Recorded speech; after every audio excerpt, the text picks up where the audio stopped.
Hello, everyone, and welcome to the Secrets of Strixhaven mega pre-release event here at Hex & Co. in the Upper West Side here in New York City. My name is Chris, aka NYC_MTG, where you are watching right now, and I will be your personal tutor, your professor, your teacher, your teacher's assistant. I was a TA in grad school. Through today's mega pre-release event of Secrets of Strixhaven. We have just gotten underway, so I'm actually going to switch it over to our featured builder and continue to kind of introduce this event. Oh, God.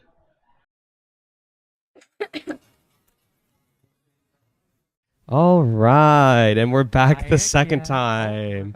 Can you keep talking? Yeah, I'm happy to be back. I'm not doing coverage today. Thank God. No, I had so much fun doing Pauper coverage. But that was a great time. All right, so is it good to go? Yeah, we're good to go. Slay. So you're playing today. I am playing today. I'm burdened with games of Magic as opposed to just judging other people's games of Magic. Which is I realized today, and I think I will just say this publicly. So I'm setting up all this stuff, right? I'm here at like 9 a.m. The event doesn't start till 11. I'm setting up like all this coverage equipment, and then like people start filing in. Yeah. Because pretty much the only events that I really do are like NYCIS events, which is like spikes and but it's like Pauper or like Cube or like the really Sharky limited stuff, right? And then like there's 128 people here, and it's just like pre-release weekend. So like, yes, I do see some friends, which is great. Hello to all you friends. But also there's just like the rabble rousers here. It's a pretty diverse crowd, I would say. it's incredible. Like there's a lot of variety of players. It's incredible. And I realized I actually don't fucking like this game. Yeah. I don't care about Magic the Gathering. I care about the community. I understand. I hate this game. Anyway, on the topic of hating this game, you've decided to hate yourself. I did. A wise woman once said, "It's about the magic." It's a yucky. It's good. It's true. You are, as you said yourself, you were burdened by the plight of playing this game. Though, run us through your sealed pool. For those that know me, I am an Izzet merchant when I'm not playing Turbo Fog and Pauper. That is the exception to the rule.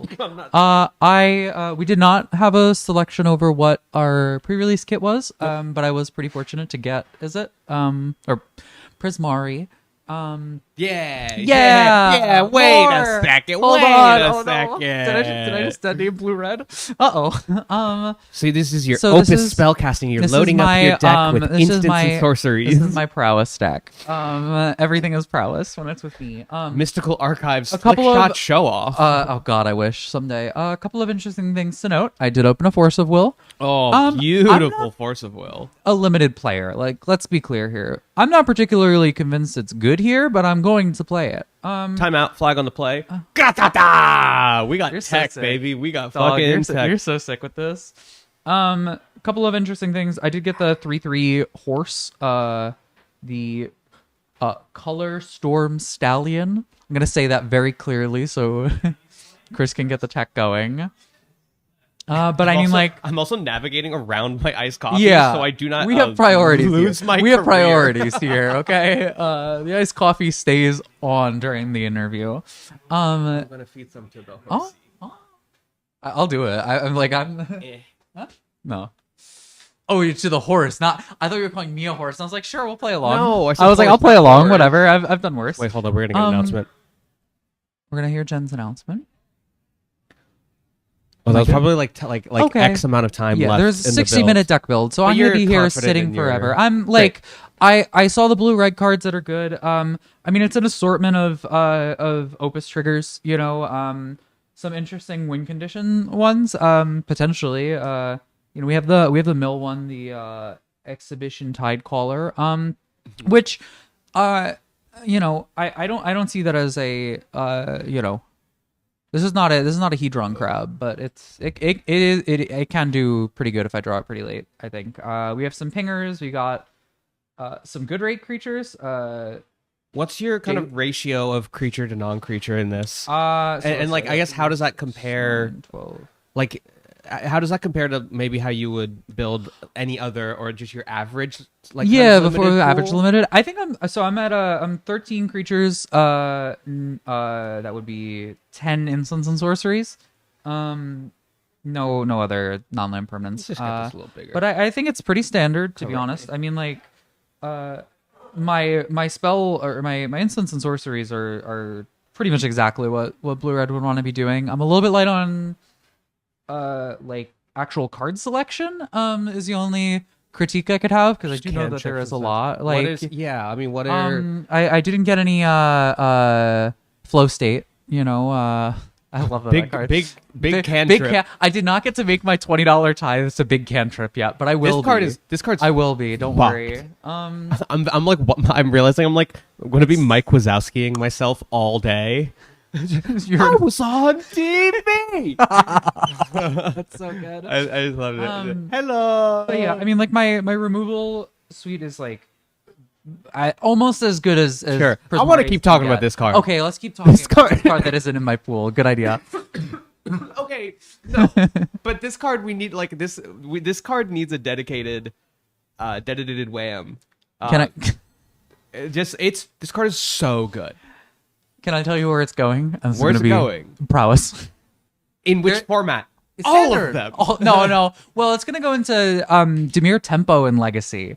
Probably like I think Dimir is probably the best home for it, but I think like pretty much any deck, because you go turn 1 Thoughtseize and then also have access to Force of Will. This is like it's almost always a turn 3 at the earliest, right? Because you're never gonna cast this as an anticipate unless you're like really desperate. But so in some ways it's it is literally just baby stock up, right? But it is kind of nice to be able to stock up and then hold up interaction, you know? Yeah. Like that is like on turn 3, that's huge. Is stock up so good that it has now like entered like the Magic Oh yeah, it is the premier, yeah. I mean it's that card is fucked up. It's unbelievable. I got mine at $2 a pop. That's insane. I sold mine for like $4 a pop. Yeah. I drafted condolences. I know. I drafted Ether Drift was the first set that I really that's fun. drafted. Wow. Like I came to like I'm pretty sure I did not miss a single week of Ether Drift like FNM draft. Because I was like I did like a good amount of like foundations drafting on like Arena. I was like I want to get good at limited. I want to get good at limited. I want to get better at Magic. Yeah. So and then Ether Drift was like the first set that I like say I want to get better at limited every single set, and I never do. Well, I play like 3 drafts and I'm like back to Legacy. Back to Vintage. I'm gonna go farm some challenges. Yeah, there you go. With the deck that I'm already like skilled at. But anything so yeah, else? Okay. Back to your field pool. Back to the. This is just to be clear for the viewers. This is just what our conversations are. This like, is true. Straight up. We're friends. Like we're actually like we're just kikiing right now. Yeah. So this is just how we interact. There's no persona here. Fuck no. So my removal suite is like really strong. I have the bad Fire Blast, Tome Blast. I'm gonna be back in like 15 seconds. Okay, I just have to go tell Jen something. Okay, but Can I just keep babbling? Yes. Slay. Give me a mic. Give me a fucking mic. Let's go. I already got one. Yeah, like the removal suite's super strong. Vibrant Outburst is basically Eddie Mercrab if you think about it. We're not gonna think about that too hard, but I'm gonna leave you on that, okay? We got a Braid, Prismari Charm, which isn't like I don't actually think I'm going to be using it as the removal slot a lot, but it's doable, right? Stress Stream. I'm not sure how you're supposed to build this, right? Because I don't really feel like the Opus triggers for my particular build really matter if it's paying 5 or more, right? I'm not particularly sold. I mean, like we do have a couple of like below rate creatures with chunky spells on them.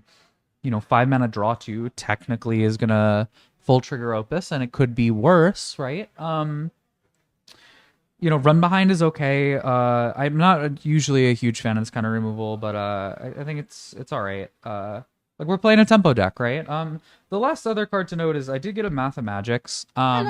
That I'm like that is to me. Have you seen the video of the kid playing basketball? He's like, I'm semi, I go automatic. No. I'm semi, I go mathematic. Oh my goodness. Multiply. Oh, what is it? What is it? This is important. Head multiply. I'm sure Kid. I've heard the track probably. Yeah. I've heard Here the we track. go. Here we I've go. heard Here we it. go. Thank you. Am I gonna be able to hear it?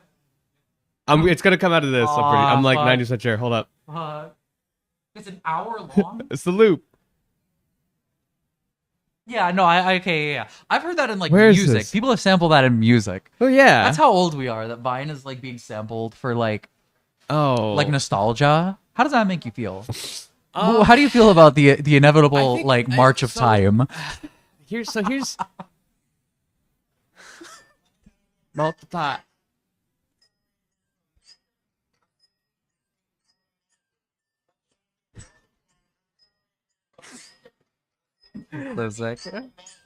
But he had that multiply. I always just gonna keep going. Hell yeah. Mathematics. Oh god. I gotta. You know what I But he missed? had them multiply. Anyway, You know what my life has been missing? This kid? No, getting high and watching Vine comps. Oh, That's something that I feel like I left in 2018, but I feel like it unusual would be... memes. No. What is that? You would like Elaborate. memes. I'm pretty sure it's like some Turkish dude. Who? Fuck yeah. Yeah. Yeah, I love Turkish. Hey, memes. where are my Turks? Turks in chat? Turk for me? Siktir git bana koyayım. Come to Besiktas. Drop that link in chat. Which one? Hi, Ollie. Ollie, hello. Oh my god. Hi. Q person of the year, Ollie. My goat. Hey, everyone go to Boston Q party. Anyway, Boston Q I still have to get my ticket. Uh-oh. Ollie, you'll give me a They're ticket if selling out they'll give me a quickly. ticket if I forget, right? Surely. oh wait, you want me to drop the link to the Vine in the chat? Yeah. Oops. Sick. Hell yeah. Okay, look, I got my ticket after it sold out last. I need to get my time. Amtrak ticket. But that Is It Horse is absurd. Yeah, the Is It Horse is a heater. I feel like I'm. What a Vincent. I have a very high What's it called again? ceiling on my the Color Stallion. Storm Stallion. Who up coloring on their stallion? Uh-oh. Cut that tape. Uh-oh. So wait, how many spells do you have that trigger this? Every incident sorcery will trigger it. Turn. No, wait. But it doesn't trigger off a Force of Will. No, because I'm not paying the mana unless I do hard cast Force of Will, which is fine. Again, very possible. I'm not really sure Force of Will is something I should be playing, right? I don't like, but you know, I would love. I would. Can I tell you? I would trade this Force of Will for an Essence Scatter in this deck. Straight up. Because I feel like for a lot of situations, is in the main line. You made that is 8 of them. That That's is in crazy. the set. Tickets are basically sold out. All right, I'll. You know what? Actually, okay. Here, let's do a bit. We'll do it live. We're doing it live. All right, we're doing it live. Fuck it, we're balling. Let me find the link. Okay. So as I was saying, Monsters. What? Hell yeah! I told you, I'm blue sky. Oh, that's so bad. That's so sick. I'm Okay. Mike Wazowskiing myself all day. Oh The shit! thing about Force of Will in this deck, right, is I don't really have that much. Okay, outside of Mathemagenics, which is almost always going to be a 4-mana draw 2. I don't think it's good enough, right? But I have very little. What did you catch-up say? mechanic. Mathemagenics. Mathemagics. All right. Mathemagenics sounds like something very different. That actually sounds like a crime. Yeah. That sounds like a war crime. Oh my god. Okay, so I'm getting my Boston Q party ticket right now. So bummed I'm missing this. Where is ticket? Tickets are available now. Sorry, Vincent. We miss you. I miss you so much, Ollie. I miss Vincent. Oh, Vincent. Oh, I thought. Hello, Vincent. Is Vincent the one that I force fogged? I don't know. Is Vincent a Probably. pauper player? Yeah. Okay. It's possible that I force fogged Vincent, which is like hell yeah, Hey, maybe. hell yeah. All right, let me get this ticket. So yeah, Force of Will kind of fucking Okay, sucks. so Force of Will is pretty ass here.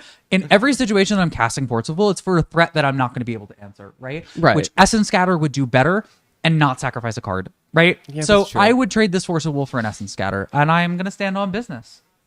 But you still get like some of the smaller. You went 8. Oh Jesus Christ, dude! 8-0 and You dropped a releases. single Holy game. hell. That's so fucked. Later. Dude, That's imagine crazy. being good at Magic. I know, right? Could be me. Anyways, I top 8'd another vintage challenge last night. I'm at the point. Did you see the thing that I posted? I don't know if I 4-1 to Popper League. I can I tell you, my win rate in leagues is actually terrible. If we want to talk about actual win rate, I think leagues are so much harder than challenges. Do some drafts, hell You yeah, know. dog. All right. Let me buy my. Let me do Boston- one thing at a Boston time. Cube party, I'm buying yeah. my Boston. Oh wait, whoa, no, cut the tape. Wait, whoa, no, that contact is incorrect.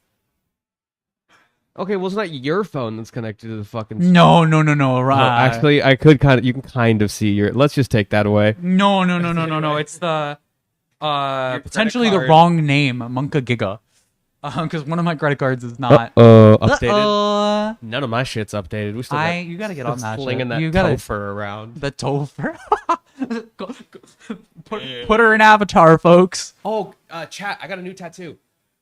It is really sick. Look at that. Look Yeah. at that. It's there's like second skin on it, and it's like a little. But this is my new tattoo, and now I got this whole Sick. thing happening. Do you remember that guy in the bodega? You're a baddie. Do you remember that guy in the bodega that was like putting on a medium shirt? 10 minutes left. 10 minutes left. Well, we got a little bit more time to improv. Thank you. Do you remember that guy in the bodega that was like trying on a shirt? And he was like, people who wear larges always wear mediums so they can look bigger and tougher. And then he was like, I wonder if I look. He said so they could look more brolic. Yeah, okay. I didn't know we were still using brolic in 2026. That's crazy. That's a throwback. Holy fuck. Is this a pen? Anything else I want to talk about with my deck? That is my pen, yes. Okay, so it took me a second to figure this out. Wait, hold on. Oh, I hate that. I was sitting there looking like a fool at my table, and then Jessie Robkin and her friend sat down there, and I was like, I look like such a fucking chud right now. That's very funny. That's crazy. But yeah, it's not up here. Anyway, That doesn't do shit. It's here. okay, yeah, I know. Like we used to say brolic, but like I didn't know we were still saying brolic. But I haven't lived here very long. I've only been here for like 5 years. What? we need to beat her with hammers. No, I'm kidding. Yeah, the tell all. I'm gonna be on the front page of the New York Post, and it's like fraud over like my eyes And in why black claiming and white. NYC NYC transplant? Yeah. Question mark. claim speaking the name of the city as a transplant. Whoa. Yeah, Brolic comes from Broly and DBZ. This I knew. It's a Dragon Ball. It's a Dragon I'm Ball so thing. not a weeb, so that's the first time ever hearing of this. That's This not is a the first weeb thing. Is it? Is Dragon Ball Z not a weeb thing? No, Dragon Ball Z is like the people's anime. Not It for me. is. It's You so know what? accessible. Can I tell you It's the not only- 8 trillion fuck. It's not Naruto. No, I watched Danganronpa with my boyfriend, and I like that. Fucking ew, dude. I think I What are you watched. doing? Can I tell you? I don't really like. Oh, do you want to do some sample hands? Sure, I actually do need Yeah. to shuffle this. Yeah, I was about to say. Thank you for the reminder. Back on track. Back on track. Unfortunately, again, I do have to play Magic. You go Danganronpa, and I was like, we Danganronpa, we gotta gotta get change the fuck subject, out of dog. this Like, this is conversation. not. This is not a conversation to have. But yeah, I think the ceiling for my creatures really is gross, very I'm sorry. high, and I also think I have some pretty low rate like Mm-hmm. prepare creatures that are like if they eat a removal spell, I'm very happy. And if somehow they don't, also yeah, wait, I want to show off one card that I'm not playing because I was never going to play another color pair. I did get Toxic Yaoi Deluge, which is so card important. It's called Vicious Rivalry. I did receive Toxic Yaoi Deluge, Toxic and thank Yaoi God, Deluge, and thank baby. God, right? That's what I'm okay. I don't think there's any other. So intense. I mean, I've already, was their hatred. again, fiscally, I'm happy with this because I actually really wanted to get my set of Force of Wills. So I think we were. Is this gonna be your? I mean, do you own Force of No. Wolves? Do you think I own Magic cards? No. You like, I own Izzet cards. I own the Izzet That's so cards funny. for Standard and Modern, and I own Turbo Fog, and I own a lot of familiar cards. Yeah, you're welcome. I do, yeah. Step throughs. You should keep these. Should I? Yeah. Okay. It's a little. Okay. For like prepared and stuff. Sure. Fine. I am gonna keep your tokens. That's fine. Do I you don't need think tokens? I need any tokens. You need the. I need the horse. Well, no, that's Oh, just a that's copy. cool. That was yeah. So black was the third color potentially, but my mana base didn't line up for it. I had a Silver Quill land. I had the slow land and the This is gonna be a few bucks. What it is? Oh yeah, cool. Commander players are loving this one. I imagine Commander somebody's gonna buy my draw to the exponent or whatever. I'm sure somebody's gonna buy that pretty quickly. That seems like Commander slop. But yeah, do you think Glorious Decay is gonna see any play in Pauper, or is Heritage Reclamation? I think just a Heritage strict Reclamation upgrade? is better. Yeah, agreed. I think somebody's gonna try it, and there's gonna be Blown the some. fuck out. There's gonna be some like. I don't know if I want to give this take on this broadcast. I don't think we're ready for it. Hell yeah. But I think that some people are gonna try it and say that it's a lot better, and I think it's all just meaningless discourse for the sake of. Are you gonna? I know views. some people want this.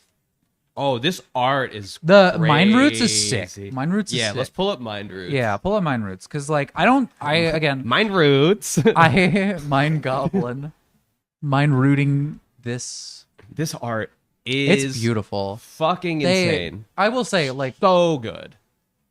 it is so refreshing. I mean Yeah. like Lorwyn had incredible art, right? But it is so refreshing to see beautiful things like this after Marshmallow and Guac Pizza. It's a goopy set. It's a goop Okay, but okay. goopy in an artistically pleasing manner. There goes my phone. What was that? That was my phone. I hope it ain't broken, Okay, dog. And you know, I don't have a case. just because you don't like it doesn't mean it's AI slop.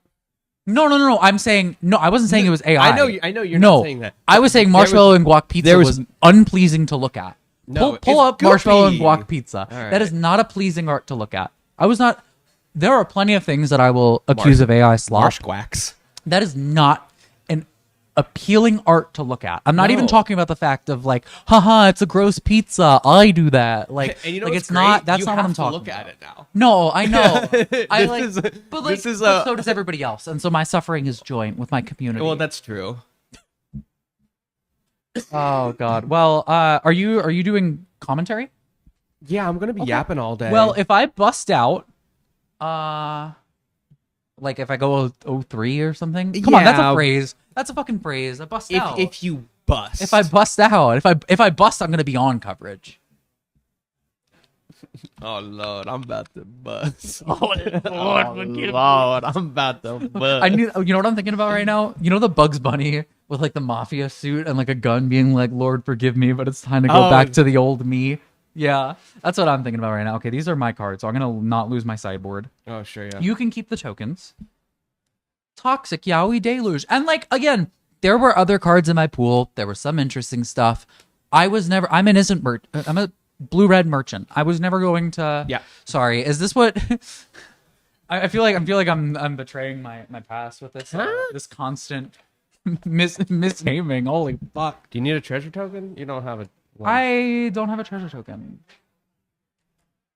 I do need a treasure token. Just take your tokens. Okay, I'm gonna just take your the tokens. Thank you. All right, everyone. Looks like in the next few minutes we're gonna be getting seated for believe there's round about one. 5 Some minutes actual left. shit. Do you want to play round one? Fuck yeah, let's do it. Okay, cool. I'll see if I can't. We're gonna do the set. We're gonna do Because like we saw your deck. Yeah, we saw and the then there's, deck. like, You a can- continuation. You can judge me. I love being judged. Okay, I think we it's go. important to have an honest chat, an honest conversation about Of course. the mistakes that I'm making. Not don't give me any praise. said Okay, She I said like it. yeah, she said it. She said it. I'm gonna I play crave. some. I crave. I'm gonna play some music for you deprivation. guys. Ollie, what do you want to listen to? And then I'll play it for you. But I'm going to. Yeah, it seems like we're gonna get started with round one in the next few minutes. So You want to see you want to see a practice hand first? Wait. Oh yeah, that was the whole Yeah, thing that that, was we the were whole doing. thing. Yeah. Okay. You were shuffling that whole I time. was. What the fuck, dog? And yet it's still not What is this, like fucking old school SCG Legacy videos where you're like, oh, game one, that was he comboed off on turn 2. Time to skip ahead 15 minutes in the video. At least I didn't pile shuffle before every game, like a certain somebody did in round shit, 4. That was so that was funny. crazy. Anyways, okay, this is like a turbo mulligan if I ever see. Can you like get it closer? Can you like get it closer? Yeah, we're like put it in your hand. We're like pretty close here to playable. If I had a red source, I would keep this potentially. We have a 3-drop. We got a 1-drop that I really would not like to play on 1. To be clear, I think this is much better when I can actually guarantee. But it is almost like because turn 1, Miller is not accomplishing. But if I play this like 9 rounds into the game, that's a win condition, right? Totally. I do actually have a 2-mana draw 1. So that's not terrible. That's something. Yeah. It's a hand that does things. What are you looking for in your opening hand? I mean, like this is a very, I would say this is a close to very good hand if one of these is a mountain, or if I'm on the play, I would be much less incentivized to keep this. On the draw, I have 3 draws plus if I'm really feeling shitty, a 2-mana draw 1 on turn 2. Mm-hmm. But I need a red source. You just need a red source. Yeah. Especially in almost every situation. Especially when you have 3 dual lands that... Exactly. Like my... You're playing 7 islands. I'm playing 8. I counted wrong. I'm playing 8 islands and 6 mountains. And then so you have 9. You have 9 and then 3 blue-red dual lands. So I'm like... That hand was very dependent on red, but I am pretty heavily skewed towards like double blue in a lot of situations. So it's a trade-off of like I need red. I need a red source early. No, of course. But I can live with just one red source. You have a fair amount of gold cards as well. I have yes. It is in fact a gold set. I don't know if you knew that. Well, yes. So but that's not always the case necessarily. Yeah. You can have solid like 2-color sets and not necessarily a ton of gold cards that things are centered around. Absolutely. Are pairings up? We should find this out. I mean, I chucked my phone, so I can't even go. Jen would have announced something. That's fair too. Did I finish purchasing? Okay. Hello. Or you could go. Hello. We are live. I'm just gagged that you're getting to do this. I know, right? It's so sick. Oh, can we get L? Round 1? Oh, yeah. Yeah, great. Do you remember what table number you were at? I was at 37. Okay. Okay. Wait. Can I tell you the reason I came up to do this is because the door in the back is open, right? And I am in like shorts and a t-shirt. It's a beautiful day out. It was way too cold over there. Yeah. It was way too cold there. So I was very happy to come over here and yap with my best. We're gonna get some pairings soon. All right. I will be right back with our round 1. Be right back. I love you guys.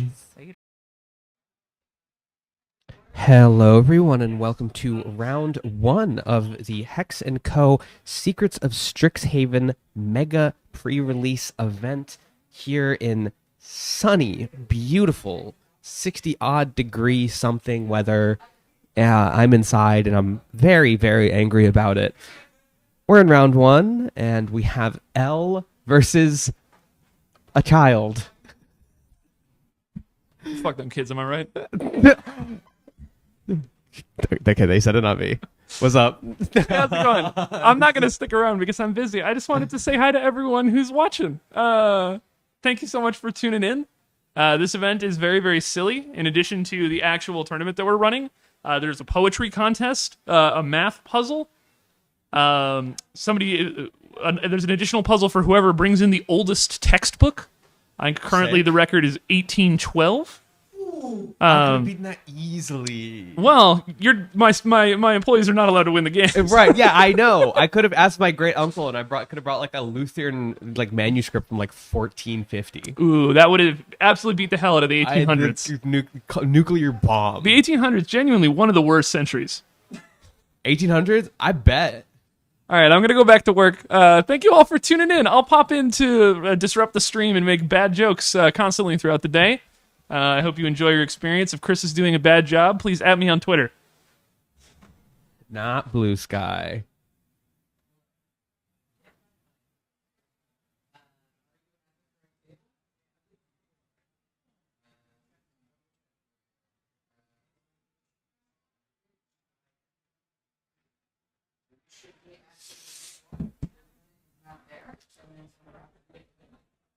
Players are checking whether to keep. Looks like we have a kept 7 on the left. Looks like L finally found that red source. And we have Solomon going to 6. L, are you actually taking notes against a child? You're a monster.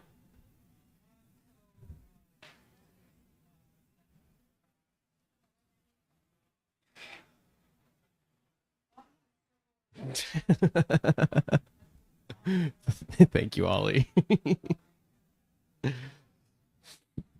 Yeah, this is a pre-release event, so we have all sorts of players here. In mostly age. All right.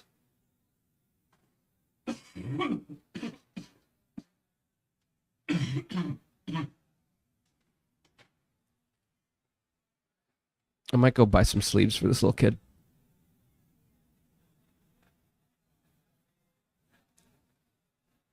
Okay, but did we all see the way he like put the card under? That was This kid's a pro. This kid's a shark actually. Oh, this is that 2-mana 2/2 that gets a this card's really good. So 1 and a green for a 2-mana 2/2, and I believe it is an elf. I could be mistaken. Let's see here. Scroll down to green. If you're just tuning in. Oh, it's a human. It's not an elf.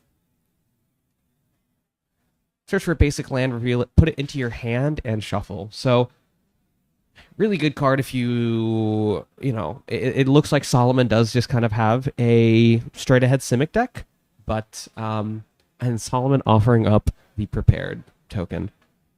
10 out of 10. Solomon's won this match, and I think he's won all of our hearts. This card, no idea what it is.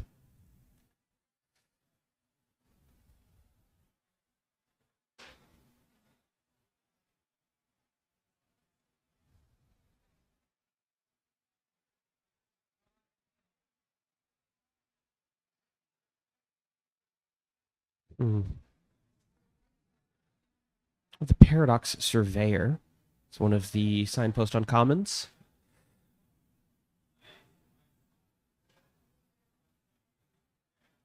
You can expel or a land. And I believe we just got a land off of that, so.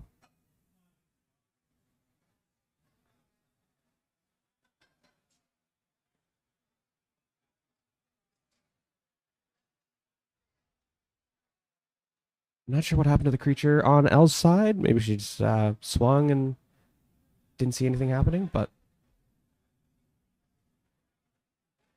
Just give me one moment, folks. I'm going to just make sure our camera's focused.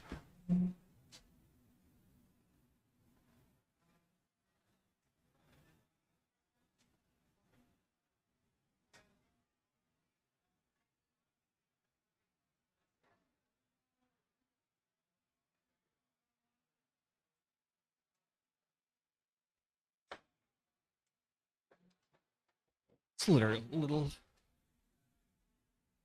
clearer. Looks like we have the Strife Scholar on the board on L's side. So we do have one of the Opus payoffs just kind of waiting there. It's not too bad. And then we have Hexing Squelcher Ward. The other card on is something Deluge.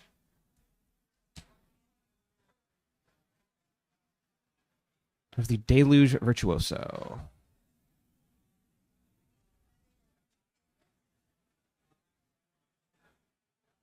I think L's gonna get dog walked by this kid.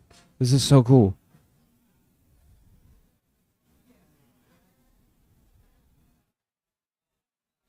And we have Solomon swinging in with a Spellbook Seeker. Just a 3/3 flyer. So yeah, I mean, Solomon kind of flooding the board here with a lot of 3/3s. Looks like we also have a copy of it. And L just kind of can't attack into it. Probably has some like damage-based removal. Remember, we do have that at Braid. We have a couple of, kind of no shortage of damage-based removal in L's deck. We remember the little deck tech we saw earlier. But also, maybe a little pinched on red mana. So we'll see.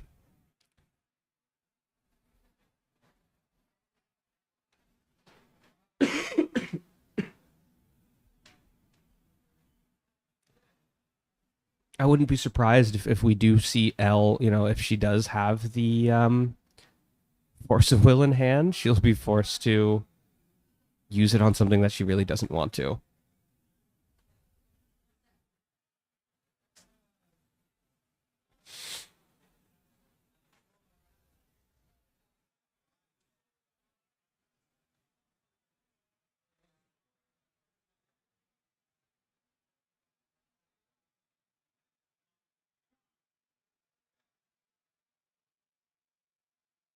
Oh, we have a 6/6 flyer actually on the board.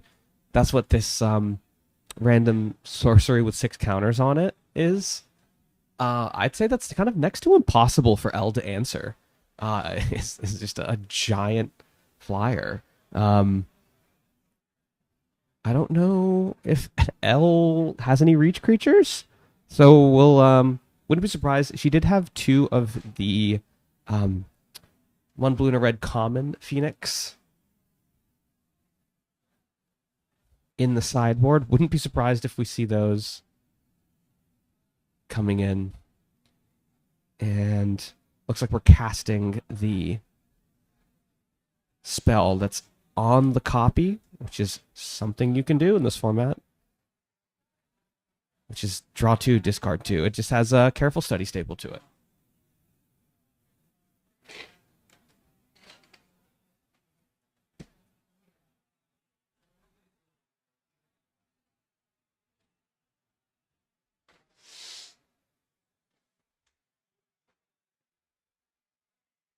Got a land in hand.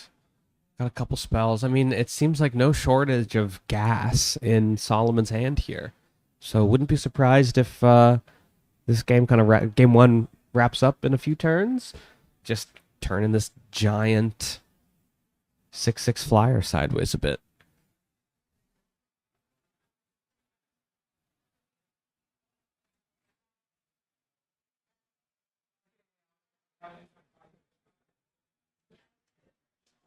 Just trying to represent the board state a little bit. Technically, the first Seeker, the original Seeker, I believe, is in the graveyard.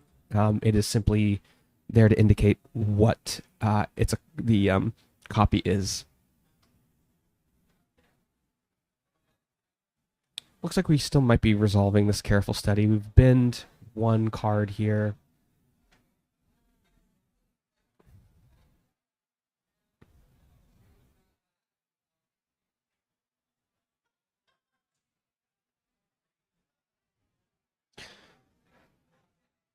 Looks like that and a shared roots as well was discarded to the careful study. Yeah, not bad.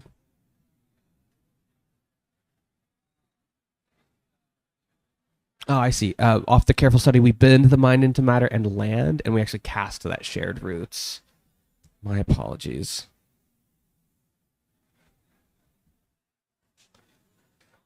And L's tanking a little bit. I mean, I would too.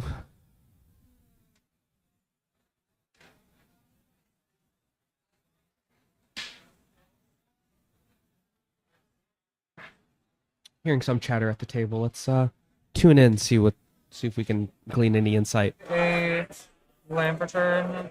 I'm gonna play Deluge Virtuoso. Stun that. Okay. I'm also gonna play Abstract Paint Mage. And I'll pass turn. Looks like we have stunned the large flyer, so L buying some time there. I think this is less of a tempo play and more, L now has 2 turns to kind of get aggressive and see how much damage she can do before she comes up with another answer to kind of, really deal with this. And we have a giant spell coming in. Sure.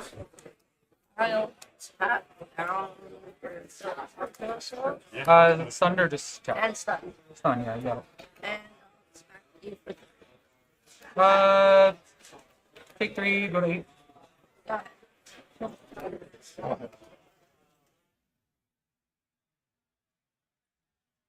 We have the fractal mascot coming down, and once again, just like threat after threat after threat coming into Solomon's board here. But looks like Solomon only has one card in hand, so we'll see what comes of this as L maybe can get back. We do have that Force of Will in hand, but it looks like we're going to cast the prepared spell off of this Strife guy. What's his name? Pass. Okay. I have two spirits. No fun. L creating two red and white spirit creature tokens. Not flyers, unfortunately, but you sometimes just have to like take a game action.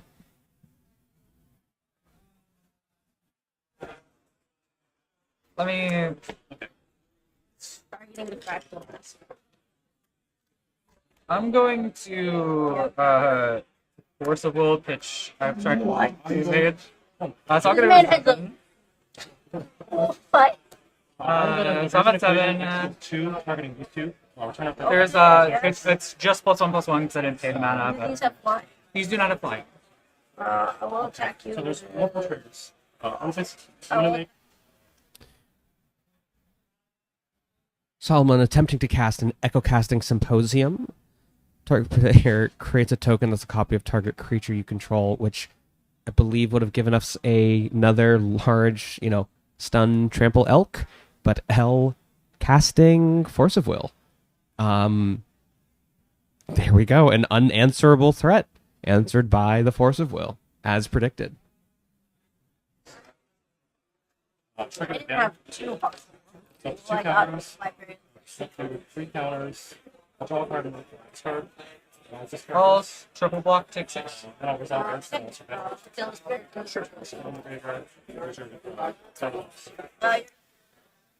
Big exchange of resources there. L seemingly taking 6, going to 1, it seems. I think the life totals just haven't quite updated, but L needs to come up with an answer, and soon.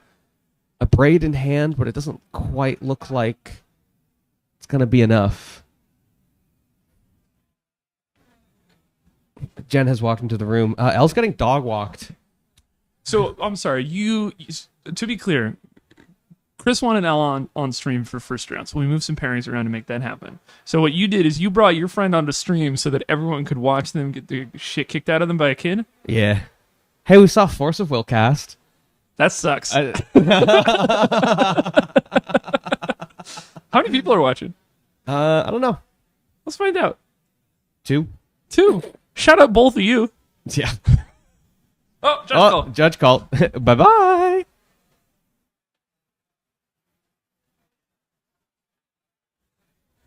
All right. Got a little bit of sideboarding happening here.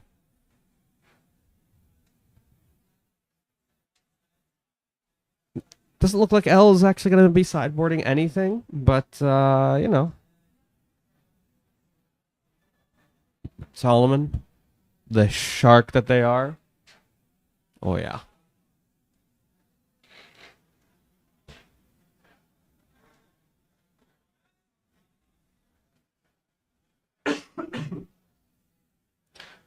Elle did say that instead of that Force of Will, she much rather would have preferred an Essence Scatter. Essence Scatter wouldn't have countered that big-ass sorcery that the Force of Will countered. So, Elle, suck it.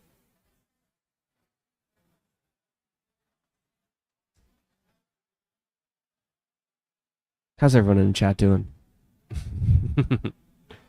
It's about the quality of the people watching. This is so true. You're so right.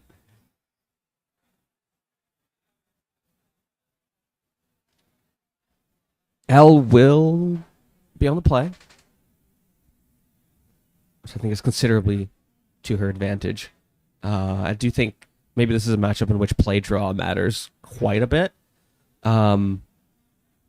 Solomon accelerating mana and just having that little extra bit of, just that half of turn of tempo goes a while. All right. That's a crazy way of dealing 7 cards. Did everyone see that? The 2-2-2-1 from L side? That's weird, dog. What are you doing? Ew. All right. We have the common tap land. Go. And we have the bear. Oh, I love this guy.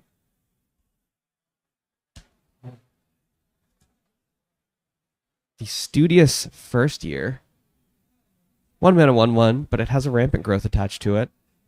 L answering with a this guy.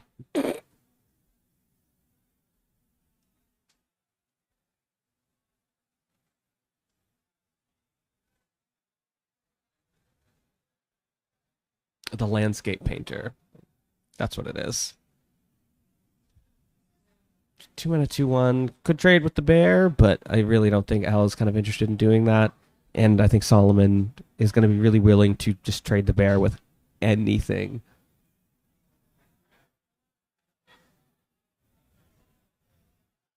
What in the hell is this creature?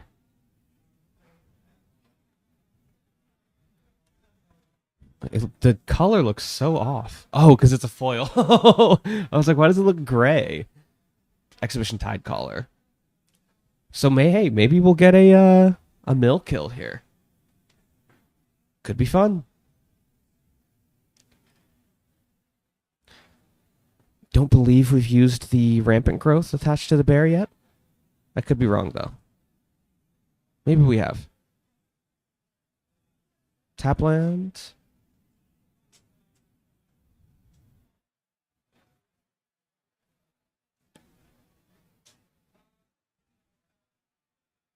Oh, looks like we have a Deluge Virtuoso on Solomon's side of the board as well.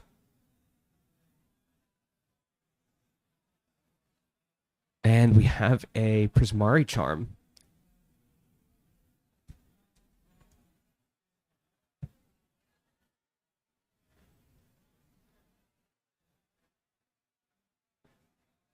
Looks like we're surveilling 2 and then drawing a card, and then also... What was the other mode there? Oh, it's choose 1. It's just choose 1. My apologies. I'm bad at this game.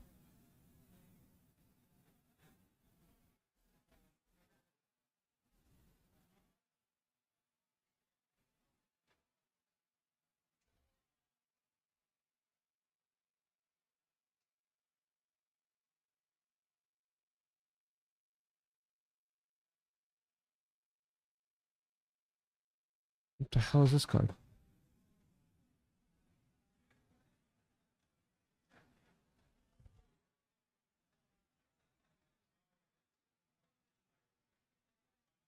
It was the Campus Composer on L side. And then we have the 3/3 Flyer again with the Careful Study attached to it on Solomon's side. So it doesn't look like we currently have any Reachers or Flyers on L's side.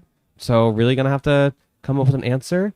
Doesn't look like we have one currently, but L still has the couple different payoffs here. Right.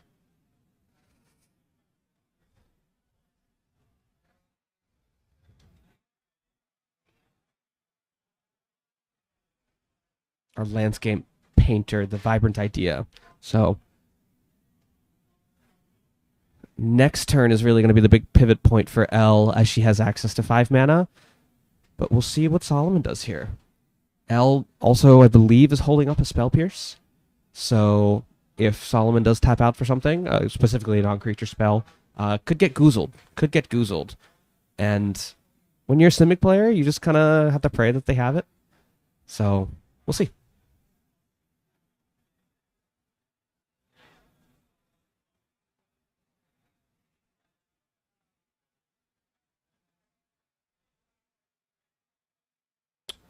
What in the world is this? I have to open up the Mystical Archive. Green. Ah, knockout maneuver. So it's a punch.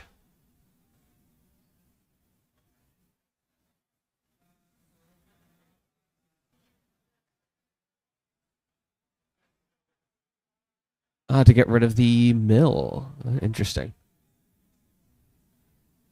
And it's big swings.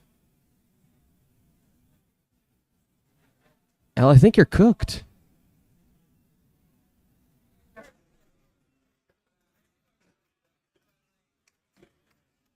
Wait, did I put my lamp? Yeah, because you ramp and growth, and I have not. So you're gonna have to- So yeah, I'm gonna have 6.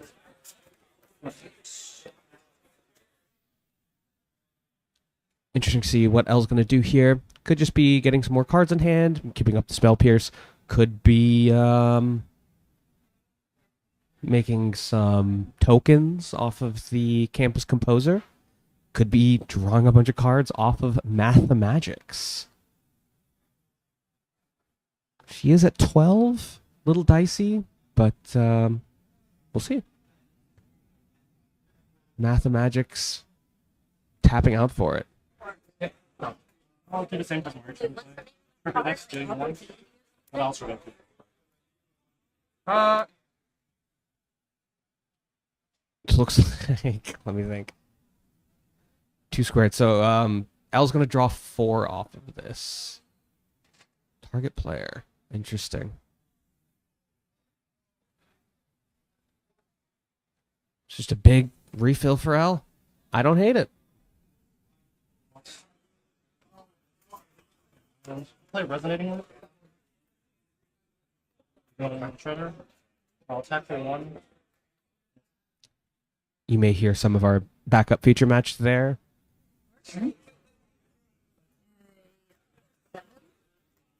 X.5. Parafrax. Sure. It's just 5/6 flyer and So wait. Gonna have a 6/5 flyer. Solemn's gonna gain 2. Brutal. 3 4. 4. 4. I think it's 6. And I'll take 4. I'm at 8. your turn.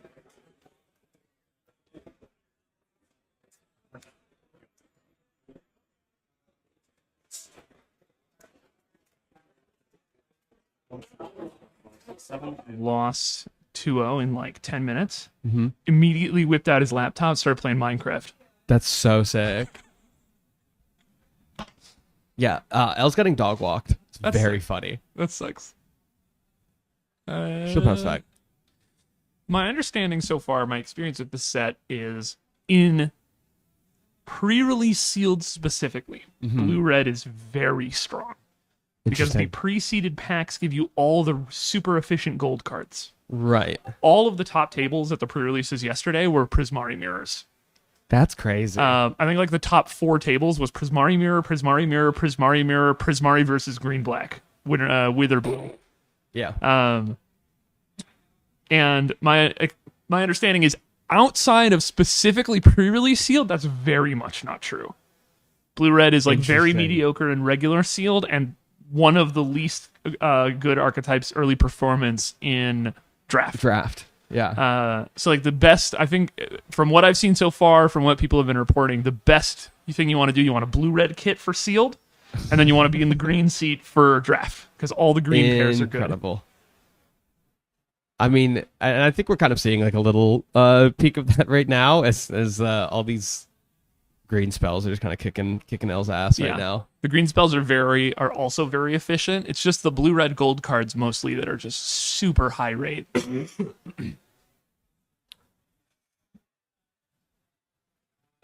really getting a workout here. Just having to scroll through Scryfall. It's 3 different colors on the. Also, I didn't clock this hugely going into this. This set has a ton of really weird rules interactions. This is like one of the most complex sets we've had in a while. That's crazy. And L scoops it up.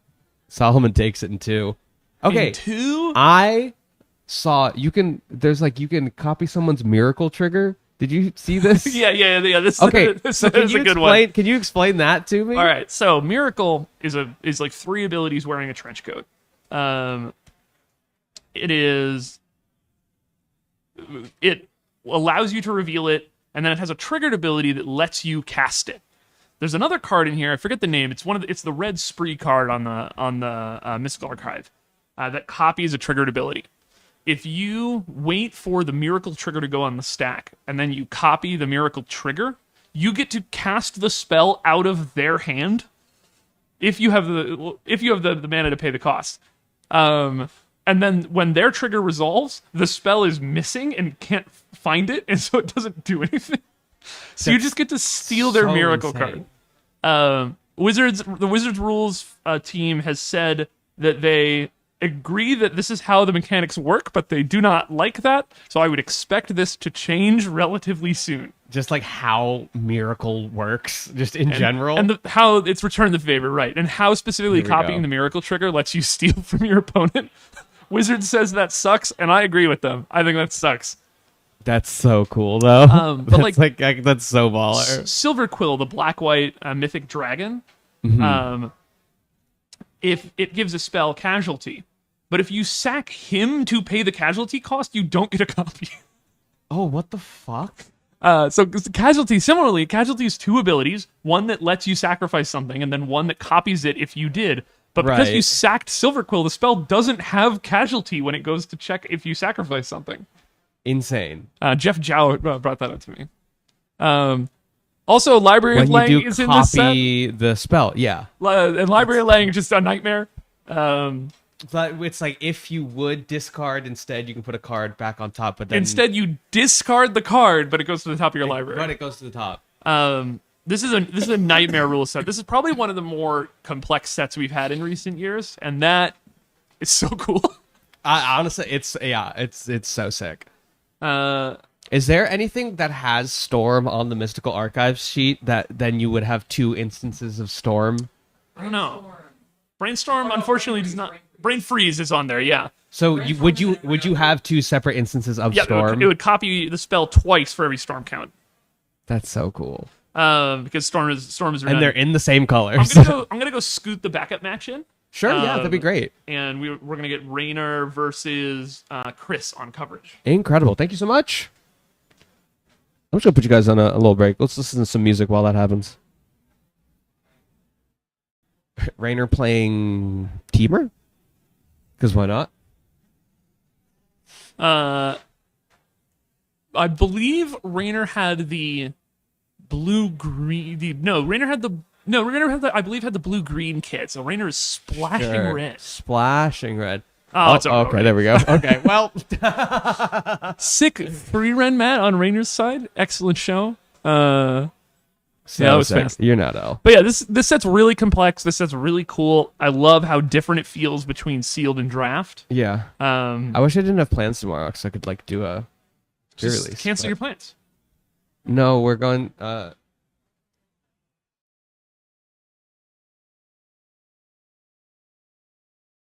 That's cute. Yeah, it's gonna be a good time. Anyway.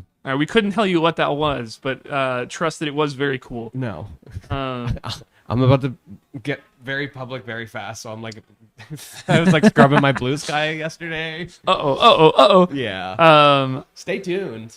If you're not subscribed to Tolarian Community College. Ooh, very spicy. Extremely. We have about 15 minutes left in this round. Sick. I'm probably going to get L back and just roast her for 15 minutes. Yeah, absolutely. God. I'm looking forward to the VOD. Did you see what we were doing earlier? I mean, I know you didn't. No, I sure shit didn't. I had the, remember the free cam? Yeah. I had that there, and we were going through sample hands. Sure. But like with this That's happening, cool as hell. I was pulling up shit on Skyfall.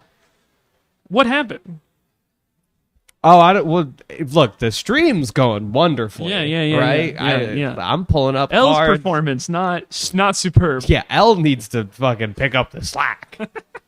Hey, who am I going to see on round 2 since L lost? Let's. I did owe Reina a match. So if she's, I don't know. We got Jason Yee, Oh, Pro Tour player, is playing in this event. Unsurprisingly, 1-0. Who else is done? Rob Cedar, very common face at the RCs, is here, also 2-0. sick. Who else is done? There's a lot of cool people playing. Wait, how is Jason? What did you mean by 1-0 and 2-0? Won the match 2-0. Okay, yeah. You said Jason was 1-0. Jason Like- beat their opponent so badly. Yeah, I was like, what? Other than that, nobody. Oh, Felix is 2-1. Felix is a New York local limited sicko who just keeps cleaning up limited RCQs. Sick. Sophia's 2-0. Oh, Yeah, that's big. That's huge. yes. Oh, Reina's Huge. report just came in. Reina beats Jeff Zhao 2-0. Reina beats Jeff Zhao. Jeff Zhao is a sicko. Jeff Zhao is a sicko. Oh, okay. Round 2, we'll get Reina. All right. Sick. I'm gonna Hell go. yeah. I'm gonna go start careening around the room, doing end around stuff. Yeah. But I will be back, as I said. Tattoo. You sent me a picture. Oh yeah. I made a dumb joke about boiling you in a pot of water with cinnamon. Well, I sent it with you like the saran wrap. Yeah. Oh, that looks great. Oh, it's getting a little goopy under the second skin. Too. Gotta love it getting goopy. Oh yeah.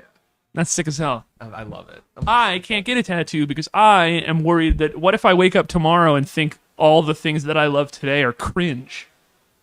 So be it. But then I'll have something cringe. Cringe's clients. It's client. Oh, fuck off. I'm leaving. All right. Put you guys on a little break. I'm gonna get Ellen here so I can berate her for getting dog walked by the coughing baby, and then yeah, we're gonna see round 2. We're gonna see Reina, my dear friend Reina, versus someone else who also won their round 1. Maybe it'll be the child again. We'll be right back. I'm back here with our round 1 fucking loser. L, what happened? I mean, like, I feel like it was pretty clear what happened. I got dog walked, dude. He played a fucking 4-mana 3/3 flyer both games, and I'm like, I actually have no answer to this. Yeah, I mean, I did. I have answers. You have the Abrade. You have. I have a braid. I have fucking, I have the blue-red deal 3 tap, right? Like, I have answers. I almost turned the corner game 1, but the 6/6 flyer, turning that into a fucking 6/6 flyer is crazy. Yeah, do you have anything that can deal with that? Nothing. A 6/6, it's tap. Well, I have the You can put it on top or bottom because it was a copy that would have been very good. You have like 2 or 3. I have 2 of copies. those. Yeah, so 2 of like those. I have interaction. That's I kept fair. a really loose hand game 1 on the draw because I'm gonna be honest. Yeah, I mean, you just don't know. I'm guilty of assuming it would be all right because my opponent was like an 8-year-old, That's so and funny. I'm guilty of that. You're round 2. Yeah, you won. Whoa. Yeah. I got dog walked. I did. The other thing worth noting, I didn't realize that blue green has a quench. Did you get quenched? I did. Oh, no, the because charm- the they charm tried is a fighting. They quench, tried right? fighting my Miller. I was like, okay, I'm gonna, Demon Fury or whatever, like the bounce, like put it on top or bottom. I forgot. I about didn't this. realize there was a quench there. So because I played a tap land that turn, I could have just played it on tap land and then spell pierced it, and it would have been sick as fuck. So, but I just didn't realize. Also, could have played this on his fractal flyer and hit you for 11.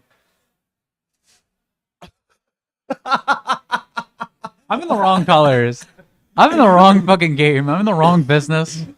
The Jen said, specifically in pre-released sealed, Prismari seems to be the moves. Yeah, like Because you have all the really good rate gold cards. yeah, in like the gold is in the- insane. Yeah. But then in normal sealed Mm-hmm. and like draft, Quandrix. it's like sucks. Yeah, yeah, and yeah, it's all that's right. about like I mean, green based Look, decks. that's literally. I'm sorry, like that's what it feels like it is to play blue red in every draft format ever at this point. It's like it's a little half bit. baked spells matter, you know, Yeah. thing. It was the same way in Final Fantasy. It's the same way in OTJ. It's the same way. Like you. I wonder if I have access to. No, this is being run through Event It's Link. companion. Yeah, So, I don't have access to that. Probably not. I only have access to the melee events here. Yeah, I mean, like I'll. I don't know. I do anticipate that this deck is better than 01. I don't think I'm gonna go 02. If I go 02, I'll catch you No, on you'll coverage. you'll go 6-1-1. Yeah, well, it's only 7 rounds, right? So I'll You'll go 5-1-1. 5-1-1. 5-1-1. Yeah, I mean, I'll top 8. I'll be at the draft. I'll get dog walked by that child again. There you go. Like, fuck. What am I supposed to do against that? Well, so here's the thing: the child can't draft because it's past his bedtime. Dead ass. Why would I know that? It's Oh, a joke. Is there like a curfew? I don't know. There's a curfew. Is there? I don't know, man. Hex expert. I mean, there's actually. I mean, I did see people drinking, you know, booze or whatever at like 11 a.m., which is so base. 11 a.m.'s fine. 11 a.m.'s fine. I mean, I It's was like- here since 10, so Although I will say, like to me, like 3 p.m. is, that's the like- prime time. No, that's early for me. For a beer? No, My well, I just don't. I'm not a God. beer girl, right? Like I'll go for any sort of drink. you've seen me. Like I only No, do you- Long Island. You do a Long I only Island do Long iced tea. That's Island. the only thing you ever get. It's fucked up. I did a shot. We did a shot once. That doesn't count. Everyone does a Yeah, shot. I don't know. No, it's all about the whatever. It's the cheapest beer and the cheapest shot of whiskey that they have. That's what I do all the Fucked up. time. It's fucked up. I'm like Actually, so- I mean, if I'm you're gonna really love the, so okay, it's because everyone pairs the cheap beer and the whiskey. Uh-huh. If I have my way, if I get to choose, I do beer and a tequila shot. tequila. I love tequila. It just goes down easier for me. So here's a question for you. As we wait for pairings, I imagine there's like 17 games still going on. It's pre-release. This shit always. Have run. you heard about this miracle thing? the mirror? Yeah, that if you have You can copy someone you can else's copy somebody else's miracle trigger, and then cast because their it goes spell, cast it, and because then it goes to the miracle text, and graveyard. it's gone. Yeah, Jen because was it goes- explaining this earlier. Yeah. I do That's know that insane. one. It's all bonus sheet shit. And yeah, brain freeze. yeah, but, like, shout out to still. brain freeze. If I open a brain Double freeze, storm brain freeze. I mean, I opened a Force of Will. I can't really be that upset. You didn't. But like, no, I looked through Volknerman. I didn't open. If I had a brain freeze, I would have been very If happy. you opened a special guest Archaeomancer or Murmuring Mystic, please send it to the following address. She looks like she's being held hostage. Oh my god! Why is that so scary? Who's behind the camera? No, I'm not being held. Well, I am being held hostage. Is here anybody else in by- coverage, or is it just you yapping and getting? It's just me. It's just me. All right, yapping. yeah, but yeah. I've been doing the tech thing Tech of like thing. Yeah, I've been doing the Chris Benucci of like commentate a little bit. yeah. And then you switch it to the overhead mic, and then I can hear you guys play. Oh, I'll hear, fuck. I'll hear the Did you- name of a did you hear card. me get I'll pull it up. gendered by a 9-year-old? Yeah, that's kind of funny. This dude's gonna force a will. Fuck. That's kind of funny. It's not. That's not great. It's not great, pal. Things are not going well at L Camp. Campbell. Campbell. Sure fucking took an L there. Campbell. Should we get start with round 2 here? Yeah. All right. I'm gonna go lock. We're in turn. Go log the fuck in. You need a cigarette? Don't smoke. Smoking is bad. Especially if you're on orals. If you're on orals, do not smoke. Switch injections and then have a cigarette. But I told you about my wait, we got time for one more story? What? Yes. All right. Did I Until tell you get a round pairing, we can keep Yeah, all talking. right. I'm so down to keep babbling then. I told you about my Like a book. my interaction on Tuesday, right? At my job that I'm no longer working at, thank God. It was a tax job. Thanks to So- you. Hey, if you haven't done your taxes, You're late. you're fucked. Is Is anyone actually going to get a penalty? If I file my so if taxes you today- owe money and you file your taxes today, you're fucked. Because you get like, I forget what the fucking percent is, but it's like you get a percent for every month and half month on top of as a late fee, right? so It's even like, a day is a half month. yeah, considered half Interesting. month. So What's that percent? Is the percentage like 80%? it's like no, or it's is like it it's like 10? it's like 0.5% or something. Like one. It's like I think it may actually be one. But But okay, if you adds owe up. a couple of If you owe, $1,000, then right? right. If you didn't get your W-4 withholdings set up correctly, That's another $100 yeah, it's pretty rough, for right? a day. Come For something you had on. months to do. Like, be serious. Did you see in the popper chat people were doing? People were. I did see that, and I was kind of career- upset. Yeah. I was Yeah. upset that I missed that on Wednesday night. What career? What would you be? Well, I mean, like, No, it's, you did chime in. You were like, "Oh, I'm." yeah, I was like, I can't believe I missed this, and I'm so excited to never work in this There's one industry prayer. again. Well, yeah. You know, Oh, but we're in focus now. Thank God.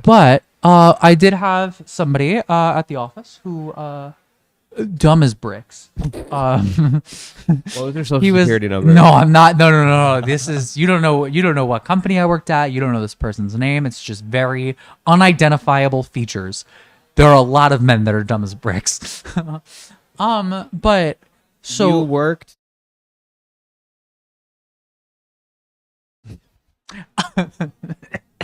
Jackson Hewitt.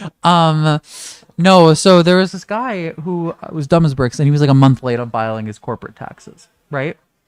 And so we're doing it. We finally get it done after like. Oh my God! Hold up. In the chat, Ollie from the top rope. Question for L: Are you grateful children haven't figured out how to enter Moto challenges yet?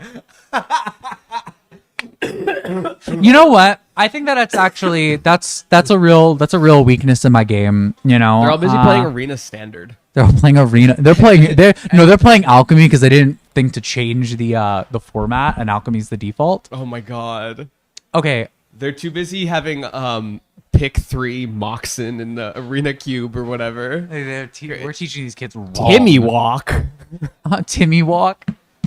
But so this guy is dumb. Whatever. He's in and out like 3 days. Right. It takes a long time because he keeps forgetting stuff. Yeah. We finally complete it.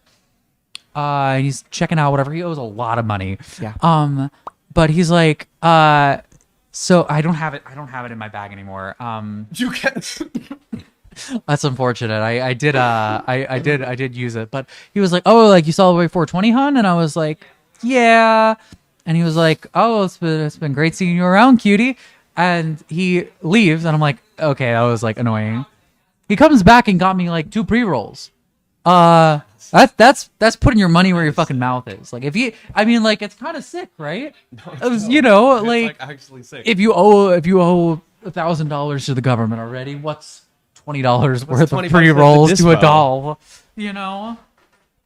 Hey, if you're ever bored, go into Google Maps and go to the lovely city of Montreal. And there's No, that was crazy. there's the Is that legal for the for SQDC. stream? I don't know, but I can tell people to go there. But there's the SQDC in like the gay village. I was like showing Elle what like the storefronts of all the dispensaries in Montreal looked There's like. somebody And then Full- it's like just like his pants were just down, fully down, It's, like, just, mooning like, the in his- camera. just in his briefs, And- bent over, like ass at like the Google Street View camera. Incredible. And I was just like, yeah, like I didn't grok it. No, she Did didn't. not clock She it. didn't see it at all. And I'm like, I thought that the joke was that she's showing me this random person on the Also, street. The first image was just like fine for whatever reason. I- I was like, I'm gonna show you the. I was like, second pause. image, and I was like, yeah, look. And she's like info. It was like she was like talking about like cannabis in Montreal and how it's different than the Because it's all other the dispensaries provinces, are, like, federally run. right? It's Yeah. the society. And I'm like, I'm not listening to a Québécois word you're fucking saying. cannabis because you're just looking at this What dude is this dude's with his ass butt out. Like, Okay, his butt wasn't out. He had like he had like boxers briefs on. It was straight up brief. Yeah. I love it's like, hey, during the match, 4 viewers in between the match talking about the guy on Google thing that Maps. just 13 viewers, like 3x. that just happened in the park. We're like, gonna 2 get days we're gonna get some magic on screen Look, soon, but it's you love whatever. it. You love this. Yeah. Come on. This is what you're here for. You're not here to watch. You're surely not here to watch me get the shit kicked out of me. Hey, for all of you just now tuning in, Elle got the fucking I'm shit sitting there. beat out of her I'm by like, a I have- 9-year-old. I'm sitting screen. there like I think my hand is okay. Game 2. Hey, I think if you on the subscribe, you can rewind the broadcast. Ooh. All right, we have Enjoy pairings for Arena. round 2. I'm going to put you guys on a little break. You can put some music on, and we're going to get my dear friend Reyna versus who the fuck knows? Be right back. Welcome back, gamers. Oh god, I still have this shit playing. There we go. My bad. We are here with round 2. Wonderful, wonderful round 2. On the left, we have my dear friend Reyna. This is a biased stream. I will be rooting for Reyna. And we have Sarong on the right side. Both of these players are 1-1. I'm not going to put any losers named L on stream today. At least for the rest of the day. Reyna seemingly keeping a 7. Sarong going to 6. Love playing unsleeved. Love it. Got any questions, any requests, feel free to put them in chat. I'm here, I've got chat open. And I've also got cool shit like this. Oh yeah. We got all the tech here.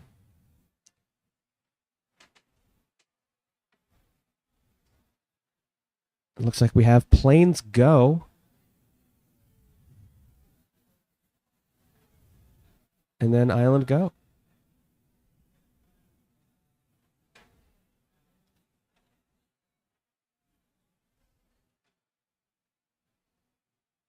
Hello. Looks like we have Quandrix versus Lorehold, and my camera once again is fucking up. So I gotta go fix that. I'm gonna attack. Sure. We'll gain a life. I'll gain a life. And then I will attack 3 for a Ancestry Sprawler. It's a 2-1, an Ancestry defense. And then if the creature dies, I deal with a purpose.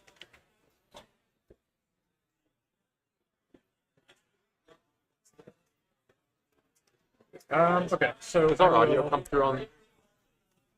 We do. Okay. You turned it off? Yeah, our audio comes on in and out on. Okay, fine. So I'm gonna play this. I gain 2 life. Okay. And then I may discard a card. If I do draw 2 cards, I'm gonna discard this. And you draw 2? Yep. Here. Which one's that? That's a Flying Vigilance guy? No, just a Vigilance. 4/3 vigilance. Oh, I can return okay, it. cool. That's awesome. Yeah. 1. And I will swing it for 3. I'll go to 17. Okay. Michael? Yes. I'll untap and draw.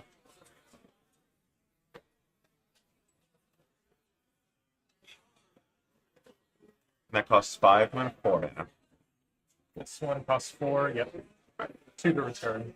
Sweet. I'll play an island. I'll pass you. 2. All right, on the right side here, we got the Stone Docent. Not terrible. Got some action in the graveyard.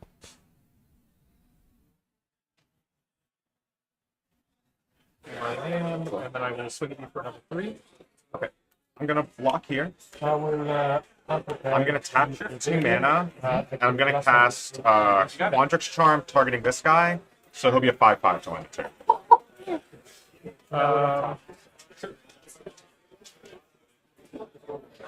So I will play live. Serena blocks with the Hydro Channeler and then casts a Quandrix Charm. Sick fucking play, dude.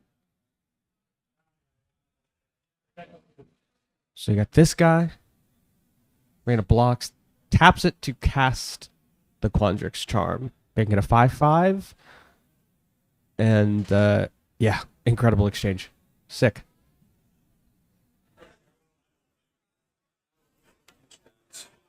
I'll play Force. I'll tap 4 and I'm going to cast Apply Geometry here. I'm going to make a token copy of it. That's a 6/6. It's a 0/0 with 6+1/+1 counters on it. Oh, you just have that ready. Yeah. Oh my gosh. Let me just put Hydro Channeler in there. There we go. So we're gonna make a copy of the Hydro Channeler. Reyna really not only creating a huge blocker, but also setting herself up to cast like a big ass spell in the future. Sick play, and we got a little hand drawn token there. It's a 0/0 fractal with 6 1/1 counters on it. 3, 7, oh, the big ones. Wrong a little choked on red mana, it looks like. A couple of red cards in hand, so not a ton of opportunity to double spell, but I don't know. We'll see.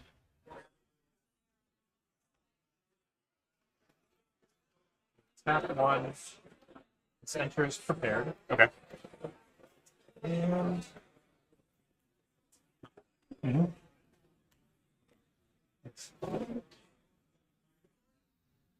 Got the Elite Interceptor on the right side here. 1 mana, 1/2. Very Thrave Inspector, Novice Spec Inspector adjacent. I think this will definitely see Pauper play. Sorry for everyone who just saw on my laptop. And then Seize the Spoils on the other side here. Pull that up. So a bit of a development term here.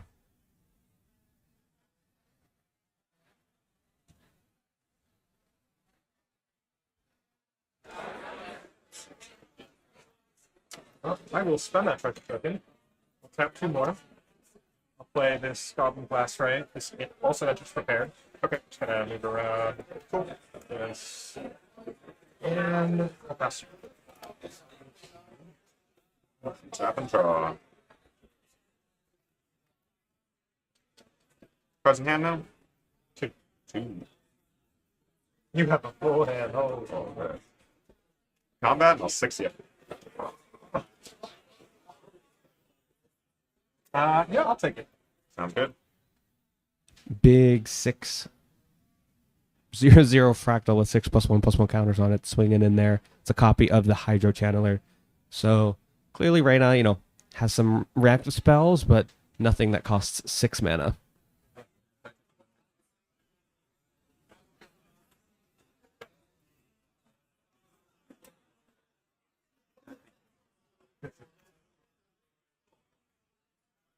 A question for you. Exile this. Reyna, I love you.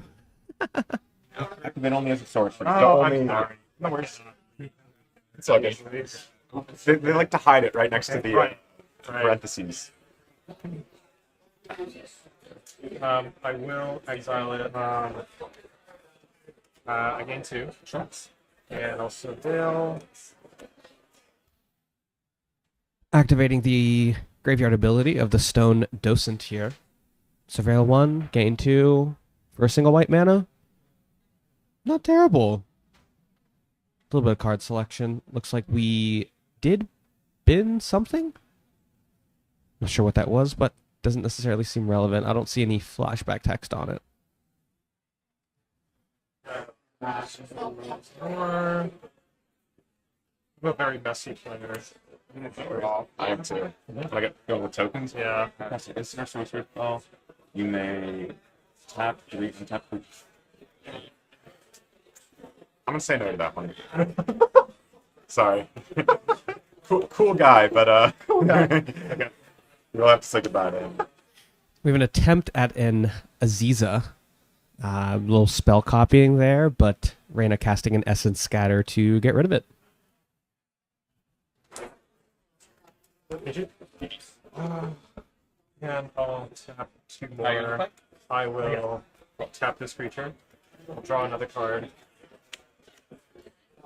And swing at you for 15. I go? Yep.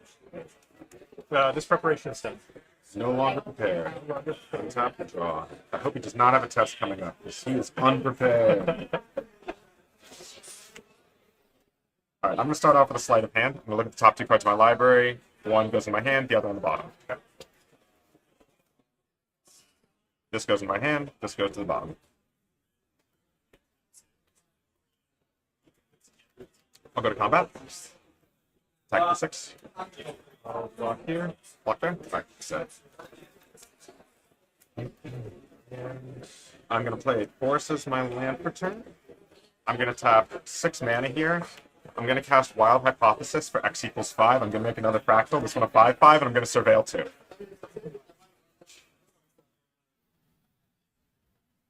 Another brutal Quandrix beating here on stream, thankfully in favor of my biases. We've got a big Fractal and a bit of card selection as well in the Surveil.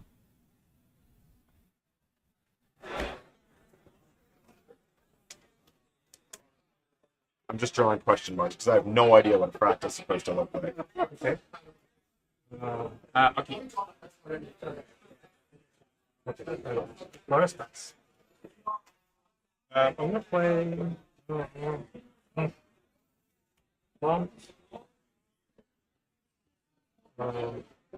Not too soon. Pass.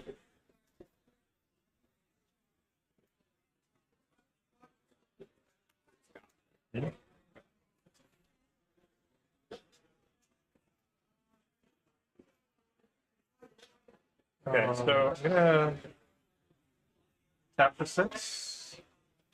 Honest? Sure. Zealous Lorecaster, when this creature enters, return the target instant or sorcery from my graveyard to my hand. Ooh, that's 4. I return this to my hand. Nice. Sure. And Sorry. Oh, you're good.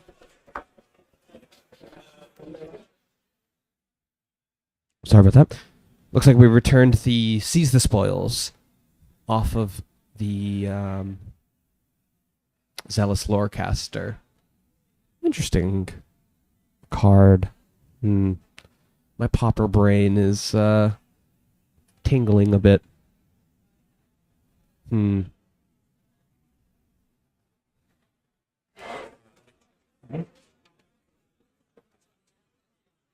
Yeah, I'm gonna go to combat. 6. This is still you still have that. I still have this. Trundling in for 11. God damn. These fractals are huge. I'll block your 6. Take And I'll take 5. Take 5. Main 2. So that's gonna die into 2.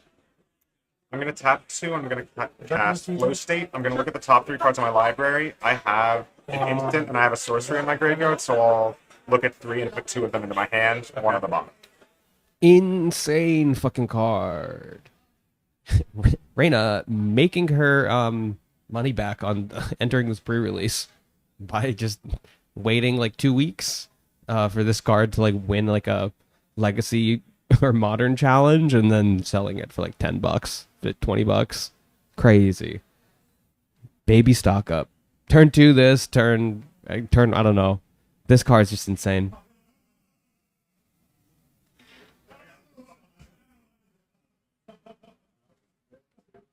Five. You have a notepad ready for this. Oh my gosh. That goes on top. This goes in the yard. You're done. I am done. I am done. Holy smokes. Another giant 5/5 on the board. Crazy. What is this? This one gets a smiley face. How big is that? This one's a 5/5. Normal fractal size. Right. Beautiful. 0 for big 5. Yep. Got this. I'll tap 2. Tap 2 like this. And return this from my graveyard to my hand. Got it. Same as well.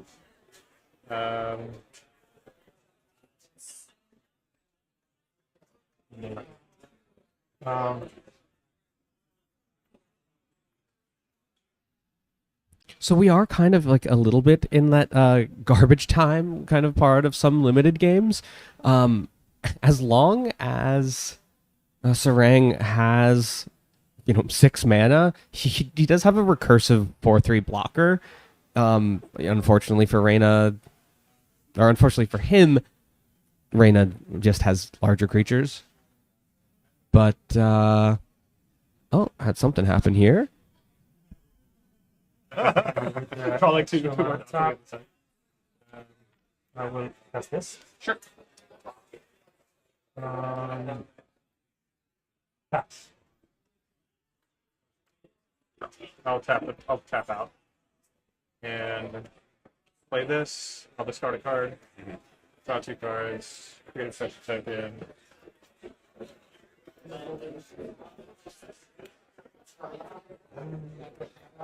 Looks like we got rid of one of the fractals with the Wilton Heat, which is reduced by the Dromedary. So, good play there. Tap that down. Okay, I died. Type 12. Okay. GG. GG's. Alright, game 2? Sure. All right, a definitive game 1 from Reyna. Looks like we're gonna. I don't know. I may be predicting a definitive game 2 as well.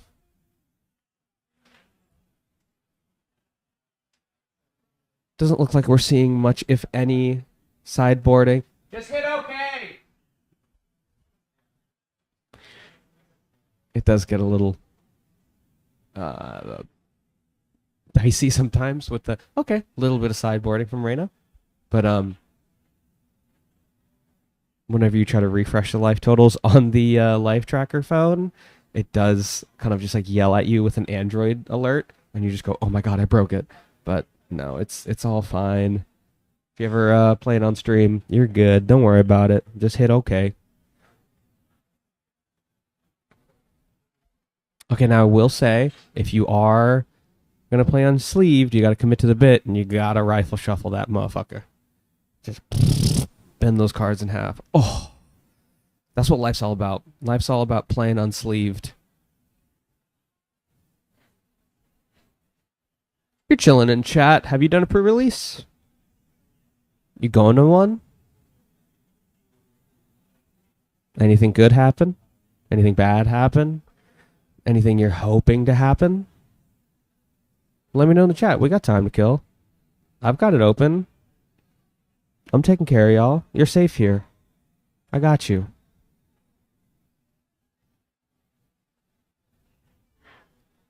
Just shuffling up.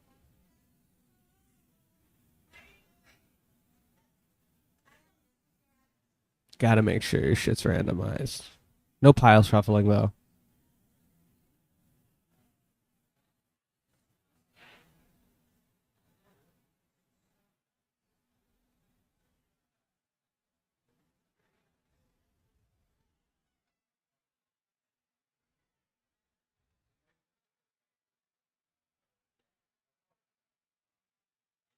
If you're a fan of playing limited, check out CubeCon DMV, happening July 11th and 12th.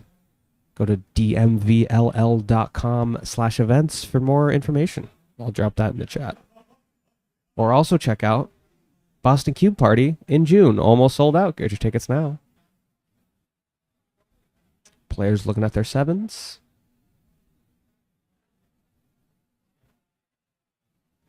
Yeah, see, this set does look so fucking sick. I agree. I also was unable to do pre-release. I had plans yesterday. I'm currently doing this. Maybe Jen will give me some packs to open on stream, though. Who knows? Maybe I'll get a little bit of that dopamine hit.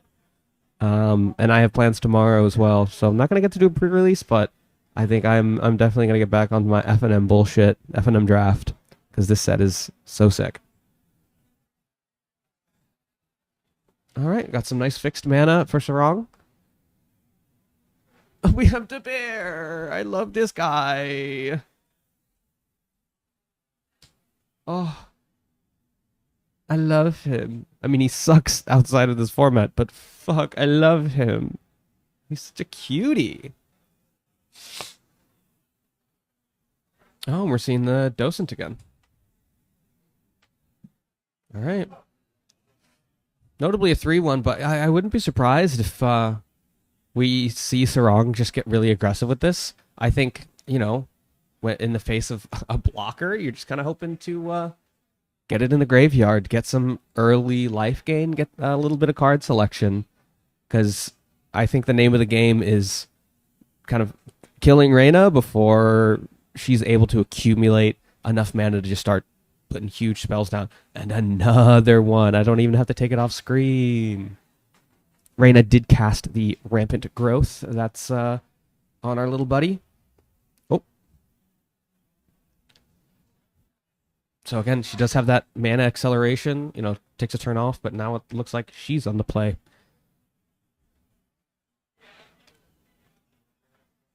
Still making land drops. Love to see it. And we have the Hydro Channeler again.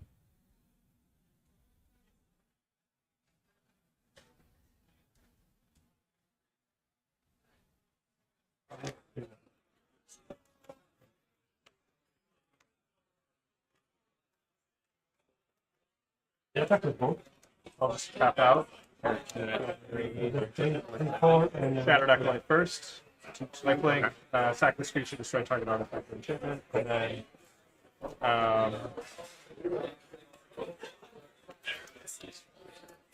whenever one or more cards leave your graveyard, Carol becomes prepared, and then I can mill a card and put to one of the counters.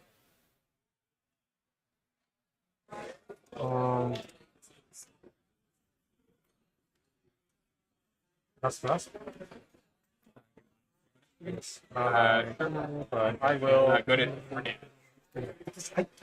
I know those freckles are coming.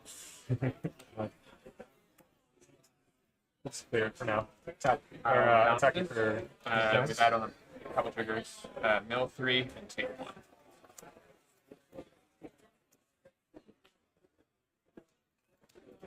1. That bounces. And yeah, we're just seeing an aggressive attack and, decent block.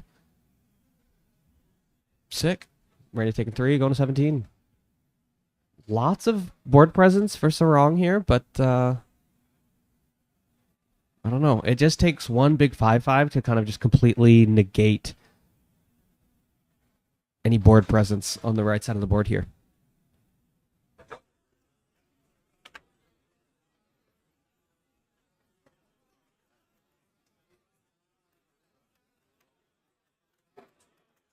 How many cards do you have in hand now? Two. I'll do 4, couple triggers, mill 3. Take 1. I'll pass 2. Okay. Reyna just playing reactively and passing a turn.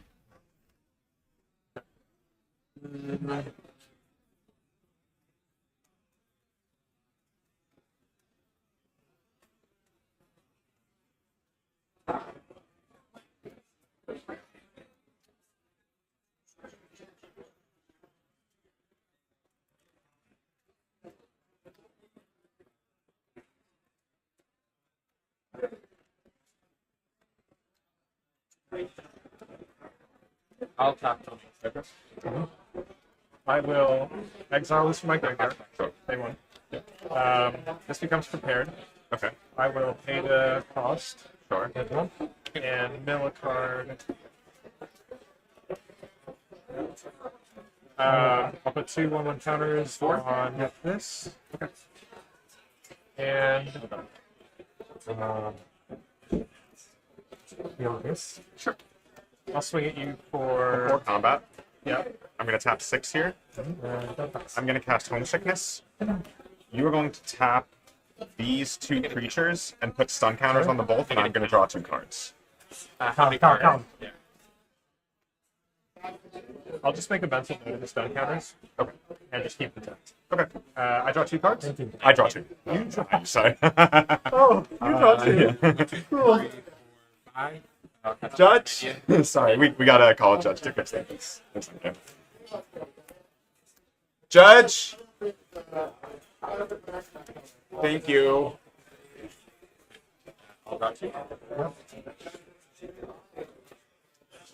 Sorry about that. No, you're good. To put this on the bottom. I'm not sure how to resolve it. I'll tap this. Hey, Jen. We're gonna do for you. We got a judge call. And then I misspoke and said target. And targeted 2 creatures in my opponent. Looked at the first card and then put it back instead of redrawing. All right. What happens? So we cast Homesickness. What did we target? I targeted here, and then I didn't announce who's drawing. And I said I'd draw, but like, Okay. there's confusion about But that. you saw the top card of your library. Yeah, and I'd already drawn. I do think that, considering what was said, that I do believe it was that you did a sufficient amount of clarity for the spell to resolve how you wish it to. Because you've seen the top card of your library, are there any cards in your deck that we have seen? Have we mulligan? Have we scryed at all this game? There was no mulligan, no scries. Okay, so I'm just going to have you shuffle your library real quick, give it to your opponent to cut. Yep. Once you're done with that, your folks are good to play. Thanks. Sorry about that. No worries. Thank you. So those 2 got stun counters. Yep. And actually, I'll let's put them on in just a second. Yeah, let's put them on there for coverage, just so they remember. To explain to the viewers what's happening, Reyna cast the spell targeting 2 creatures, but did not verbally announce what player they were targeting. Their opponent just very quickly drew 2 cards. And while Reyna is required to announce what all the targets were, from interviewing the players briefly, it sounded like Reyna just was about to expound on the targets for the spell, and we just kind of shortcut it a little too fast. Because of that, we just did a very brief backup. We had our opponent randomize their library so that they no longer know the top card. Now the players are playing again. Thank you.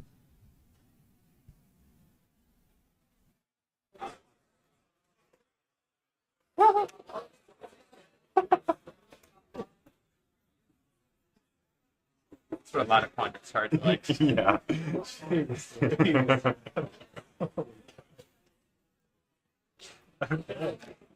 Stun counters are off. Stun counters are off.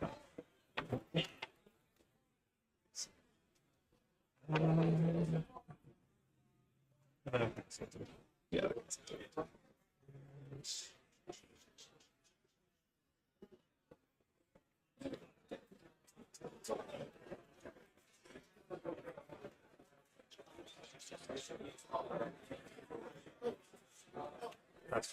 Last turn.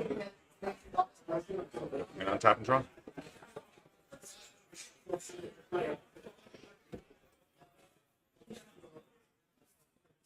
It's just insane. That's what it is. And you have 2 cards in hand still? Yep.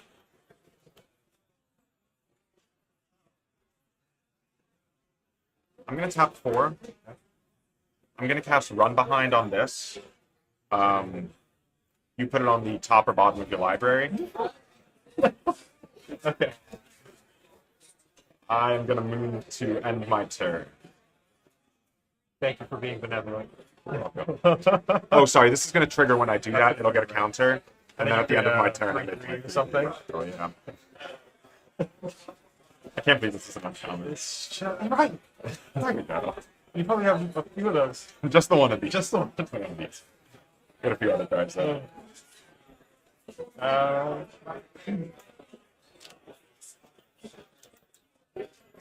Okay, so I'll tap, and seize the spoils. I'll discard a card and draw 2 cards.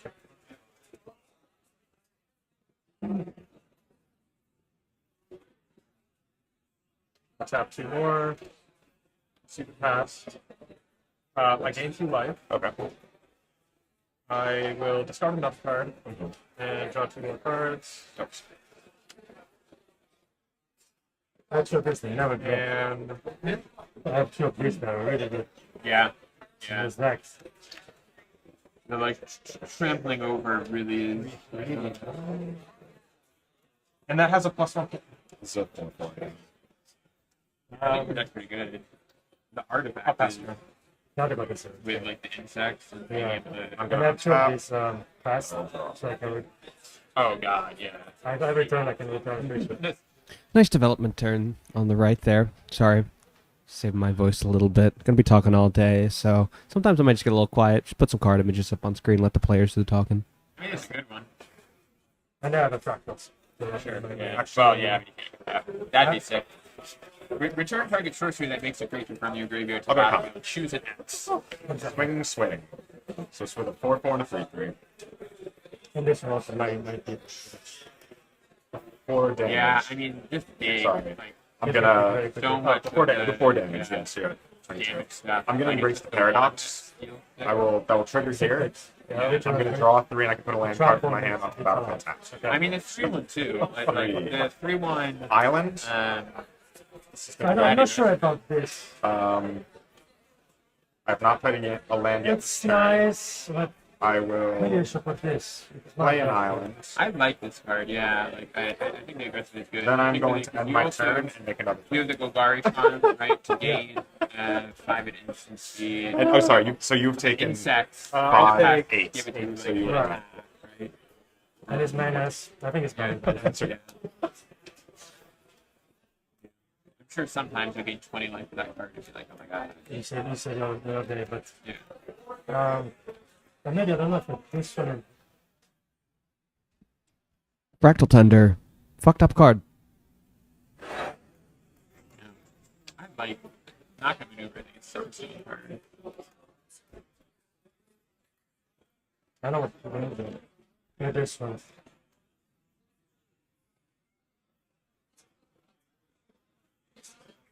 This is an And once again, I feel like we've kind of crossed that choke point that I mentioned before the round got started, where once Reyna gets to a certain amount of mana, she's just going to be able to go spell, create these fractals in varieties of different ways that are simply just bigger and, you know, requiring some pretty bad trades from the Lorehold deck.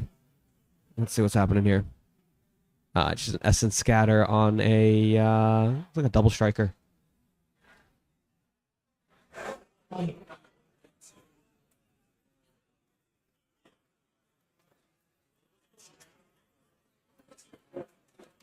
But against your deck, I would probably. Oh, that's right. Put the other one because you remove my cards. On top. yeah. Response. So Being able to blow out fights that one. it's top the cards. With something. I'm gonna go to combat.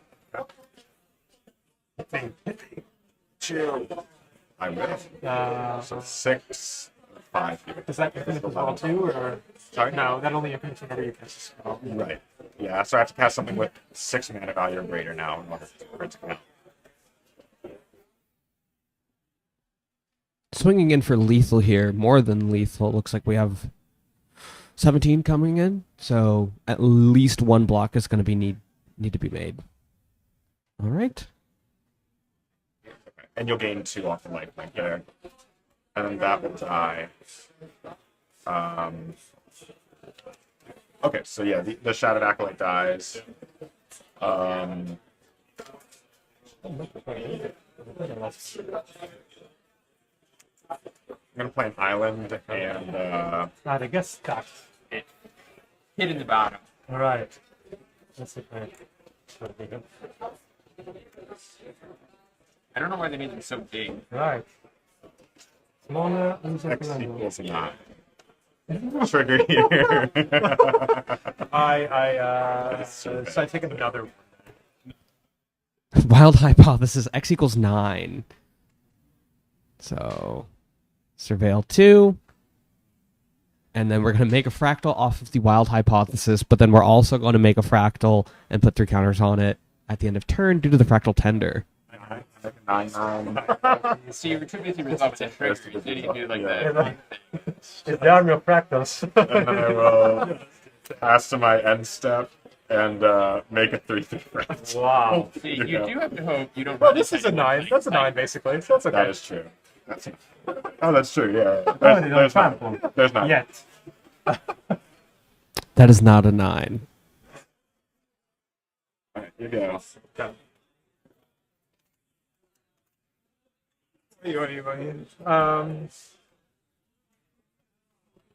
It's not gonna help. Let's see.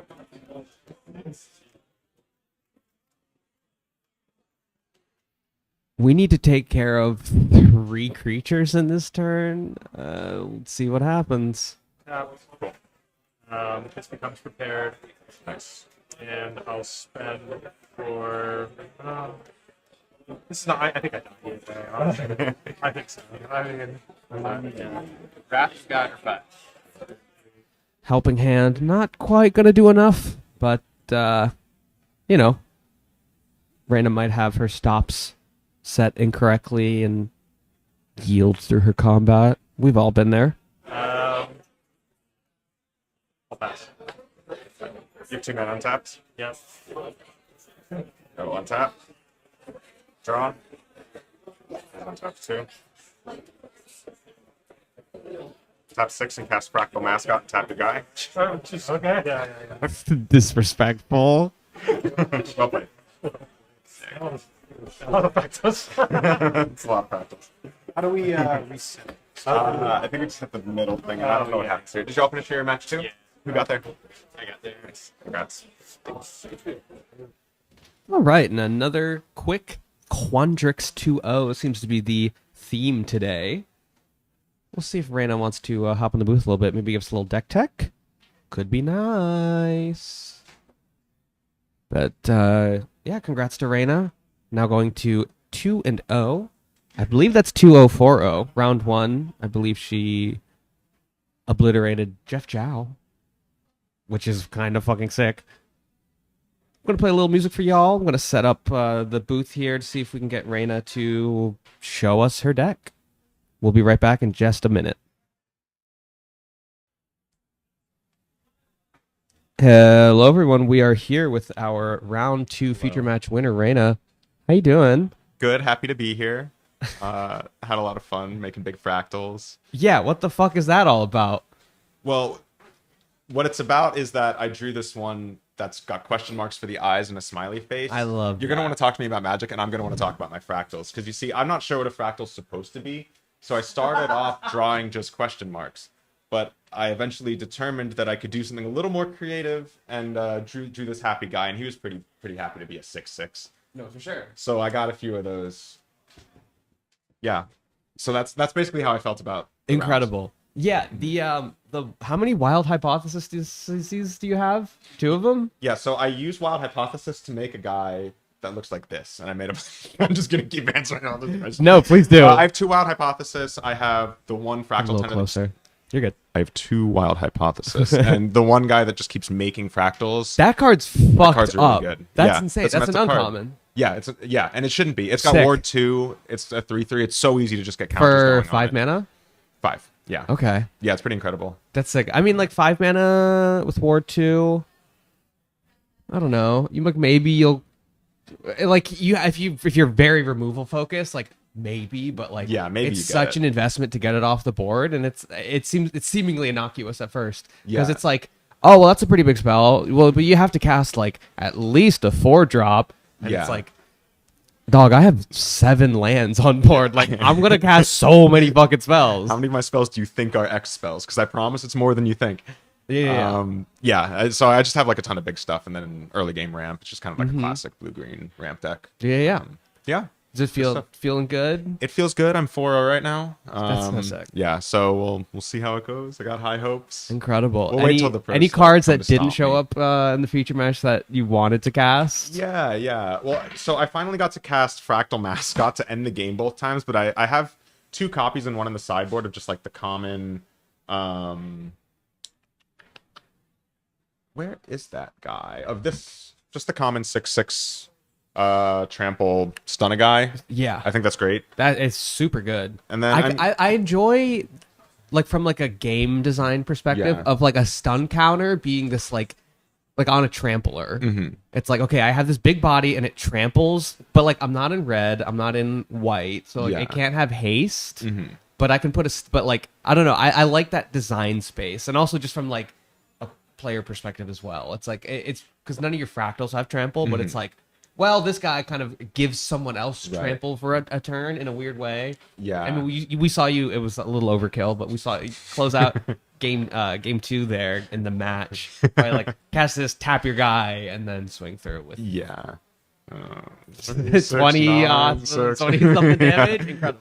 Yeah. No, I feel like that guy's gonna be really good for me today. Yeah, and then I'm not sure if this card is good yet. I haven't really gotten the chance to try it out Kestrel. yet. You know, That's so it sick. looks like it might be pretty good. It's like kind of like a 40 card for Now, me. is so, this like, I just might take it gonna out for is this sideboard. gonna just show up sharpied out and just be an ancestral recall in the Roomy cube? It very well might. It very well might. Yeah, It's the closest thing we have. Secondary so. question: yeah, how many of these cards am I gonna see in Roomy cube at the next Lotus Bloom? Well, if it's up to me, you'll be seeing Quandrix Charm in there.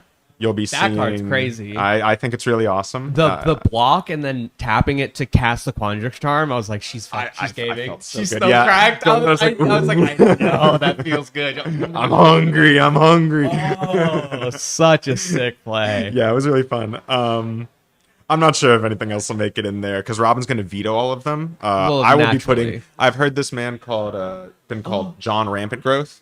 John Rampant Growth. Growth. I love him. He's a cutie. I think he's adorable. I think he's great. So many people in the Popper Discord are like, oh, and I'm like, no, you're bad. He's very he's cute. Not that though. good, but No. he's pretty adorable. If you have him on turn 1, cracked. yeah, Insane. yeah. Like every game that I've played him on turn 1, it just felt like You feel how am I? safe. I have to punt this if I'm going to lose. Like I'm. Yeah. Especially in the face of those of the Stone Docent, the 3/1. 3/1s. You're like, Yeah. okay, and like there's just no you're just sitting pretty there. It's like such a comfortable place to be. It's specifically in that match. Yeah, well, like I'd seen my opponent had 2 of them in game 1, and then when I had the opening hand with Studious First Year, it was like Studious First Year lands and like a bounce spell. There wasn't very much action there, but I was just like licking my chops. I was like, okay, if we can just get a 3/1 on turn 2, like I don't know how this game goes south for me. And No, yeah, for sure. it worked out. So Hey, there you Yeah. go. Well, congrats Thank on you. On your win. Anything else very you much. want to say? Any people to shout out? can I shout out Lotus Bloom? Of course. Viewer, I have an important message for your eyes and ears only. Lotus Bloom is a queer Magic the Gathering organization in New York City. We run queer Magic the Gathering nights on the first Tuesday of every month. That's right, the first Tuesday of every month. Next month is our first year anniversary of Lotus Bloom. It's going to be pretty awesome. The weekend before that, on May 3rd, we'll be having a field day in the park if you want to come do some non-magic stuff and meet some other queer people. And then 3rd is Sunday, 4th is Monday, 5th is Tuesday the 5th. That is the next Lotus Bloom. We'll be doing Cube and Commander. It's a very welcoming and open environment. It's so sick. It's pretty sick. Yeah. My sources are saying it's, quote, so sick. So I hope to see you there. Thanks for coming. Thanks for listening to me, and I hope you come. Yeah, plugging you in the chat a little bit there. Reina, congrats on the 2040. Hope to see you scrub out in round 1 of the draft. I hope to be there. Chris, There you go. it's been an absolute pleasure. It's been an absolute pleasure. Hey, I have had. a third hand. I wish. Can we get some more hands in here? Hands! See ya. All right, see ya. Put y'all a little break. Welcome back, everyone, to round 3, semester 3, period 3. Trying to be a little flavorful with it. We have our players who I believe have some friends watching. So, hello there. In just a moment, once like the stream delay goes. There you go. There's your waves.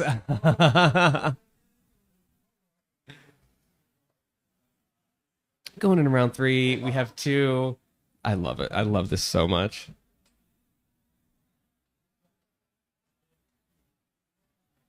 If you're friends with either of these players, say something in chat. Talk your shit.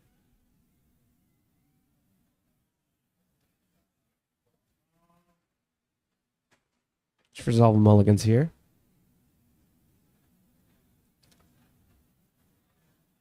Kind of have a sore throat, so I'm going to be going kind of in between actually speaking into the mic and commentating on the game, and then also putting on the overhead mic. We can hear the players. Also useful for a pre-release event like this when we're just dealing with new cards. So Looks like our player on the right, Emmanuel, is keeping 7, and looks like Samir is taking a mulligan.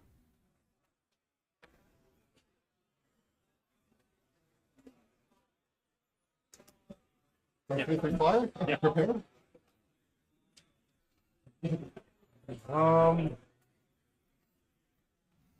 Okay.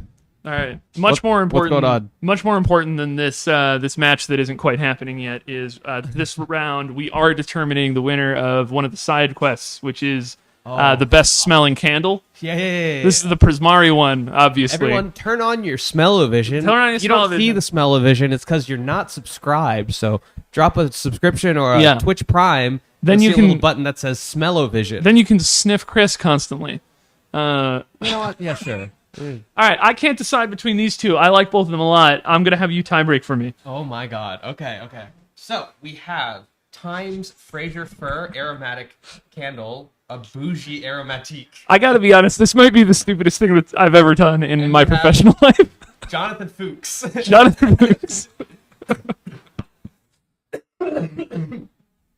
See how Jonathan Fuchs smells. I thought pretty nice. Okay. It's very charcoaly, as everyone with smell-o-vision at home can tell. Hold it up to the microphone. Yeah. So I am getting a little bit of that charcoal. Yeah? It smells Yeah, very yeah. Christmas. Yeah? It smells very like pine charcoal. I'm sitting. Well, by if you the like Christmas tree. if you like Christmas, do I got a candle for you? We need Ryan in here. We need our Ooh, expert. that's a really excellent point. Ryan's, I Ryan think James, currently, if you're in chat. I think currently playing Popper at X Union. I do quite like this one. That's just This a Christmas one's tree. just straight up pine.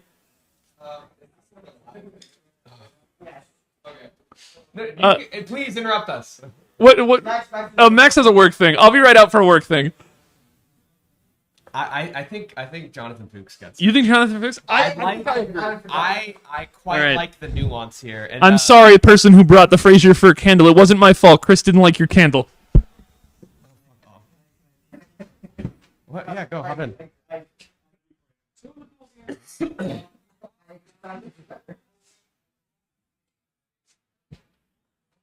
Sorry for that brief interruption, but you know, it's a variety stream. Got an elite interceptor and a goblin glasswright, I believe is the name of that card.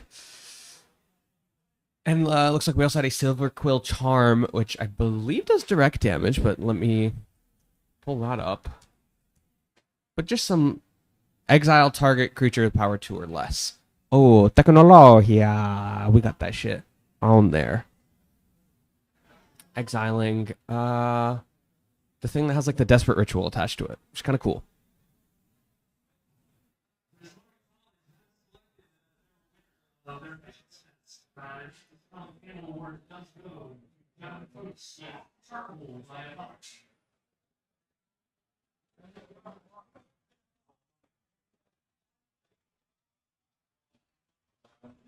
The one to return that to my hand. Okay. You can take it. Yeah, gross. Okay. I'll pass my turn. That's a sorcery, yeah? Yeah. Perfect. Okay. Here's that. Let me get my stretcher.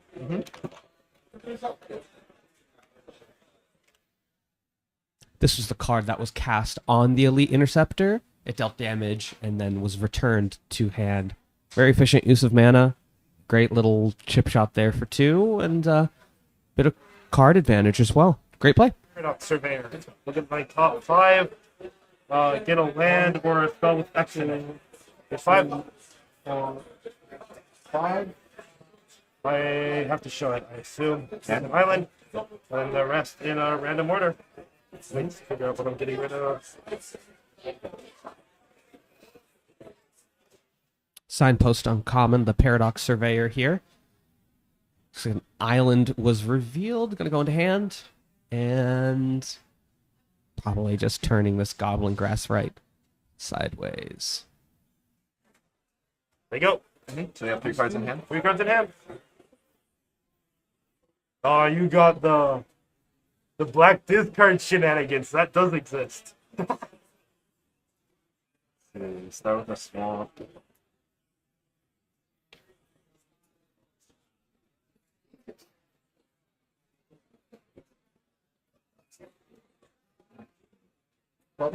Yeah, we're okay if I attack Sorry, I don't think that's reveals your hand to the non-land that black discard second. I gotta procrastinate in the stress stream.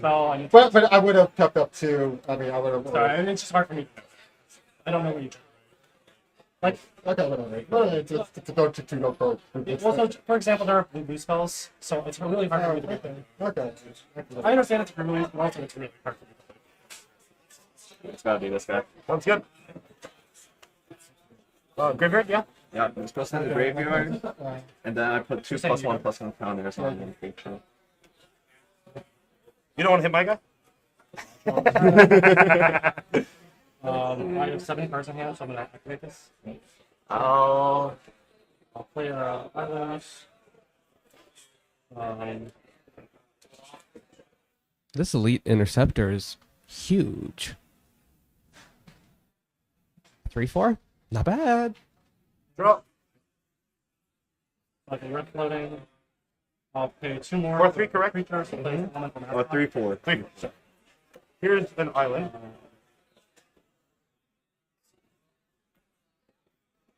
I will just go to combat and attack for 4. 3 here, 4 damage to target creature targeting your elite. Then I get to surveil 1.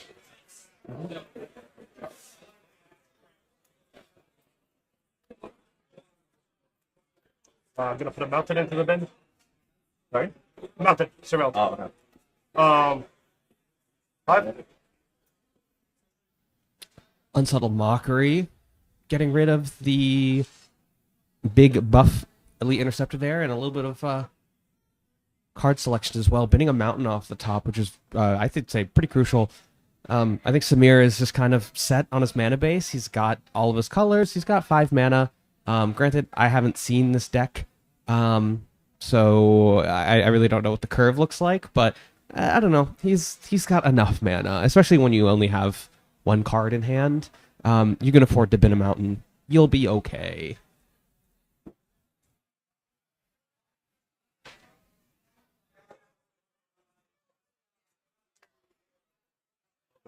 I'll start by playing.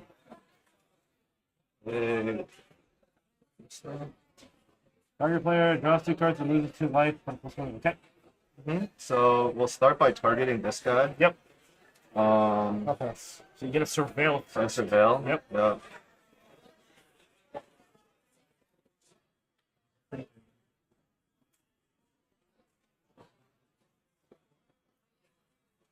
I'm going to try to.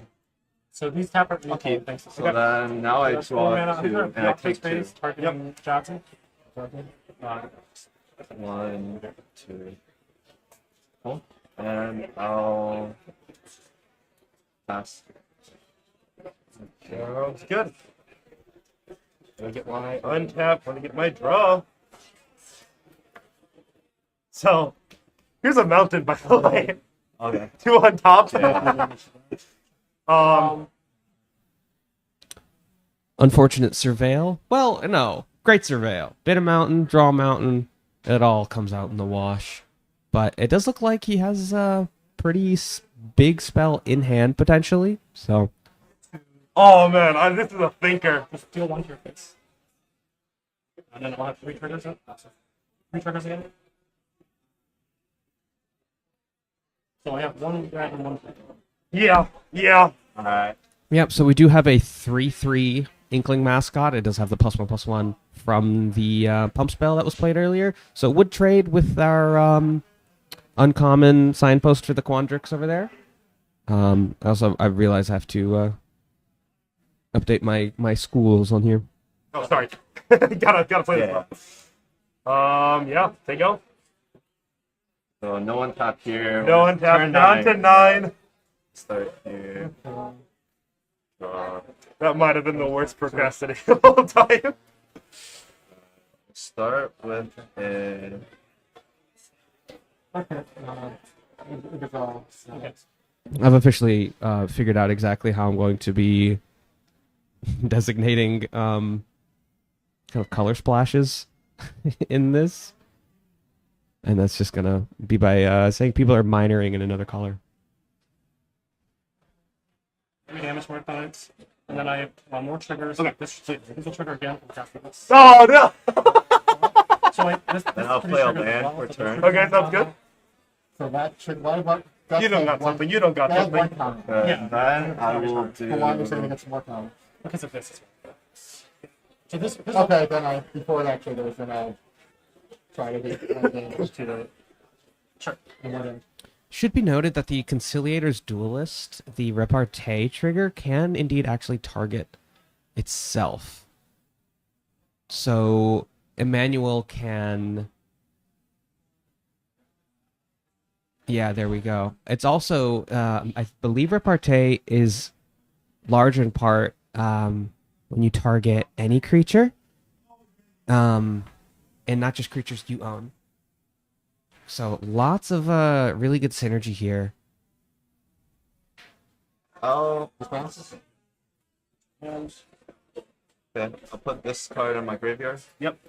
Alright, the next trigger, I'll flicker this guy. Makes sense. Makes sense. Yep, so he comes back. Yep.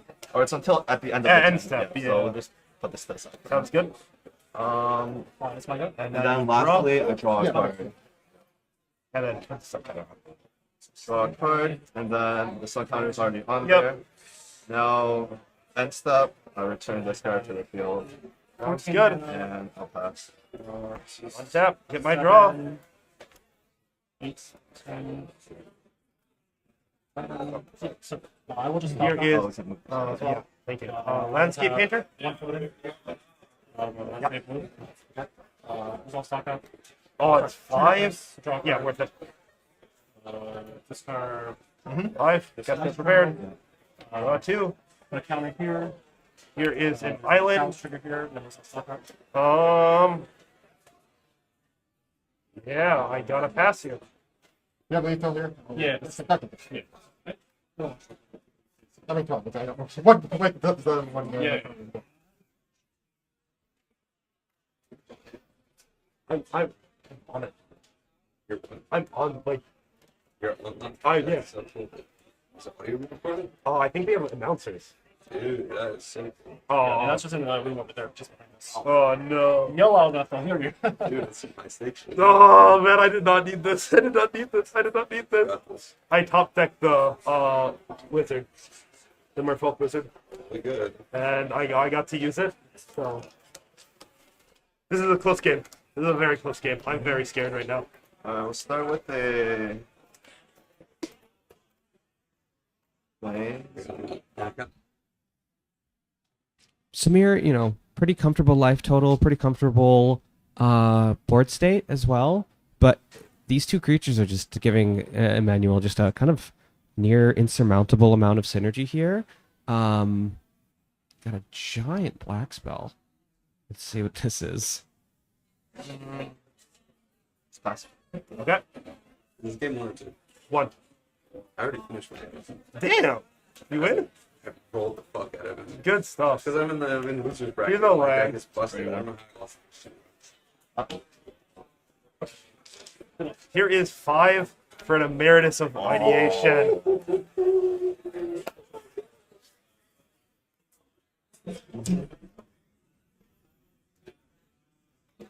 We're gonna use it. Yep.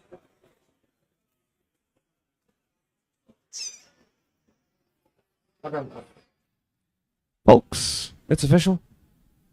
We've cast an Ancestral Recall. You'll love to see it.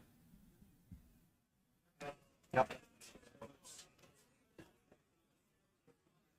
I cannot swing well, so I will say go.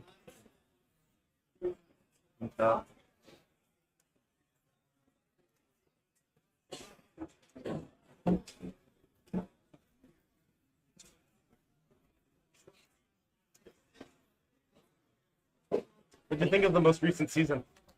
Oh, pretty good, yeah. I got it on a mango, so I'm just sort of like waiting Oh, yeah. Emmanuel digging through the graveyard. You gotta admit is kind of mildly concerning if you're Samir, because he already has 5 cards in hand, and he's just garnering more advantage by being able to use his graveyard. So we'll see what happens here. Lead. Yes, target creature gets +1. Okay. You get a couple things. What do you want to do first? So we'll start with this trigger to get the surveil.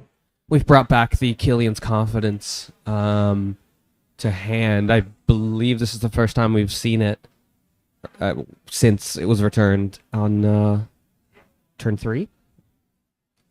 So lots of triggers here. We'll get a Surveil, and we'll get a Blink as well. Discard this. What do you want to flicker? And the second trigger is a flicker. Yeah, 7 lines. I guess you get an order. Yeah, let me think about a triple cut. Yeah. Resolving this Inkling Mascot trigger. Big thinker here. Flicker this guy. Okay. Flip it over. For now, it's. Yep, and there we go. We are flickering the guy to his own trigger. You just draw the Probably this one. That's good. And then this guy got the counter. I'll resolve. Get a draw. I'll draw a card. It looks like I have to keep this. Put this back. Flex. This back. It's sure. Raven. Island.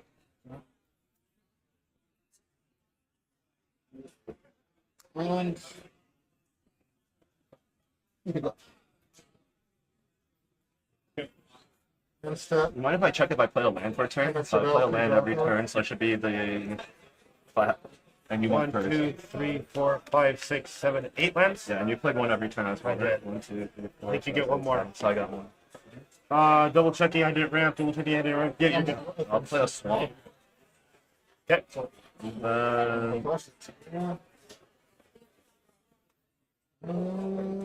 I'll play. Draw. Yes, I'll draw the card. Hunter's prepared. I'll tap it like draw for turn. Then I'll target play this spell to gain double strike until end of turn on Back to you again. this guy. Okay. So he has flying, by the way. Flying and double strike. Yeah. Okay. Bunch of triggers first. Oh yeah, triggers. Sorry. Yeah, let me do that. This guy. We'll start with it doesn't Surveil, matter which yeah. one. We'll start with Surveil number 1. Sounds good.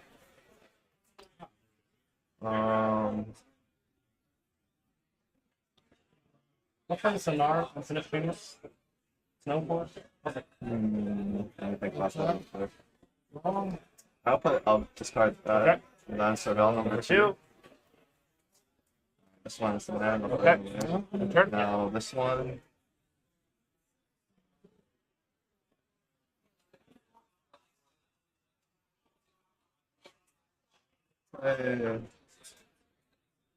This.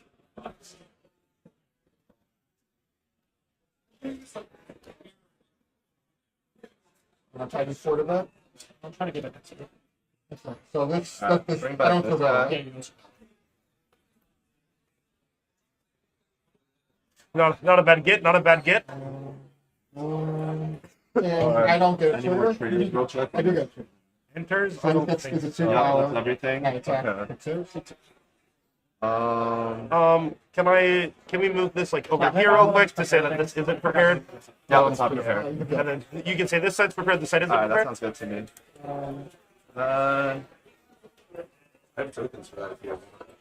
Uh, There's also just 3 blocks. yeah. I mean, you can use these. You can use. Second part of the box that might have it. Yeah. Do you have any of those tokens? I don't have this. So I'll try to. I swear I saw this. Okay, that was so you untap your land. Yeah, and I haven't talked to her. Okay.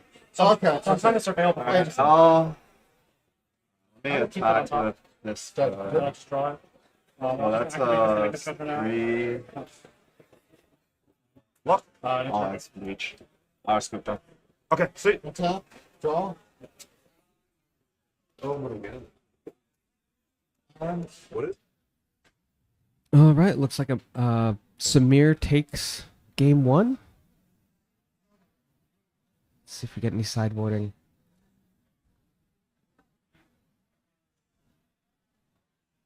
Emeritus of Ideation, really putting a lot of work there.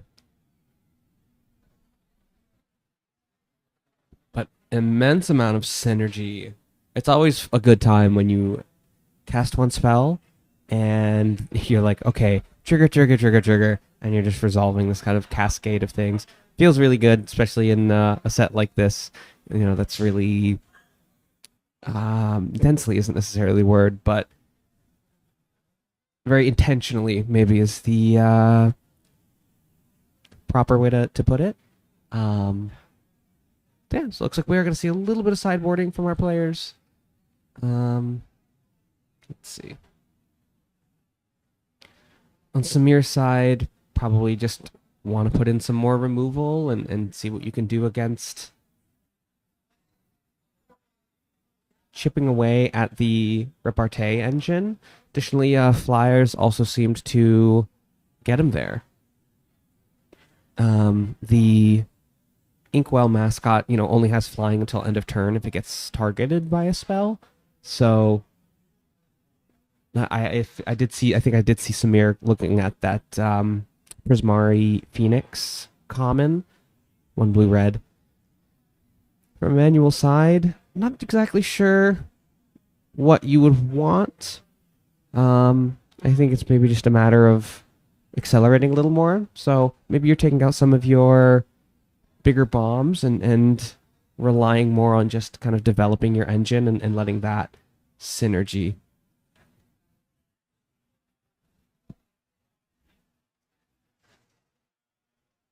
All right, I have chat back up. I'm not scrolling through Skyfall frantically trying to find cards. So how we doing?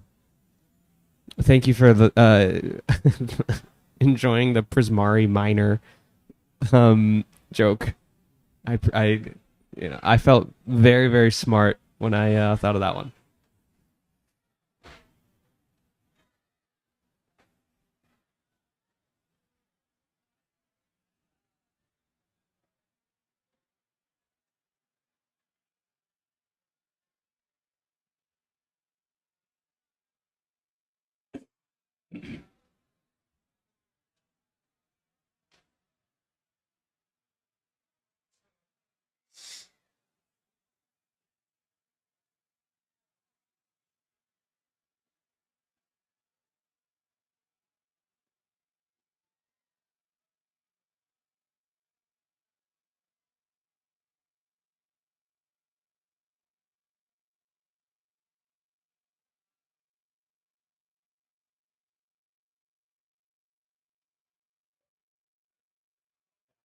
But isn't that cast? No? Was that? No, I'm not going to cast. Is that okay? I mean, you know me, I do my thing, man. I don't know. Like, sure. Yeah. We can call a jug. Is that what's the? I don't know. So the rules are that you know. Then you know there was more than that.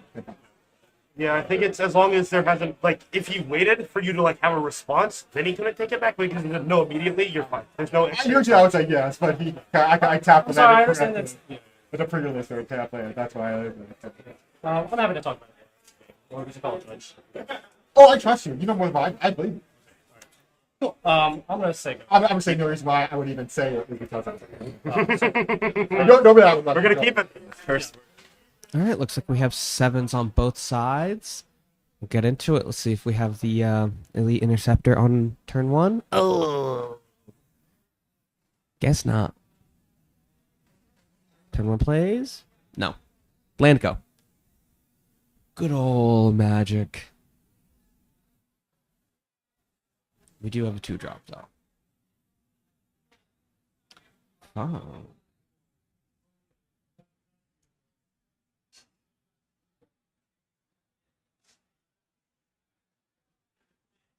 Scolding Administrator. 2/2 Menace. Repartee. Put a counter on it, and when it dies, move those counters. That's fucked up. And again, the Goblin Glasswright on the left here.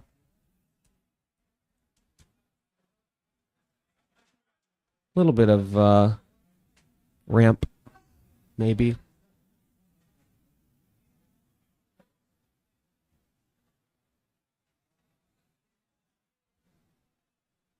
Haven't played a land for turn. I mean, any instant speed targeted spells is a blowout here, essentially. Yeah, I like that. Yep, just get in for 2. There we go. And there's the mascot again. So just kind of flooding the board with 2/2s here. Looks like we do have that forest in hand, so we do have our basic land Tron, so to speak.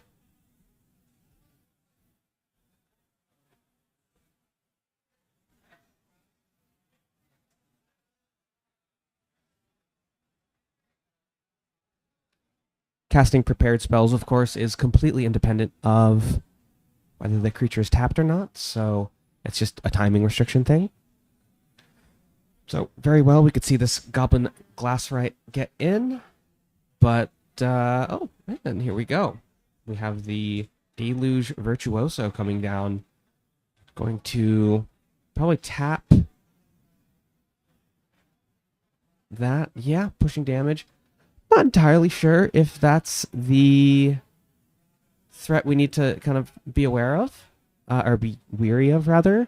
I do think the Administrator is going to be a bigger threat. We did miss a land drop, actually, now that we're thinking about it, so fuck me, what do I know? Number 2. This I'm going to start reading. You can resolve it, I just want to read it. So do the trigger. So the creature I'll target is this one. Yep. We have +1/+1 for mana. Yeah, it gives a counter. Yeah, or this is just a simple. And now we're gonna get, yeah, okay. So maybe I was just like completely wrong here, and L. Ashby has entered the room and is now with a record of 1 and 2. Yikes! If you want to, hop in here.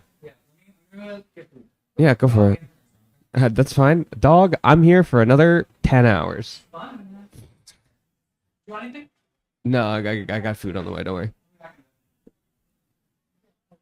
All right. 4. So 4. Yeah.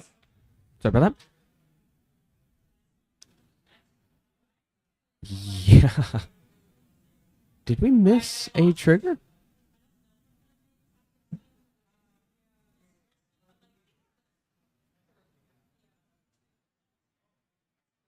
Because that gets a counter.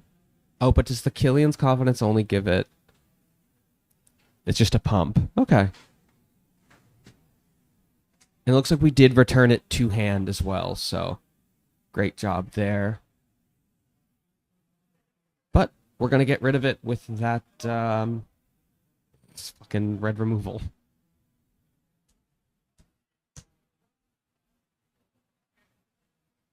Oh, I did this backwards. That's alright. Swing.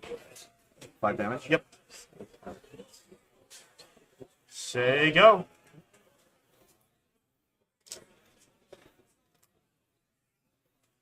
Unsubtle Mockery, the spell there to get rid of the Administrator. I'll try to vibrate out first to kill this and tap Johnson. So that this is How many cards do you have in your hand? Yep. 4 cards. Okay. Let's go ahead. I draw. Yep.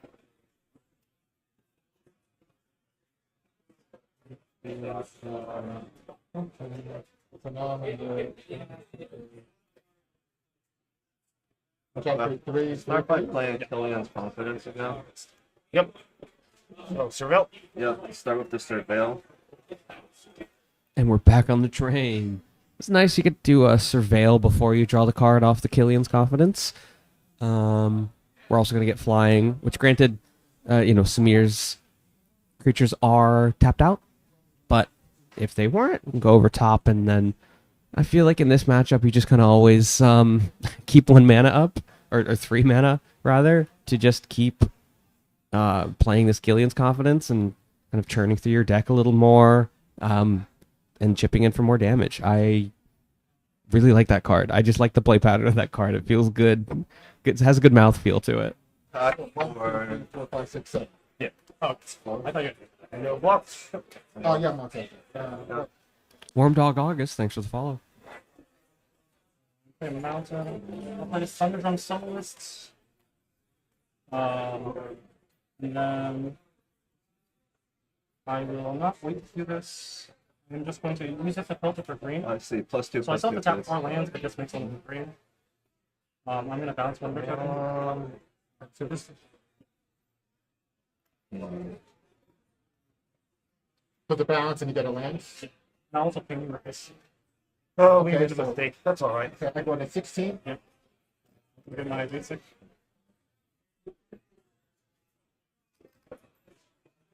And then sure. And for that, I'll pass. Or sorry. You're fine. Yeah.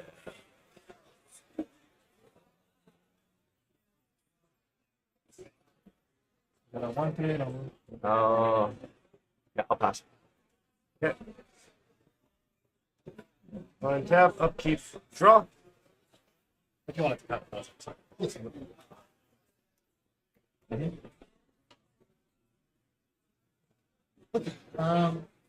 maybe that's okay.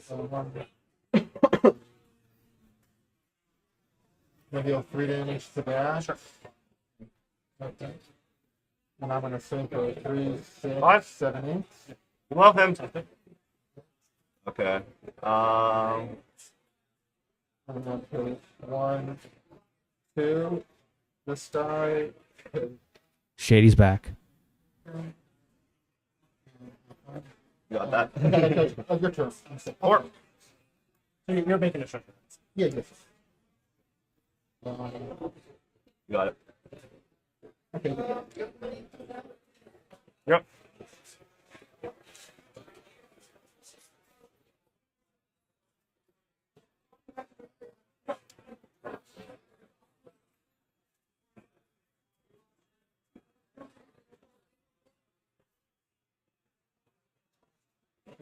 I'm gonna try to draw 4 cards and then get a permanent mana value actually less than a hand.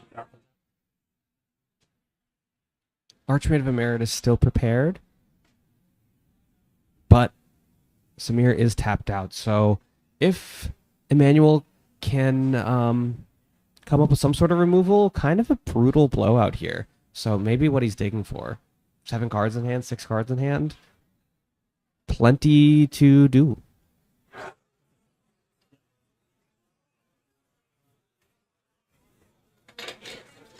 Alright. Play this guy.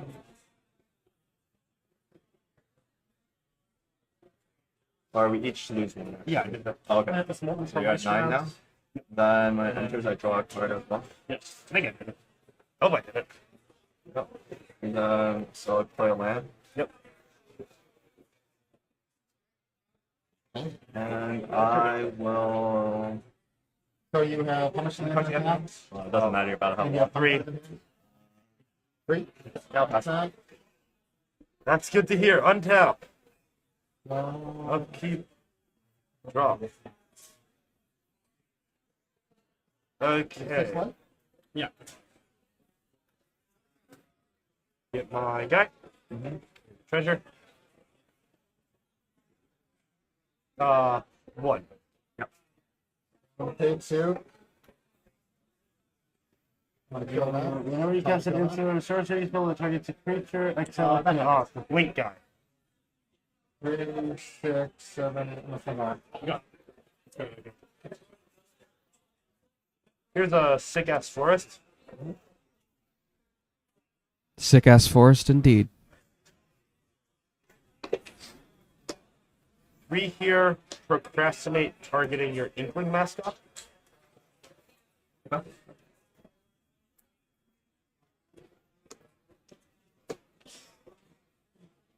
Get another +1/+1 on it.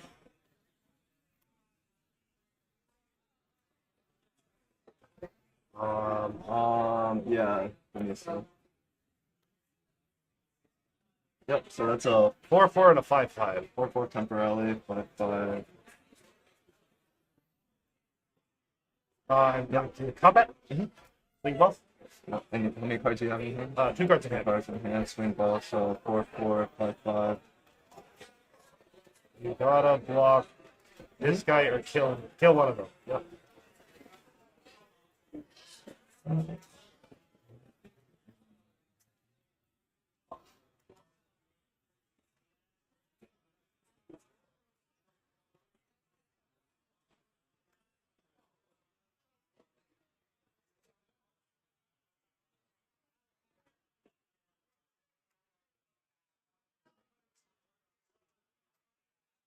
So you're at 9 to start? Yes. So we need a block or we need some removal here, or else this round is over.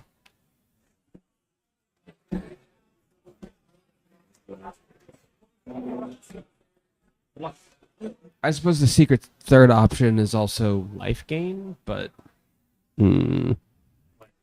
Okay. And resolve to damage? Or move to no. damage? Okay, fine. Is this what we call? Yep. Pumps him up to a 5/5. Yep.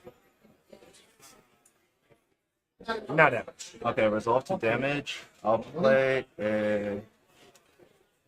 Sorry, the last window is at declare blockers when I cast this. You can do it after me, obviously. Oh. But it's in the declare blocker step, correct? Or right before damage, sorry. Yeah, I mean, yeah, right yeah, before yeah. damage. There's no window after declare blockers, and there's a window in the declare blocker step before you move to the damage step, right? Yeah. Yes. Yeah, sorry, I meant before the- damage. Yes, you're good. Okay, before damage? Sorry, I let me will- do this real quick. No, he's unprepared. Yeah, and it's blocking this way. Yep. So before damage, I will play a...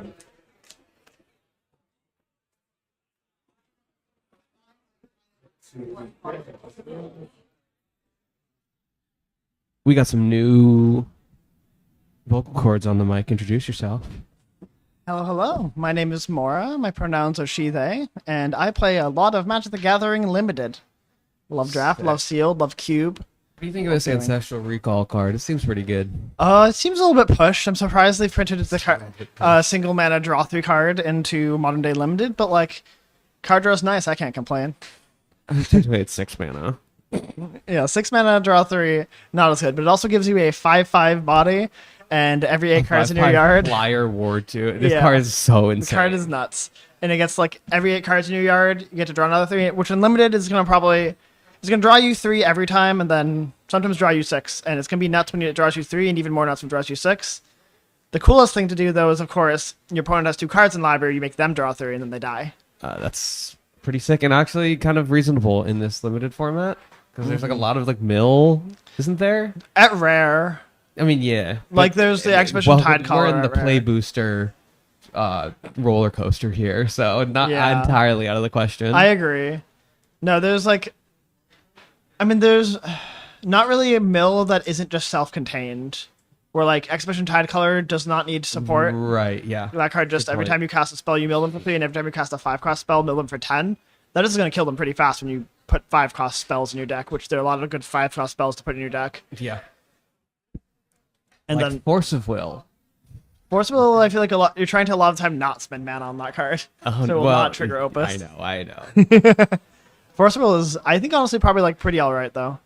Like, we saw one round 1. Ooh. I know. That's sick. Countered like a big old 6-drop sorcery or something. Yeah, no, it's like, if you have enough blue cards in your deck, I feel like Force of Will, enough blue cards and like enough card advantage that like you'll always have a card to pitch. It's pretty nice, because like sometimes you'll just pay it for the 5-mana buyout, trigger Opus, and be like pretty happy anyway. Yeah, there you go. Like, part of the reason why Force of Will is still really good in Cube is because the 5-mana buyout is playable. It's bad. Absolutely. But like, you'll do sometimes it sometimes. You're just in garbage time, and then your opponent's the Yeah. first one to kind of get a draw that is out of garbage time, and you get another turn of garbage time. Exactly. Like you'll just be in situations where your mana cost does not actually really matter, and you want an answer to any impactful thing they can do. Because you can both be like top decking, or like In this case, like you answered the random bomb, you answered the Dreadmaw, that stuns a thing. There you go. But yeah, this game is looking. Over. The Silver Quill player seems to have many cards in hand, which is He's also at 4. He's at 4. Opponent's at 8. 8. So all right, opponent's going to 7. I did see a stun counter on. Yeah. I did see a Silver Quill charm in hand. So if there's any way to survive here, then like burning out is a possibility. However, I suspect that won't be the case. I suspect that this 5/5 flyer is going to do 5/5 flyer things, and also likely the Emeritus player also has many cards in hand. But the Deluge Virtuoso does not have flying. Yes. So we could see like block. No, because this the goblin's gonna just take this game's over. Like, the one move that Silver Quill has is they have 2 like instant speed interactive tricks. They can is the 4-drop, is that to blink back, is that slow blink or fast blink? It's slow blink. Oh, so then if on their turn they had slow blinked it back and then gave them their mascot flying during their opponent's turn. That's a good point, because like on this, if they do have the Silver Quill charm, they do have Silver Quill charm in hand. Yeah, then it should have probably just been. You probably should have just cast that main phase, right? Because like you're gonna cast only if you actually are going to cast it. I think probably. I mean, what else is gonna save them? So the plan here is, unfortunately, we don't have quite enough life. Yeah. The plan, I think, there was to Silver Quill Charm Helix, block, and take 5, go to 1. But it looks like here we're going to be taking 6 and going to 0. Exactly. Because of... If that 4-drop was any other creature, survival would have been possible. Yes. Tuffy. Yeah. I don't think there's anything at 1 mana on this format that actually is surfaceable here. Take a look at their hand. I don't know what that... There's the... Path to Exile, whatever it's a called. road. There's a road. There is a road. A road is the out here, yeah.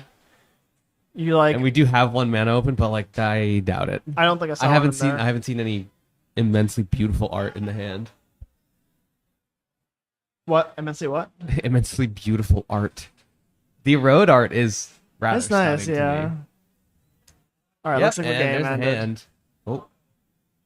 There's the road art. I think that that's is so pretty, cool. Oh yeah. This artist also did one of the basic mountains, I think. Ooh.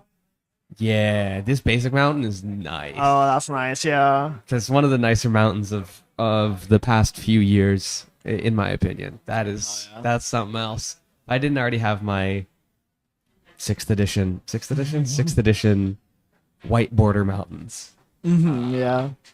I'd be looking at those, but looks like the match is over. Everything is wrapping up here. I'm going to switch this over to the commentary booth. You guys can look at our beautiful faces. It's my face. Hello, hello. What is up? What is up? Here.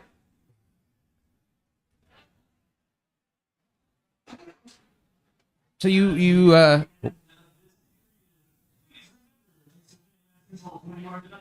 No, that's not time in the round. That was a reminder to submit.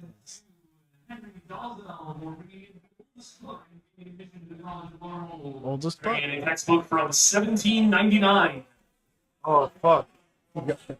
I wish so my great uncle, he like lives in Jersey. But he's like a Lutheran scholar. I'm pretty sure he would have lent me like a 1450s manuscript or something. Oh my god. You know. Would that be a textbook?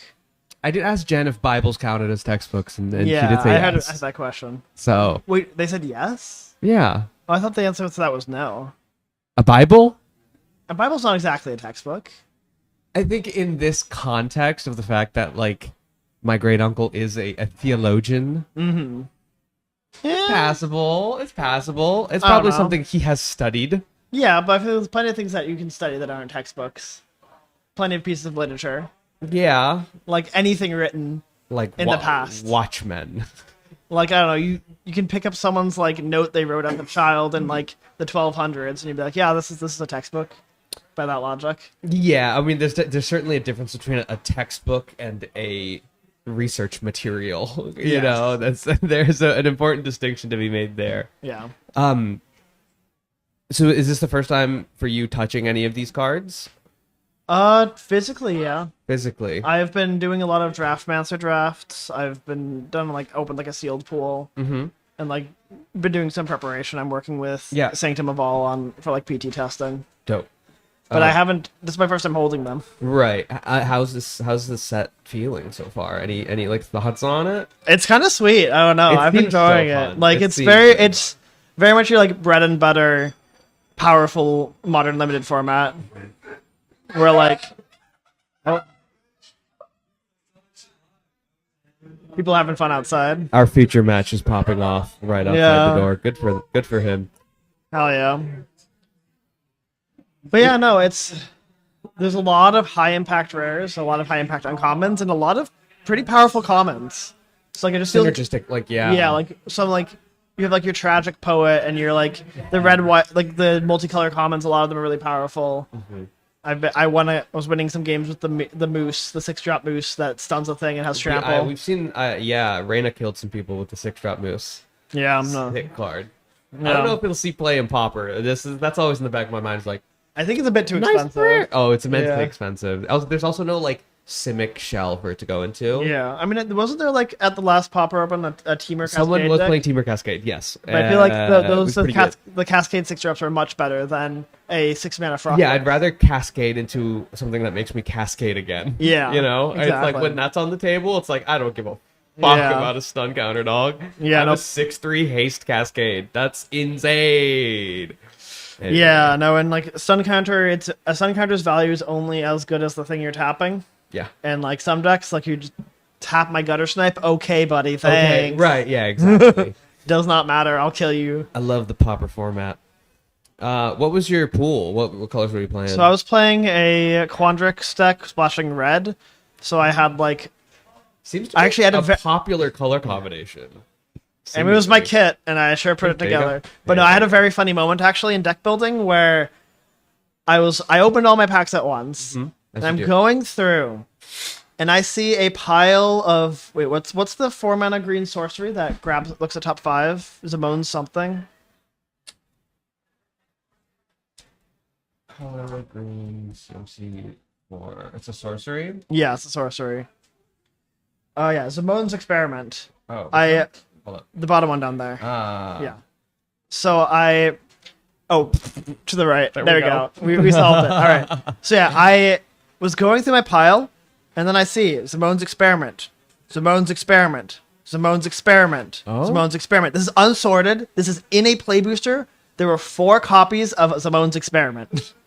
I love play boosters. I fucking love play boosters. It was very funny, and I immediately called everyone over like, "What is going on here? I've never seen a misprint like that before." That's crazy. That was wild.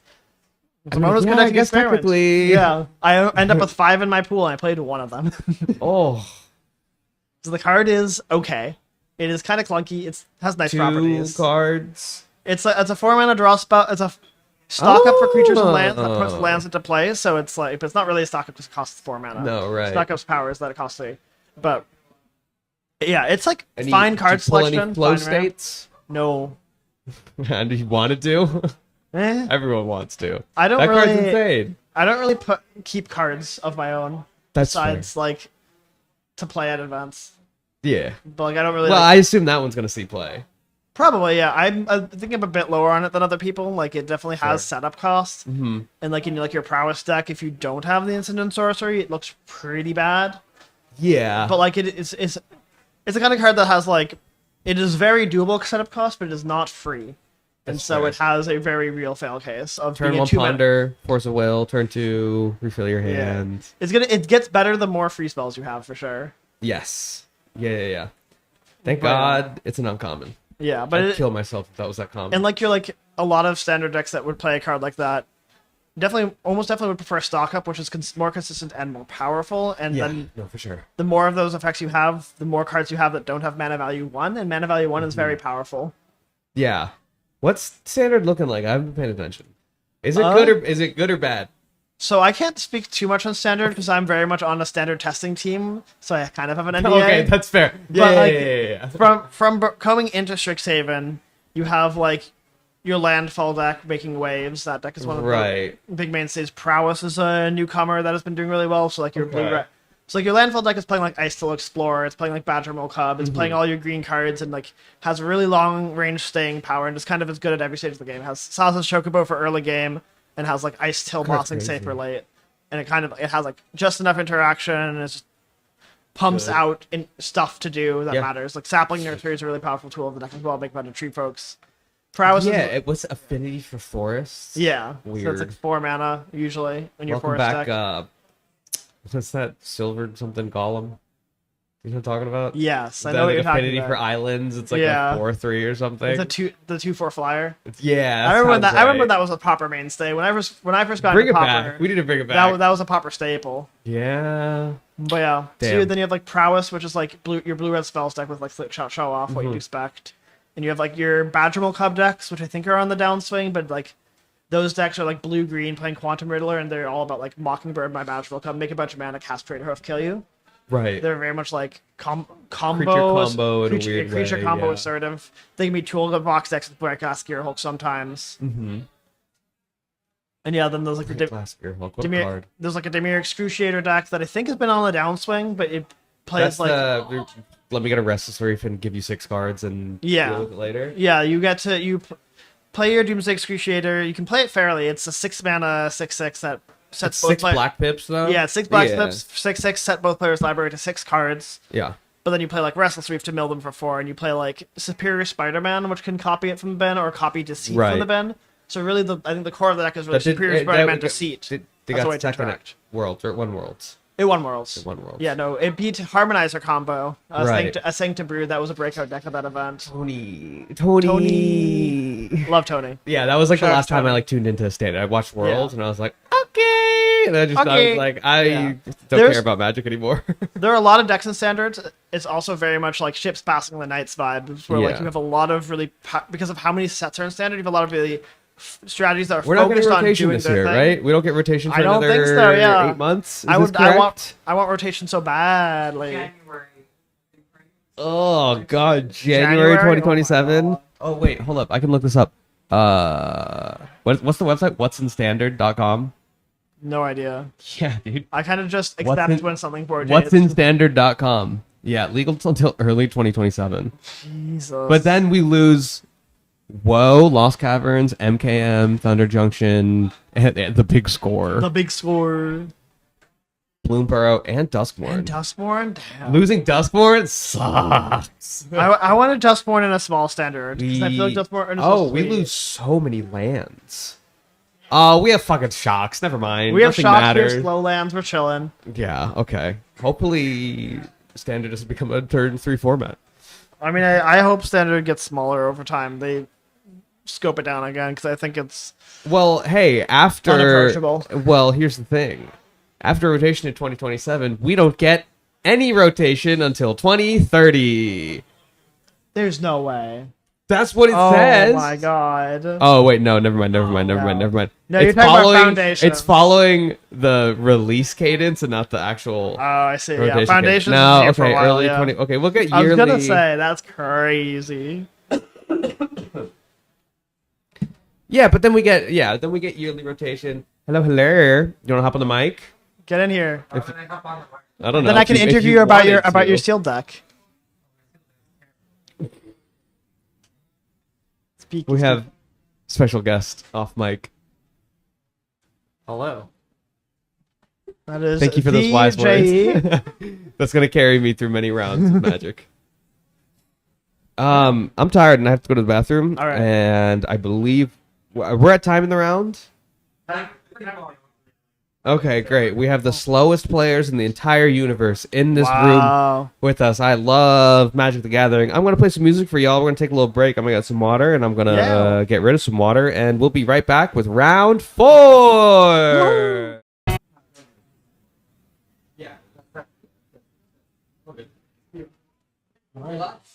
Are we on us or the game? Okay, Slay. Welcome back. This is round 4. Of the arguably the largest pre-release in at least the East Coast, surely, right? Here at Hex & Co. Maybe. I mean, I assume in New York we have limited seating, so like surely there's another city with better seating. But maybe not. You know what? But that would require us to accept that there are faults with New York, and I disagree. Oh, I think there's many faults with New York. Off to a great start. We need to kill this girl. No, but yeah, so I am L. I'm back after busting out, and we have here with me. And I'm Mora. I'm back again. Back at it again. Back again. And we have our 2 players shuffling up, ready to play here. I believe this is at the 3-0 bracket, correct? That sounds about correct to me.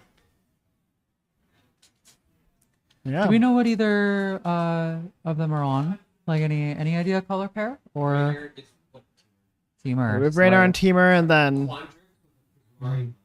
whoa, damn. And then we have Roberto. We do not know. Raynor rolls a 5. This will be very interesting. I don't know what the other player rolled. Or it was even odd call probably. So we'll figure out who goes first when they go first. Loving the pink sleeves. Yeah. Unfortunately I can't really tell the difference between a dark pink and a light pink. So I feel like pink is defined by being light, right? Whereas dark pink well, like a darkish. Would that be maybe closer to like purple also, or like red? We can make some conclusions about Roberto's deck. We see a Silver Quill card in the sideboard from top eye view. I do see that. And what is that card to the right? That's a Prismark. That's a Prismark command. Prismark charm that is out of the other match happening at that table. I understand. That's from the other match. That explains a lot. Okay. All right, we see Lorehold cards in Roberto's hand, so I presume looks like we're going to 6. Yeah, Roberto's going to 6. It looks like Raynor is keeping. I think I saw a blue card in there. Yeah, I've heard a little bit of Raynor's deck. There is a loot, so there's going to be some fun shenanigans happening for sure. That's okay. That's quite. I'm so glad that Chris said it. Wait, there's a loot. Yeah, so there's. I've made this mistake like 5 times. LUTE. There's an artifact that doubles your mana for specifically spells. Do you want to pull that up? Yeah. Good kind of sick. Because I was thinking the little creature that. Wow. All right. Okay. It should be up. Meanwhile, slightly off screen, Chris is getting into a sandwich. How's everyone doing? Everyone having a good time? This is Jen, if anyone's wondering. No, I mean, I hope people would understand, would recognize my voice at this point. I keep coming in here and making stupid jokes. Who's winning? We're on turn 2. There's Newman. We're looked going away for real 2 fast. seconds. Yeah. I thought we were still resolving mulligans. Yeah, same. All right, so we see on Raynor's side, we have the Mana Dork, the 1/3 that taps for a blue. And on the Lorehold side, we see a Tome. This Tome is a 2-mana book that every time you cast an instant or sorcery, gets a counter on it. And it taps for 5 minus N mana to draw you a card where N is the number of counters on it.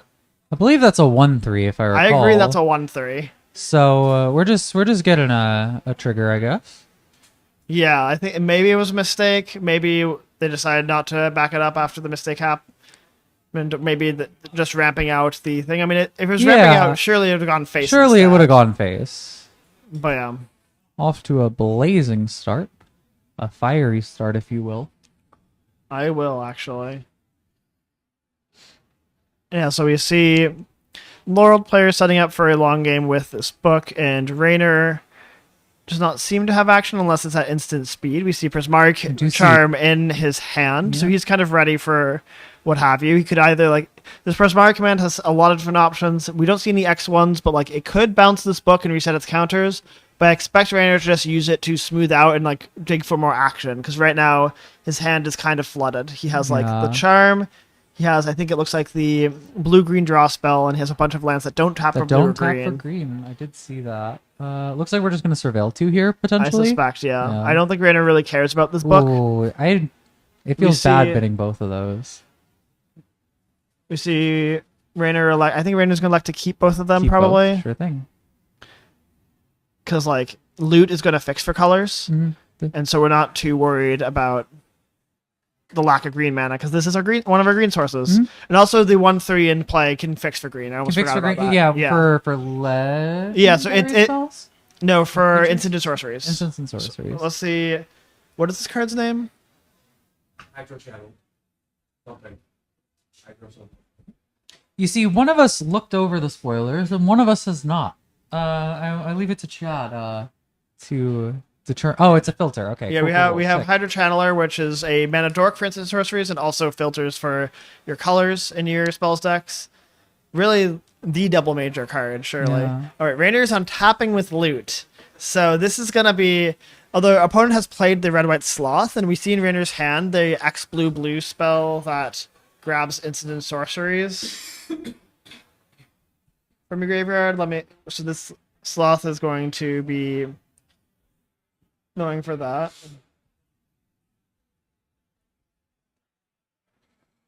Let me see if I can pull this card up.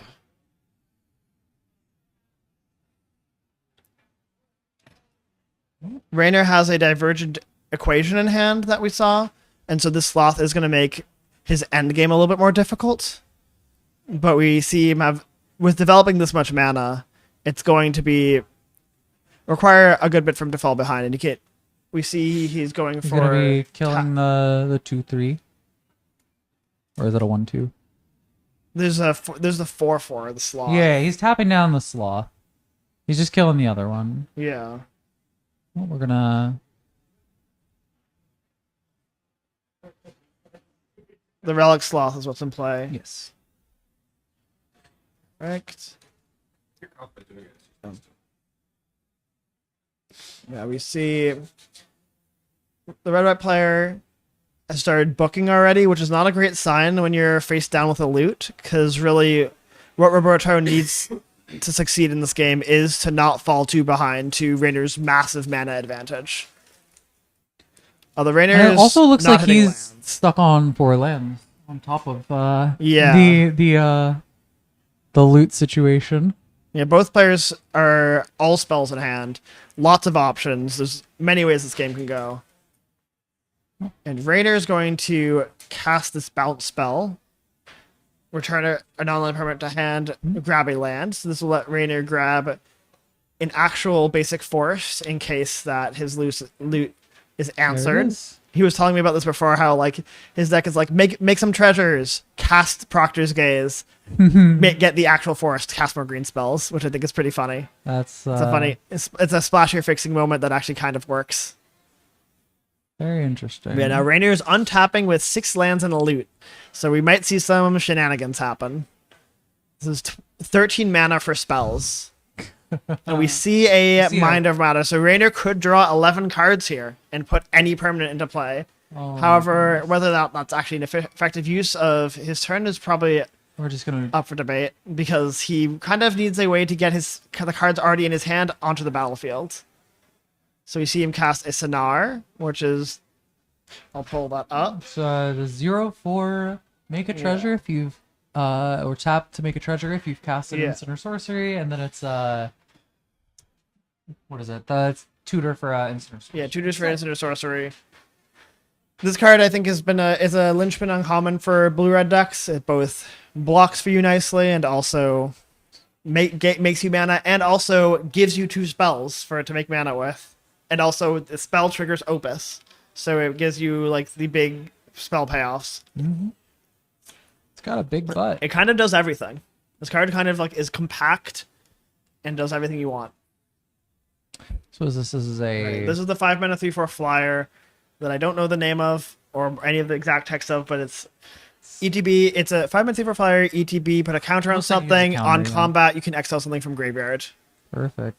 All right, so we're gonna be getting some instances. Yeah, so Rainer's getting divert equation where X is, it looks like 3, getting back 3 spells, now exiling the diversion with equation. Now I'm tapping with even more cards in hand. Amount of mana and an obscene amount of cards in hand. Rainer has many options here. This loot card is really working overtime to just like give Rainer as much mana. Although Rainer keeps drawing non-lands. Maybe not something to complain about, but it does mean that Rainer is going to have trouble like getting rid of everything. Yeah, putting the cards from hand onto the battlefield. Rainer activates the loot. Resonating Loot notably has an activated ability, which is easily forgotten, which is if you have 7 cards in hand, you can tap it to draw a card. Rainer chooses to tap it and draw a card. On the land. Sometimes when you're winning, you keep winning. Alright, we see some of the creatures come out. Less mana efficient with the loot, but you kind of have to play them at some point. We see these two little hummingbirds come down. These are Maybe I should pull this 1/4 flying Yeah. vigilance. What's the name? Oh, it's a bird. Let's see. Horse, maybe, is it? I don't know. It is not a horse. It's not It a is- flying horse. Elemental Mascot is our card.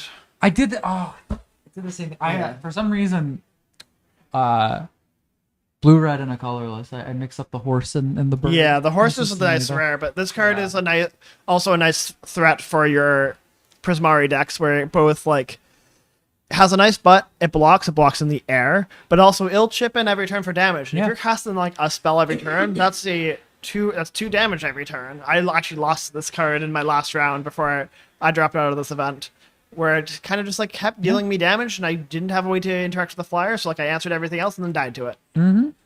And I think that also, like, you know, Prismari does have access to a pretty significant amount of reach.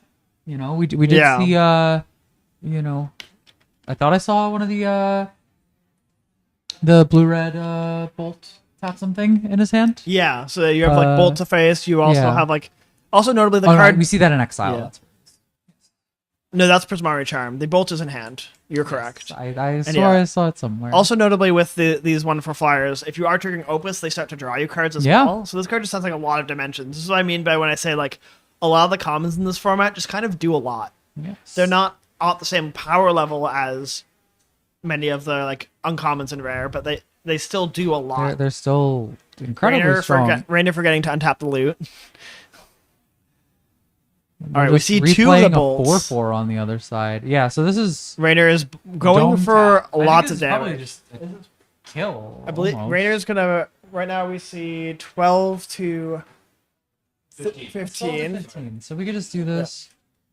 And I so think we bolted again as well, like to the dome. I think like Rainer bolt tap. Yeah, bolt tap, which is gonna be another like 6 damage out of hand, and I think opponent has decided that is enough. Yeah. And that is game 1. Rainer showcasing how powerful this resonating loot card can be.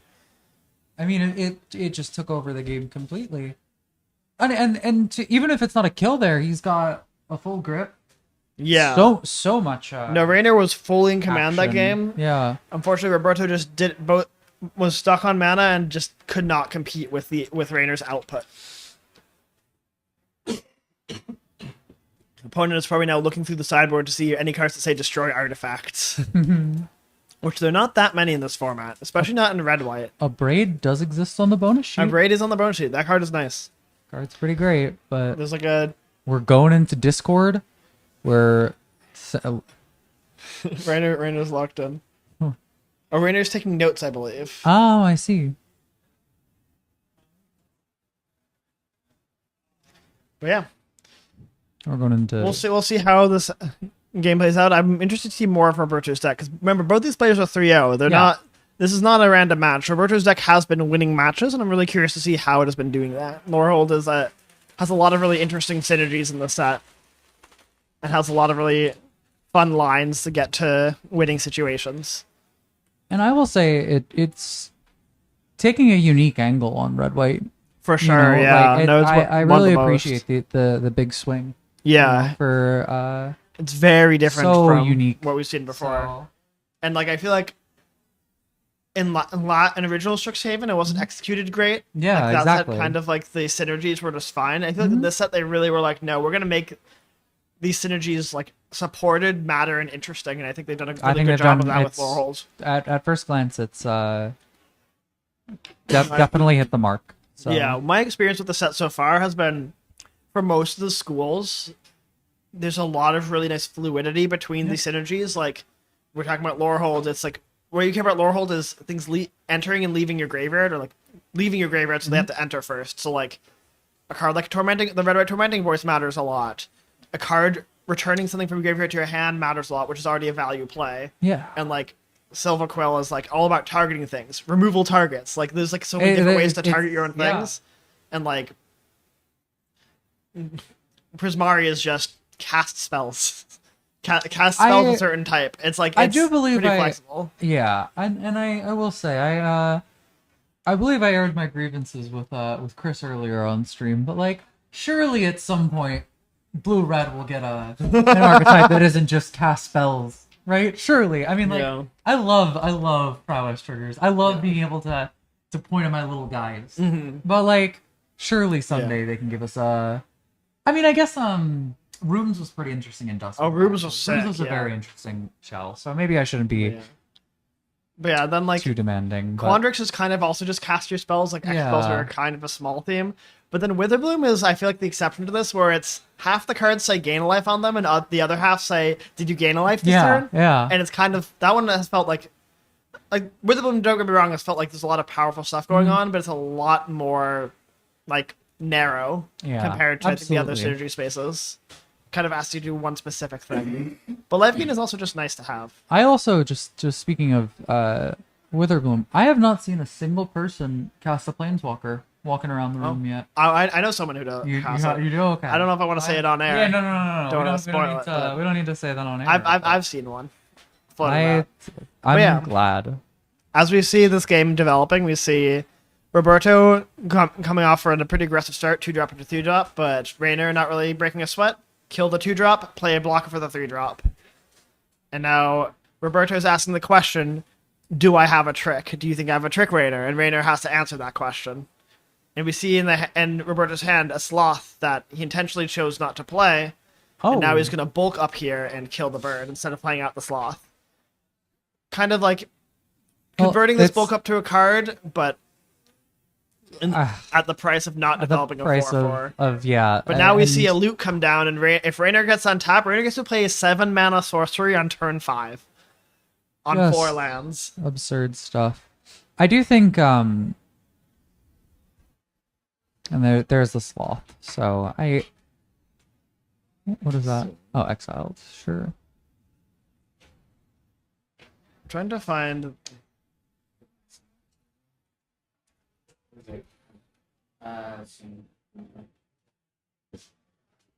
Our Prismari player is on 14 already, and there is 7 damage presented already. So we do need to start impacting the board with these pricey instants and sorceries.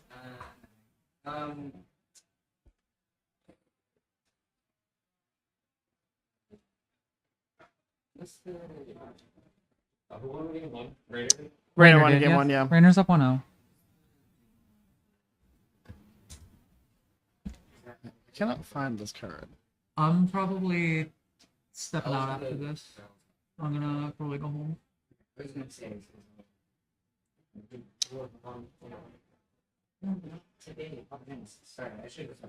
Oh, Pauper Chairs.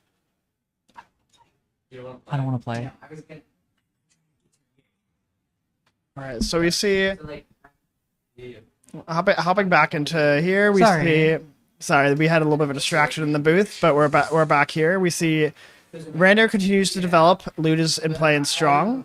And Raynor's also played the 1/2 that whenever you cast instant sorcery spell, you loot. But if you cast, if it's Opus, is if you pay a 5 or more for your spell, you actually just get to draw the card. You just draw the card, yes. And so we see Raynor discarding the 1-mana card that if you drew cards, it makes a fractal equal to that size. Equal to the number of cards you drew. And it looks like the deal 3 tap happened to tap down the sloth this turn. And we see a stone docent, and it goes back to Raynor, who once again is untapping with loot. Untapping, but and Raynor is a lot less spell heavy than he was last game. He is, but however, we do see he has Visionary's Dance in his hand, which I believe he's going to cast now, which is going to create a lot of board presence. A lot of presence. This is one of the nice payoffs for a loot kind of deck, where like if you don't have your loot and it's early game, you can just sleight of hand with it. But like late game, or if you have your loot down, suddenly it's outputting a lot of board presence. And, like 2/3 isn't like win the game, especially on 7 mana, but it is powerful. It does swing the game. Yeah. And so Raynor trying to stabilize this board with this play.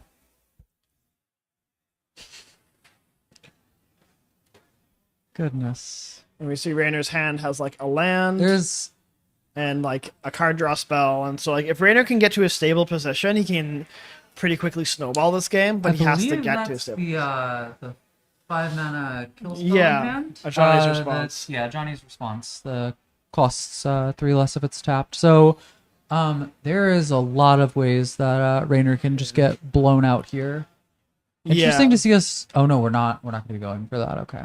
Yeah, no, I mean, Adrena's response is not that good into untapped creatures. Like, Roberto would have to commit to an attack first. Raynor does have 2 mana of any one color available for off of the loot as well.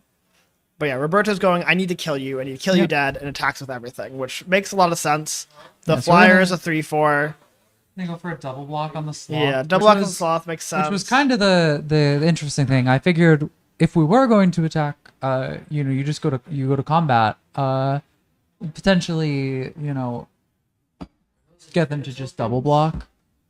But what do you mean? Like if they double block with the 2/3/3, you kill one of the creatures. Yeah, I mean, it makes them have to commit to like a potential like triple block situation. Oh, you're saying attacking with the mana? Yeah, with the mana open. Yeah, I mean, I think that might have played out better for Roberto. There was no reason for us to. I think Roberto played out the enchantment to pump the flyer to make the flyer a valid attacker. Mm-hmm.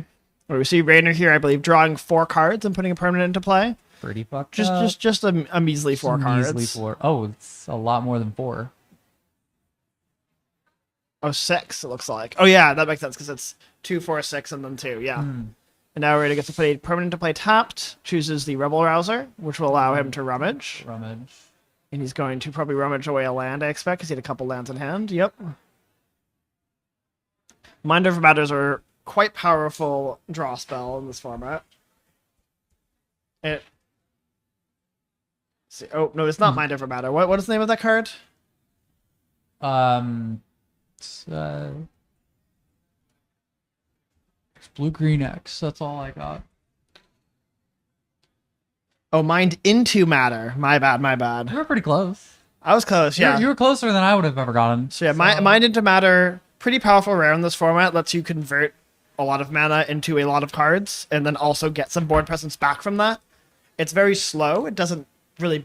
The creature, thing you put in is tapped, so you can't really counter it to be defensive at all, but if you're able to get into a stable position, this card can really, really, really pay you off and put you way ahead in a long game. And that seems to be a very interesting trend across this format. There is a lot of ways to get back into the card advantage. Yeah. Between this and the 5-mana instant. Mathemagic. Mathemagics? I mean, that was at Mythic. And pretty inefficient, but I've really liked the 5-mana instant draw 3, put a land from your hand into play. Yeah. Tapped from Quandrix. Like they made Urban Evolution an instant. That's kind of crazy. Yeah, no, right? There's a lot of interesting angles for that at least. Yeah.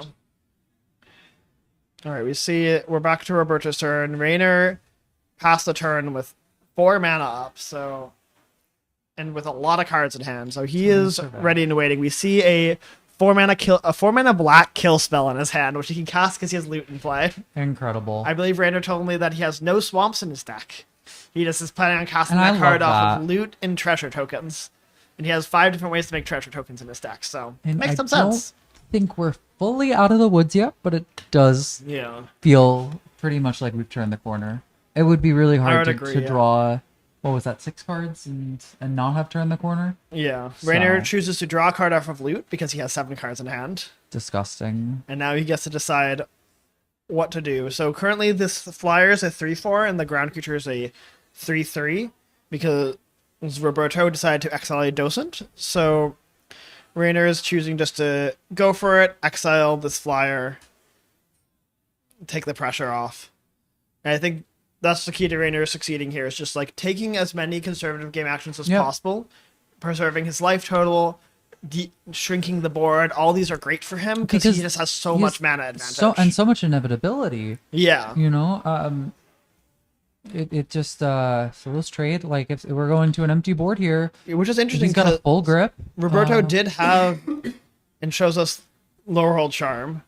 Lorehold Charm destroys loot. Oh. That card kills artifacts. Dang. So now Raynor has to play a fair game, but I think this loot already did its work. I mean, it's already gone so... I love that mountain, by the way. Incredible stuff. Well, that's a good mountain. But yeah, Lorehold Charm... Oh, it's So if Rainer had a treasure token lying around, this Laurel Charm wouldn't do it. Wouldn't but have done it.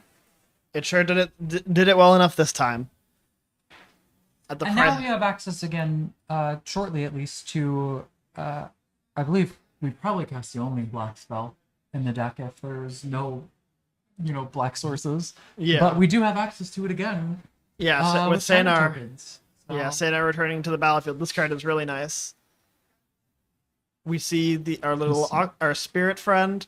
This is a 2-mana 2/2. Whenever a card leaves Roberto's graveyard, it gets a counter. Pretty simple, but it's kind of like it can trigger as many times as you want in your red-white deck, and it can get a lot of counters. Like this is a common that can grow a lot. Yeah. And it's like one of the easy ways to get into like a Lorehold space, where you just, if you have any way to give it trample, like Lorehold Charm or anything like that, you can deal a lot of damage. And we see this 3-mana 4/3 flyer.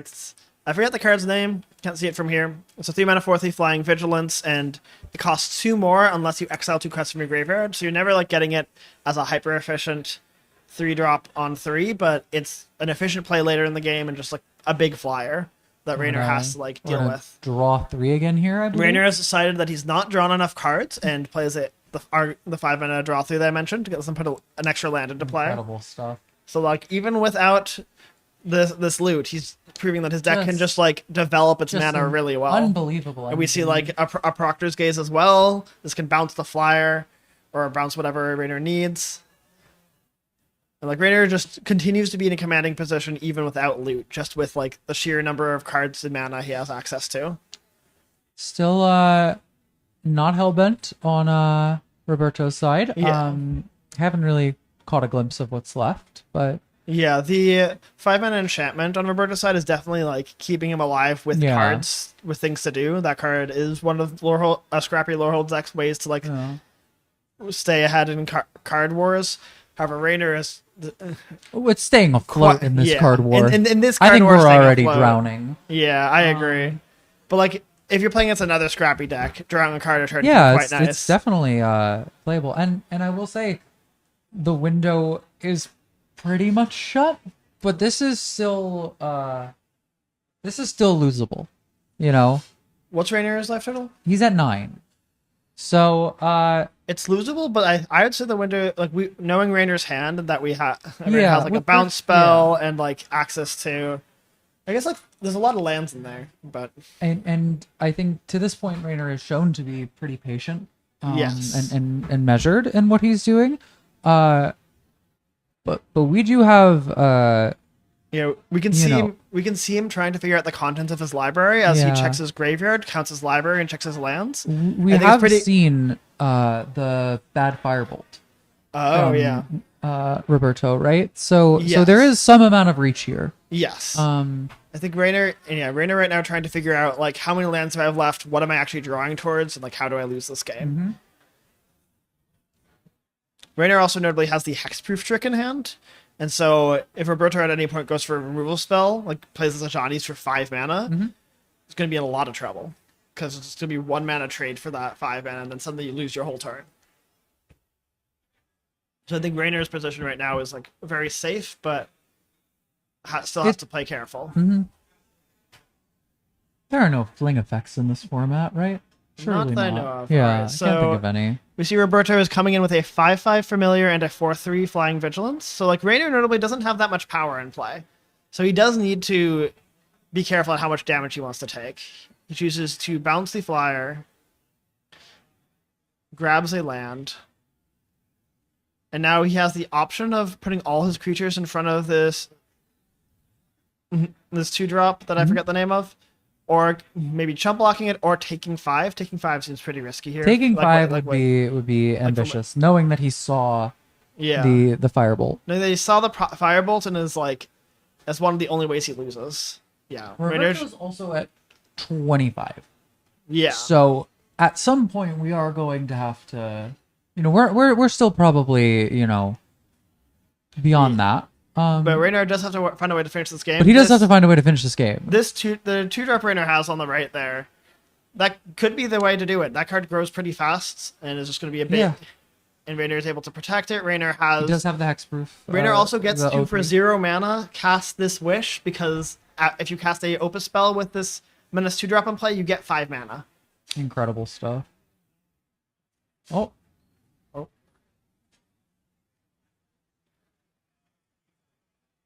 Okay, so we're gonna go searching. Yes. To get it all back. Oh my goodness. Rainer reading the Opus text on this, presumably adding 5 mana, and then can get back his entire graveyard and add another 5 mana. Unbelievable. What is this card's name? The little guy. It's I guess it's as good as mine. Let me see if I can pull this up. Where's my friend? I think I saw it. No. No. You did not see it. I didn't see it. I'm just lying. As we have established prior, lying is ethical. Lying is ethical if you're cute about it. I agree.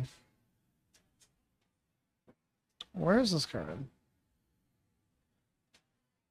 Oh yes, I have found the card on the last page. Oh, all right. There we go. Molten Core Maestro is how Rainer's going to win this game. So every time you trigger its Opus, it gets you a bunch of mana based on its power. And so Rainer wished, got 5 red mana, and now can Divergent Equation, get 6 more red mana, and return all these spells to hand, and then start casting them. Actually, not that many spells to target. It's not that many. We saw that we get so much. Roberto was exiling a bunch of cards from Rainer's graveyard, so like a bunch of spells are gone forever. He's been chewing it. But no, this is a strong spot for Rainer. Rainer adds a treasure, so we can cast the. Oh my god! Rainer spending 8 mana here. We're spending 4 mana to Proctor's Gaze, bounce the creature, put another counter there. Oh my god! And now Roberto's door seems more or less closed. Like this Maestro is huge. Still plenty of time. Rainer, notably though, does not have untapped mana. And since Rainer doesn't have untapped mana, this Ajani's response could get his Maestro. And that is a vulnerability to the situation. He used the treasure. Ooh, brutal. Clearly, Oh. bounced his own Sonar.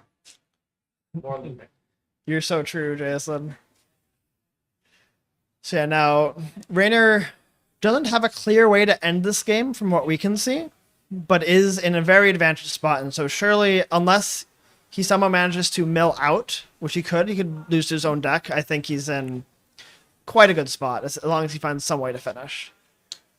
But notably, he has not dealt really any damage to his opponent, and his opponent is chilling at Roberto's still at 23. 23. At 23 and has cards, has threats. Like, Rainer needs to find a way to actually convert this advantage into a win. I think we, like, Roberto has, like, multiple removal spells in hand, and it's kind of, like, just, like, yeah, I see all the things you're doing, but how are you going to actually kill me? We are rapidly approaching the, did a bunch of cool shit, kind of played with our food and died territory. Yeah. I think he's got probably 2 to 3 turns.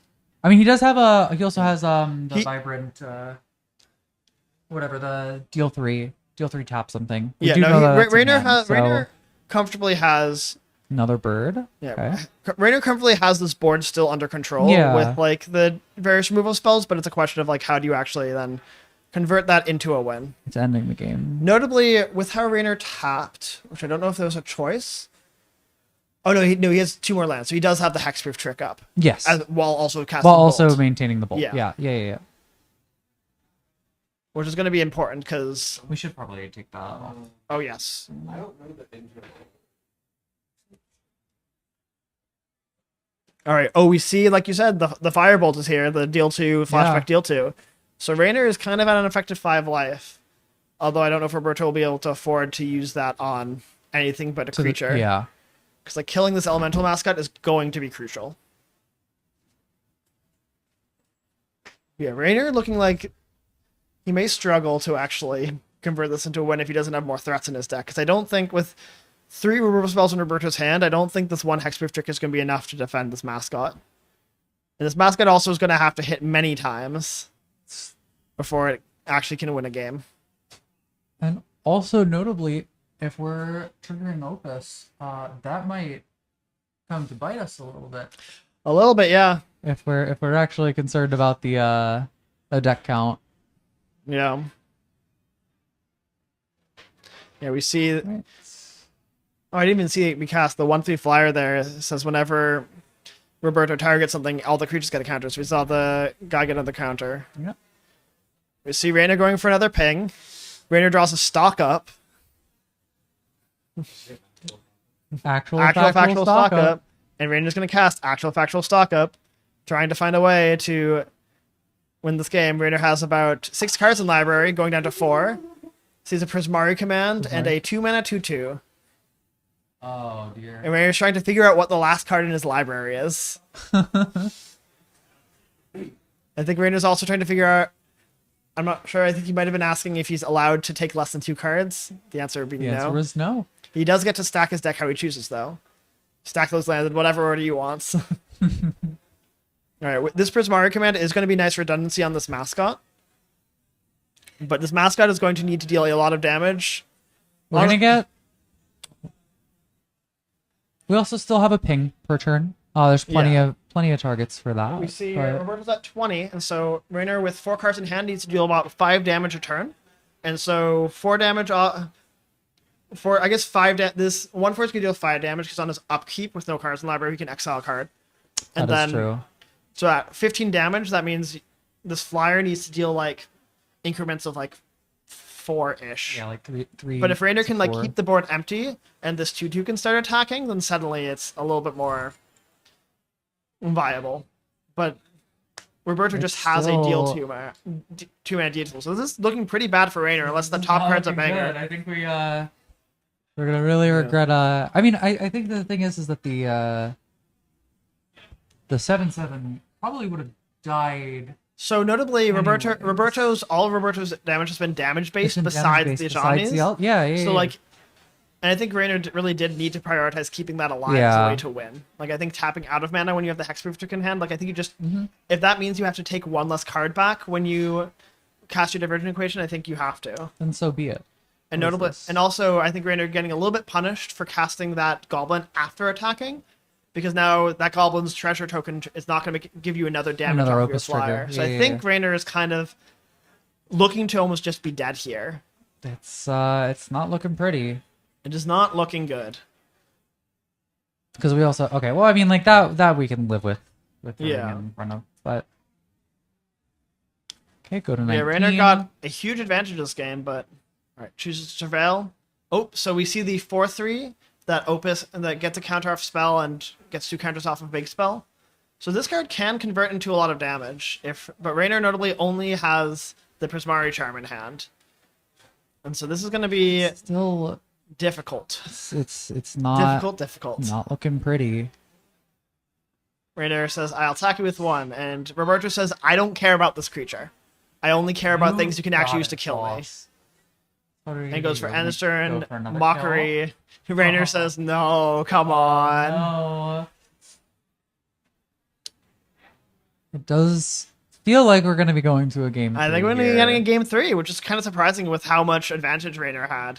I mean, but just couldn't convert it into a win. He drew 6. Yeah. He drew 6 and then put a permanent into play.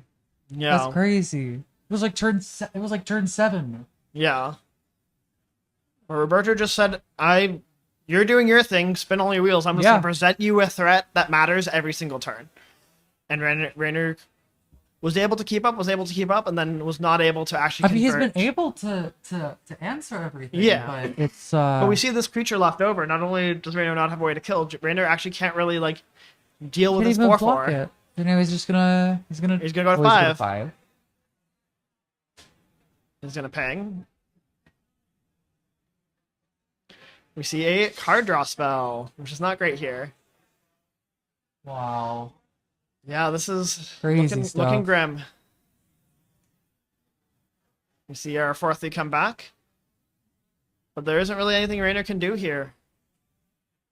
Okay, I'm pretty sure we saw... Yeah, Rainer chooses to concede. We're gonna get a game 3. Crazy stuff. Yeah. I mean, his Rainer just ran out of gas in his entire library. ran out of time. Yeah. Even like one hit off of the 2-drop would have been. Which 2-drop? Oh yeah, the yeah. 7/7 menace. No, it made a huge difference. Would have. Yeah. No, guaranteeing that card coming in, I think, was really important that turn. Yeah. Like, Ajani's response is common interaction. Yeah. But I don't know. I don't think Rainer had seen it up until that point. He had not. And it had been in hand for a while. Yeah. No, Roberto was very patient with that. Yeah, that was. Like we saw it, like you pointed out before. I was gonna point out that it was there's a reasonable line for it. Like yeah, he had the probably 4 turns. Yeah, he had the opportunity to set up like a double block, a 2-for-1. Yeah, but yeah.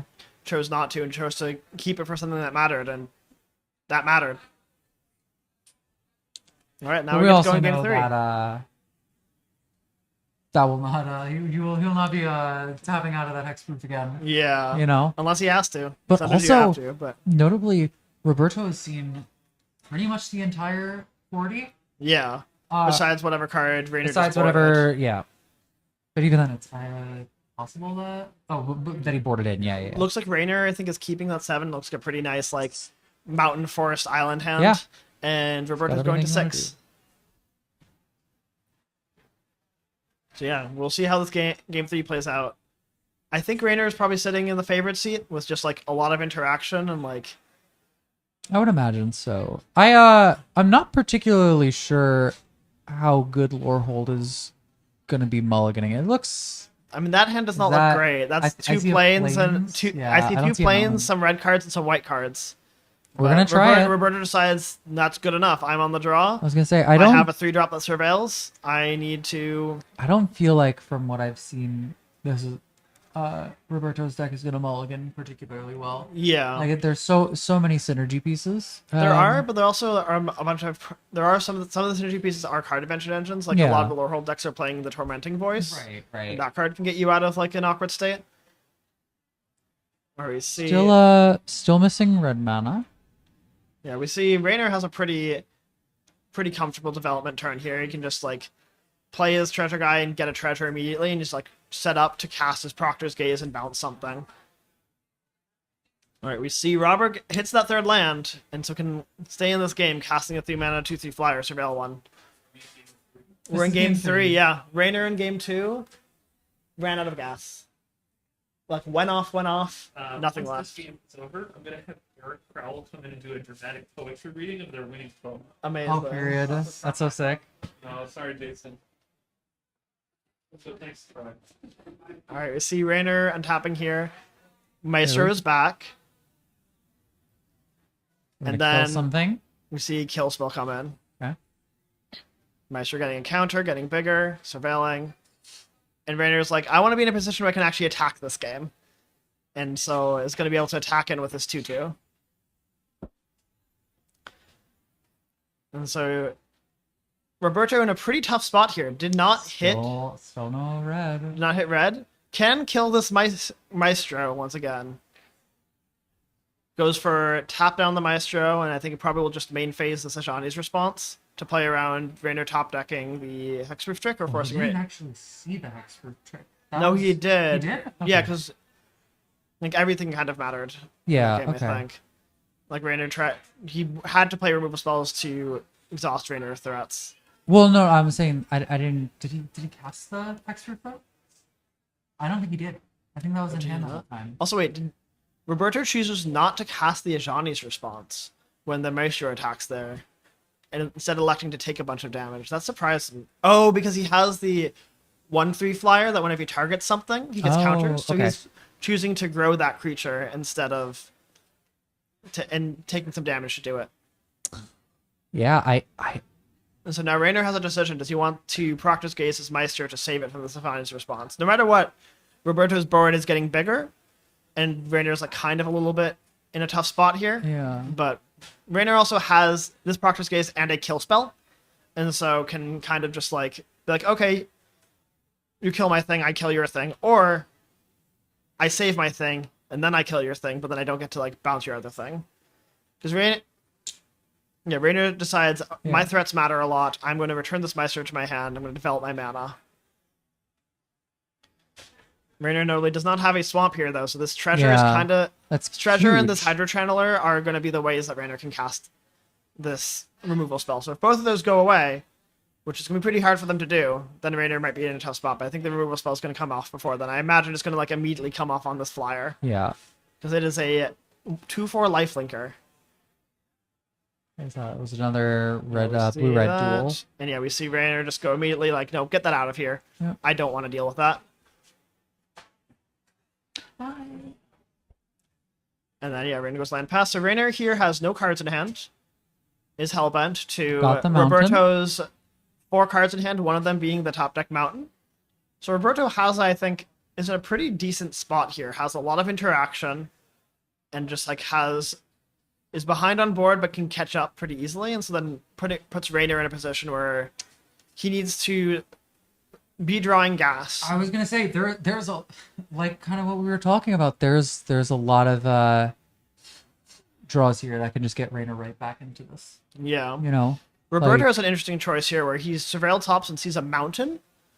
And so depending on what he cares about killing, Mountain lets him double spell, but also is a land when he only has removal in hand. He doesn't really have pressure. I was going to say, I think he should have to bend that. I agree. He chooses to bend it, which makes a lot of sense because he's not expecting to have to cast 2 removal spells in a turn. He's not under a lot of pressure. Nope. Goes for the attack here, though. Interesting. Rainer draws a Surveil land, but now 17-9 gets to Surveil. Yeah.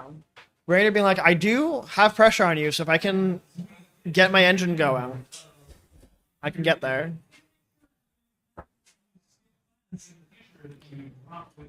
Tome Blast comes in. Rainer's pressure is more or less stymied.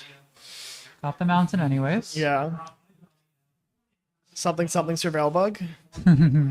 Rainer chooses Surveil, sees a loot. Loot is interesting. I don't think, I don't think no, you can't keep the loot. You really need action. Yeah. Like, loot is great when you have the card advantage cards in your hand, but Rainer just wants cards. Rainer wants cards, and Rainer wants board impact. So now he's deciding if he wants to surveil in his upkeep. Yeah, which is an interesting choice, and I think you probably do. I mean, you still can cast your 5-mana spell. I was going to say, you could play pretty much anything. Yeah, so Rainer chooses to upkeep, surveil. Oh, that's we see a Sonar. We want. I mean, I think that's a... I think you keep it. It blocks the 2/3. It's a great blocker, and next turn you guarantee your extra. So, it's rough if Roberto has a removal spell, but Roberto doesn't have that much pressure on Rainer. So I think... Oh, Rainer says, he's just going to pass. He's just going to pass and say, I need to resolve my spell. I don't care makes about a lot of taking 2. sense. And I care about dealing you 1 more than I care about taking 2. And so Roberto looks like drew a spell. Drew a Lorehold. Ooh. Great spell. Okay. We're seeing now more of the power of Roberto's deck. And Roberto's saying, do I want to discard a card and draw a card? And chooses not to. Kind of bluffing the power of the card in his hand by stopping us there. Because, like, I mean, it's a removal spell, but this is pretty rough now. Yeah, no, Rainer's spot is not great, but Rainer gets a Demonic Tutor for instant or sorcery, which are presumably something that kills us. 2 mana? I mean, I assume Rainer's planning on taking another 5. Rainer being we could also 8. get the top spell, right? True, but I think Rainer wants to kill this Lorehold. Yeah. If possible. Because I think this Lorehold surviving Miracles is game over. Not gonna do it. It does not look like Rainer has a kill spell. He already spent his exile target creature. So he's actually looking into a pretty tough spot here. And I think the only other interaction is a put it on top of the library, which really is only delays the doing nothing. Yeah. Well, it's not doing a lot. You basically blanket. So he kind of really needs. I think the state he needs to end up in is like in a spot where he can beat this Lorehold, not with a removal spell. So that we might see him just get it. He might just get the make 2 3/3s, or he might try to tap this Lorehold and then untap and make 2 3/3s.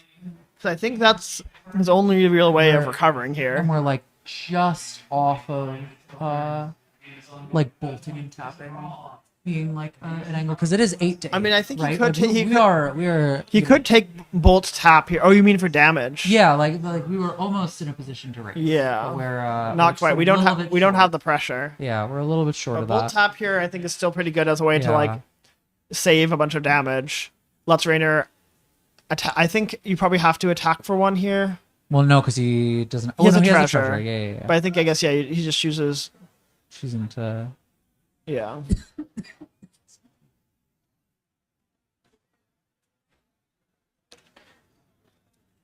Every draw step now is going to be very tense because Roberto has Miracle. On instant and sorceries. All right, sure. We see another body come out, and Roberto has a removal spell in hand. Rainer's spot is pretty rough here, but if you can find a way to like invalidate this lower hold, and it's a land. That's a land. So it's gonna be. That is not quite it. Rainier passes, and it's not looking good. What a comeback from Roberto here. I mean, ripping the dragon is pretty crazy. Huh, slamming the removal spell is not... I don't know if I agree with that choice from Roberto, because really how Roberto loses this game is Rainer landing 2 3/3 flyers. Maybe Roberto probably doesn't know that Rainer is out of removal spells with this lower hold, but I think like converting cards into things that actually matter is pretty important. This is going to allow us to, he has to chump block here. Yeah, no, Rainer is forced into chump block here. Yeah. These are pretty strong attacks. So, and we're just dead next turn. So now Rainer's going to surveil and hope to hit Elemental Mastery, really. Will he upkeep surveil? I don't think he can. I think he can. He's not going to have the amount. I mean, he has one extra land in hand that he can play. Yeah, but, I think he has to draw, make 2 3/3s. That's game. Yeah, that's game. Wow, what a crazy match. Crazy. That was wild. Well played, both players. That was, I mean, game 2 was super interesting. It felt unlosable to a point. Yeah, but then Rainer a little bit too didn't have the gas. Too hasty on capping out. Yeah, it's. But I think it's even really gonna come back to that. I think. Yeah, it comes down to that, but also even if Rainer does save this Maestro, there is like a point to be said of like he's still gonna. Roberto Drew had a lot of removal spells there. If you can spend 2 removal spells to kill the Maestro, no, that's gonna be pretty hard because the numbers are gonna be like 4 and 2, or like 4 and 3. Like it's gonna be really hard for Roberto to actually convert damage-based removal spell into to kill that Maestro. It's so yeah, it's a really impressive comeback though. Yeah, you know, for because sure. it felt like halfway through game 2, this was Roberto was dead to rights. Yeah, so, no. The game's dope. It's done. What's up? Fuck off. L texted me and said, "Game's dope." The game's dope. Look, the game's dope. I turned off autocorrect and I'm about to be bullied into turning it back on. Roberto won. It was Rainer was ahead. Rainer won game 1, was super ahead. Game 2, and then it completely flipped. Yeah. Decked in game 2. Laurel. Yeah. We're gonna get started in a little bit and into round 5. Already, damn. Hello, we're here. Well, that was whack. That was crazy, yeah. To say the least. An intense back and forth. Really it was really great. I mean, the lore hole just ripping that game 3. Yeah. After not seeing it, either other game, I didn't. I mean, it might have been in hand game 1. Like game 1, it's possible. Roberto just had a bunch of cards in hand and no plays. Got kind of stuck on 4 lands for a really long time. Yeah. So yeah, I mean, like sandbagging that definitely could have been something that occurred in game 1. Yeah, so, but no, game 3 it really just like it just took over. It shows what a giant hasty dragon can do. It didn't even miracle anything. It didn't discard anything. He didn't even. It was just a 5/5/5 flyer. It was just. It was like Aurelia wishes she could do that, or in any format that she's been in. Was she good in MPN? I don't think so. Yeah, she was, and she was one of the best rares in the set. Okay, she did more than Lore. She would have done more than. She would have done more. All right, I think, or about the same. That card was impressive. Yeah, that card was nuts. Yeah. Yeah, we're gonna do a break. Let's take a break. We'll be back for round 5 shortly. I think we have some poetry, or are we saving that for next round? We might have some poetry. Get your snaps ready. Yeah. Playing anymore. Woohoo! Oh, I swear I'm a professional at this sometimes. It's Chris, back with Mora. We're here for round 5. We have Jason versus Nick. Jason, I know, is on a pretty cool Prismari base, but 5 colors. like Sanar theme deck, playing 2 copies of Sanar and a bunch of cards that work really well with Sanar. That's so sick, And just, actually. like, a lot of really cool like interlocking spell synergies. I don't know what Nick's doing though, so we'll see how this match plays out. Well, clearly it's been good enough to give him enough success to get to 3-1. We've seen his Jason, hand so. Prismari cards. Alrighty. Jason going for a mulligan. Not just Nick is going for a mulligan. Jason, we don't know maybe yet. still pondering. Hand looks pretty good. We see a Jeskai blue land and a land. red land and a white land. Which casts Sanar. I agree. I think casting Sanar is going to be quite important. Turn 2 Sanar, turn 3. Something.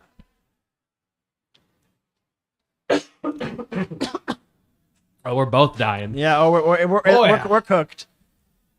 All right. We see Nick going to 6. We see the 3-mana 3/2 haste that kills non-basics. So for There's our boy. Jason's deck that I think has a lot of non-basics, that card might prove a problem. All right, and Nick is heading us off with a blue-green dual land to Jason's red-white dual Tap land, land. go. Tap land, go. Who up tap landing they go. And now first play is... Do we have another like teamer or something? Yeah, I think it seems like that's a popular space, which I feel like makes sense. Like a lot of the Quandrix and the Prismari cards kind of play well together. Like I've found myself naturally gravitating towards putting all those in the same space. This is the expressive fire dancer on the left here. Yeah, which is a pretty nice comment. It can push a lot of damage, and like, is this threatening in combat? Because you're like, do they have the spell? I don't know. Mhm. If they have the spell, it can get like super straight ahead.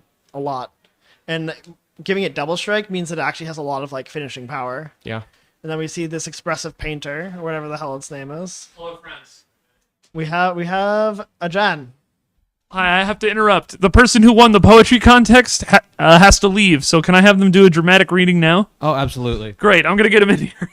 All right, yeah, there'll be a nice overtone for this match. Oh, yeah. You can just think about it like the commentary is just the poem is just commentary in this match, surely. All right, we see Nick play our 3-mana 2/4. When it ETBs, it double loots. You draw 2, discard 2, and then it has a prepared spell of blue XX. Create XX fractals. So this card, nice early defensive body. Yeah, Jadzi. And then a powerful spell on top of it. Do we have our poet? We're in here. All right, we have our poet. For a dramatic reading. Hello. Hello. All right. Oh, shit. How am I doing this? Give me one moment. Let's see. What's your name? Eric. Eric first. Nice to meet you. With Eric about to come on the air. Yes. Eric. Okay. The pot. Sit down. Take your rightful spot. Get a nice close to the mic. All right. Is this good? Yeah, perfect. Welcome in. All right, cool. Shall I go ahead and go? Yeah, go for it. So this is an ode to Troy, my rival in Quandrix. Oh, Troy, you cad, you knave, deceitful mage. When you asked me for help, I thought would be of art, of prose, or penning love to page, but math? You ask too much from one like me. I'm tricked by Quandrix, damn it all to hell. What use are fools who think that math is magic? Alas, I'm stuck till your assignments failed. You bury me in books I can't reject. Hours pass and fractals take our rapt attention.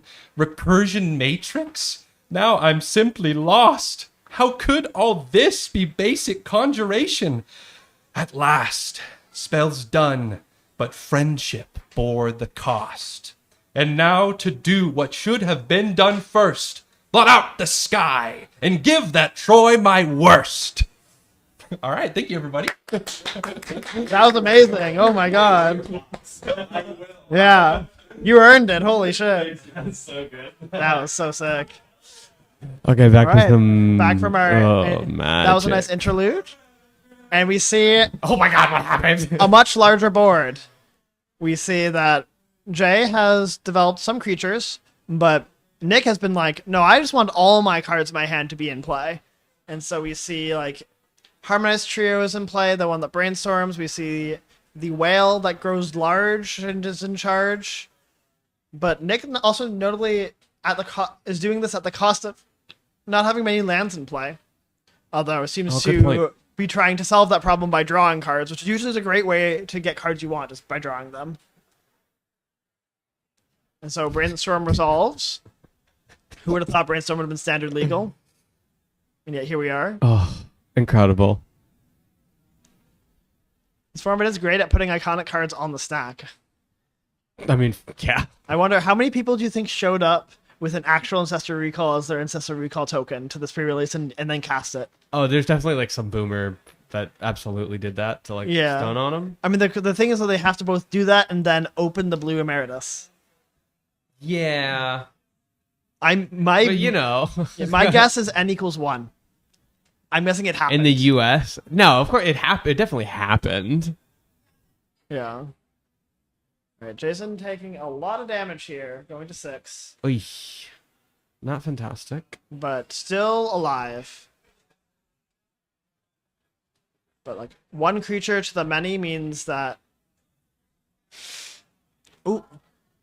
We see out of Nick the green paradigm spell. Put 2 counters on your creatures. So Nick, I think, seems to have a pretty greedy mana base here, playing a green spell with all these blue-red spells.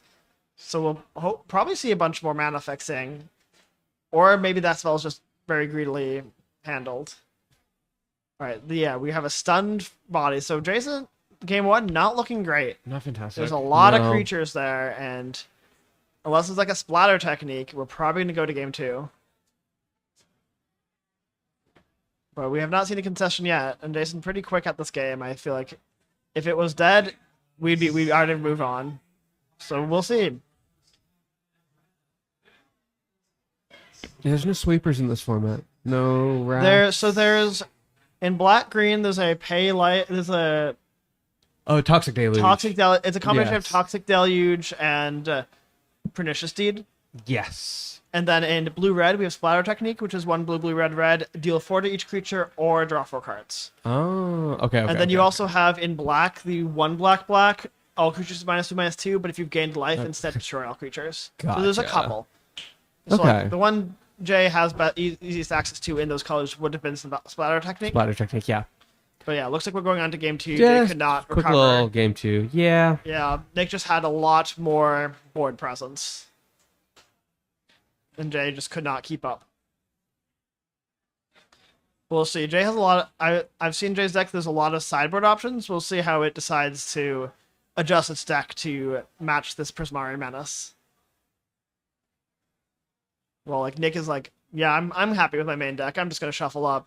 Jay's like, I hate is there anything I can do better? I'm very anti-pile shuffling. Pile shuffling, unless you're counting your deck, is not randomization by the official tournament or rules of Magic. If you pile shuffle to randomize your deck, you are not randomizing your deck. So do not waste your time pile shuffling if your goal is with that is to shuffle. It looks like Jay is cutting a color. We see some lands coming out. Oh, that's kind of crazy. We see... Damn. Yeah, Jay, I think, is deciding I cannot beat this matchup with the current structure of my deck, so I'm going to restructure my deck. Crazy. And many, many cards are coming out here. It looks like blue is being cut entirely. That's insane. Or is blue just what's being kept? I think blue's what's being kept because we see like green Emeritus in this pile. I think this is what Jay wants to keep. I think red might be being cut, but I'm not sure.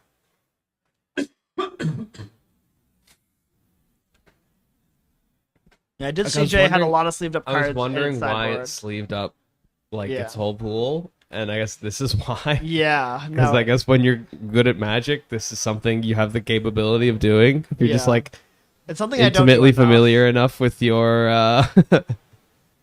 My draft kit just doesn't have that many sleeves. Yeah, no, I keep like 45 sleeves in there. No, being able to like understand, being able to have the intuition to understand what your opponent's deck is doing and how your deck actually shapes up to it on the fly is very high level limited theory, but like it is something that Jay is quite good at. Something I want to get a lot better at. Because I'm always in the camp of like I don't want to spend all that time because it's so tedious to like manage all those cards, but like the payoff is high, especially in spots like this where you can just be like, no, different deck. I'm ready. I simply will present you with a new deck and align myself much better. Like some sealed pools, you can't do that. A lot of sealed pools, you can't do that. You just have one deck that is much more powerful than the rest. That's where your rares are. But some pools, like sealed, gets weird. You can have some really weird pools. Yeah, especially with like the seeded packs as well. Yeah. Yeah. No, I felt like my pool today, like if there was a second deck, I think I would have found it, and I sure don't think there was a second deck. It was kind of like I had a bunch of Quandrix cards and a bunch of good blue-red cards and like not really anything else. And like in those pools, like you don't really have that kind of optionality. Like maybe you have some slots you swap out, like a bunch of like blue and green spells I could swap out between, but making these kind of bigger changes requires a lot of awareness, but also like a pool that actually can support it. You don't want to swap into a deck that's worse than your deck, because that can be disastrous. Right. Jay is deep in the mines, deck building on the fly. This is so cool, though. Yeah. Oh no, it's cooking. I don't know what, but it's cooking. We'll find out if it's edible, presumably soon. Good soup. Yeah. Or it's all a ruse. It's all a ruse. It's gonna have the same 40 afterwards. I mean, that's honestly not the most effective ruse, because like your opponent's kind of in a spot where like, oh, you're doing so much. I'm gonna present you the same. I think Nick probably is thinking like, oh, all these changes can't actually change what I'm doing, because like I don't know what to expect. I'm just present you with the 40 that I think is best generically. Yeah. All right, looks like Jay has finished sideboarding many cards and is getting ready to present its deck. Oh, it is making one more swap last second. This is getting into dicey territory where if a judge was watching, it might be called on slow play. This is taking a long time to spend sideboarding. It was a pretty quick concession, though. True. Yeah. You can leave and go draft. Why? We have 7. What format? SOS. Just this one. Nah. I want to do commentary.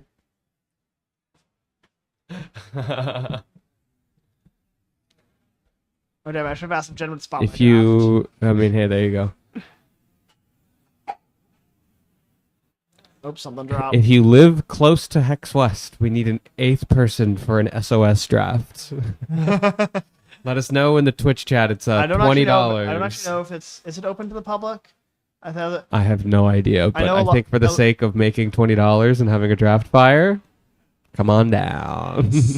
All right, we see Jay with Got the the painter. and so I think Jay swapped Not over to that like painter. a base blue-green build rather than base blue-red. And Sure. I'm curious what the payoffs for this are going to be, because it's not going to make the swap if there's not like a lot in it for it to do that. I assume we're going to see a deck that's more proactive, more on the board, and like can punish Nick, because Nick is playing a lot of cards that pay you off for playing a bunch of spells, but those cards are going to be by default like a little bit below I keep rate. pressing the wrong button. I'm so sorry. Oh, sick. And so if Nick is playing a bunch of like 2-mana 1/2s and 4-mana 1/4s that are going to get better when he cast spells, if Jay is already ahead on board when that happens and can like make good attacks, suddenly those cards look a lot less exciting, while Jay's other deck is trying to like stall out and like play like Saynars. Like Jay can't ignore what Nick is doing, and because of that, it doesn't make much sense for Jay to play a deck that tries to ignore what the opponent's doing. Yeah. We see Deduce on both sides. We see a Fractal Moose. I wish Deduce was a better constructed card, just so I could Yeah. play that art. I love that It's art. not a lot of play before the last rotation. Whether it was Okay, good then interesting. was a pretty hefty debate, but it definitely saw a lot of play. I wish it was good in Pauper. Some Yeah. lists, some like is it lists will play like 1 or 2.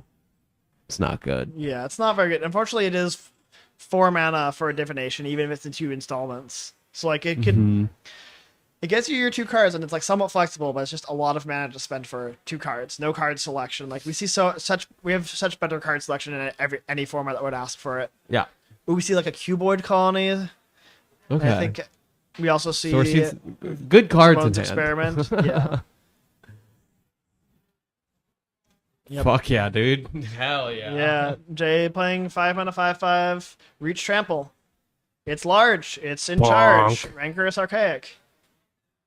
This card is pretty nice. It just has a lot of stats. There's a lot of I feel like reach creatures are pretty competitively rated in this format, so you're going to see a lot of like cards that matter with reach, and that's going to matter a lot for like how flyers engage with the format. Because I feel like a lot of the time we see like a reach creature where its main draw is like it's a big green creature with reach. Yeah. But in this format, we have like I don't know, your 5-mana colorless card big with reach. You have like a black-green life gain payoff with reach. You just have the texture of reach cards in the format are a little bit different. So I think how flyers are going to engage with the format is going to be a bit different as well. It's the B cube. Oh, I love this card. This card's so funny. It's the B cube. I love this card. It's the B cube. Cuboid? Cuboid Colony. And then we see a Moan's Oh my Experiment. god, I keep pressing the wrong fucking button. I'm so sorry, everyone. Cuboid Colony. We see this experiment, and Jay has a choice here. It sees 4 lands and the 5-mana 3/3 that when you put a counter on it, end of turn you make a 3/3. And so Jay has to decide: do I just want a bunch of lands in play, or do I want a land in play and another spell in hand? This 5-drop is like somewhat awkward because you need to spend at least 4 mana to then make a 3/3 out of it for it to become on rate. But once you do, it starts just pooping out guys, and the guys are raring to go. Yes. Jay goes for a creature and land, which makes some sense given that it already has access to a lot of lands. And so it's a little bit behind here, but developing its lands in a way that I think it's going to put it ahead in the long run. Right now, Nick is really being asked to apply pressure or die to Jay's resource advantage. And main phase pop clue does not look great. No, that's you never want to see that. Yeah, I can't tell how many cards Nick has in hand if you want to take down the Cuboid Colony. But I don't want to. Oh, 1, 2, 3, we see 4. So we see a double green spell in Nick's hand that's kind of stuck. We see 2 lands, I think. And then I can't... A lot of gas in Jason's, though. Yeah. I think Nick is going to be kind of punished. Like, splashing in limited is a pretty difficult endeavor. You need a good number of sources for your spell to be consistent, and splashing a double pipped card is almost impossible. Yes. Where, like, the number of sources you need for a double pipped card is somewhere around the lands of, like, 6 or 7. Yeah. And so then at that point, that's not a splash, that's a color you're playing. Right, exactly. And if you don't have a lot of fixing, that's just going to be pretty difficult to do. But I don't know. There are cards in this format that... This card's fucking insane. This card is fucking It insane. is a 5-mana 3/3. You play it on turn 5, and it's a 5-mana 3/3, and they attack you with your 4/4 and you cry. If you can trigger Increment, it starts going insane. Yes, that's what I was about to say. Yeah. Once you have it all going, it's fucked up. Oh, if you can trigger that card twice, it will take over the game for you. Ooh, but you have to trigger it twice. Here? But we see our good old, not Elemental Mastery, I don't know what this card is called, but it sure makes 2/3 flyers. Your bread and butter Prismari card that just says like, yeah, I'm going to take over the board. If I have enough mana, I can take over the board. We saw this last match as well, out of Rainer's deck. But yeah, this card just says like... Visionary's Dance? Yeah, Visionary's Dance. There it either can be a sleight of hand early when you need it, or a late game it can be your output. Very, and it lets very you play cool. a higher density of output in your like spellsy decks. Mm-hmm. Now this card has me interested in for Pauper. Or is it Scred? Are there ways to like cheat with it? Not really. You would play it when you have 7 mana. But also 2/3 is not a lot of output. Like even in limited, No. 2/3 is not that much output. So- the card is good, don't get me wrong, when you cast it, like it's giving you a lot, but it is not like game winning a lot. no. So I would play literally one of them. Ooh, we see a mythic rare enter play. Oh, is this the one that has regrowth on it? This is the one with regrowth on it, and if you have 8 lands and you attack with it, it gets regrowth again. So this card is great at looping whatever cards you care about, because notably regrowth, unlike many of the flashback cards we have seen, like flashback or whatever, what have you. Yeah. Regrowth does not exile the cards. You can just attack with Emeritus, get your removals back, kill their blocker. Attack with Emeritus, get your removals back, kill their blocker. Just There's over gotta and be over, like and over a again. like a combo with this, right?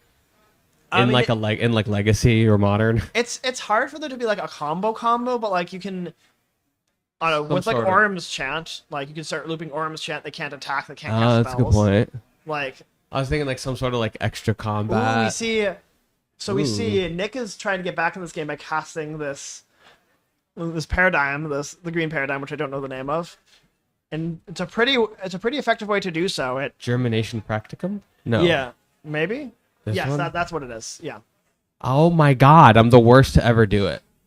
But yeah, Germinated Practicum off of a treasure token off of this First 2/2. spell, after you first resolve a spell with this name, at the beginning of each of your Yeah. first main phases. So now every turn, Nick is going to get 2 counters on all of his creatures. Is this a new keyword? Yeah, this is a new keyword in the set. There's 5 lessons at Mythic Rare, one for each Holy color. Fuck. And they all do different powerful things, some more powerful than others. So Jason is now has a lot of pressure on it to close the door, because if it doesn't close the door, every creature Nick plays is going to take over the game. Yeah, holy shit. So this is a difficult spot, but if Jay can find a window to actually like kill, because Jay is also outputting a lot, but it's not gonna. I don't think it's gonna be like a 6 power for 0 mana every turn a lot. No. Like these paradigm That's spells, like the green fucking one, crazy, and the blue one can put out a lot of board presence really quickly. Yeah. Holy fuck. Yeah, Jay considering its options faced with this paradigm. And it's gonna go. I think we saw there's a Fractal Moose, the 3 mana 0/3 Frog Incrementer in hand. We see a Fractal Moose come down. And probably gonna tap down the flyer, yeah. And Jay probably is gonna make some attacks here.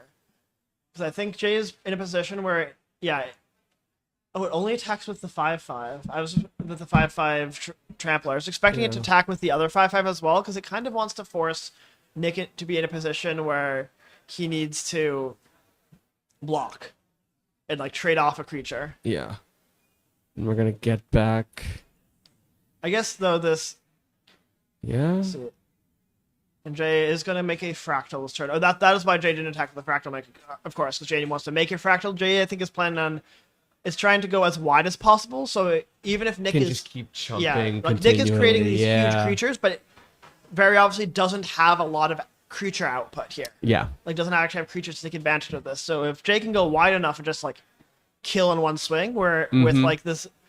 With the burn spell it got back, lets it tap a creature and deal 3 to face. Suddenly 2 of the big creatures is lethal. Yeah, and like damn. or like we can see Jay has 4, you could say 5 like lethal increments where there's 3 5+ power creatures and like a bunch of 3 power creatures and a 2 power creature. So the dynamic that creates is that Nick cannot take 10 damage. 10 damage could look like 2 5/5s. It could also look like a 3/3, a 2/2, a 2/1, and a 5/5. And so really Nick needs to block through all 3 of the 5 power creatures and block all 3 of the 3 power creatures, because he's always going to let the 2/1 connect. Yeah, despite having just massive creatures, it is kind of can't keep up with the width. I can't tell how many cards he has in hand. Depending on how many cards he has in hand, he might be representing, making Jay a little bit scared. It might be about, none. But I think it's none. I think Jay has actually lethal this turn. Oh, maybe 1. I see 1. Oh, 1 card in hand. So Jay has to be like a little bit scared. Jay Draw chooses to draw 2. And Jay chooses not to draw 2. Okay. It's thinking. I think there's like a decision on exactly like. Okay, playing land first. All right, so it's. Oh, actually, so notably now with the 3 damage to the face. Everything besides the 2/1 needs to be blocked, I think. Or no, the 3 damage to the face. That was in my math. So yeah, this is. And it's setting itself up to have this 3/4 and as well. So now. Oh, but then also we're gonna recast. We can just go regrowth, splatter again if it lives. But it looks like Nick doesn't have the output, and I think it's just dead here. Yeah. We'll see what. Wow. We're going to game 3. Yeah. Insane. Turns out Green Paradigm is beatable if you have more output, and Jay had more output. Hey, remember when I said that 5-mana 3/3 was good? It was quite good here. No, it's in a big game. Like I think I found the card suffers the most when you're under pressure, but in a big game, it does take over. It just was a 5-mana 5/5 that made you 2 3/3s. That's just like a lot of power and toughness. Absolutely. So no, you were totally right. Now Jay is deciding: do I want to keep this configuration, or do I want to board back into my other deck? I think we'll see it stick with this deck, but make some more changes. So we see the 4-mana counter spell come in. That is 2 mana to counter into the sorcery, or 4 mana to counter anything. We'll see if any other changes happen. Jay really, really working for that win. Like, fully changing its deck, trying to get the best strategy to be positioned It's against so insane. What Nick was doing, and I think that paid off. It paid off. It paid off like, so well. The deck, this deck, Jay's other deck could not have done what Jay did this game to beat that paradigm spell. Like, it was really the continuous slew of big creatures and like tempo plays with those big creatures, like tapping the thing, stunning a thing with the moose, and just like being ahead enough on board that Nick's like combo-y plays weren't good enough. Yeah. So really, really excellent pivot decision here, I think.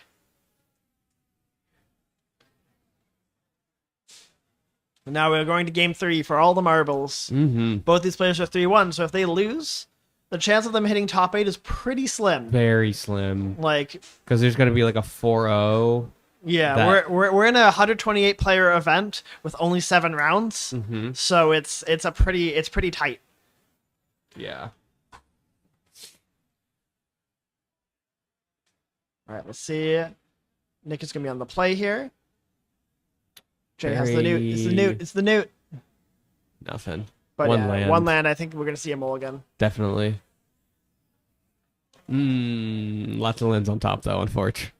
Yeah, that's why you never look. Never look. Looking is just wrong. I'm on team never look. I am on team never look. What about after a game? Do you look after a game? No. I mean, sometimes if it's interesting, if I'm like, what would this game look like if I take a different line and gone longer? Like, sure, that could be like somewhat interesting. But like, if I did cast that cantrip and it's not that different. 1 card deeper, 2 cards deeper. But conceptually, that's not that different. Agreed. Like, I don't know if that's correct to do that. I think it's one thing when it's like post-mortem as opposed to I'm still playing this game. Yeah. Yeah, when you don't have the time pressure of I want to play efficiently because Magic round timers were really short. Do you think so? Yeah. 50 minutes is very short, especially for the complexity of modern design. Like, the game is brutally fast. All right, we see Jay has an option here. It can either play the funny little newt guy or a shared roots, and it goes for the safe option shared roots, which I think makes a lot of sense. This is color fixing that can't be killed. As much as I love my little newt friend, this makes a lot more sense. Very nice art on the shared roots, by the way. Yes. Oh, beautiful art. Love it. Also, just like love Rampant Growth Unlimited. It's good. It's good vibes. Oh, it's so good. That bear. Love that bear. Oh, that bear is... I would kill for that bear. I would die for that bear. I would die and kill for that bear. It's pretty good. I had a game today where I had to surveil a bear to my yard and then discard another bear from my hand, and I wanted to cry. Oh. Because I just wasn't hitting my green mana. Yeah. Damn. All right, we see the newt. I would also kill for the newt. I would kill for the newt. And we're going to put a land on top. We're ramping up to something big. Wait, what do you mean put a land on top? I'm thinking of a different card. You're thinking of Campus Guide from original Strixhaven? Oh my god. This card is a 2-mana... I wasn't even playing Magic then. What the fuck is this card? Yeah, this card is a 2-mana 2/1. Whenever you cast a multicolor spell, put a +1/+1 counter on it. Huh. So it's a nice little guy that can grow. We got some terrible music playing in the store. Mage Tower Referee. There we go. Yeah, I'm thinking of Campus. Nice little common threat. Like, if you have a lot of multicolor cards, it grows pretty fast, and that's pretty good for your colorless 2-drop. Absolutely. Jay here with an Emeritus just off the top, but also like a lot of options. Pretty good for a card, pretty good for a 2-drop. Also a great card that you like see killed. Yeah, you know what I mean. Like when you just have nothing invested in it. Yeah, exactly. And then something was just Essence Scattered. Essence, yeah, the 0/3 Frog ETB Surveil to increment, which has been a pretty nice defensive card for us in. And then Nick choosing to loot and discard the other counterspell in his hand. That's interesting. Because he's trying to set up for this green paradigm once again with forest plus treasure token. So next turn he can falling start off. Yeah. pumping out power and toughness. So Jay has much less of a foothold than it did last game when it faced off against Paradigm. So it might end up taking over if it can't like find a way to convert its resources into board presence. For sure. This Death Etcher though lines up nicely against raw stats as a creature. Oh my god, incredible. Fantastic art too. I love a little fella. Yeah, I love it. There's so many good little fucking critters in the set. Oh my god, it's incredible. Yeah. Look at him. Look at the guy. I know the art for this is on sale. And I cannot afford anything, and I have so many other things that I would rather spend money on. But ooh. Widow guy. The widow guy. We see a deduce. The ducky. We see an emeritus. Sick. A tapped land and a pass the turn. So now, presumably, Nick's plan here is, I'm going to cast my green paradigm. What are you going to do about it? Yeah, but we'll see. Not ideal. Not ideal for Jay. And also, this green paradigm draws a card, because why not? Because of referee. Jay's like, yeah, I saw that coming. Shout out these big fat dice that I have on stream. It's going to be burgertokens.com. It's a 5-mana spell. Nick doesn't have to discard. Oy. We see that getting clarified.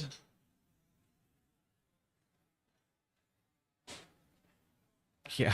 And so Jay now needs to find a way to get rid of these creatures and come back into this game, because right now it's looking kind of grim. Extremely. Just like a lot of power and toughness is going to be presented here. We can get a, what, 1, 2, 3, 4, we can get a 6/6 reach trample. With what? Oh, we have the archaic in hand. Do we not? Oh yes. It can become a 6/6 reach trample, which blocks well for 1 turn. For 1 turn, yeah. But that might be enough. I mean, truthfully, yeah. Jay draws a card. We see. Oh, there's the tender as well. The tender. Tender, I hardly know her. We went in 2 different directions there. What you were like, I was like tender, and you were like tender. I hardly know her, and I just went chicken tender. Chimkin. Chimkin numgit. So this is not looking great for Jay. Our hero. No. Are we allowed to play favorites in coverage? Huh? Are we allowed to play favorites in coverage? We only play favorites on coverage. You're Come so on true. now. This is an NYC MTG stream. We haven't had an unbiased stream ever. Are you kidding me? So true. But I've been choosing people to put on coverage, dog. Like, all right, we see 6/6 come down here, which is gonna line up pretty well into these creatures this turn and this turn only, as they become large. Nick can loot if he would so desires off of this. really? 1/2. I guess it is a copy, and the copy still has. All right, I think it's cast a copy, but I'm not actually sure. What's the card that does it? The blue card, right? No, the blue card is cast for sure. It's a question of if the paradigm spell casts itself or not. Also, we see Jay getting stone rained like I predicted at the very beginning of the match. Unforged. After you first resolve a spell with this name, you may cast a copy of it from exile. And I believe Rebound-esque. I think it's Muse Seeker is the card. It's not a May, so I think Nick missed a loot trigger there. Interesting. All right, Jay is going ahead. No attacks into this board from Nick, which makes some sense because Nick kind of has the inevitability going. And Jay needs to figure out how it's going to deal with this. Don't have enough money for the increment. Yeah. Did I say money? You did say money, I agree. Well, you know. It was very funny. It'd be like that. I agree. It really do be like that. You need and now 9 mana. Nick, every creature Nick presents is another problem that Jay now has to answer. Because every creature is kind of just a bomb. Pretty much, because it just grows. Yeah, Jay might have to start like regrowthing Deduce just to dig for something that can interact. Yeah. We see regrowth come out here. We see, Deduce. I mean, our splatter, what was it? Splatter something? Deal 3? Yeah, it, like, doesn't do anything anymore. Yeah, it really does. I mean, it taps the creature for a turn, but that's about it. I mean, that's about it, yeah. But, like, we're really not going to be, yeah, it's just brutal. Yeah. It just keeps this, going. This rare just kind of goes crazy with it. And then once you have Paradigm, Another it's just creature. like an emblem, correct? Like, you can't undo Paradigm. Oh, yeah, no. You're welcome. What happened? Yeah, there we go. But Yeah, if we got a Teferi on the board, really stymies things. Yeah. Actually, no, it doesn't. You can do this through Teferi because you cast it at the beginning of your first main phase. Yeah, no, it's that's actually so insane. Yeah, no, these Paradigm spells are very not interactable, which kind of is a frustrating thing to deal with when you're playing limited. Because, like, you want to be able to, like, have counterplay, and you really just don't. Yeah. I like, we saw Jay beat the spell because it was already so ahead the last game, but it just, like, the spell came down when both players were still developing, and Jay just, like, didn't have the answers for it. Right, Ooh, we what see is the this? red Archaic. This is magma-bound Archaic, I think. If there is a way to output power, this is one of them. And I think Jay is trying to set up here for hopefully pretty good blocks. Because while there are a lot of creatures with a lot of power and toughness, this Magma Blood Archaic can pump up all of Jay's board and then also pump up this removal spell. I'm just gonna keep drinking water. I just need to keep drinking water. Do you need anything to drink? I'll still water at some point. But yeah, we see more 3/3s coming down. Now these flyers are going to grow as well. So yeah, I think unfortunately the door has already closed on Jay. I'm this is not unfortunately looking inclined good. to agree. Like, there's just far too much power and toughness on the board to ever attack through or to block. Yeah. And so, like, Brutal. Jay might be able to have some pretty good trades this turn with, like, this Archaic pumping its team and then this removal spell killing something. But, like, these 3/3s are going to become 5/5s and 7/7s. They're going to kill. Keeps fucking going. Yeah. Unfortunately, this Paradigm mechanic just is a ruthless machine. Like, if you can keep resolving those spells... That's crazy. This feels immense, like, insane. Yeah, no, especially at 5 Rebound, mana. rebound is a fucked up mechanic. Yeah, rebound is nice. Like, you get your spell twice. This is you get your spell every single turn. This Every is a single turn, 5 mana the rest sorcery. of time. And 5 mana put 2+1/+1 counters in creatures. Kind of good on rate. Fine. I would not say it's great on rate, but, like, That's fair.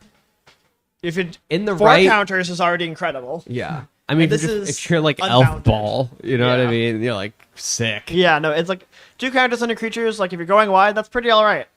That's so cool. This is every single creature for the rest of the game is like a 4/4. Incredible. Yeah. And they don't have to like do anything at the counters. They just get them for free. Yeah. You get to keep casting your spells. Your It's just- anti-pyroclasm tech. Yeah, it's just like the other Paradigm spells I feel like have a bit more interactability, where there's the blue one which copies something you control. You kill the thing they're copying in response. You Right. have a little bit of agency, although if they get that can still like snowball pretty bad. The black one is target player loses 2 and draws 2. So there's a lot of downside there where like do you just do instances of no, they don't, because it's the first time you resolve the so spell. so if you played 2 Right. if you cast from your hand 2 of the green one, you'd cast 1 more every turn, not 2. But I think I want to say but if you cast a green one and a black one in the same game, You do get both. You get of them. both. You're- Yeah, it's based on it's a card spell name. with this name. But yeah, so yeah, they're kind of This is brutal. The white one is pretty below rate. It's 7 mana to get something back from your graveyard. Yeah. The that's red not- one is interesting. It's you reveal cards from the top of your deck until you get cards with mana value 4 or greater and cast them both for free, but it costs 7. That card I think I've heard people milling themselves out with because you get all the spells out of your deck, but also I think all the cards you exile go away, so you just all your lands are out of your deck. And you just, like, fuck! You just run out of spells if you don't kill them, but you do get a lot of output. Interesting. Like I think the red one and the white one and the black one are quite interesting. The blue one is like has some counterplay and is really broken. And the green one kind of just doesn't ask anything of you. It says, "Oh, you have forests in your deck. All right. Well, your creature, you want forests and you want creatures. If you have forests and creatures, it will win you many games. And many decks have those. Yes. In a crazy coincidence, apparently people like playing forests in their decks. About like 1/5 of decks have forests in them in many limited formats. Or if you're playing Outlaws of Thunder Junction, 80% of limited decks have forests in them. Oh god. I drafted that format I think 30 times and 28 of my decks are green. Oh. I had a really good win rate. I can only imagine. Yeah, Jesus. Yeah. All right, so we see this removal spell coming down, giving Jay's creatures +2/+0 through the Archaic, and now it can point 8 damage at something, which is a lot on most boards, but we see a 9/10 attacking right now, because this spell has just been like going. Jay is choosing to take 9 and just trying desperately to find any window to get back into this game. And draws a land. That is not a window to get back in this game. No, unfortunately. It's now going to be it's now facing down 10 power in the air, although notably it has 2 6 toughness reach creatures, so it is not. I don't think it's dead this turn. We're not dead, but and like it can get back a Death Toucher. It has good blocks this turn. Every other turn after this, not really. 7/7 flyer, yikes. Brutal. Like it can make this game. Yeah, it has the ability to make this game last a lot longer, but beyond that, like, it's not getting better. It can't get better. No. Unless there's like unless it has Cyclonic Rift in its deck. If it's Cyclonic Rift in its deck, then suddenly there's an out. There is an out. However, I don't think that's in its deck. Probably.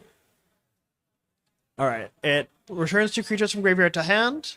Gets back our best friend, the Newt, gains 2 life. And it chooses to attack with 2 6/6s. I mean, you kind of win the game eventually, I guess. So they're both 9/6s. Oh, it attacks with everything. It has a 6/4 and 2 9/6s.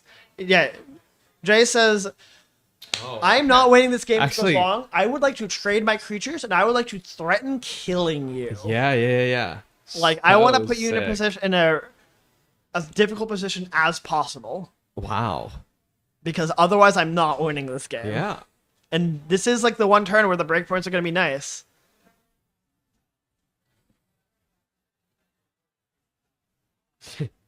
Yeah, both have trample, both are 9/6s. The 6/4, however, does not have trample.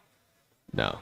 And so now the question is 20 life. This is never going to be lethal. Jay is trying to bluff having a spell in hand, but does not. We know that there's the 5 and the one. Which, like I said, that's the fail case of that card. That's like, if you can't trigger its increment, it suddenly is just, if you're in a position where you're behind, that card just like does not get you ahead. Absolutely. It does not turn the corner for you. Yeah.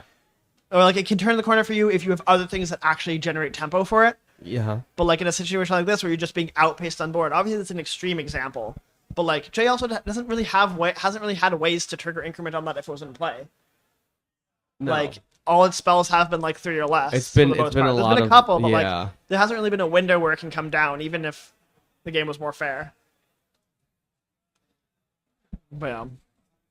No, it's a bit too scalding a review to be like, yes, because it's bad. This game it's bad because this game is extreme. But it is like this is a cool game. It is an example of the card just when you're behind being scary.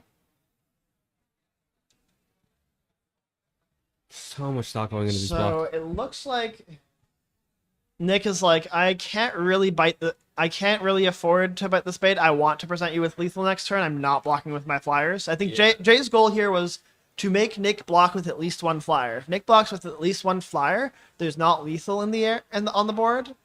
And then all right, I believe Jay has conceded the game. No, we're moving. We're moving to damage. Okay. I was like, why are so many things going places? But that makes more sense. And so that Tutu's dead. And so Nick, I believe, took 15 there. Yeah, Nick's and at 5, Jason's at 8. And Jay has passed with a bunch of mana open with 2 revealed cards. Oh no! Oh, Jay is not doing that. Jay is casting a Surveil 2 and leaving up blue and red. Interesting. So I think pretty clearly bluffing Prismari Charm here as the 2-mana, or basically bluffing both the 2-mana bounce spells in this format, and being like, I would like to scare you into not attacking, because if you attack, if Nick attacks here and there is a Prismari command, like it's a blowout. Yeah, just immediately he just dead on the loses the crackback. game. Yes. But if he calls the bluff and is like, oh yeah, Oh, tapping fuck. creature also yeah, works. tapping it. Fuck me. Damn. That's yeah, so that crazy. Wow, what a Green Paradigm game. showing exactly how powerful it is. Why Nick has gone out of his way to put it in his deck despite being a straight blue-red deck. Yeah. Because even if it's risky, even if it's hard to cast, when you cast it, like you'll just win many of those games. Yeah. Wow, incredible. So sick. That was wild. Very, very good games. Yeah. Unfortunately, our hero is out, probably. Yeah. Valiant 07. effort. 3-2 currently for Jason. Although Jason was telling me, Lifetime, it has drafted the set Secrets of Strixhaven, the original Strixhaven set, 250 times. And we do have our original Secrets of Strixhaven drafts on site today. Yeah, so maybe I'll go wreck those queues if it decides not to stick it out for the 15 packs. Shark some drafts. Yeah, not bad, not a terrible. I did tell it that if it wants to go do that, I would join a pod. Hey, there you go. There's nothing I like more than being absolutely destroyed in a draft against my friends. It is very fun. It is very fun. I feel like that's why I enjoy Cube. Because I'm not because I'm good at it, because the vibes are good, and then I always get demolished. It's humbling. I want to do my best to try to win and still be massively outplayed and be like, what the fuck? Yeah. All right, everyone. We're going to go on a little break. We might have a backup feature match, in which case I'll get that over to you. But if not, stay tuned. We're going to have some music playing for you, and we'll get back pretty soonish. I can only assume the rounds has to be pretty close to over. Yeah. I have no idea. Some grindy games there. With round 6. Round 6, people are probably going to start drawing. I don't think you can double draw. 5-0s? 502, maybe you can double draw in, probably. With 128? Yeah, if you have enough 5-0s. Fair. But, like, if you draw once, you probably get down paired. Yeah, I could see that. There's a high risk. I think you'll probably see people playing. I think you'll see your 6-0s draw in, and you'll see your 5-1s maybe try drawing, but be staring at their breaker math. Yeah. Be noticeably 2 minutes late to start the round as they stare at breakers. And don't say words. And just be like, All right, everyone. See you later. We'll see you in a bit. Be right back. Bye. Bye. Yeah, show me. I want people to get to look at me. Hi, everyone. It's me. Look, it's Jen. Look at Jen. I'm very sleepy. Hi, very sleepy. We're going into round 6, which means we're going to start having a lot of draws that might interrupt coverage in some way. Just be patient with us as we make sure we have a fun match for you all to watch. Which we do. Backed by popular demand, Rainer back on coverage. Yes. We're going to see Rainer probably go to time again. Historically, today, that's been how it's been going. So if it happens, you all owe me money, probably. I don't know. All right, I'm back to work. I'm leaving you back with your illustrious... That's Evan. Oh, that's Evan. Oh, hi, Evan. Hi, Evan. Lovely to ask for you. Just because you asked, I'm now not going to accept it. Oh, no, it's I'm ogre. kidding. It's so ogre. Evan's cooked. Evan's cooked. All right. So now we have our match starting soon. Exciting stuff. As I will be probably soloing coverage for this round. I may not be as quick. Out. I'm dying slowly. We need our commentator guru Chris needs a break, so I'll be here solo. You might not see as many card previews, but I will do my best to provide a riveting commentary as much as I can. I will not stop talking for the next 50 minutes. You know the Slay the Spire Regent card, the monologue card? That's me. I'm going to be monologuing. It's not going to stop. It's going to keep going. I'm going to keep talking, and there's not going to be breaks, and then I'm not going to have periods in my sentences, then I'm going to die. Yippee! All right, we have our players setting up. We see on the right side, I'm realizing I don't actually know these players' names, so I'm going to check these players' names. We have Rainer on the left and Joseph on the right. We see a living history in Joseph's deck that is kindly showed to us by the top camera. And so I expect that we'll see Luke on a... Sorry, Joseph. I expect we'll see Joseph on a Lorehold deck, because Living History is one of the Lorehold signposts, despite being a mono red card. And we know Rainer, we've seen Rainer's deck on coverage before. This is the loot control deck.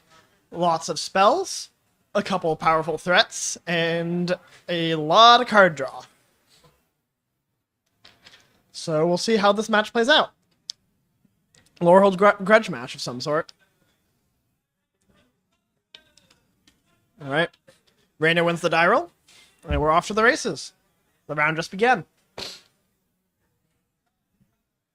So I'm curious to see Rainer, because of the nature of this pre-release event, players can actually change the decks between rounds. So I'm curious if Rainer has actually made any changes since over the rounds based on how his deck has been performing and what he's actually been to work. A lot of these players, or basically all of these players, are playing with this card for like the first time, or like have only played with the cards a couple times on Draftmancer, and so everyone's still figuring out exactly like what works and what doesn't. And so I imagine a lot of players have been making changes because they're given the opportunity to. We see Rainer has the classic Forest Mountain Island hand, has a Sanar, has some card draw. This hand seems exactly what he would look for. Has early plays out the wazoo and just like great mana development and just lets him get ahead and hopefully stay ahead. We see on the other side what seems to be a Mardu deck where we see 2 red threats and a bunch of black-white lands. So I wonder if this is either Lorehold Splash or we actually have flat Mardu on Joseph's side. Be exciting to see more from this deck as things unfold. We see Joseph keep this black-white hand and immediately draws a red-white slow land, Sundown Pass. So I think we can expect a game without Mana Screw for either players, hopefully. Yeah, we see Sanar coming down once again. This card has been making waves. We saw it in Jason's deck last round and Rainer's deck a couple rounds ago as just like a powerful mana engine that lets you really make a spells deck work and make a deck with a lot of card draw work. And Joseph wondering if you should erode the Sanar, which probably doesn't make that much sense giving them a land instead of their mana developer, but Joseph opts for our 1/1 double striker friend. I'll see if I can pull that up, but I'm not nearly as quick as Chris on that. But this double striker, it's a 1/1 double strike that comes in prepared with a spell that's 2 mana, gives something +1/+1, and double strike. So great at pushing damage, but also great at dying to deal 3 damage. So Rainer dealing with this threat, putting out some treasures, and passing up the turn, saying, I'm going to keep developing, and I'm going to keep putting you back to square one. We see Joseph untapping and drawing. Has the Sundown Pass to cast red spells, so not stuck on mana, probably just going to land a 3/2, but thinking about, like, is the Sanar a problem? Do I need to deal with the Sanar? Because Sanar is going to make a lot more than 1 mana. But no, Joseph opting to just play another creature out, stay on board, stay developing. Which seems like to be the right call. We've seen Rainer's deck struggle to deal with, like, a large stream of threats, so this 3-drop has a 6-mana sorcery attached to it that makes 3 2/2s. If Joseph can get that off and, like, actually just, like, get into a game state where he's just presenting lots of bodies, Rainer could begin to struggle with this. Rainer's really trying to snowball a large advantage early and actually just like gain a chokehold on the game, but if Joseph could say, oh no, I just have better threat quality, I'm going to punish you for being a lot of air, that could be how he can win this game, because this loot is going to make it really hard otherwise, because that's going to be a lot of mana. Rainer is going to be untapping with a lot. We see with... I'm very curious, though, to see the composite of Joseph's deck and what these swamps are for. Or the swamp in the black-white land. I suspect it's just a singular splash for a black card. Probably a very powerful one, maybe like the black dragon, but we'll have to see. We see an Abrade, which is going to answer this loot probably next turn. So Rainer has a turn, unbeknownst to him, to make this mana count. But this turn is going to be a lot of time. That's 4 whole mana. Rainer, though, has a land in hand, but not really that many spells. He can tutor, maybe. He can... But otherwise, like, there's not much else to do for development, so I think we're going to see this loot be less impactful than we've seen in the past. Especially if Rainer opts to take a slower turn here. We see 3 mana.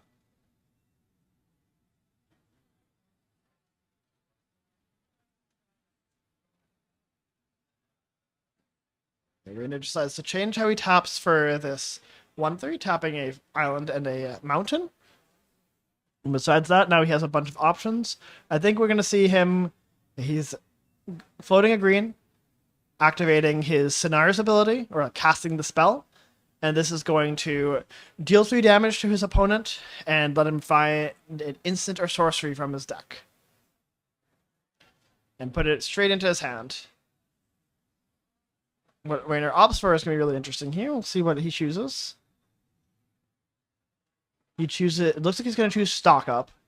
Lets him keep going through his deck. Or he could choose Mind into Matter. He chooses Mind into Matter as a way to really pay off all the mana he's generating, which is going to be a little bit unfortunate into this Abrade that we know Joseph has. However, Rainer doesn't know this, and even without all the mana, it still is going to draw like 4+ cards.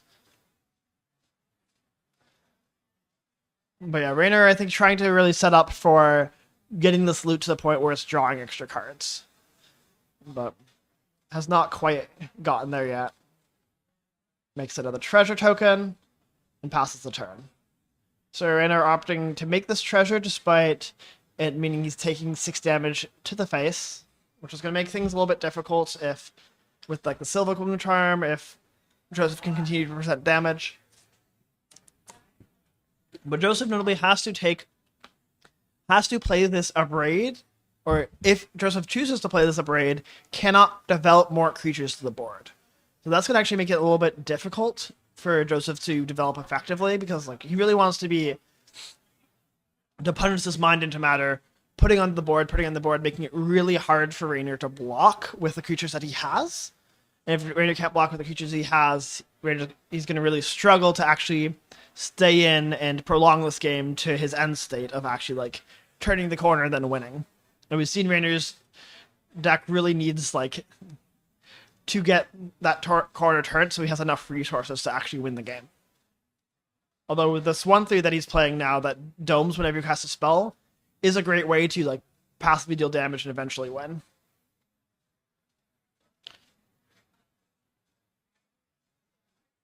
We see the 1/3 is going to die to a Silver Coal Charm. And now Joseph is getting in for 6, putting Rainer to 14. And now we'll see, does he want to develop a creature or does he want to kill the loot? I imagine the loot. It's going to be pretty hard to beat this Mind over Matter without killing loot. And yeah, we see the loot die. And so now Rainer is stuck back in on the realm, stuck in the realm of the living in terms of what he has access to in terms of mana, but he still sure has a lot. And so this Mind into Matter can still convert into a lot of cards if Rainer decides that he has the adequate window to do so. We see a lot of card draw, 1 removal spell, and not much else. I think Rainer probably is going to opt for... So Rainer taps 4 mana for this 1/4, which I'm not sure why 4 mana was tapped. To discard and draw. So we'll see if he notices this issue. Oh yeah, he realizes he's supposed to only tap 3 mana. Undoes that mistake. We're seeing a road come down on the Sinar. This gives Rainer has cast an instant sorcery has not cast an instant sorcery this turn. So what I imagine we're going to see is Rainer's going to cast a kill spell now, killing the thing that makes 2/2s, so his opponent can't make more 2/2s, and then make another treasure, because that will allow Rainer to not fall too far behind on board. Are they going to remember the ward? Pay 2 life? Or looks like Joseph did not remember the ward trigger on that 3-drop. And so the Raider's life total goes undetected, stays at 14. And so now we have our classic 3-3 into 1-4. No one can attack, but Joseph gets untapped with a bunch of cards in hand. We'll see what he does with that. If he can actually start deploying it. We see in his hand creatures. He's going to play more creatures, so he's going to deploy to the board. He's going to hope that's good enough. Rainer, hoping not to face down any bombs, calls Joseph's bluff, say, if you have a trick, I'll trade my 1-4 for your trick. Please do it. I cannot afford to not block. Rainer just can't hemorrhage life here. He's trying to get in a position where this Minder of Matter can take over, and to do that, he needs to be blocking, preserving his life total, and actually, like, be able to turn the corner. Oh, we see returning a bunch of instant sorceries, the XX blue instant. But I think we're just going to see a Minder of Matter here. Probably for 5. Because Rainer just like, no, I need resources. Oh, X is 4. Keeping the treasure so he can cast spells that he hits makes a lot of sense. And then he gets to put a permanent into play tapped. I suspect we'll see this 1-4 flyer that he just drew come into play tapped, because that is going to be the highest impact on turns after. But we'll see what he chooses. Because he does have access to 2 mana. I suspect we'll see a... No, the 1-4 blocks well enough that I don't think he's going to be playing out the 1-3 here, rather than keeping up a 1-4 for blocks and like bluffing any spells. Because the 1-4 up here makes the Docent attack pretty awkward. Docent is a card that Joseph wants to trade off here for some value, if possible, because it then lets him trigger his 2-2 and also lets him start triggering the living history he just drew, because it gives an instant of removing a card from his graveyard. However, Rainer's like, I actually don't want to get the value trade on that 3-1. I don't want you to start triggering your cards. I'm just going to take 5, and I'm going to let you keep your 3-1.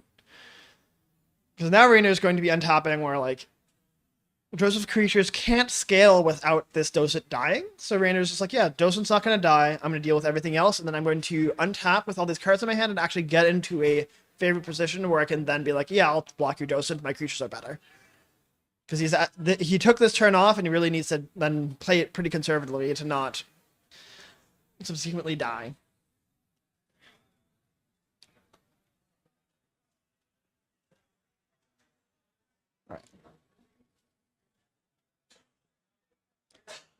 Doesn't look any more plays from Joseph, so the players are just making sure they understand the board state and moving to Rainer's turn. Where Rainer has drawn a land. Rainer has a lot of card draw in hand.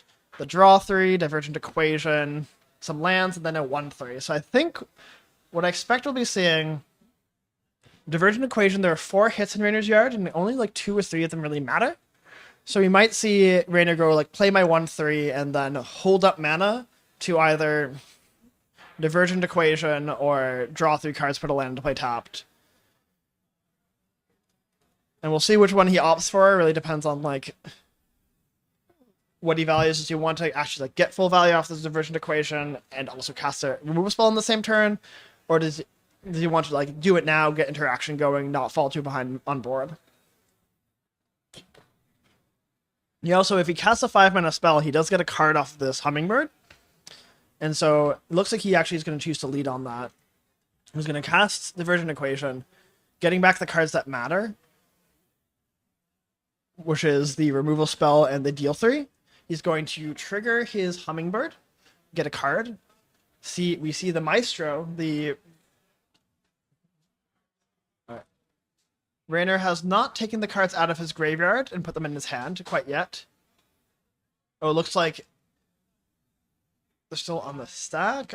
I'm not sure what Rainer is doing here. Oh yeah, he is picking up the cards. They're in his hand now. Yes. And he has exiled Maestro with his spell, and now he's deciding what to do with the rest of his turn, where he has 2 mana, a land drop to make, and a treasure token. So this lets him play... He can play the Maestro this turn, and then also play his deal 3 damage spell to really, like, not take damage next combat. He can hit for 2, and like Raynor is now at this point like quite stable. He has access to interaction on 2 mana. And he's deciding, does he want to deal an extra damage now, or does he want to tap things on upkeep? And he's like, I care about you being able to rummage. I don't want to let you untap with your rummager.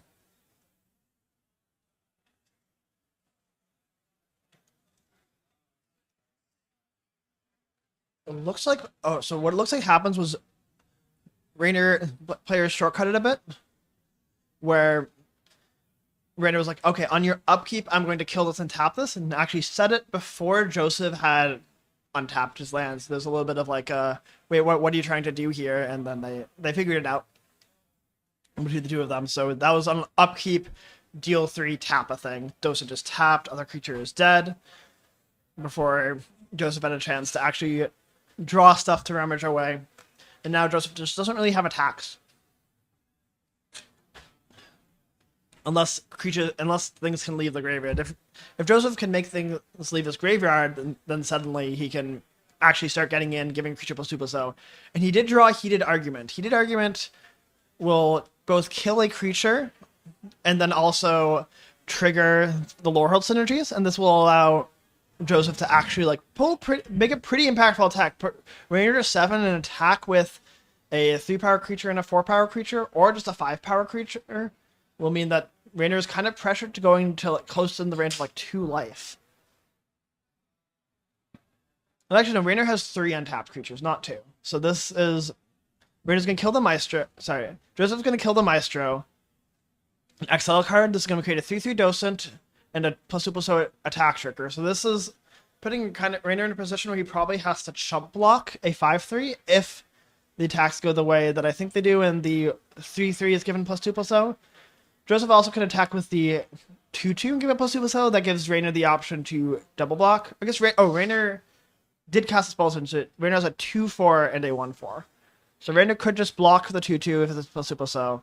Oh, no attack. No, oh, maybe attacks. Joseph, I'm surprised to see Joseph not attacking here. Raynor's at really low life total, and the history getting a proc here means that Joseph could push a lot of damage, but Joseph chooses not to, instead pass the turn, which I think is going to put him in a much worse position into Raynor untapping with what Joseph knows is a big a removal spell and just a lot of cards and a lot of action. Alright, Raynor casts draw 3, exiling a card off of the Hummingbird. We're seeing the Hummingbird do a lot of work here. Draws old Goblin guy. This is game 1. If you want to join back in, you can. If you want to join back in, you can. You're good. You're good. You're good.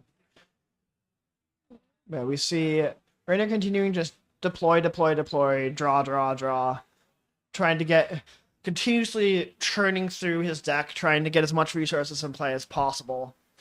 And, like, it is working. He's shipping in damage. Joseph's at 11, but he is not developing that much to his board. Like, notably the Muse Seeker here and the Hydra guy. They're both, like, there's a 1/2 and a 1/3 versus Joseph's, like, 3/3, 2/2, and 3/1. Like, Raynor's ahead on board, but he's just barely ahead on board, despite drawing so many cards, but is also then very ahead on mana, a bunch of cards in hand. So if you continuously saying, I'm going to put myself slightly ahead of you and develop my other resources a lot, so eventually I can like really turn the corner. But part of the issue with Raynor's deck that we've seen is it can sometimes struggle to really turn the corner, despite developing all these resources. Because he doesn't really have a way to say like, oh, I have done all these game actions, now how am I going to win the game? Because other decks also do have engines that you have to contend with. I think Raynor's is like very powerful, but not very efficient.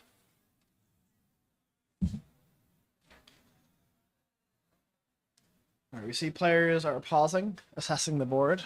I'm not sure who is waiting to take game actions.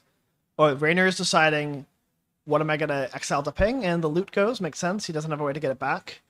Now it is Rainer's turn. Rainer draws a Mockery, so now Rainer has 2 pretty powerful pieces of interaction in hand. And we see him immediately going to tapping. He knows what he's about. He knows what he's here to do. Once again, the Rainer taps too much mana for his spell. Tapping 4 mana for this Mockery. Oh, 3 mana. No, he catches it.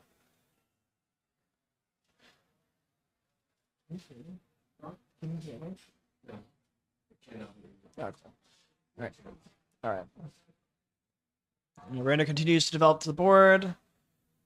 Creates a treasure token. This mascot is just like coming in for a lot of damage.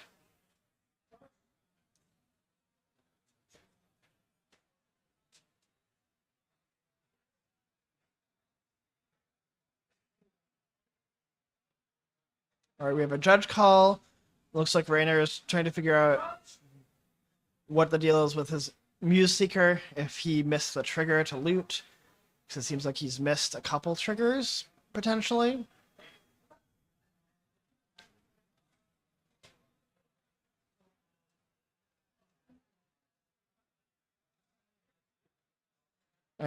I suspect because we've seen in a lot of the games come down to milling, Rainer doesn't actually want to put these triggers on the stack, but also knows that like if it's not a May, he has to give the opponent the option. So he's trying to figure out what do we actually do? We're far enough beyond the game state. Both me and my opponent failed to remember this trigger.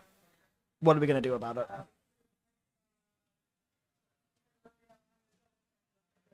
So yeah, let's see how this resolves.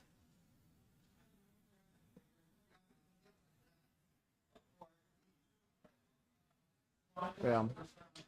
Game looking good for Rainer, but Rainer's deck really has to work for every single win. Like Joseph's deck has kind of had an awkward draw here. Like stuck on 5 mana, not really any ways to get ahead on cards, not really that many ways to push damage. But Rainer still has to take every single game action to try to win this game.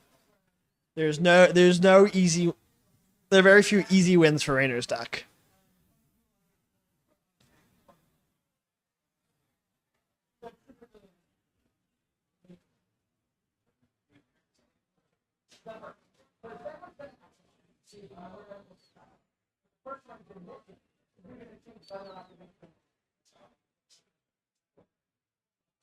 Looks like the opponent chose to put the trigger on the stack because we had a missed Muse trigger.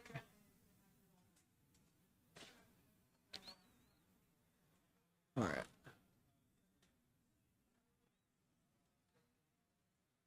So Rainer getting low on cards in library. This Muse Seeker turning out to be potentially a hindrance, despite it being powerful card selection. Yeah, all this confusion has been resolved. And now the game continues. Rainer continues to cast spells. Looks like he's going to cast his removal spell. I have to imagine killing the mascot, but... Or maybe he's going to hold it. Maybe he's going to hold the spell. Maybe he's just going to slam in for 3. Yeah, he's choosing to attack for 3 and says, I'm going to wait to see what you attack with. What are you giving +2/+0 if you make a card leave your graveyard?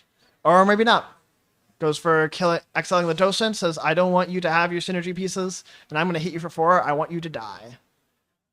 Discards Island, and still has a Prismari Charm in hand, so like is sitting quite comfortable here now, as long as he can convert into a win. Yep, putting Joseph down to 6.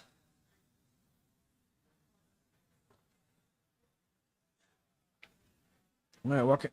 Joseph doesn't have any cards in hand. Is kind of looking for a miracle here. Sees open the tuna can 2 seconds after opening the tuna can. Any Scryfall enjoyers will recognize that joke. This card does not. I don't think it'll do enough here. It's just a bunch of creatures, but it gives Joseph 2 creatures and eventually a way to trigger this mascot in his living history. But I don't. Will it be good enough? It doesn't seem like it. It doesn't seem like it. Like Joseph needs to deal with this hummingbird. This hummingbird is going to just continue to chip in. And honestly, Rainer in a position where like he has what like 8-ish cards in library. He is a little bit has to be a little bit concerned that like it's gonna be hard to kill with just this hummingbird. But with the pinger as well, Maybe he won't be. Maybe he can get through his deck and cast enough spells before milling out. Because the Muse Seeker is kind of Joseph's finisher here.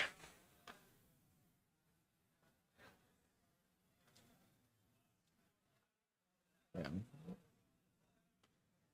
Rainer goes for another ping, of course.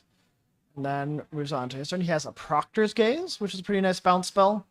Can be used as output by bounce. Can be used to get rid of his Muse Seeker if he needs to. Although we see he has 7 cards in library and only needs 5 damage, 4 damage because of this ping. So if he can cast 3 spells this turn, which he can, probably, he needs 4 mana for 1 spell, 2 mana for another spell. So that's 6 mana, and he has another 6 left over. He could bounce his 2/2 that makes a treasure, recast it, make a treasure, and I think that actually is enough. And I think he has lethal in hand.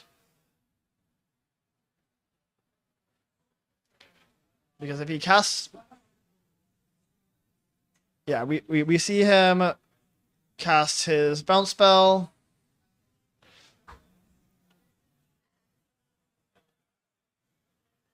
Or we see him not bounce his own thing, but rather bounce his opponent's thing. So I think this will not be necessarily lethal here.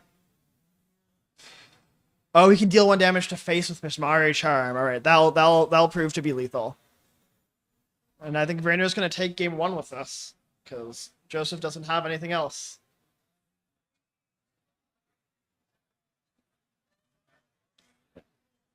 Alright, and we're moving on to game 2. Rainer finds the lethal line without milling out, works very hard, and gets rewarded. Joseph didn't really have that many moves here, but held out the best he could. I still think he had maybe a bit more of an aggressive line earlier in that game, but I don't think it would have ended up mattering that much. But like if he had made that attack and like gotten in for 5 damage or forced Rainer down a game piece, that could have made the game last another couple turns. Because every game piece Rainer has matters. So like every bit of like forcing Rainer to interact with what Joseph is doing is going to matter a lot for Joseph, because Joseph is trying to like apply pressure and decrease the number of game pieces Rainer actually has to win the game.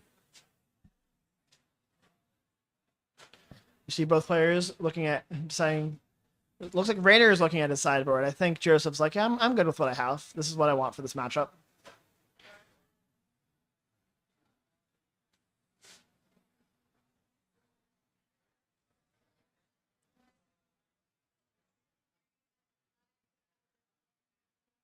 Curious to see if Rainer makes any changes. It looks like he's not. He's like, I don't think my tools are good enough. I'm gonna rock with what I have. I think it's good enough. And it seemed to be pretty good there. Like, Rainer definitely, the threats that Joseph presented definitely were not easy for Rainer to deal with, but he was able to adequately interact with them on board while developing his resources to get that win. Are we gonna see Joseph looking through his deck, being like, maybe I do want to make changes. What do we have here? We still haven't seen the black card in Joseph's deck. I'm really interested to see what the splash is for. Maybe we saw a silver. I think we saw a silver cold charm. We saw a silver cold charm. But besides that, we haven't seen anything. The silver cold charm, while a very efficient card, I'm not sure it's a card I'd usually splash just on its own. So maybe there's more going on there. Maybe it's just Joseph was like, I like this card enough. It's going to be in my deck. And you can just kill them. Rainer on the draw here sees a 1-lander. I assume we'll see that ship back. It does have a Sonar if Rainer can hit a land drop. There's like a Sonar, a Prismari Charm. Like there's a lot going for this hand of Rainer's. It's just he really needs to hit a land for it to work. Well, Joseph's hand seems to be a lot more conventional. It has 3 lands and 4 spells and interaction and creatures. Oh, maybe that's 4 lands. I believe that's 4 lands. Rainer decides, I am going to look at the top card of my deck. Contrary to what Chris and I said earlier. But nonetheless, we move on.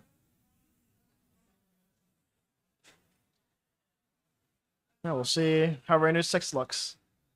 Will this be another match where the Lowerhold deck comes back from behind, or will Rainer exact his revenge? Stay tuned to find out. Joseph's like, I don't need to cut your deck. I trust you. See some tokens splashing over from the other game. some upside down cards in Rainer's hand, and Rainer's hand does have one land and nothing else. It goes to 5. What's up? Chris is. I think. If this is Chris, just leave it here. Sorry about that. All right. Rainer is going to 5. 7 and 6 had only one land, so didn't really have a choice there. On the 5 on the draw, not looking great, but we do see a lot of lands in this hand, so I expect Rainer to keep it and to hope that he can draw into like stock up or something to get back into the game. I expect 3 lands, Prismari Charm to be the keeper. We see coming into the commentator booth hot off of round 6, I have Jason Yee joining me. Jason, if you want to introduce yourself. No, I don't. This is Jason Yee. Its pronouns are its, and it is pretty good at limited, from my experience. I mean, I lost on stream last round, so that's true. That's true. We lost on stream after playing an incredible set of games. This is Rainer vs. Joseph. Yes, okay, Rainer is on like a loot control deck with like the blue-red loot card, and Joseph. You're so true. And then Joseph is on Lorehold Splashing Black. With a lot of Rebel Rouser decline the discard is pretty weird. The card is pretty mediocre. Well, not mediocre, but you actively want to put cards in your graveyard to, like, you know, so you can tap it for mana. Like, notably, declining to discard means that you can't tap it for mana next turn. You can't, like, make the Spirit Mascot bigger. Yeah, it's also surprising seeing, given that I saw Joseph has 2 lands in hand. It doesn't seem to have like a 5 mana play. Maybe he just wants all his lands. I don't know. But yeah, so, and also for some context for you, this is game 2. Game 1, Rainer won a long grindy game. And now Rainer with stock up is coming back from this mold to 5 in a way that seems like potentially compelling if he cannot fall too behind on board. Oh, does Rainer have stock up in hand? Yeah. Okay. But right now, he's very much on the back foot, facing down this 2/2 and this 1/4. But like you said, the 1/4 can't tap for mana. It's funny, not discarding a land to this 1/4 is like, the land would have been a mana. It would have been a mana, it would have been a counter. Yeah. Okay, so that's helping hand and erode. Yeah, the hand was helping hand erode land when he chose not to discard, which is interesting. Looks like we're just going for the trade and just using the helping hand. Yep, getting that helping hand out of the hand. Certainly helps your hand to do that. I mean, the hand, I would say if we're looking at just the hand gets worse. Because there's one less card in it. Alright, Rainer says, I'm stocking up. I think that's what Rainer said word for word, actually. This is my hot take. Who up stocking? They up? No, just who up stocking? Who up stocking, they up, they stocking. Indeed. What would you do if you stocked the up and then you up the stock? And then the stocks went up? Pick that Rainer took? Was it just a land? Oh, I am not sure. Oh, it's a land, yes. Rainer's like, I want land, and probably Sanar is what I expect here, but a removal spell also is like nice. I mean, I think Rainer already played a land this time, though. I could see taking like Mockery Sanar and just playing out Sanar. I think okay, the blocker is nice. I believe Rainer's hand has like a divergent equation that affects blue spell, so there's a lot of stuff to do in Rainer's hand. Taking a Sanar as something to play this turn and like generate mana for you later is nice. Yeah, I can't quite tell. I think there was another gold card. I can't tell what the last one is. Yeah, I don't remember what it is. It is. Yeah, I can't tell. I like that you're like tilting your head to the side as if you can get it. that's not how cameras. Well, you know what? I'm doing my best. Okay, Sanar plus Mockery. No lands taken. Yeah. Is that a Seize the Spoils? That's a Seize the Spoils, I think, in hand. It looks like Seize the Spoils and the blue-green draw 3. Ooh, that's effective. That's a Lorehold Charm. That is a way to push damage. But not really with this board unless Joseph can find a way to make the Spirit Mascot actually more than a 3/3. Yeah, I mean... Alright, we see a damage. So yeah, this Mascot is going to grow. And now it actually can kind of like... get Raynor if Raynor's like, yeah, I'll block, and then it gets. I mean, Xanar dies. It'll turn the Lorehold charm into 2 mana, destroy target creature its controller gains 3 life. Yeah, but I think Xanar is pretty well positioned as a card for Raynor right now. Like, it's something very important to what he's doing, and like, but also blocking is really nice for what Raynor's doing. But I think Raynor correctly identifies like, Upkeep nope. Upkeep Scry? Nice. Upkeep Scry. Who upkeeping the Scry? Yeah, see, this is why I'm like... Raynor chooses to draw a little the land. surprised that... Well, I mean, I guess it makes some amount of sense that Raynor didn't take land. But, like, this is a little bit awkward either way. Yeah, it's awkward, but I think... Wait, okay, Raynor just not casting this, Seize the Spoils? I think so. Raynor wants to... I mean, what would you discard here? Well, I mean, I guess my question would I guess be, you'd like, probably if you discard actually Paradox. need that much... Yeah. Like, quite that much value. Like, the Sonar is also prepared. You have so much to do with your mana. No, that's really true. Like, do you really need this draw 3? Like, it's some mana development, but it's also, like, at the cost of a treasure. It's kind of not efficient to deploy. But he's addicted to value, let me tell you. Oh, yeah. No, all of Raynor's games have been how many cards can I draw and how can I turn that into a win. We see 2 seconds after opening the Tuna Can coming down, 2/2/2s, threatening to come down again next turn and putting out a lot of board presence. This is the kind of card that Raynor's deck has a lot of trouble dealing with. He's very good at developing his mana and developing cards in hand, but it's a lot harder for him to convert that into actual board presence. So you said that the 2/2s came down this turn, and they might come down again next turn.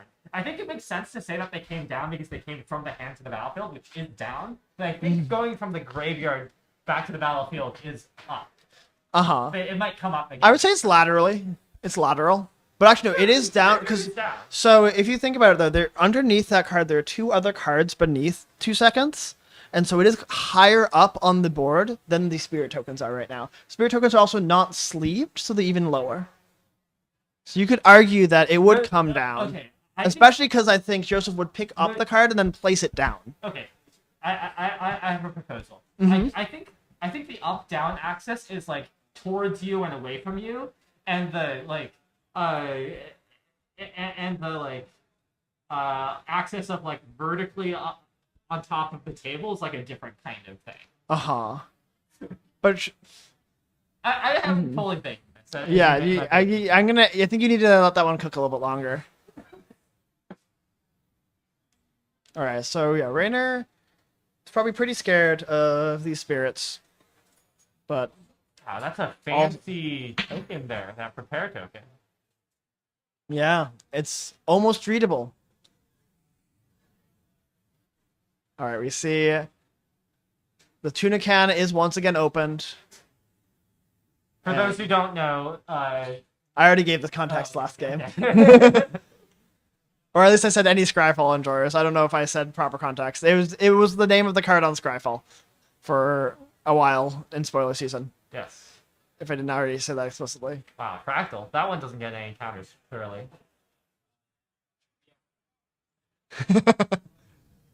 the imposter cat.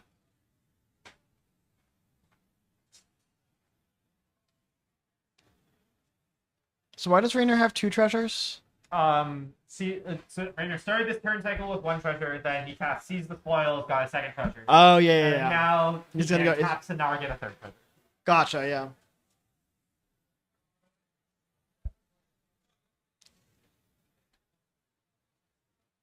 Raynor deciding, what do I want to do on my end step? Do I want to create a treasure and return 1 instant and sorcery? The answer probably to that being no. Oh, Raynor's deciding just whether or not to sleight of hand? Which is interesting because no, I don't know who's thinking about what. Yeah, because honestly, like surely you just untap with your treasures. Yeah, I agree that it would be weird for Raynor to be considering casting a spell here, unless there's a spell that I'm not aware of. Okay, yeah. It looks like it's in fact. Oh, I see. Yeah, Joseph was deciding whether to erode. That makes more sense. I mean, like this makes. I feel like maybe the erosion should have happened earlier to to stymie the Miami development. Treasures. Yeah, but it makes sense that it would want to happen at some point because the 3/3s. Well, yeah. Not only 3/3, not only does Sonar block 3/3s, it also has a 5-mana spell that says tutor for a spell. This is true. And it just represents a lot of value. Yeah, that is the text on Sonar. I strongly agree with this assessment of Sonar. Unfortunately, I think this is like going to be Rainer turning the corner. Yes. Quite a bit. Or at least, unfortunately for Joseph, fortunately for Rainer. Yeah, Rainer just gets to like dump out his hand. And is the Hummingbird till next turn? Yes, it's until next turn. Though there are no treasures for that, whatever the black removal spell. That's true. There are no treasures for whatever the black removal spell is. There is, though, divergent equation. Get back the draw 2. Cast the draw 2, create a treasure. Yeah, you're not going to have enough, like even if you get divergent equation for x equals 1, you still would not. Oh yeah, no, you're 1 mana too short. Also, if you hit a land drop, that would not be the play. But I agree that would not be the play. I agree that is a dubious proposition. So that was a pretty good stabilizing play from Rainer, but I mean Joseph's turn isn't looking bad either. Like this Lorehold Charm is looking really threatening. Yeah, I mean if you attack with 3/3s, the natural block is to get completely blown out of the water by Lorehold Charm. Yes. And I believe we saw Lorehold Charm last game, but I don't know if Joseph ever cast it. So I don't know if it's on Rainer's radar or not. The Rainer Dar. You said it before I could. I know, but our brains are the same. I honestly am not sure if I like the 1/4 attack here. Because like the 1/4 does almost as much damage, like just tapping for mana as it does. Yeah. What is happening here? Why is it being cast now? I don't know. Did Rainer just say no blocks or? Oh, okay. Rainer just like really quickly said what his blocks were. Okay. Oh yeah, he said I'm gonna block 1 on each. He probably was like, "Yep, this is the obvious blocks," and then got blown out. Which is like you kind of have. I don't know how much Rainer's actually in a position where he could deny, like where he could play around Laurel Charm, because if he's not playing around Laurel Charm, he's taking a lot. Okay, I can't quite see the life total from this angle, but Rainer's at 7 now after this, and Joseph's at 20. Yeah. Rainer kind of has to. I think playing around Laurel Charm is too much in the camp of like. Yeah, I mean, maybe dying to being at low life with a Rebel Rouser in play. I was saying that I was going to wonder if like swinging with the 1/4 would like put Rainer on the scent of Laurel Charm. But, certainly did not seem to happen this time. Like and I think also Rainer just can't really afford to play around it. Well, you can play around it a little bit. You can go like maybe not block with your 1/4 or like block with your 1/4 on. I just don't think Rainer has enough life total to afford to do that. Is my claim. Like Rainer could do like 1/4 on 3/3 and 2 3/3s on 3/3, but that's like still taking 4 damage, putting him down to like what was it, like 5-ish, and there's a pinger in play. Well, mostly what I'm saying is like if you know that if you like suspect that your opponent has Lorehold Charm, then the block that Rainer made like is pretty much conceding to Lorehold Charm. Right? Yeah, it's reasonable to make that block if you don't have any reason to believe if your opponent has Lorehold Charm. Yeah, I think it's also reasonable to make that block if like. You think, oh, they could have Lorehold Charm, but I cannot beat that card. And that's the question here: is could Rainer beat Lorehold Charm? I'm not sure. I mean, the other question is just did Rainer even know about Lorehold Charm from the previous game? Yeah. It sounds like the answer may have been no. I think the answer is no. I think ended up holding it, but it might be yes. I don't know. The game went pretty long, and Lorehold Charm was in the hand for a while. But I think Rainer did know about Lorehold Charm. I think I'm wrong. Can't believe no one's completely swapping out their deck here. Yeah. But sideboarding L. Also closer. Yeah. I'm gonna run to the bathroom. I'll be right back if you want to solo for a second. I believe in you. We see our players shuffling up. Not much is happening.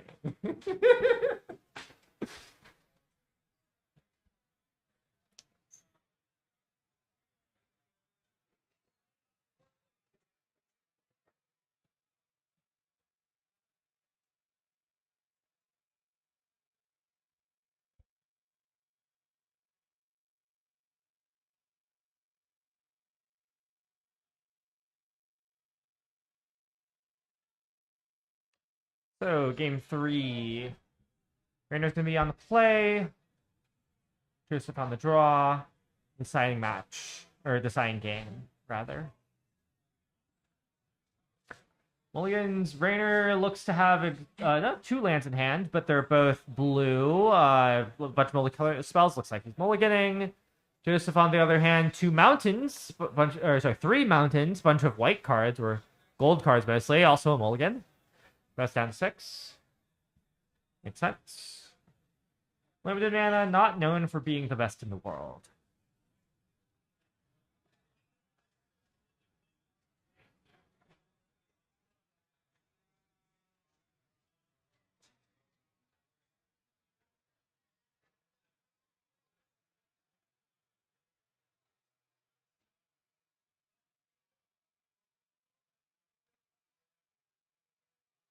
Both on 6, surely hoping to avoid a 5.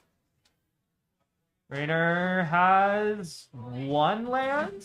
Doesn't look happy about it. Down to 5. I returned. Welcome back. Joseph, on the other hand, 4 lands. Black splash card, but like the other cards are castable. 2/2 drops. Yeah.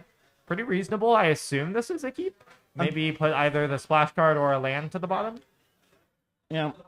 Splash card it is. Splash card, I think. I don't know how many sources Joseph is playing. Yeah, it's a little bit surprising just because, like, you put the splash card to the bottom, suddenly you just, like, don't have anything to do with all these lands. I mean, you have 6 mana worth of spells to cast in your hand. You have your 2-drop, your 2-drop, and your 2-drop that And your 2-drop draws. You can do that off of 3 lands, though. Yeah. I don't know, I think it, like, Rainer's on the play here. With, like, Joseph on the draw, it kind of puts him in a spot where, like, he draws a land here, and if Rainer has any early development, it's kind of like an anemic draw for Joseph. Well, Rainer will have early development, but looking at his hand, not much else than that so far. Sonar plus the bird. Sonar plus bird is like a way to get out of Mulligan. Like, yeah, I mean, like once you get to 5 lands, you just like cast the spell off of Sonar and like start just hopefully chaining. Sonar for stock up and just like go crazy. Now that sounds like a beautiful sequence of events. Yeah, and we see my prophecy unfortunately came true for Joseph. Drew land. You win some, you lose some. Also, I agree. Like, keeping the 5-drop, it would not have been castable. Oh, I agree. To be clear, it's not like that much of a better situation to be in. I think it mostly depends on like how many sources Joseph actually has to cast the 5-drop. I agree. I agree with that. Yeah, it fully depends on that. I think we saw like 1 last game. I've seen at least 2. Okay. Ooh. Some nice electrolyze action here. Yeah. Putting his hand face up on the table. He's like, oops. Brandon's like, I didn't see it, don't worry. Thankfully, it was not like spread out. Just yeah, like... it was the play-ins. Yeah. Which isn't the land he plays this turn. That's a decent draw for Joseph. Yeah, 3/3 haste that can rummage. Especially with his hand right now, like that if there's a way for him to get out of this game and like actually like be competitive, it is that. We see him tap 2 red mana for this horse, which I don't know that I love, but I don't know. Doesn't Sometimes really matter. you just need your horse to be more mountainful. And you're correct, and you should say this. Something like that. Saying this is true, profound, and yes. Nice Multi-5, by the way. Nice Multi-5 cast Sonar's Cast a spell every turn. Get a stock up now. Yeah, probably. I assume it's stock up. Could also be the like 5 mana draw 3, but could also be the draw X Mind into Matter. Rainer has that as well. Rainer has Mind into Matter. Okay, Yeah. I mean I assume it's Mind into Matter then. Yeah, because the Mind into Matter is 5 cards here, right? 5 cards put a thing into play. I mean, okay, it does compete a little bit with the other 7-drop in hand, but a little bit, but also it also kind of wins game. Yeah, I mean, okay, to be fair, I did draw 6 actually because Rainer gets land off guaranteed next turn. Yeah, and Rainer has treasure this turn. Yeah. To be fair, tapping for a treasure might cost some damage, but it seems probably worth it. It seems worth it. Like Rainer has the hummingbird. Yeah, Rainer's at 20, has hummingbird going. Is that a hummingbird? I don't think that's a hummingbird. It looks like a hummingbird to me. I don't know what you want from me. Well, what I want from you is to look at a picture of a hummingbird. Yeah, it looks like a hummingbird. It has the thin beak, has the small wings, and looks small. What? Okay, maybe I need to take a place. Wait, we're pulling this card up here. So I need to actually. I can't log into the computer. Never mind. Let's see. Thank you. All right. Okay, I guess that's like a little bit of a hummingbird. Fucking typing while the screen goes black. I'll infamous.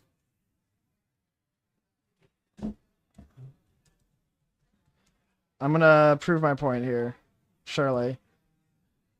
If I can type. I can't type. Alright, and so is that not a hummingbird? Okay, I feel like the face looks like a hummingbird, but the wings don't look like a hummingbird, and I was looking Oh, at that's the fair. wings. That's fair. Because looking at the image on the screen, that doesn't look that's not very easy to see. Yeah. Yeah, no, that's fair. I think the face though is very hummingbird-esque. Meanwhile, Rainer says, I don't want to cast my mine into matter for a measly 6. Yeah. What if instead next turn I cast it for the library. 12? Something like that. Yeah. The Rainer's saying, why do I need to cast my mana battle when I can just play loot and develop to the board like crazy? And just putting Joseph in a position where he can't really apply pressure. If he's applying pressure, a lot has to happen, like his whole hand has to happen into it, and then Rainer's like, alright, I'll trade my resources into your resources. I stand corrected. Rainer clearly not nearly greedy enough, not even tapping Sonar for a treasure to how much mine the matter is cast for next turn. Yeah, we see the black splashed Silver Quill Charm go away. And we see Joseph Hand, unfortunately, some nice lower hold cards. Does not seem like it'll be enough to deal with Rainer's output right now. But I've said that before and seen Rainer lose from those spots, so the game's not over till it's over. Yeah, I mean, drawing 12 cards doesn't do anything if your cards don't do anything. I agree. If all your cards say draw cards on them. Well, Rainer has enough stuff in play that... I agree. Rainer is ahead enough here, and Joseph doesn't actually have like any interaction to punish how light Rainer's threat density is. Because the last Lorehold matchup we saw, the last matchup we saw with Rainer versus Lorehold, the Lorehold player had a lot of interaction and could punish Rainer for not having that many threats in his entire library. And Joseph is not in a position to do that. Yeah. Joseph's like, I have Lorehold Charm. Rainer's like, bet. Well... Yeah. Rainer's like, I can beat it. That's your last card in hand. I don't care. I mean... Which is maybe bold. Okay, to be fair, we've now entered the point where Rainer has, spent has gone down to not very many things on board. Yes, so if what you said is true about, Rainer's deck being very threat-like... Yes. I mean, there is, though, the 4-drop underneath there. Yeah, but surely Rainer wants to just cast a huge mind into matter this turn, right? Probably. How much would you go? X equals what? 2, 4. There's. I mean, probably X equals 10. Instead, we're going X equals 4. I guess this is X equals 6. What? Is this 6? Because the 2 hummingbirds. Oh, kind of. I agree with kind of. Very fake 6. Yeah. I was thinking it would be sweet to do X for enough, 7 or something, that you can then start tapping loot to draw every turn. Yeah, I agree. We've seen Rainer take lines like that before. Is that 4 lands? That is 4 lands. Well, I mean... Rainer hits for 2. That's exiled forever and ever. And this, Sloth is looking, kind of scary now. That's just, a creature that can attack. This Proctor's Gaze will take it offline for, a couple turns. But by a couple turns, I mean 1. But Rainer actually needs to, turn that... Well, as we keep seeing, Rainer needs to turn this advantage into a game one. And his deck can struggle with that. And I think I agree that the frugal Mind Over Matter is probably not it in terms of actually guaranteeing the win. It may have been fine if Rainer had drawn, not 4 lands. Yeah, I agree it was fine. But okay, Rainer was definitely maximally punished for it. So here's the thing that Rainer can still do. He can go. So there's that Proctor's Gaze. Oh, bounce the Sonar is what you're Bounce thinking? the Sonar, recast the Sonar, and because of loot, you still have enough to go like recast the thing. Probably you get Divergent Equation and get back your mind into that. And proc your hummingbirds for like 6 damage in the air. Well, Joseph is at 15. Joseph though has drawn the tuna can and has opened it. That's a lot of power and toughness. 2 seconds later. Yeah, there's a lot of power and toughness. That is scary. Rainer is being forced to answer the question, what do you do with scary? Apparently the answer is draw land. The answer is draw many, many, many lands.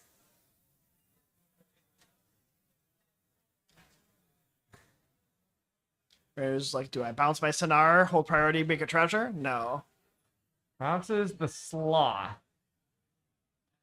Grabs a land. Are there any left? There's one. There's one left. 1, 2, 3, 4, 5, 6, 7, 8, 9, and there's like 4 in hand. So there's like 4 lands left in the deck. That's a lot. No, I think there's maybe I don't think any lands got exiled. I don't think so. No, I think there's only 1 card in exile here. Yeah, I mean, Rainer can surveil here, which is gonna be what he does, I think. This has suddenly started looking very grim very quickly. Is that 3-drop a horse as well? I think it's a horse. I think it's a spirit. Yeah, yes, spirit. The horse is a spirit. The horse is a spirit, not the spirit is a horse. So that means... Also known as a Sporce. Of Sporce, yes, this is true. Is Rainer going to once again go from really ahead to really behind in these lower hold matchups? We shall see. This game is not over yet. I mean, I assume if Rainer ever draws Divergent Equation to like get back his graveyard, he'll be in a decent spot. I agree. It's 16 to 11 right now? Yes. Like, these hummingbirds are threatening.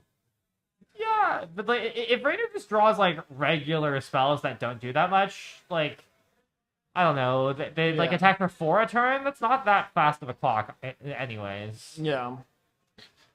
And meanwhile, like, Rainer can probably will take 4 this turn. Could chunk with Sonar, honestly. And then like next turn, not pretty. Yeah. 5, I guess, given the pinger. The pinger was just cast this turn? No, it was cast last turn. It was cast last turn. Yeah. Yeah, it's a very tricky spot for Rainer. Like, he wants to mitigate damage to get these hummingbirds through, but also is like doesn't have that many tools to do that. Joseph, on the other hand, really hoping for that Lorehold Charm. Yeah, oh my god. Kind of insane. Like, yeah. all of these, like... 3 to 4 breakpoints, yeah. Rainer's like, let me surveil first. I want to know. Bin land. Understandable. Have a nice land. Or don't. I think the idea is to not. Yes. Is Rainer setting up an upkeep surveil? Looks like Rainer's setting up an upkeep surveil. Maybe even 2 upkeep surveils. No, I think just 1 upkeep surveil. Yeah. 1 upkeep surveil seems sane, 2 seems not sane. Take 4, Take down 4, to 12, makes sense. virtual 11. And what is it? What do we know what? Joseph's last card is a Slaw. The bounced Slaw. Oh, yeah, that's Slaw. I thought I saw on a road, but I was incorrect. Rainer, that's not how you top 2 blue-red. You need a red. Rainer's like, they'll never know my next move. I'm not going to make piles that broadcast my plays. Bin a land. Rainer's like, do I surveil again? Expect the answer to be no. Not. Like, if you... Okay, the thing is, like, if you surveil again, you have, like, no mana this turn to work with. Yeah, Rainer's like, no. It makes your draws worse. Divergent equation. There it is. Oh my goodness. Rainer's like, oh, the light is back. I can see again. Rainer has you don't want your opponent to be looking at the graveyard at this Rainer point has in the game. 14 mana here, and he's trying to decide, can I stabilize or can I kill? I think the answer to can I kill is going to be no. But can I... 15 mana, there's a treasure. 16, right? Or no. I did. It's 12, 13, 14. Okay, yeah. Okay. 6 lands. I thought Rainer had 2 2 treasures. but... No, I think he has. I assume this is like. Okay, so surely you want to cast this like make 2/3/3 spell. I suspect that is what Raider's plan is, because that's the way to actually block effectively in this spot. So that means you can cast it for X equals 3 if you want, or you could just cast it for X equals 2. Yeah. It's like what the other spells in the graveyard are like Proctor's Gaze and. Can you do it for X equals 3? That's 6, Mind 7 Thing. mana plus 4. Oh yeah, that's 14. Yeah. How much mana did you say, Mora? How much mana? Stop uncovering my players. I already snuck another one of those into this earlier, and I don't know if chat noticed. If chat noticed, I can't actually see chat, but if y'all noticed, good for Comment you. down below if you 267.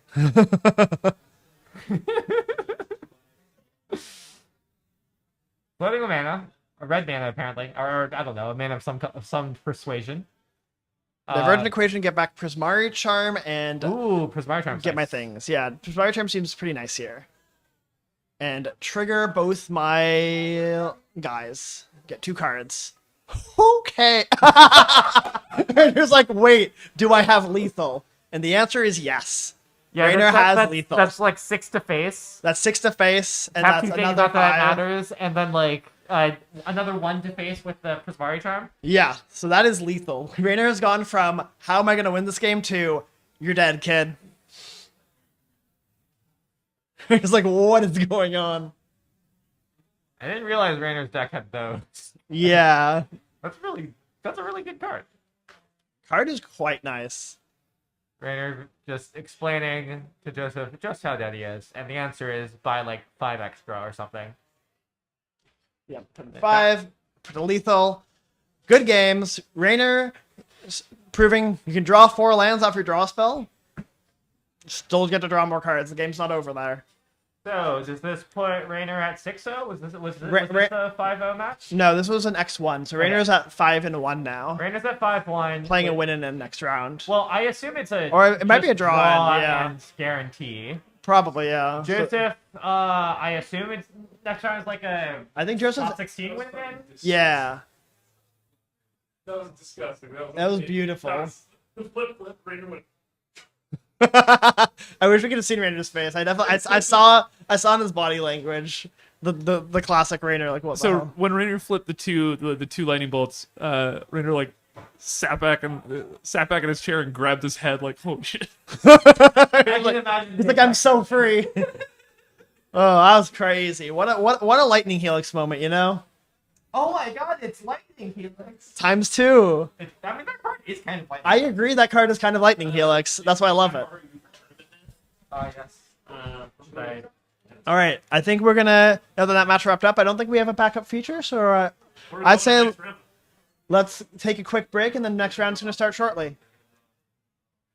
I'm gonna go tell my employees that I'm gonna not be working. All right, sounds good. I'm taking time off. Are we live right now? Hello, everyone. Welcome back. We're in round 7. We're going to get started shortly. Our players are shuffling up and getting ready, and we're going to be joined in the commentary booth by Jen LeBlanc, tournament organizer, judge. They do everything. They're great at it all. But yeah, as this event the Swiss of this event wraps up, we're going to see who ends up in our top 8, and then we're going to have a top 8 draft of Seekers of Strixhaven. Maybe the first time many of these players have drafted this format ever. It'll be very exciting. Yeah, we might have the first ever streamed paper draft of Secrets of Strixhaven live on New York Magic the Gathering. So stay tuned for that. But also for our round 7 coming up soon. Gonna be a high stakes event. Probably gonna be a win-in for the top 8. We see here our players who. What are our players now? We have 2 players who I do not know the names of, but I will probably refer to them by their decks until I figure out what their names are, but I assume they're both at 1 loss to give, or maybe 2 losses to give. Unsure. Hello, welcome to the coverage booth, Jen. Hey, we have our players shuffling up. Chris, are you okay? You need anything, buddy? Okay. Table 1, which we're watching now, is Neil Estrada versus Roberto Vargas. And they're both 5-1? They're both 5. And they're choosing to play it out? Let me double check.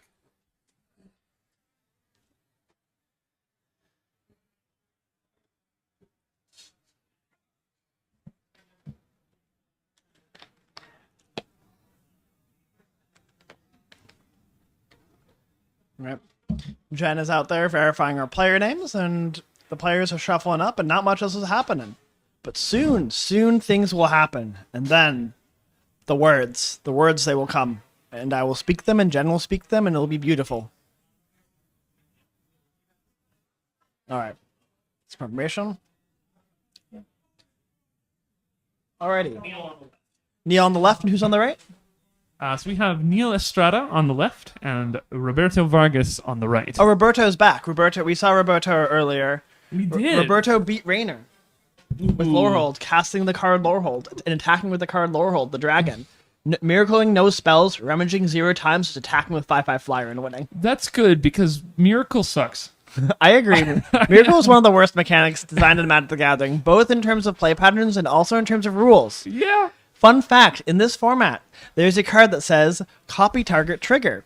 If you copy your opponent's Miracle trigger from Lorehold, you get a Miracle trigger. You have access. You can see that spell. You can cast it. You get for its Miracle cost. You get to cast the spell out of their hand. Yep. And then when their trigger goes to resolve, it can't find the card because it's not in their hand anymore. Because you so cast it resolves and does nothing. Yeah. I love the rules interactions in this format. I love the rules generally. Understandable. I just like the rules. Yeah. This format, it's way more complicated than anything we've had recently, which is so cool. I'm being summoned immediately. Jen has been summoned as soon as they have sat down. But we see here, we recognize Roberto on the right. On the left, we see a handful of spells. We see Ancestral Anger. We see some red lands, some red-white lands. I think we're going to have our Lorehold mirror, but it looks like Neil's hand on the left is going to be more of a spell-slinging kind of deck. Like, we see the 1/3 that pings whenever you cast a spell, and we see, like, Ancestral Anger, which I have not seen yet today. If you have enough copies of that card, that can kind of go crazy. I'm actually going to pull it up so we can take a look. So one thing to keep in mind here is, like, both of these players have the same record. But in terms of, like, long-term experience, I know this is Roberto's first event. Oh, really? On coverage ever. Oh, so wow. their first coverage match earlier is their first time they're ever on coverage. Mhm. And Neil is currently the 61st highest ELO in the game right now. Really? Wow. So they are the same record, but in terms of, like, play experience, Neil has a ton of Comprel experience. That's crazy. 61 world is wild. 61 active, 77 overall. Yeah, that's crazy. We see, starting out, both players pretty powerful rares. With Roberto's first rares are 1/3 that gets counters, and Neil has our Maestro, and Neil's like, oh, there's an Ancestral Anger on top of my deck, and there's one in my hand. Do I want to bin it? Notably, this Anger card really depends, really likes multiple, so I expect we'll see Neil has a bunch. I gotta be honest, I didn't know that card was in the set until just now. That seems pretty good. Yeah, especially Neil has a bunch of red sources in play. He can just, like, anger for a billion. Draw 3 cards, hit you for 10. But he's also thinking, like, he wants to hit lands here, and he wants to hit cards here. He actually wants to discard off of this, or he chooses to keep the anger on top, which I think makes sense. It's a card that's, like, pretty nice to discard off Pursue the Past, that's what he decides he wants to do, and then he still wants to have one in hand to cast after that. Yeah. Or he could just go anger, Also, face. if he thinks his opponent is going to, like, falter at all, you can just plan on killing them. Yeah. This hand it looks very aggressive from the few cards that I've seen. Anger very being on top explosive. means that, like Neil might be just going for, like, I'm trying to kill you. Yeah. Which is not always the best bet when you're facing down 2 big lifelink threats. No, which is what we're seeing out of Roberto. However, if Neil can deal with these lifelink threats before they become ginormous, he's in a good spot. If he can't, this 1/3 flyer, I forget its name, whenever Roberto targets something, all his creatures get a counter. That's going to scale up these lifelink creatures real big. Yeah, the burn strategy seems a little tenuous. But also, like, the Relic Sloth, other than being a sloth and obviously then excellent, is just a huge guy. Yeah, also Ancestral Anger hate.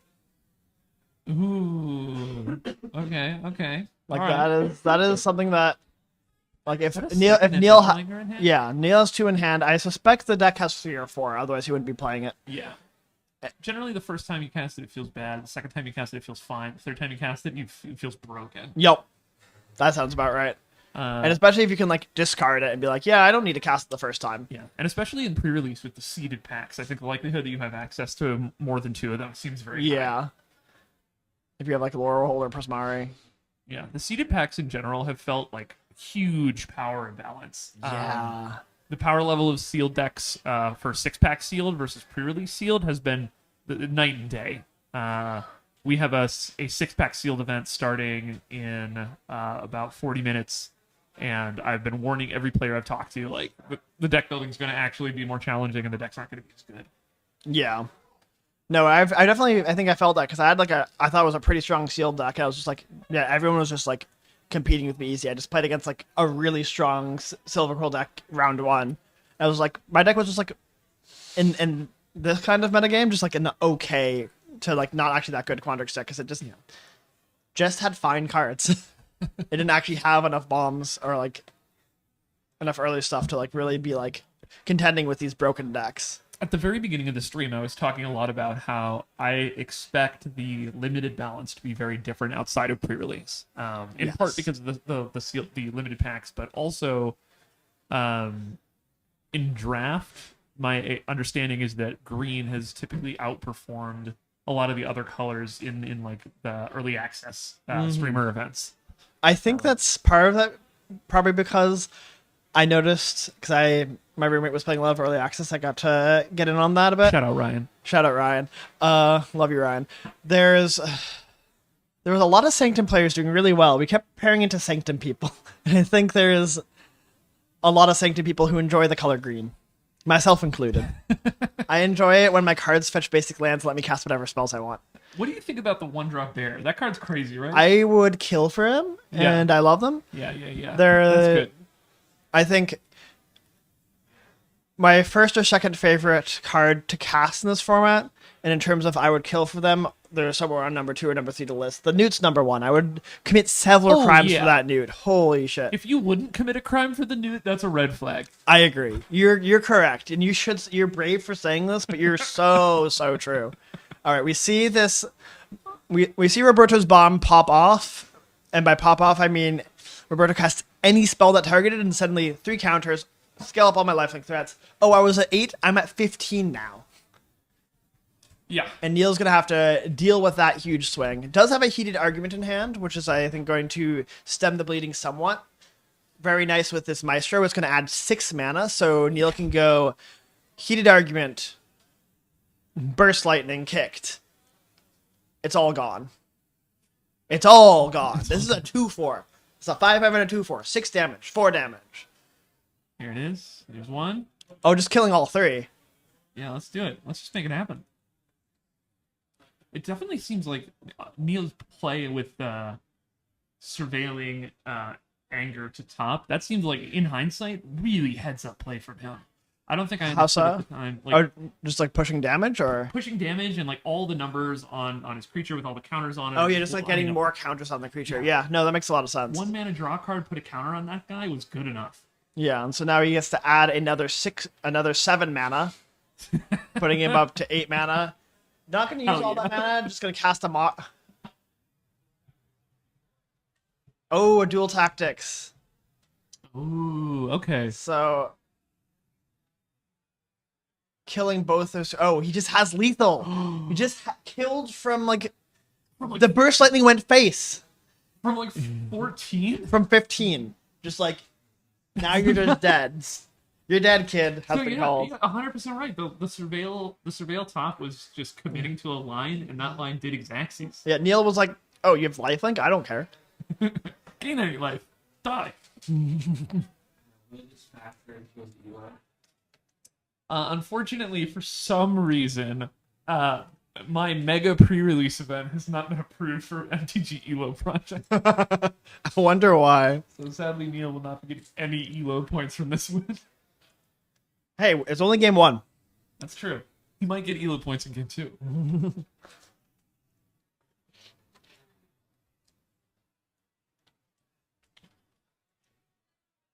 Like trying to peek at what else is in the deck. I didn't see anything like super exciting.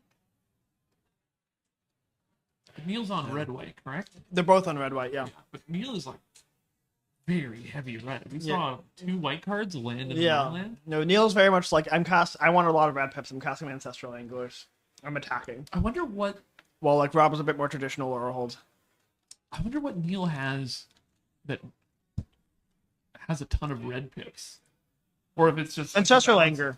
Honestly, it might be Ancestral Anger.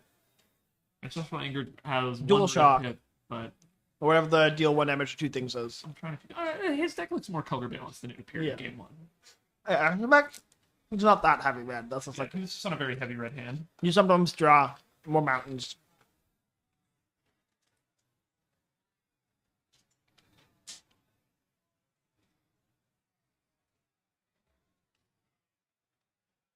Yeah, the Maestro card can really go off. If you trigger Opus once and then have a bunch of spells in hand, you just like dump your hand, just keep adding mana. Give me infinity mana. Die. Infinity mana, death. I've been getting a lot of emails from Popeyes, like the chicken place recently. Mm-hmm. But whenever I look at it on my phone, the whole name Popeyes doesn't fit in the notification, so the notification just says Pope. So every time I get an email from the chicken place, I'm like, it's the chicken Pope. Would you run an event for the chicken Pope? I mean, in recent days, like the Pope's been being very based. The chicken Pope, I assume, would be the same, but who knows? Maybe he's actually cringe and wash. Yeah. I mean, if we're talking about old men in this world, never really know. That's true. Yeah. All right, we are on to game number 2. Yeah, we are. You can stop hearing me vamp about my chicken emails. We see Roberto with a hand with 2 lands and 5 spells.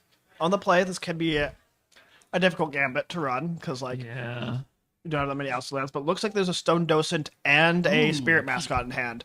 So I think it makes sense to keep, because he has a lot of, I think he's going to have a lot of assertive plays. Draws a Firebolt that costs 2 mana. Yeah, I think his hand is like a lot of cheap cards, so I think this 2-lander is a decent bet. Is that card good? The 2 mana shock flashback? I think so. I've been seeing it really perform way better than I expected. I kind of thought that card would not. Ooh, that's a very good card right now. It is. It has 2 toughness. Yeah. Yeah. I think I in my head the breakpoint was 3 health in this format, and I don't know if that's necessarily true. I think a lot of the cheap creatures matter a lot. Yeah. Like you have like a lot of common 2s that matter, like Spirit Mascot. You have like the Poet. Just most of the mascots are. Yeah. It kills all the tokens except the fractals usually. Yeah. It doesn't kill everything. There are a lot of higher toughness things that matter, but I don't know. It lets you if you're on the play, you get to kill the bear. Killing the bear. You heard it here first, folks. I'm so surprised they didn't just make the bear a 2-mana 2/2. I feel it'd be more balanced. I like it better this way because it's actually an interesting card to play in formats. But the 1 into 2 is really interesting. It is a bear flavor. Bear flavor failure. Like in a different format, the bear would just be a 2-mana card with a 3-mana Rampant Growth on it. Disgusting. And that would be like good in some formats. Can you say bear flavor fail 6 times fast? No, I can't. Chris, what about Can you?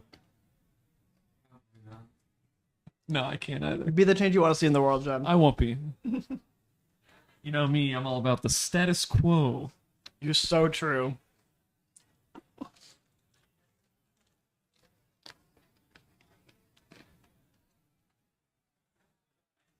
Roberto hitting land drops and putting the pressure on Neil, asking Neil to do something about this.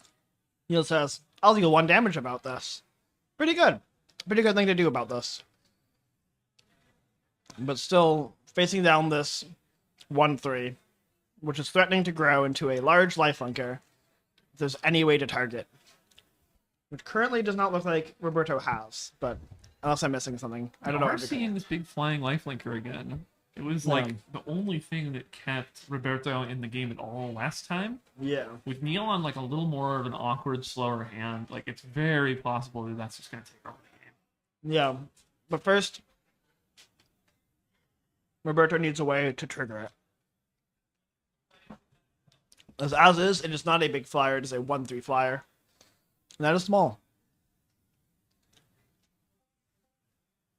You see him opting to Docent. Does not have a 4th land. Is passing the turn, but keeping on top. Probably a land on top.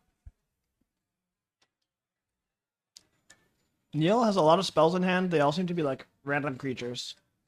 So we'll see how they do. Oh no, there's a heated argument in there.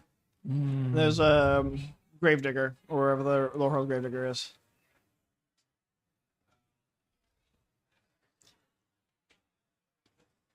Alright, let me see.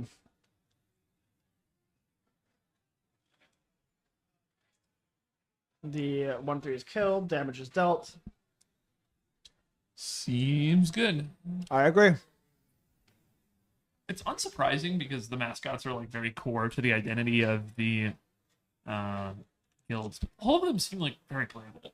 I agree. I'm glad they are. There have been a couple green-black mirrors I have seen where it's both players with just a giant green-black mascot staring. Oh my at each god. other. Yeah, those cards. The green-black one gets big so fast. Yeah. And then Belch, the green-black rare at the same mana cost that also grows off the same trigger. Yeah. That card scales so crazy. There was one match I was sitting on, and it was the last match out. And when I got there, they were on turn 2 because they each had like 5 creatures and a giant green-black mascot, so nobody could reasonably attack. Oh my god. And I was like, I'm gonna be here another 5 minutes, aren't I? Yeah, I mean, first one to kill the mascot wins. Yeah, pretty much. Unfortunately, in 5 turns, none of them drew removal, so they drew. Brutal. We love to see it. We love to see it. There's some games where it's like, yeah, play faster. And there's some games where like, oh wow, that game was going to take 30 turns. Huh. Yeah, that seems like smart removal. Yeah, getting that card before it scales off, out of control. Is that the other card's Kirill, right? Is his name? That card is pretty nice though. Like, if the game goes long, it does threaten to scale as well. But the Spirit Mascot requiring no additional mana to scale is definitely preferable. Yeah, absolutely. Oh, Roberto drawing this Lorehold Charm is pretty nice because you can double spell it with a deal 5 damage. Yeah, and start to actually reclaim the board. Because this 1/3 is like a decent card, but it's not applying that much pressure. Honestly, every time I see these matches, it looks like we're playing like Block Constructed. Everyone has so many gold cards. Yeah, this is why I like the 2 mana 2/1 that gets counters when you cast gold cards. Yeah, there's a lot of gold cards. I don't know if that's gonna be good in draft, but I think it's gonna be pretty good in draft. In pre-release at a bare minimum. Oh my gosh. Yeah. Oh, we see passing the turn. I guess Lorehold Charm and this removal spell are instant speed, so Roberto's planning on waiting to act to see what Neil does first. Yeah. I mean, like, I don't care that much about a trick. I care more about actually like setting up a favorable combat, or like killing an important threat. Frankly, I think the red-white mirror where everyone pass goes and tries to play everything in instant speed is beautiful. I agree. We see Neil going with, I think, a card that probably did not see a lot of play today because it doesn't really play into synergy spaces, but it's a 4 mana 3/3 and it makes a 1/1 Inkling, and I don't know its name. But it sure makes a 1/1 flyer, and it's a 3/3. Guy. The card is like pretty fine. In a lot of limited formats, you'd be like, oh wow, I love this card. In this format, you're like, yeah, that's a common. That does things. Wait a minute, everyone. Uh-huh. My wife is in chat. Oh my god, hi Vona. Hi Vona. Hold Shout out my wife. Shout out your wife.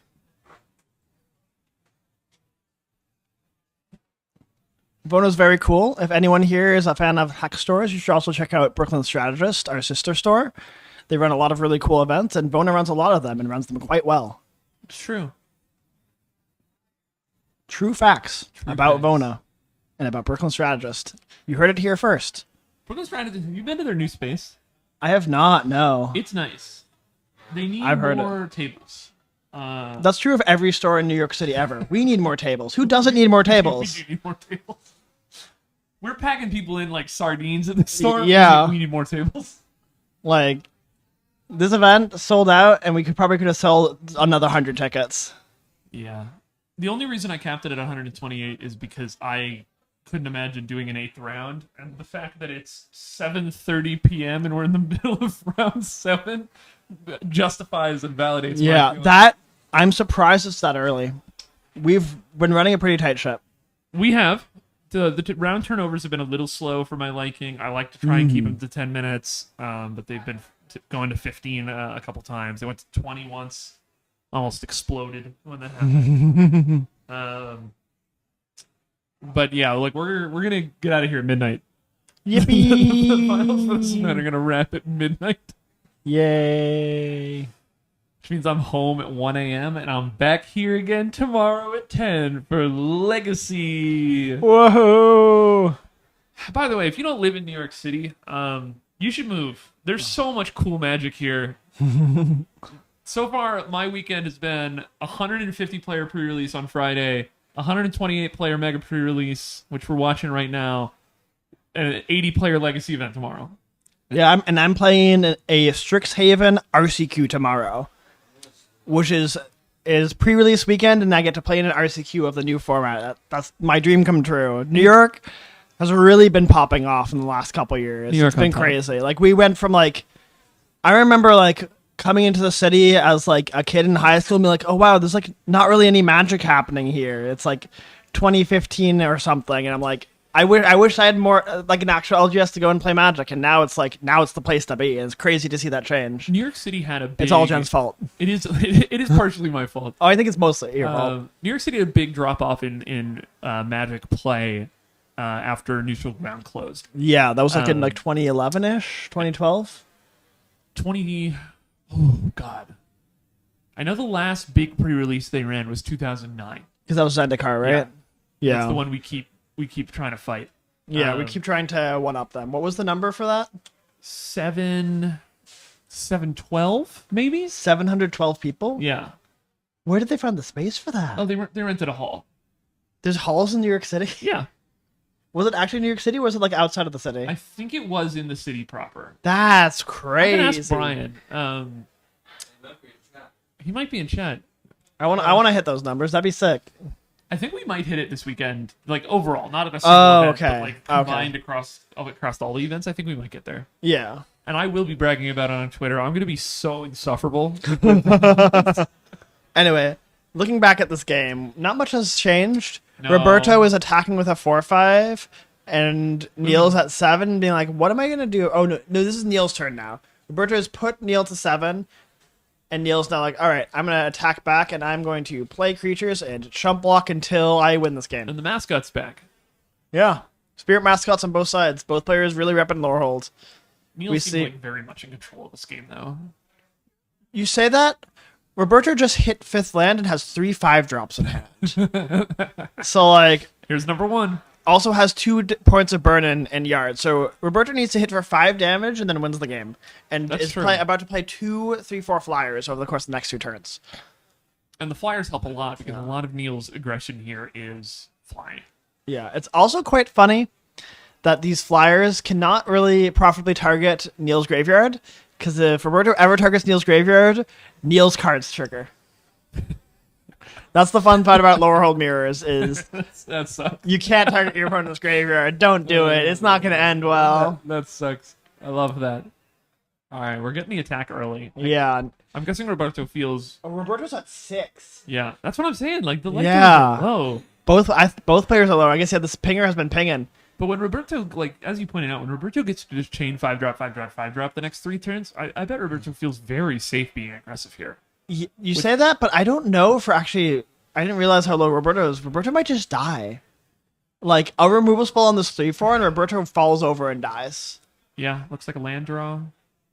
And we see Neil is going to be... Flak back. Yeah, Neil just has lethal here on board. Oh my god. That can't block. Hit for 6, you die. They're doing the math. 5. Yeah, it's 5 damage. They're doing the math. Roberto just unfortunately walked into that lethal. And there's the hand. And there it is. Yeah, that attack was, I think, a bit too bold from Roberto because it left him open to the dual shock or whatever the card's name is. I forgot that card was in the yard. I also forgot. We got too distracted talking about New York Magic. Yeah, honestly, that happens to me a lot. You get me waxing poetic about New York Magic. Yeah. Shout out specifically New York City Magic, currently God's sleepiest coverage producer. Shout out. Chris is great.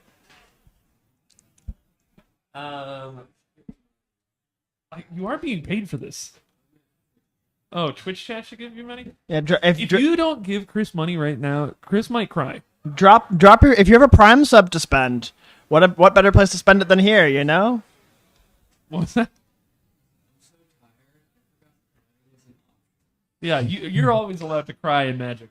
Yeah. I don't know. Do you need somebody good? Do you need some caffeine?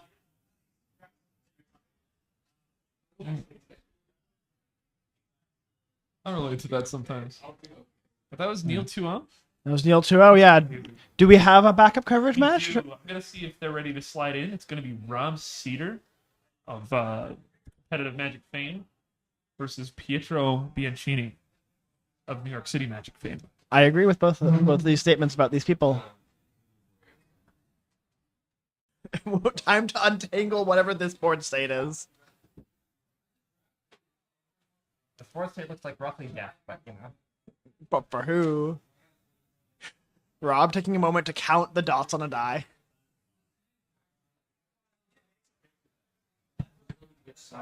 Rob is left. Yeah, Pietro is right. I don't know pronouns at the top of my head. Well, I know Rob is here. Oh, okay. I know one set of prohans on the top of Jay's head. Yeah. Rob Cedar on the left versus Pietro Bianchini on the left. So you're taking over coverage? I mean, do you want me to? We can also triple Q. You can tell my lap. Actual work to do. Theoretically. I'm trying to convince Jay to do coverage with me for the top 8. Well, should I go home? What if I let you pop in? That's what I'm saying. You paid money. All my clients in the back. Pay back money. Legacy has their own coverage. I know they do. But like, if you are okay with everything and just pick it up from Maybe. Are we? We're still not live. That's a very complicated button. Does Legacy want to use all this stuff? They pre-record and then, I know how it works. All right, shall we get back on? I assume we're not currently live. No, you're live. Oh, we're live. Oh, we're live. We've been live this whole time. Hi, everyone. We've been live this whole time. I'm Moore. This is Jason, and this is Jen. Important context for this match: they are in game 1. All right. We have This is game 1 of Rob Cedar versus Pietro Bianchini. They're the two of them are both 5-1, I believe. That sounds correct. They're playing for top 8 and maybe also top 8. Like, it's possible that like the loser of this match takes top 8, but it's uncertain. It certainly was not a clean ID in. Yes. Granted, given they're in game 1, a unintentional draw is not I agree. I can't quite tell what life totals are. It looks like Pietro's maybe at 6. There's like, one of those life counters. Yeah, 6 on one side, and there's a paper life total held by Rob that I can't read. Definitely can't read that one. But it looks like 6 on the right. I can see 6 on the right and 2 figures on the left for Rob. Okay, so Rob is at a high life total. Pietro has roughly 1 billion creatures in play. Yes, and also pests and payoffs for gaining life, cards in graveyard, a Ral Zarek in the graveyard. Yes. A return 2 creature cards in the graveyard, and I think that's the draw 2, lose 2? Yeah. I can't tell. But Rob has fewer creatures, but very big ones. That's a Kellen, which is a or not Kellen. Carol? Yeah. It is Carol, alright. Yeah, it's the 2-mana 2/3, has 2 counters on it, so it's a 4/5. Oh, Rob's at 7. 6, 7. I'm Relic gonna Swap cry. is a 4/4 Trample Lifelink, I think. Yeah, Trample Lifelink. With 2 counters on it, so it's a 6/6. And there's this Giant First Striker with Giant First Striker. 6 counters on it. It's a 9/8 First Striker. This Scroll Smith. So this game is not ending anytime soon, as both players have pretty convincing boards. Although I would say, without knowing cards in hand, which I can't really, I don't think there's like 1 on the right and 0 on the left. No. Rob definitely has. Rob has a bunch in hand. All right, so this is like going to be determined mostly by that, but Yeah, I like, think, like up at the top or like Rob set his cards to the side. Oh yeah, I see. Yeah. Like so Pietro has to block all the creature. Well, I guess Yeah. that technically doesn't have to block Kellen, but certainly has to chump the Scrollsmith. And that lining up blocks some way, somehow, someday. which is pretty difficult. A pretty difficult spot to be in. Yeah. Yeah. Of note, Pietro also has this Diary of Dreams as a like card draw engine, so that's another thing going for him. Yeah, if he can survive this turn and actually like have a board that matters still, he's in like an alright spot. But Rob definitely likes putting the question on him, like, you have to deal with my sloth and also block my other creatures. Okay, it looks like at the top there, Pietro has a tapped, presumably because they attacked, a Shattered Acolyte and the new Dean of the Bane. I don't know what his name is or their name is. I don't know what pronoun. The bird. The Dean. The bird Dean. The bird Dean. Birdeen. Returns things to the from the graveyard to the battlefield based on how much life you've gained. So Yes. So those are. mentioned there. I agree. And we'll see how this lines up. We see a 6 power and 7 toughness on this sloth. Isn't that 5 power and 6 toughness, or am I missing? Oh no, you're correct. That is 5 power and 6 Maybe toughness. a spell was cast so that A card left the graveyard. You mean? I don't know, or yeah, maybe a card left the graveyard. Who knows? Why is there a triple block on this Scrollsmith? What's going on here? What is going on here? Yeah. Does it have trample somehow? Does the sorcery from Kirill give trample? It's the Kirill yeah, okay. Yeah, maybe it is the Kirill sorcery. In which case, isn't this still lethal? Because probably. Kirill's like attacking for 4, and then there's like 1, 2, 3, 4, 5, 6 toughness on this thing. It looks like 7 damage or something. Yeah. So many 6s and 7s in this game. 6, 7. Yeah, I'm not sure exactly what's going on. I kind of assume what happened. Well, okay, so here's the thing.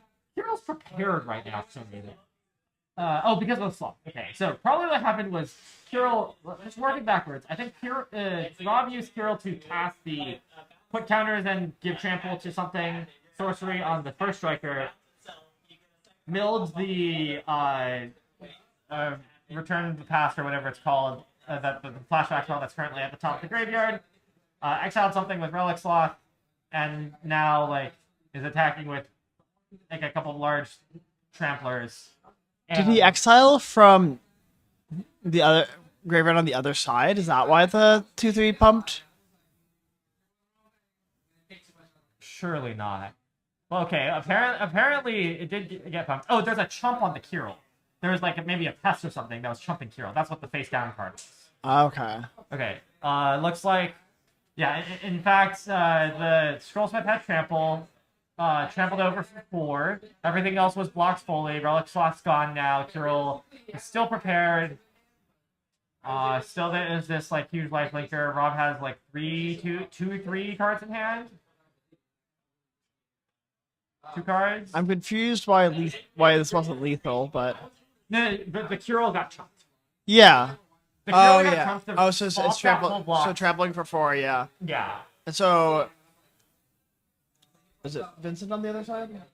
It's Pietro. No, Pietro. Pietro should, I believe, is then at 3 life. 3 we life, see. yes. And so this shock in Rob's graveyard is scary. Oh yeah, there's a shock and there's two other like flashback rummaging spells. Wow. Yeah. Rob's deck looks kind of nice. However, Rob's sitting at 7 life with 7 power creatures on Pietro's side. If Pietro has an interaction spell. Oh, so notably, Pietro has Sky Coach Waypoint, the colorless land that lets you re-prepare creatures, and the prep creature that he has in play is the one that lets you jump a creature. Yeah, it's +1/+0 and flying. Yeah. So it's close to lethal here. Yeah, there's a 2-power flyer in the air. So yeah, he has 6 flying power. Okay, surely Rob is not actually at 7 anymore because like Relic Sloth gains a billion. Oh yeah, so Rob should be chilling at I think 13. Okay, yeah, it looks like Pietro needs to like dig to an out here because like trample on this first striker is just going to be super lethal next turn. Doesn't find it. I don't know if there's anything that Pietro can do. Doesn't look like it. I agree. 3 life. Looks like we're going to game Goes to two. Game 2, yeah. Okay. Understandable. That's game 1 to Rob's heater. Yeah. Lorehold has been winning a lot in these feature matches. Oh, is that the match? Okay. It looks like they maybe just. Okay, I don't know exactly what that handshake meant, but Rob's taking out his phone, so I assume that's just like, okay, I'll skip the match. Like, let's not drag this on. I assume that, or we misheard. Did Rob just press the drop button? Does Rob not want to play the top 8? That might be what happened. Well, okay. Well, drawing does not prevent you from playing the top 8. No, I'm saying drop. The drop button. Oh. I think I saw Rob press the drop button, but I'm not sure. That would be hilarious. I don't know if you have a way to check the... I don't. Thing. Okay, well...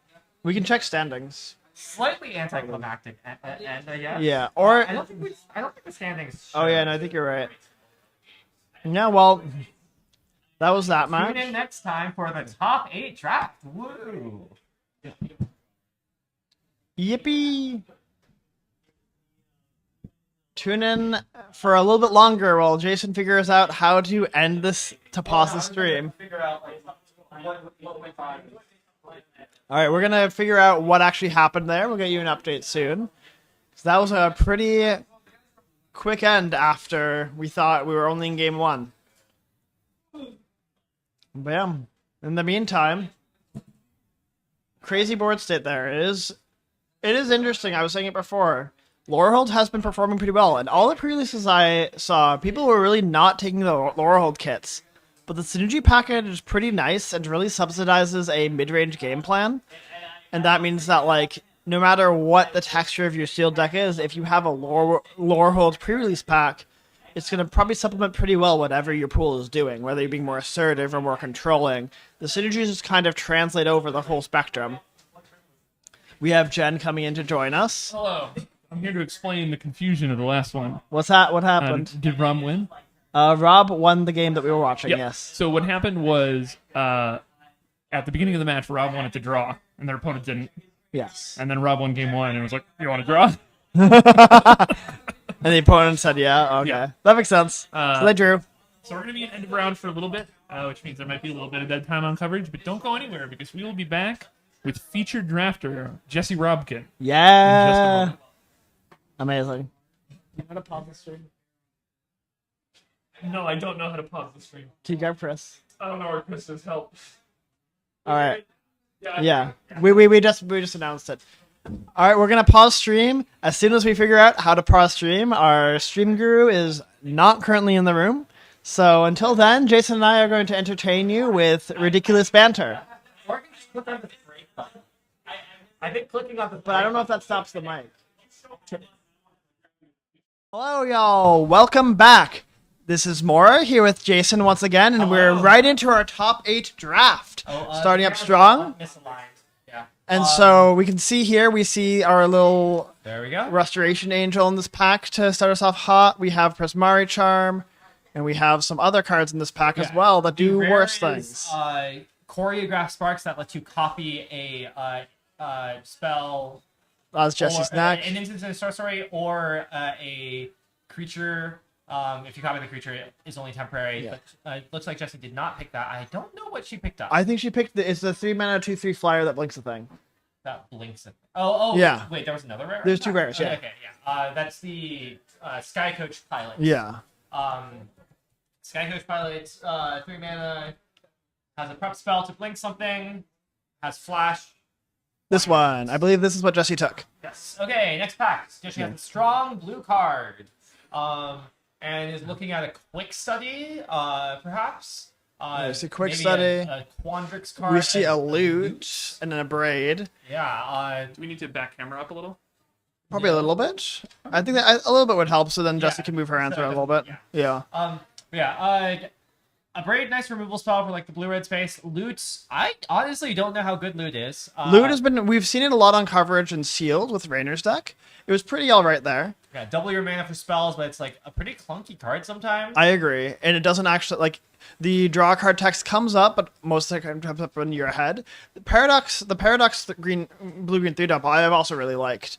Yeah, I mean, I assume that Jesse, like, has pulled all of the like red and green cards to the front, or to the back in this case with a braid. Just makes sense to solidify in a color pair that is going to be one of the colleges with blue, given that your card taken so far is blue. Looking at a Unsubtle Mockery, that's the 3-mana deal for. And then also an Essence Scatter, which I personally I like Essence Scatter a little bit better in this spot with the blue rare as a 2-mana interactive spell. But Mockery is also quite nice. I think it's hard to go wrong with either. Yeah, this early in the format, no idea which one's actually like a higher rate card. Yeah. But it seems pretty reasonable to take either of them. All right. So yeah, Jessie in a spot where like she's like most set up for Prismari, assuming we identified the flyer pick correctly. I'm not 100% sure about that. Well, and also here's a charm. Yeah, here's a mascot. Yeah, so I mean, if she takes this Prismari charm, then we're pretty certain that she took the blue rare probably.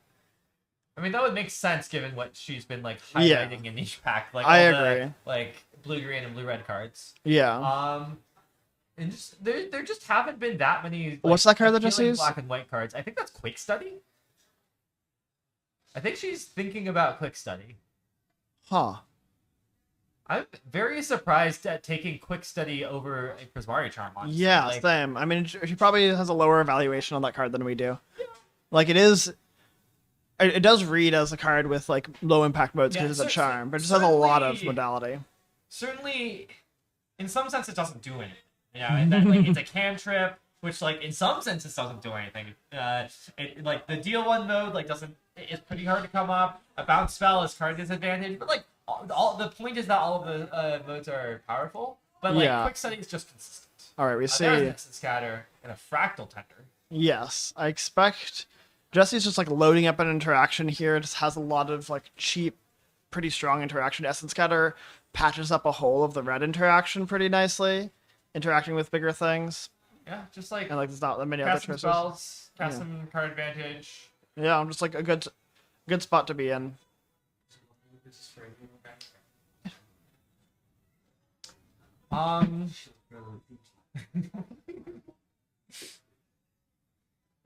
There's a Barrage going to the left, or that Jessie's passing to the left. There's been a bunch of blue-green cards I think Jessie's been passing to the left, so like maybe some of that gets picked up on. I don't know if I like have seen many things that are that appealing in like black and white. Yeah, I mean, there's been like some interactive spells and some like of your like commons, but nothing that stands out. I also love commons. Commons in this format, pretty good. Yeah, I mean, there's like power crept Frostlinks. There's Firebolt. Yeah, unpower crept Firebolt. Well, yeah, 2-mana Firebolt. Yeah, lots of powerful stuff. There's power crept Colossal Dreadmaw. I guess. I mean, it's 2 colors instead of 1, so yeah, it's easier to cast. I don't know. Yeah, no, this is Power Cup Blood Artist. Now I'm just lying. Poet is not a blood artist. I thought you were talking about Cauldron of Essence, the rare. Oh, that's a rare. I would not claim that as Power Cup. Yeah, predicting Jesse's next pick, right? A black-green card, Cauldron of Essence. So here we see some black cards. Some black cards. Hexproof Trick.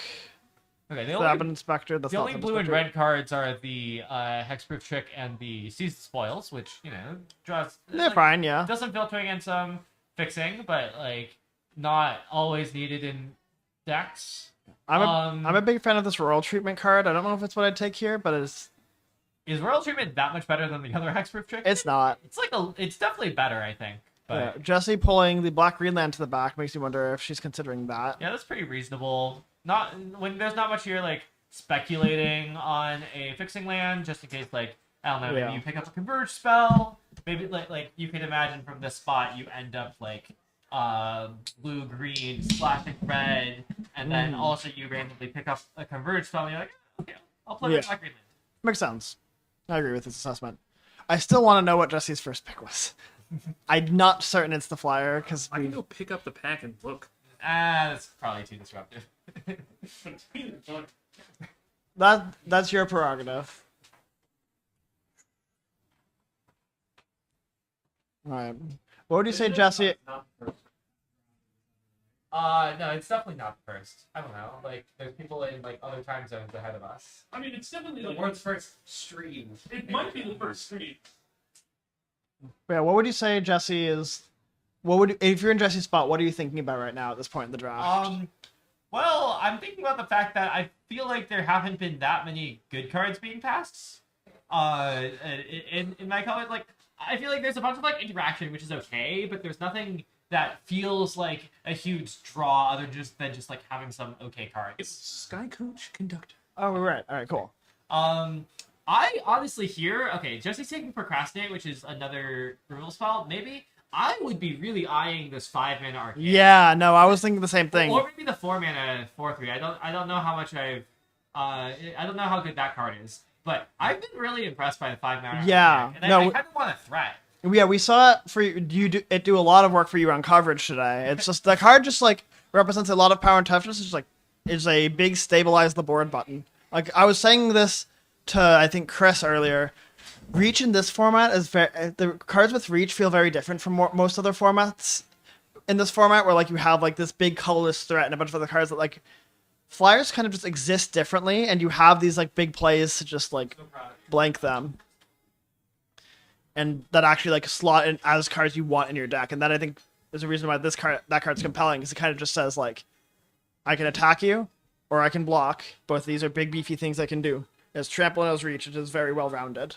Yeah, I mean, it looks like Jesse has just decided on a direction, and that direction is I'm going to take all of the blue and red interaction that I can get, and I'm going to, like, draw some cards with Quick Study, maybe, and that'll be my deck. Yeah, I mean, that works. It works. It doesn't. It's not the most coherent with the bird, which kind of wants you to be a bit more like the bird is playing like, creatures, but if the you bird think is about also it, it's good. 2/3 flash flyer is a removal. That's true. It's good with it's good to fork. Just as like, do I want to take another removal spell? This mana worm is like kind of interesting with like this procrastinate and all these like removal spells. Yeah, but green is not really where Jesse is at right now, and I assume agree. Firefall is a pretty good card. I agree. No, actually, Jesse doesn't agree. I agree. Though. Jesse is really considering this Archaic's Agony card, though. I think it's a pretty clunky card, but I mean, Jesse doesn't have one black-green land. And it is like card advantage kind of. Kind of, yeah. Which is something that Jesse doesn't really have well, yet. there's a choreograph sparks back. Maybe you want to like copy your removal spells. Maybe it's not that. I kind of like this 2-mana 2/1. I mean, we don't have that many multicolor cards yet. Yeah, I'm pretty worried that we don't have any multicolored cards yet for this 2-mana 2/1. It's like kind of just a 2-mana 2/1. This is true. You can get uncapped ETBs with this 4-drop that prepares your blinker. I am actually really considering this 4-drop because like if you blink it, like you can chump with your 4-mana 3/4 and then before damage blink your 4-mana 3/4 and now it re-prepares the blink spell that's on your Skycoach Conductor. What did Jesse take there? Choreograph Sparks was taken. Oh, cool. Whoa, that's a blue-green late card wheeling pair. is so late. Yeah, so this is like I see this. I'm like I kind of want to take this. Yeah, and Jesse's taking like it is a reason to maybe be in like a teamer space if you pick up a lot more fixing. Yeah, I mean, like also, I think Jesse already has like a black green land and a converge spell that's a little bit of incentive. That pick I believe was the naturalize variant. Like that makes sense. Yeah. Split card. Here we see. Yeah, take the white 2-drop over page, which is not that much of a very impressive card. I might still take the page there, but the card is very much like a 2-mana colorless mana dork is like not great. And 5-mana 4/5 reach and haste. Too. Yeah. Another one of the cards in the set. That one doesn't have reach. It's yeah. So there's this. It is reach. Yeah. A bunch of blue spells, a bunch of red spells, a blue-green, a powerful blue-green spell. I think Jesse's probably going to be looking to be like blue-green or blue-red, splash red maybe. Yeah. I got you. Okay, so realistically, what red spells do we have? We have a Braid, we have a Mockery, and we have the Archaic's Agony, and like maybe the double red copy, but like those three could, like other than the copy spell. Yeah, they're very splashful. That's what I'm thinking. Like we can be in like we could be base blue-green, and just like splash or removal. If we have like 6 red sources.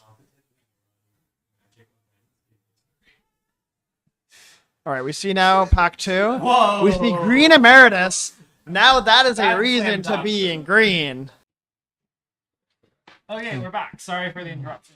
Yeah, sorry about that. Reviewing at the end of pack 2, Oh, or that was... maybe middle of pack 2. Okay, it looks like the middle of pack 2. There's been the green emeritus. There's the sky coach, which finds land and a Hydro Channeler. a 2-drop that helps cast your spells. Yeah, so it seems lots like of a... instant sorceries, which can be cast with that. Yes, this pack seems to not have much in it. There's like a couple like alright blue-red filler cards, which I assume we'll see Jesse take one of. We don't see really any green cards besides the pest, which doesn't really work with a lot of what Jesse's doing.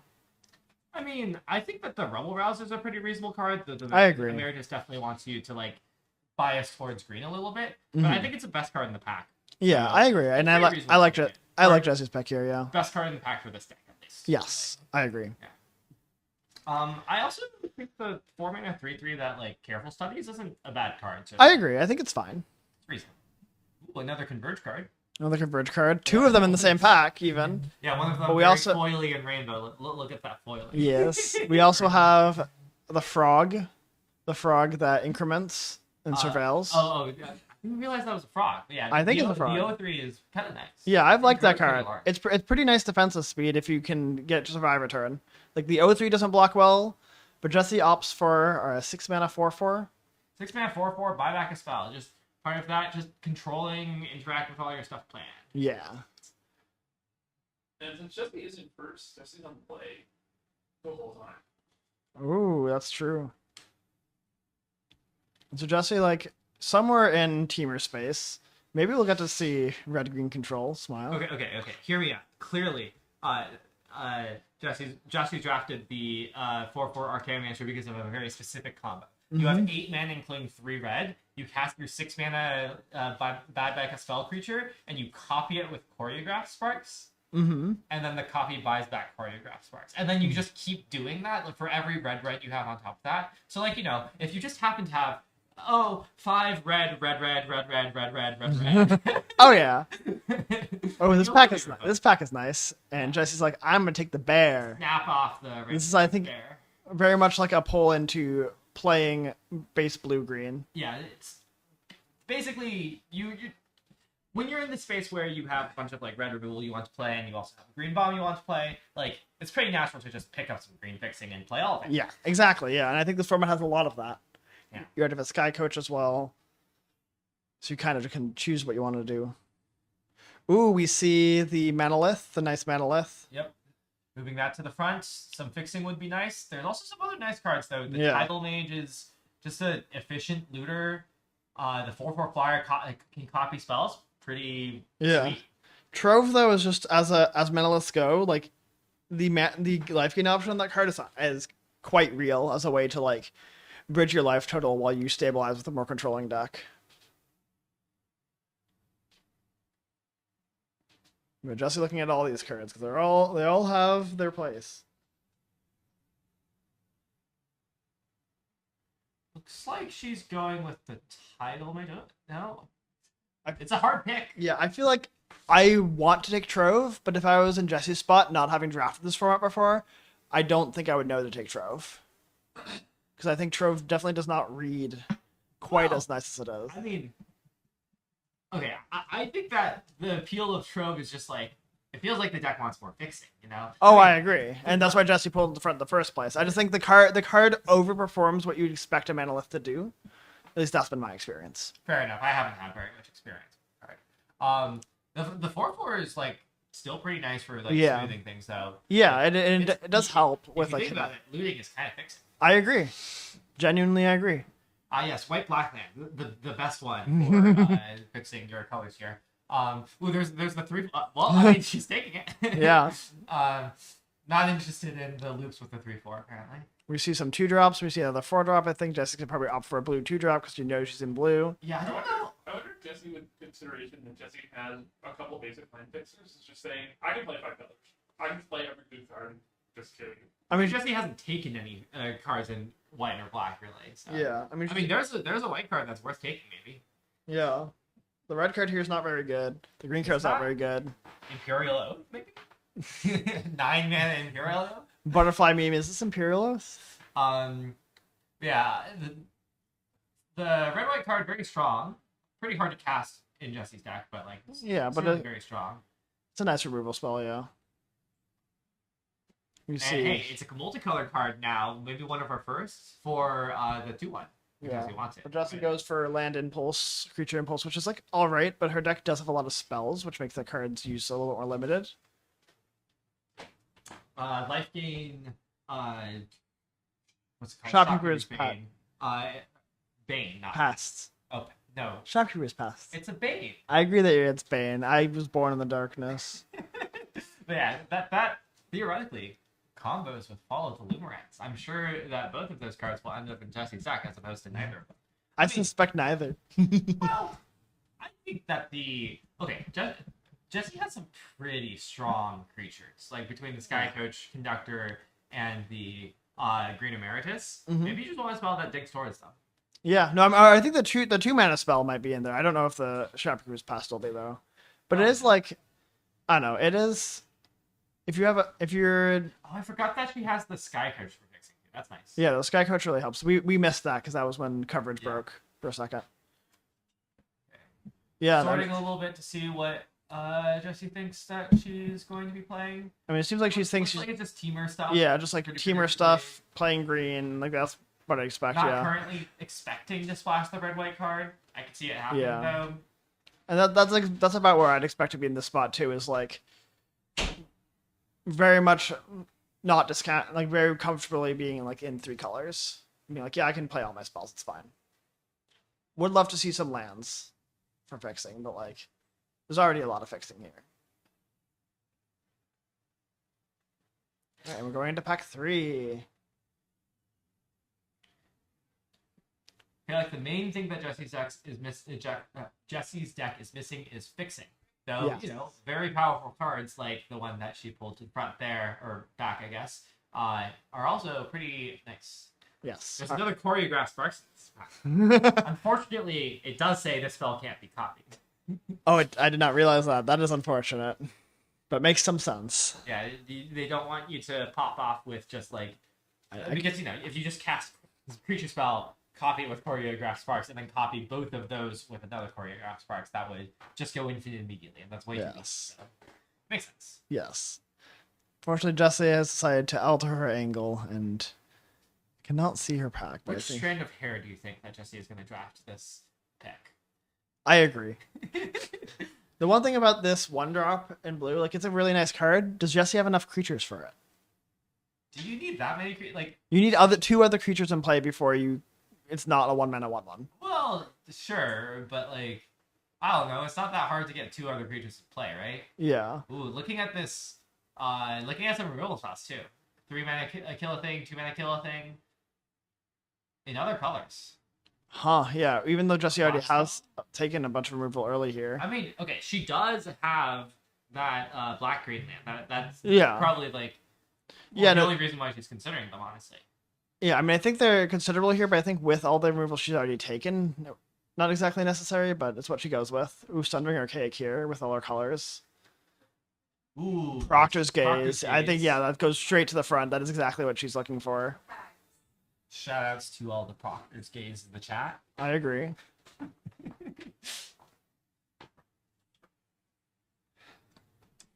Every time I see that Disdainful Stroke, I'm like, that card looks so fancy. Surely it must be good. And like, Disdainful Stroke's fine, but I expect that to be like a mythic rare that does like crazy things. I love the Mystical Archive. Ooh, what is that? That is a what is that black Wither rare? The front mythic. I'm just cutting in to say that as of this hour, I have worked 67 hours. So can I get some 6-7s in chat? Oh my Shout out to god. Or shoutouts to Hey Jen, you should go get some sleep. Fuck no. Oh, that's an ad nauseum in front. Nice. Oh yeah, Ad Nauseam not exactly the best card in Yeah. Limited, I don't think. In fact, I think it's closer to unplayable than anything else. I agree. But Witherbloom, I don't know what Witherbloom's title is. It's pretty nice. CEDH players don't deserve rights. Yeah. Are we getting that on mic? I'll see. Okay, well, I mean, Witherbloom the Balancer. yeah, taking black card's plan looks like it's kind of working out. Maybe. Yeah, like honestly, took a black removal, took a black giant flyer. Like Jesse's like set up to maybe not even be that heavy in red and just be kind of Sultai. Yeah. So apparently not interested in the Converge discard spell. In early access, I made my opponent discard 5 with it. I then immediately died, but it was fun to make my opponent discard 5 with it. Did they actually discard 5 cards from Yes, their hand? they had 5 cards in their hand. I cast it for like natural Tron. Oh Well, not my actually God. natural Tron. I cast a Vampire. Ooh, that is a black-white land? Oh, unfortunate. It's a black-white land. Zephyr and the Tempests. That's mana fixing, right? Right? Kind of. I like their earlier work. The card was part of the ARG people sold today. Ooh. I agree. But yeah, it looks like Jesse's just picking up a Fractal Mascot. Which is like pretty nice as like actual power to put into play after you've like cast your billion interactive spells. Yeah, big top end. Jesse has plenty of ways of hitting her land drops and ramping. Like a couple ramp spells, a couple draw spells. So pretty nice. Stabilizes you pretty well. I agree. And it was very threatening. Ooh, that Power is Crept Mana War? Yes. That is Power Crept Mana War. It does Power Crept Mana War things. We have like one X spell, but honestly the text on that is kind of trinkety. Yeah. Just like Mana Wars are good. I agree. We've had a lot of really good Mana Wars in recent sets. Shout out to Invase and Submersible. That one even is in the ocean, like a Mana War. Whoa, crazy. Imagine being in the ocean. Shout out to the summer. I don't go to the beach. Anyways, I think I think something that maybe Jesse Zach could use a little more of is 2-drops. Yes. Off the top of my head, it's like there's the 2-mana 2/1 that comes prepped with a draw 2. There's like Studious First Tier, you could kind of kind of. If you're going to turn 1, it's a 2-drop. Yeah, there's an Essence Scatter, which is kind of a 2-drop. Ooh, that's a big draw spell. That's kind of nice. And that's another big draw spell. Which draw spell do you like better? I think I like the draw 3 better. Like the draw 2 does double stun, right? Yeah, but the draw 3 does cost 1 fewer mana. Costs 1 fewer mana. 1 fewer mana is, as I say, 1 fewer mana. I agree that 1 fewer mana is in fact 1 less than 1 more mana than 1 fewer Well, mana. no, it's 2 less than 1 more mana. Oh wait, you're so true. You're so true in 1 fewer mana build. Yeah. Oh, okay. Well, technically, there's Paige. She could play Paige. It's not unreasonable. She has a lot of expensive stuff. Oh yeah, no, Page is not That is unreachable. a 2-drop. It's a 2-drop that does make casting expensive buff that much easier. Okay, goes for the draw 3. Yes. Ooh, that's a 2-drop. That's a pretty nice one too. What some may call this card Forgotten Ancient, if anyone knows what that card does. It's a counter whenever you cast a spell, and you can distribute those counters to other creatures. Yeah. It's kind of like that. I mean, yeah, a little worse, but I agree it's a a little 2-drop more. instead of a 4-drop. So. But Jesse is unsure, considering I think the red 4-drop, which at this point does not seem super castable. Foil, baby. Ooh, foil forest. Pick the foil. Foil forest is basically foil Goyf. I mean, I would argue that the card basic forest is more powerful than the card Tarmogoyf. It's seen more play in more formats. Yes.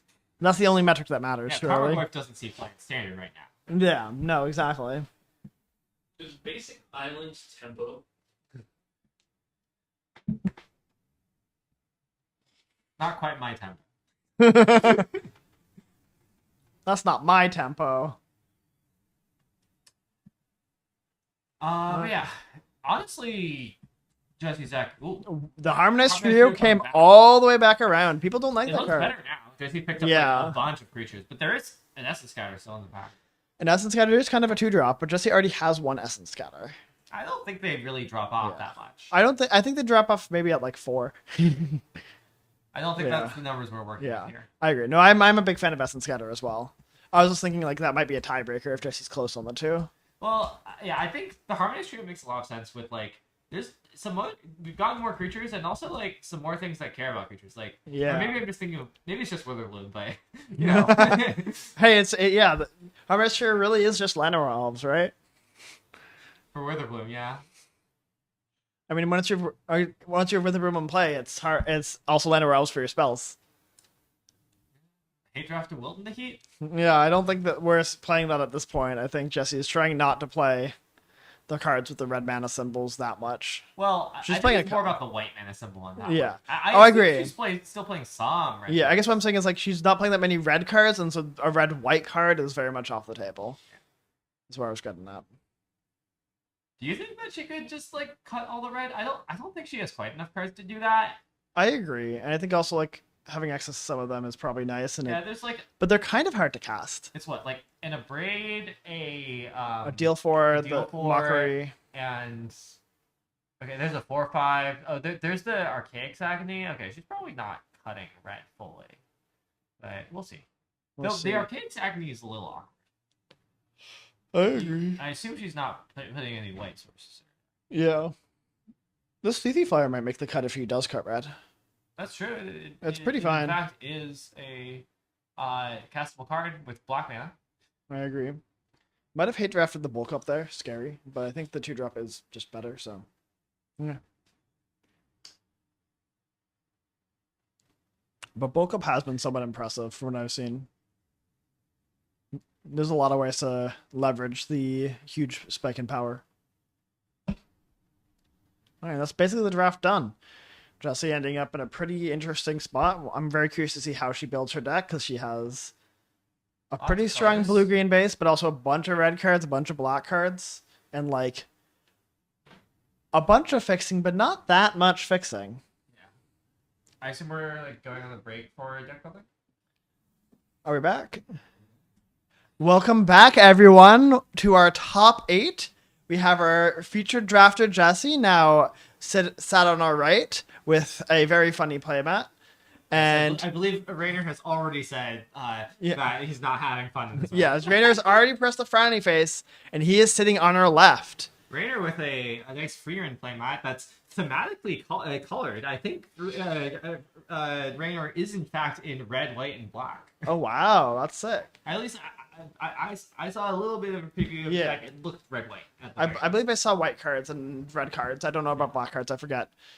And yeah, Jessie, I'm really curious to see how she built her deck. We watched her draft, playing a Quandrix space presumably, but also has a bunch of powerful red and black cards. We'll see how they made their way into her draft, into her deck. So Jesse's first seed, Rainer's fourth seed, which means that Jesse will have the choice of play draw. Presumably, will choose to play. Yes.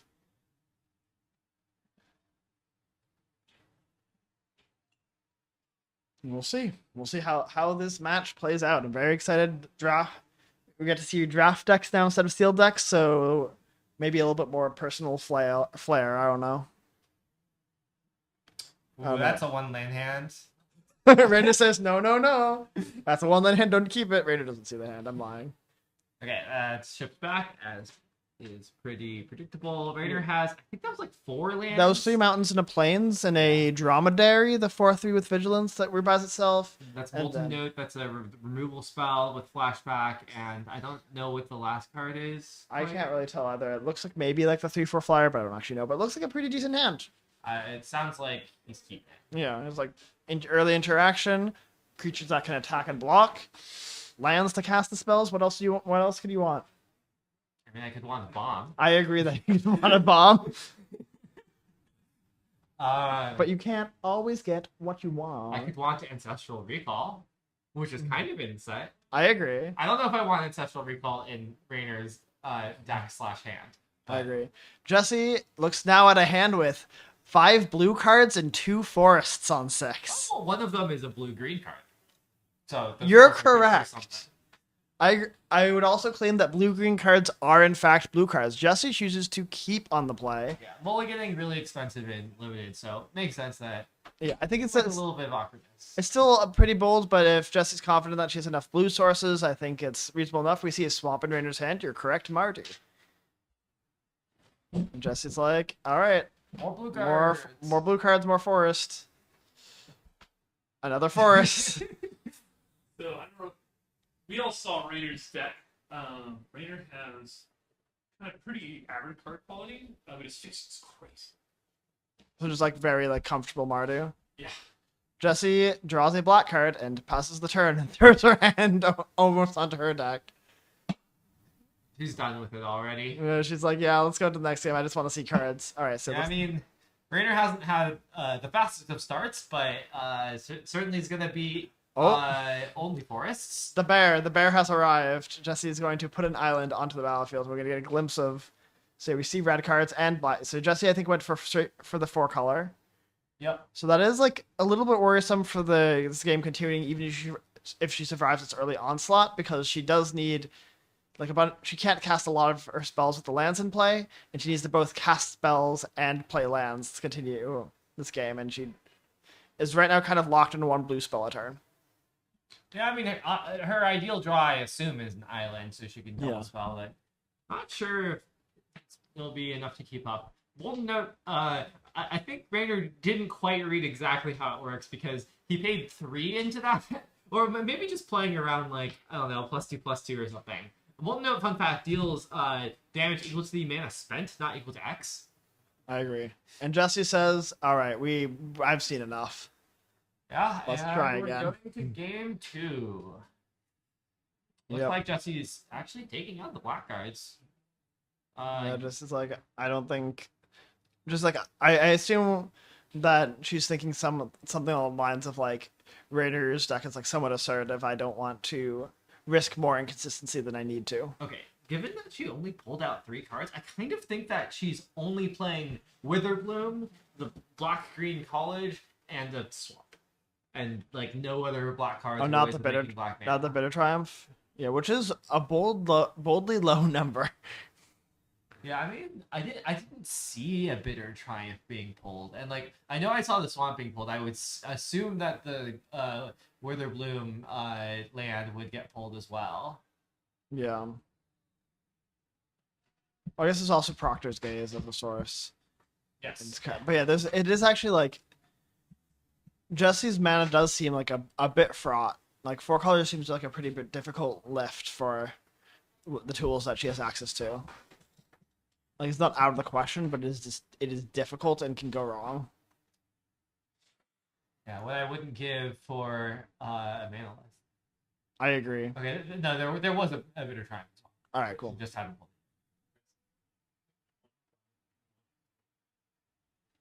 25 people. It's kind of crazy for 9:30 on Saturday. It's 9:30 on a Saturday. The regular crowd shuffles in. No, we can't afford this song. We gotta stop. We can't afford this song. Hashtag not sponsored. It looks like boarding in some of the naturalizes. Oh, I guess there's like, or at least 1 copy. I'm not sure what the other card was, but like the card that's like it's kill an artifact or enchantment, deal 4 to a flyer, or exile a thing from a graveyard draw card. Probably like looking at the like exile a thing from a graveyard draw card. Which is nice. Yeah, it's kind of nice against the flashback card. It's not kind of nice though if Rainer has any payoffs in play for cards being exiled, like a Spirit Mascot. But also Rainer showed a flyer, like a 3/4 flyer. Yeah, so that's like pretty reasonable to board in the opponent. That is true. But That's the card true. just like has a lot of flexibility. I agree.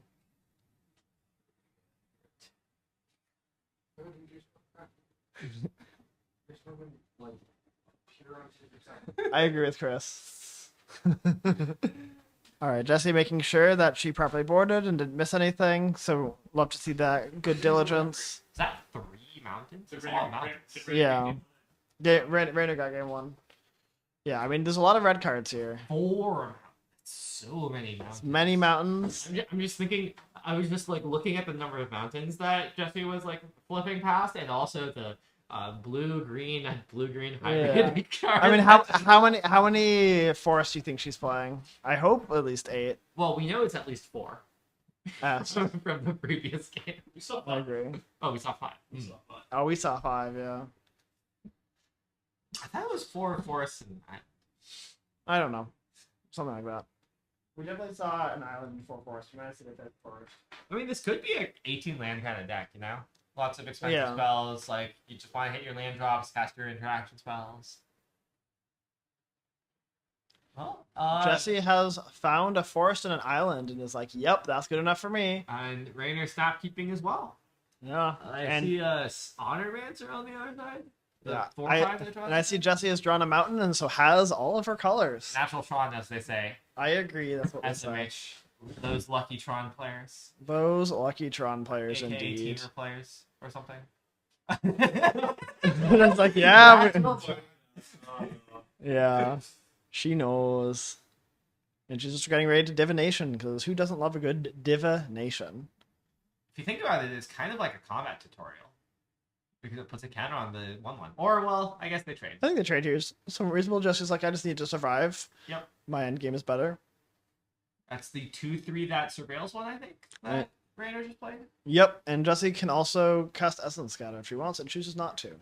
Yeah, I assume she just wants to. Yeah, quick study and then a braid Yeah, plus. it's a lot more hold efficient up, yeah. to spend 4 mana on 2 spells next turn. Exactly. Looks like she drew a 6/6 and a draw 3. Yeah. Yes.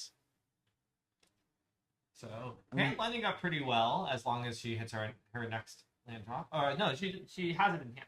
Yeah, no, she's doing pretty well here. Gets to braid off the flyer and just turn off whatever the next creature Rainer plays. It's kind of chilling.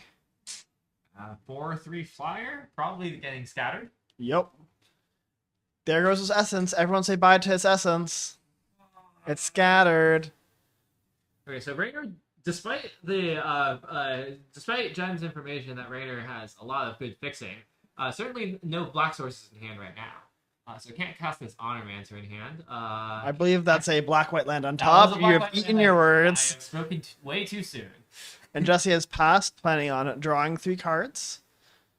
Seems pretty reasonable, although I would have loved to attack with a 4/5 there. Drawing cards is also nice. It's funny here that playing Honormancer into a potential removal spell, if your opponent removes it with your only creature, you don't get to draw a card. But this is true. Not that many things that remove a 4/5 instant speed, I guess. And Jessie, of course, did not have it. Yes, but Jessie continues to develop her mana, and as we've seen these Teamer Space decks do, just like kill things, draw cards, and like struggle to put some creatures on board. Yeah, I mean, I think Jessie's pretty ahead here. She just I agree. has a lot more resources. She has the Dreadmaw. Rainer has access to. Yeah, she's up on mana. She's now up on board, and she's just like big chillin'. Yeah. Like she's at 20. Just like Rainer's deck kind of wants to put itself in a position to be able to attack, and Jessie's saying, no, don't do that. You can't. To be fair, Rainer does have ways to grind. Like Rainer has the I forget what it's called, Return the Past or whatever. The Tormenting Voice variant. Oh yeah. For red white with flashback. Yes. Change life as well. Like that's card advantage. It's slow card advantage, but it gets you a lot of filter. Yeah. Just get a little closer. Yes. Yeah, you can adjust it if you twist this part. Mhm. I like old. Yeah, you can hold it as well. Yeah, Rainer getting rid of the 6/6, taking pressure off the board, developing a little bit with a 1/2. Amusingly, with 1 more mana, could have untapped the 4/5. Yes. This is true. But yeah. Jesse's hand, a 4/5. Is that the blink? Yeah, the blink we have creature. So she could rampant growth, blink rampant growth, and then rampant growth again next turn. Yeah. But I expect she's going for big creature, and then a little bear. Yeah, you were commenting during the draft that this harmonized trio might not have enough creatures to get online, but I mean it seems to be working here. Yeah, I agree. I mean, you don't need that many creatures, especially if your opponent's not killing them, Yeah. It's just more a question of in games where your opponent's interacting a bunch. Jesse's choosing to do this main phase. Is it sorcery speed? Oh, is it sorcery speed? I thought it was instant speed, but Harmonized I might be trio. wrong. Let's see. Harmonized trio.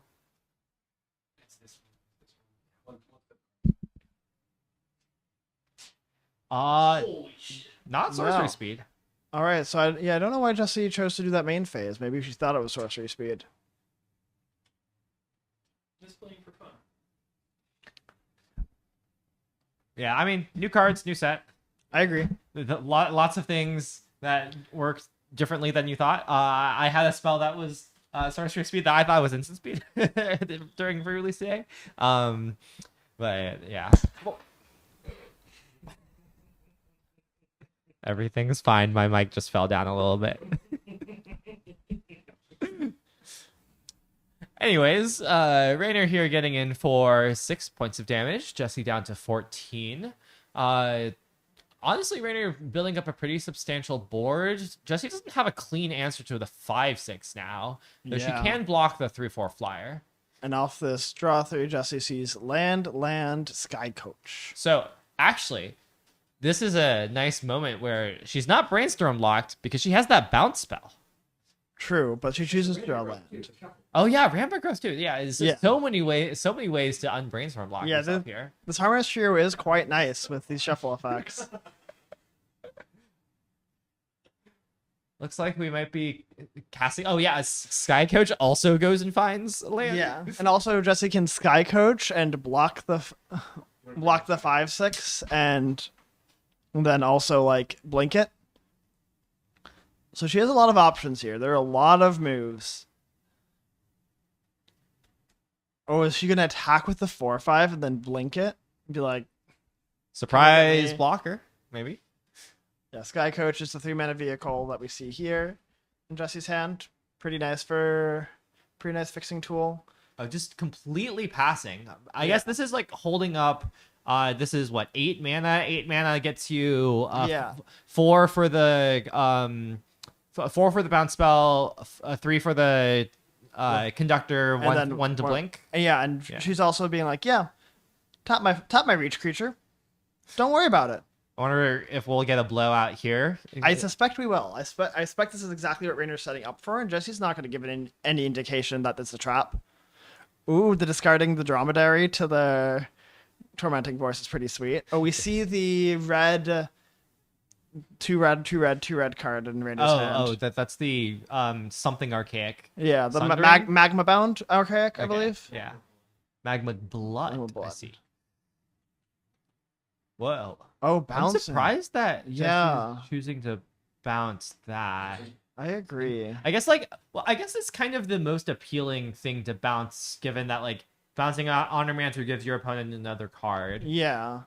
I guess that makes sense. I'm just kind of surprised to see the bounce used at all then, rather than trying to eat up the flyer with. Oh, it's possible Raynor just didn't attack. Oh. He's like, I don't know.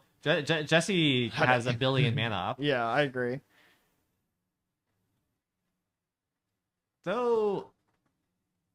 No, okay. This was pre-combat. Okay, we're getting that, and we're blink. Oh, we're just trying to trade for the ornament. I mean, that makes sense. That's pretty reasonable, yeah. You gotta trade with the ornamentor somehow. Assume it's just. Do you need all of this? You don't need all of this. You only need the 2/3 and the 4/5. Yeah, in order to take down the 5/6, which is not quite a 6/7. Otherwise, you would need all of it. I agree. You can't see me, but I am raising both my hands. More is a liar. I'm lying. I'm currently adjusting my hair. I mean, there's not that much downside to triple blocking. I don't know if there's any like +1/+1 tricks in this set. Yeah, there's a +2/+2 in first strike trick. Yeah, just gonna tap 3 creatures. Prepare to storm some more brains. And then we're just gonna trade for 2. I am surprised to see that 1/1 block. I don't think it needed to.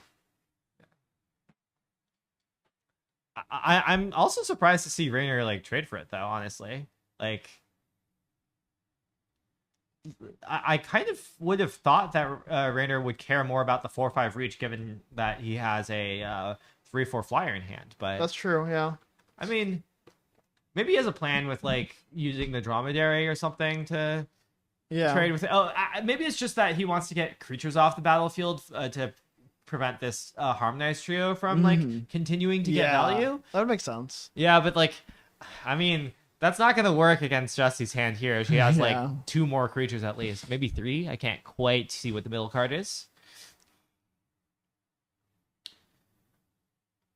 Yeah, overall, I think Jesse's probably still a little favored here. Just has more gas. Oh, I think that's a green emeritus. I agree that's well. a green emeritus, which means I agree that Jesse's favored.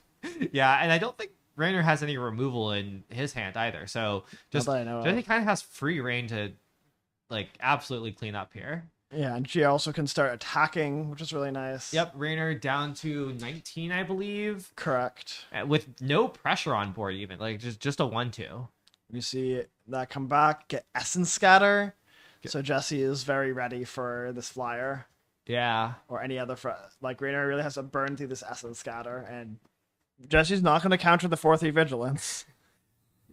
Yeah, certainly also Rainer really needs to get some way to deal with this Emeritus so it doesn't just like, if you just cast one creature spell this turn and don't cast any other creature spells, that creature gets scattered, then the Emeritus attacks and gets back the scatter again and you're just locked. Obviously, Rainer does have enough mana, or actually no, not quite 9 mana to cast both of the creatures. Does he have another cheaper one? I guess he has a Suspend Aggression in order to like blank the Emeritus attack for a turn, but it doesn't really, because the Emeritus then comes back and gets another regrowth.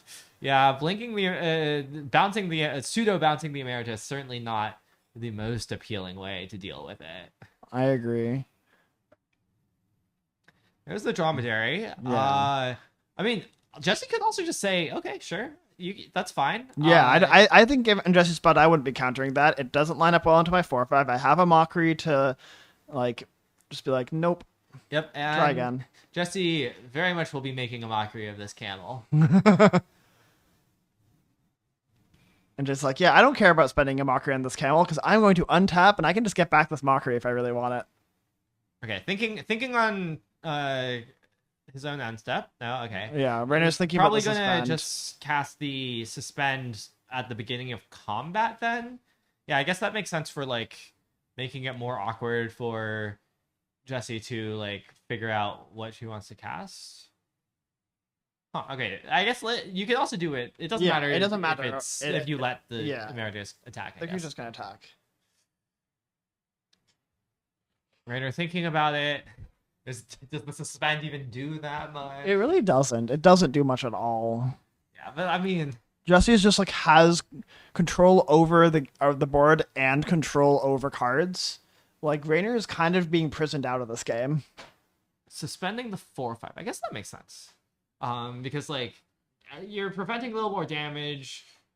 You're not the Emeritus isn't getting rid of the suspending the Emeritus doesn't get rid of the regrowth. Yeah. Regrowth anyways. Just forcing more mana to be spent, less damage coming in. Yeah, we see. What is this Lorehold Charm off? Oh, that's off Suspend Aggression. Yes. Yeah. Lorehold Charm not looking great here. It can get back anything. Can it get back anything? I'm not convinced there's a 2-drop in here.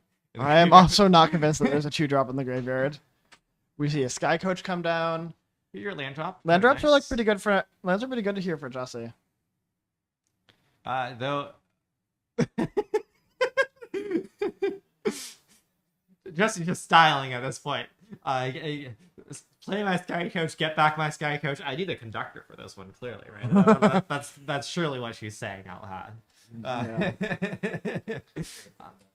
Yeah. I mean, I think the Emeritus prep spell has been spent. No, it has not. No, it has. Yeah, you're right. Yeah, she got back the conductor. Flavor. Oh, win, yeah. You know, Flavor win. Yeah. Just Jesse's big chilling here. Just the prison lock is in action. Yeah, she has a blink spell just in case Rainer dares to try to remove the Emeritus. She has an Acid Scatter in case Rainer plays anything remotely scary. That's probably remotely scary. That's what, a 5/5? 3 colors of mana? I agree. It's 3 colors of mana. It's a 5/5. Yeah. And Rainer's saying I have something scarier than this, and I think that's a bluff. But well, I just don't think that Rainer can possibly have something that much scarier than that. I agree.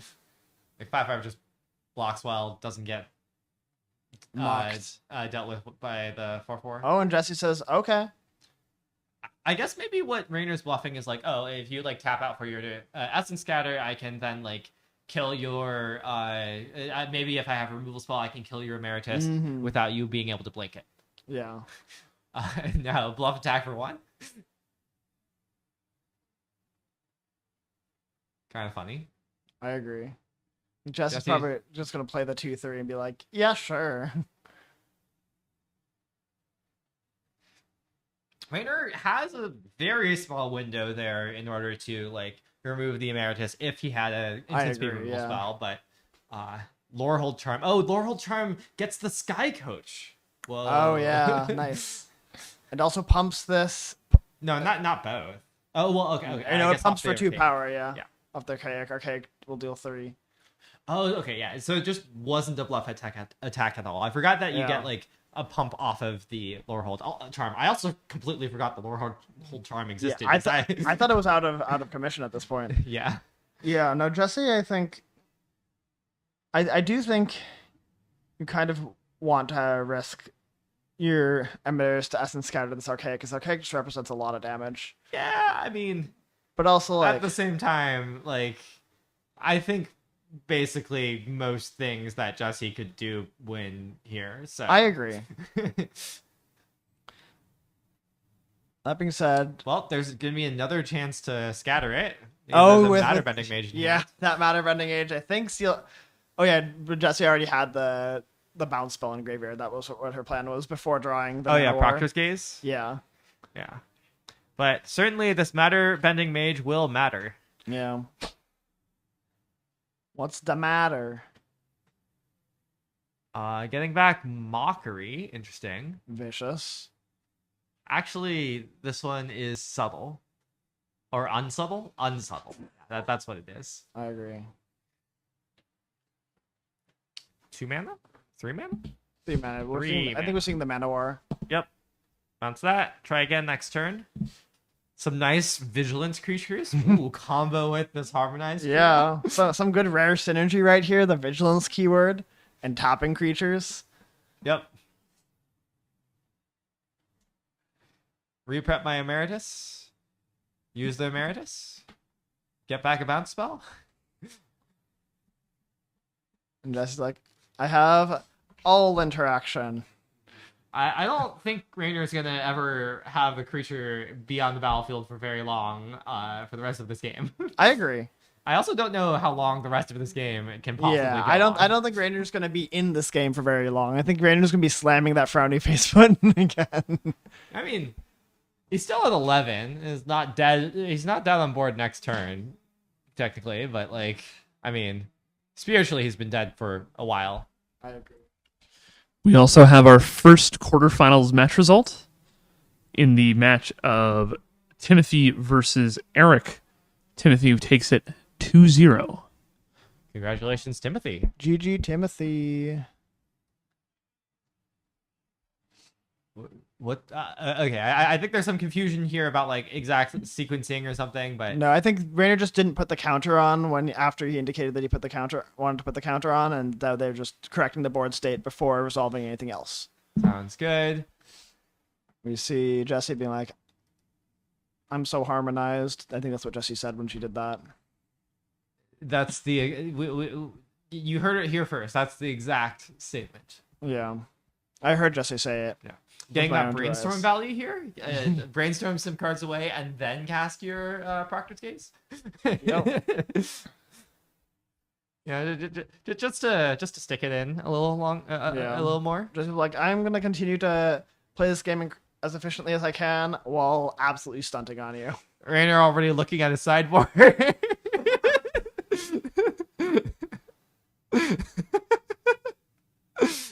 I'm surprised Jesse didn't do the classic Proctor's Gaze, flip the land off the top, put into play tapped. Well, I think you're not technically allowed to do that, but Are you not? You flip the land off the top, you shuffle your library. well, you can flip the land off the top and then shuffle your library. I thought you meant like and then not shuffle your library. Oh no, you have to shuffle. Yeah. That No, but like sometimes there's a funny thing where like maybe the top card of your deck is already revealed, and then like you can argue, hey, I mean the rest of my library is already random. I Yeah. revealed that this is a land already. I'll just put that one into play and like not shuffle. I agree But that no, there's you should. I agree there's you an should argument shuffle. for that, but like shuffle, please. Yeah, yeah. Don't stunt that hard.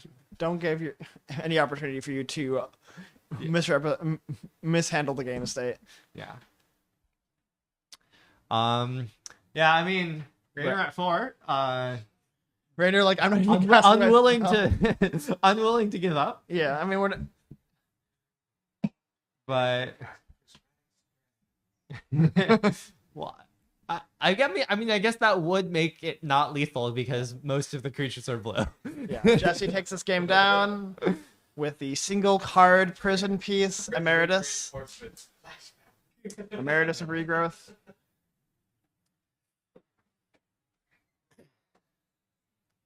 Okay, on to game 3. Rainer will be on Game the 2, play. I believe. Oh, it is No, game 3. Yeah, yeah. Rainer fair. won a very Yeah. quick game 1. You're correct. Where Jesse cast 1 spell, I believe. That sounds right. Exactly 1. I think Yeah. Jesse cast a lot more than 1 spell that game.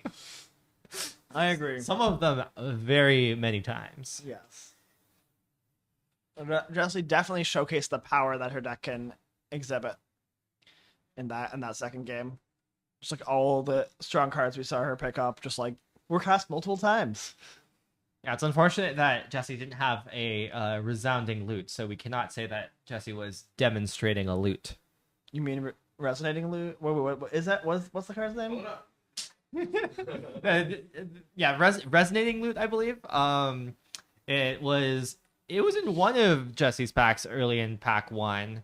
I don't know who took it. That card. Ah, yes, resonating loot. Shout out to resonating I was loot. trying to make a pun. Yeah, well, you know what? I'm here to fight you.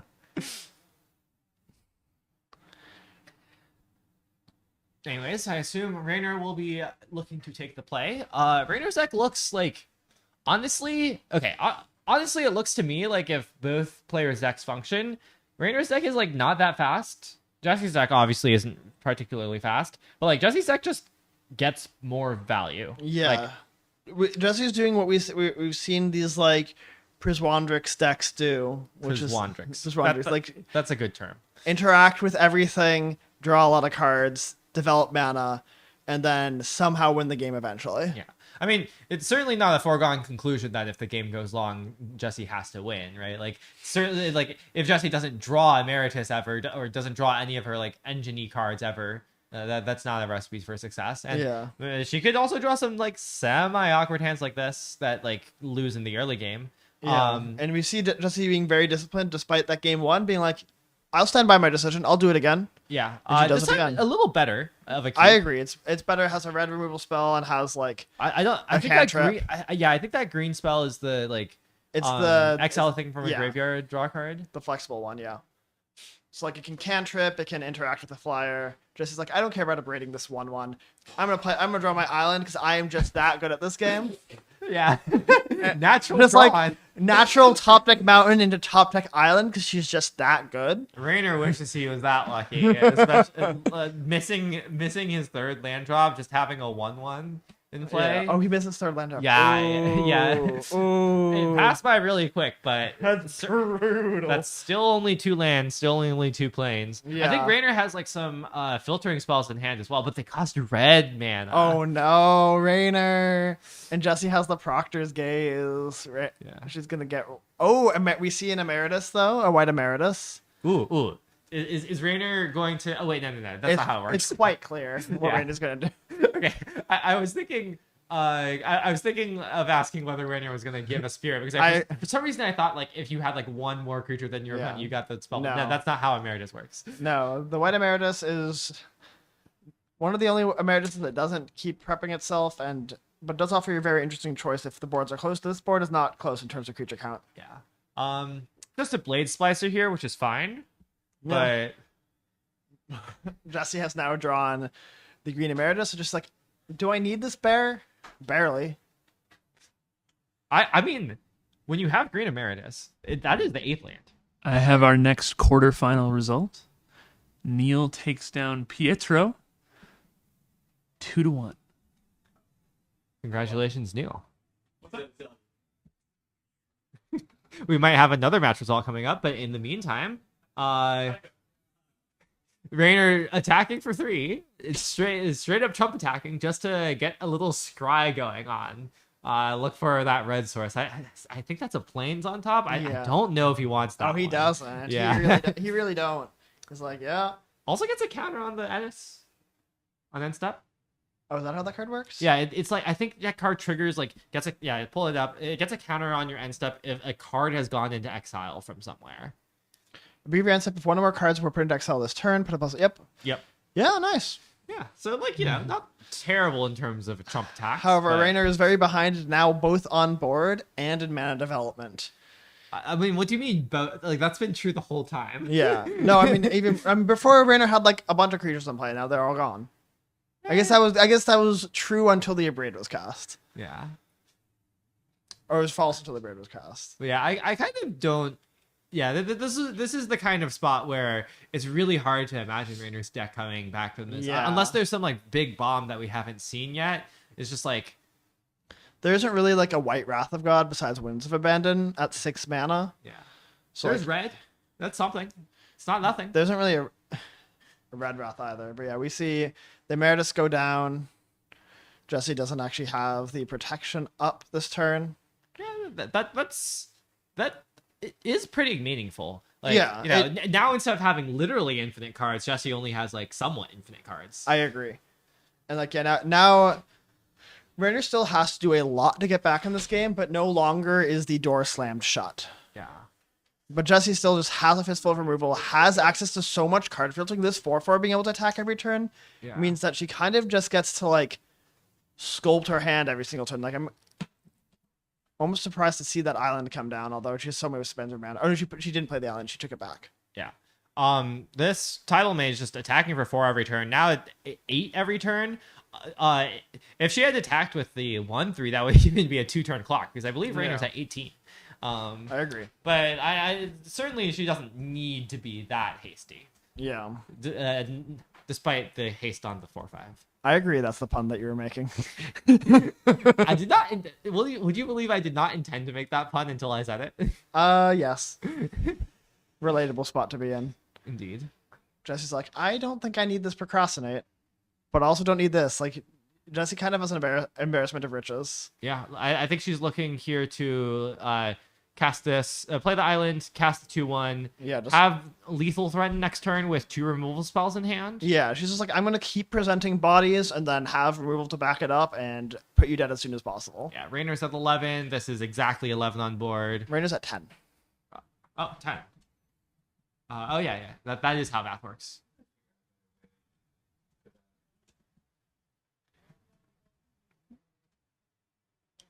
Yeah, Lorehold Charm, not the best flip. And that's game. Jesse takes down our first feature match. Is that, I believe that's all 4 matches in? Yeah. All right, we can go straight into the semis. And our semis matchup is going, on coverage is going to be... It is going... We are going to see... Natural Are we doing a winners interview? Just like take the black cards out of my deck. It is continuous construction.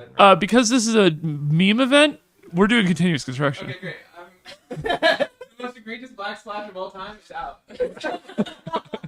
You heard it. All right, I gotta go do Jesse TO will stuff. Continue to have natural Tron. It is going to be Jesse Robkin versus Rob Cedar on camera in just a moment. I'm gonna give the players a chance to breathe because fuck, it's 10 p.m. And they have been here since 10 a.m. Oh, that's still pretty early. Light work. Is this in some sense? Oh, sorry. No, just send them off to a break. Oh yeah. Yeah, we're going on break for a few minutes, and we'll be back with the semifinals. All right. So most people will know Jesse from winning the RC, going to the Pro Tour, playing Affinity, a lot of other things. But I want to tell my favorite story about her opponent, Rob Cedar. Rob Cedar, as a true professional Magic player, riffle shuffles his cards.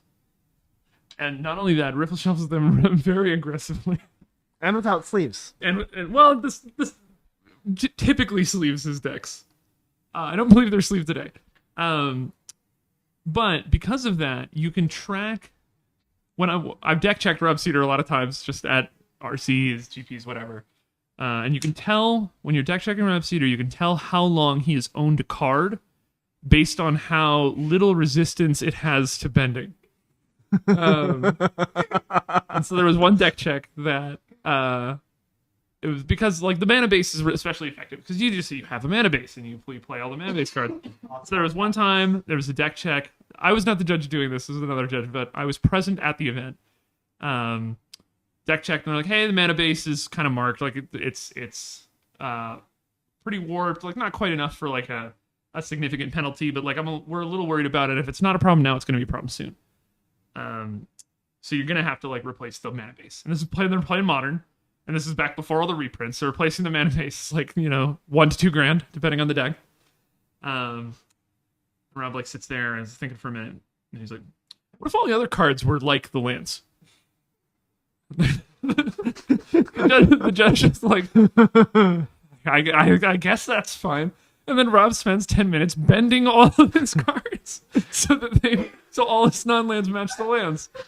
And I could not stop laughing. It was the funniest thing I've ever seen. Oh, I believe if I recall correctly, Rob top 8 at that event.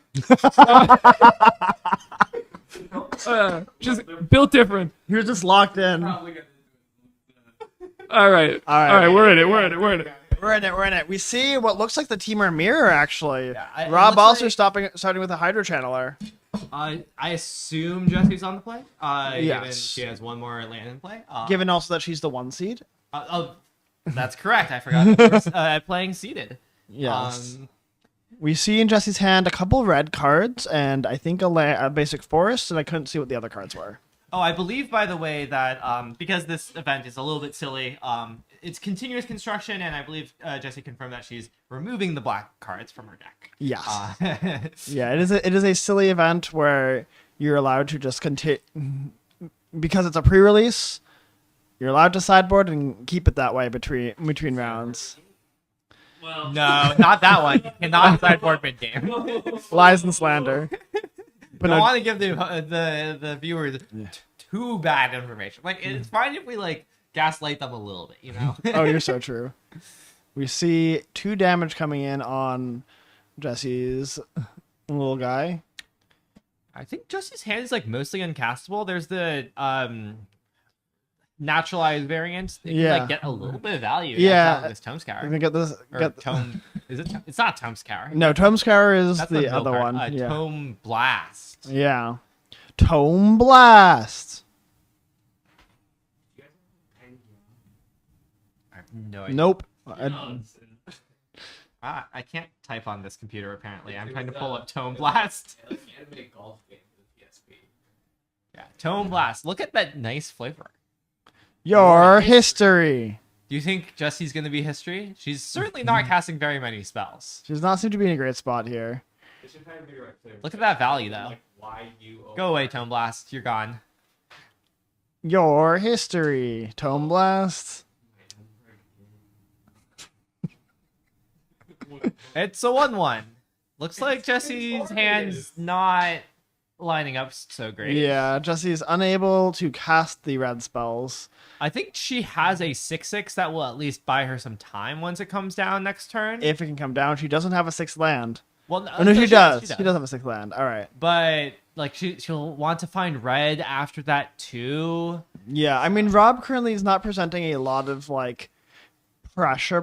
It's just like some guys that right now can attack pretty well. Rob doesn't have that much power on board, but he also has a lot of mana, and he also has cards in hand, so he could very easily convert that mana into high board impact if he has access to that. That I count 7 mana plus another one for instants and sorceries exclusively. I agree. Yeah. I miss Twitch gambling. I'm about to redo it. Oh my god. Okay, it looks like Rob isn't using at least that much of the mana, which is probably good for Jesse. Yeah, he just passed the turn. So maybe he has the draw 3 that Jesse also just drew. Well, I mean, this has the potential to be pretty good for Jesse. Maybe there's an Nest and Scatter, though. There could very much be a Nest and Scatter. Okay. It's good. 6/6 is good. Maybe we're just stable. It's the home 6. Oh yeah, the one that Jesse passed. Yeah. Tap and stun both of those. Draw 2 Ooh, cards. yeah, that's gonna be difficult. Yeah. All right, I bid 100% of my channel points. Okay, I think Thanks, Jan. Rob just drew a Tidal Mage. That'll certainly keep him gassed up. Yeah, he has Tidal Mage. I think this is that another Hydra Channeler. No, that's the Mana War. There's another blue-green card that I don't recognize. Might be the Fractal Mascot, like another the 6/6 that Jesse has in play. So there's the Tide Mage. Yep. And that's a 7-mana make 2 3/3 flyers. I think that Rob just drew. So I agree. Rob's certainly not running out of things to do here. Yeah, Rob has a lot of gas and is on the front foot here. Jesse kind of also has a lot of gas, but it's a lot more awkward than the spells in Rob's hand, mostly because of the lack of red mana, unfortunately. A lot of gas, not castable. Ungastable? Yeah. Oh, there's Mountain. There's the red mana. Good draw, but still kind of awkward. Like 3 spells in hand, but they're all expensive enough that none of them can be immediately cast. Yeah. They're all expensive, and also none of them are actually exactly what Jesse needs to swing this game. A 4/5 is like maybe a little nice on this exact board, right? Yeah, it blocks the 4/4. It's nice, but into like Rob's full hand, like what you really want here is the ability to double spell, and you can't. You don't really have any way to do that. You get lucky. I agree. Paradox. Getting lucky is an option here, but I think we'll probably see Jesse just slam a 4/5 and be like, "I hope this is good enough for a turn."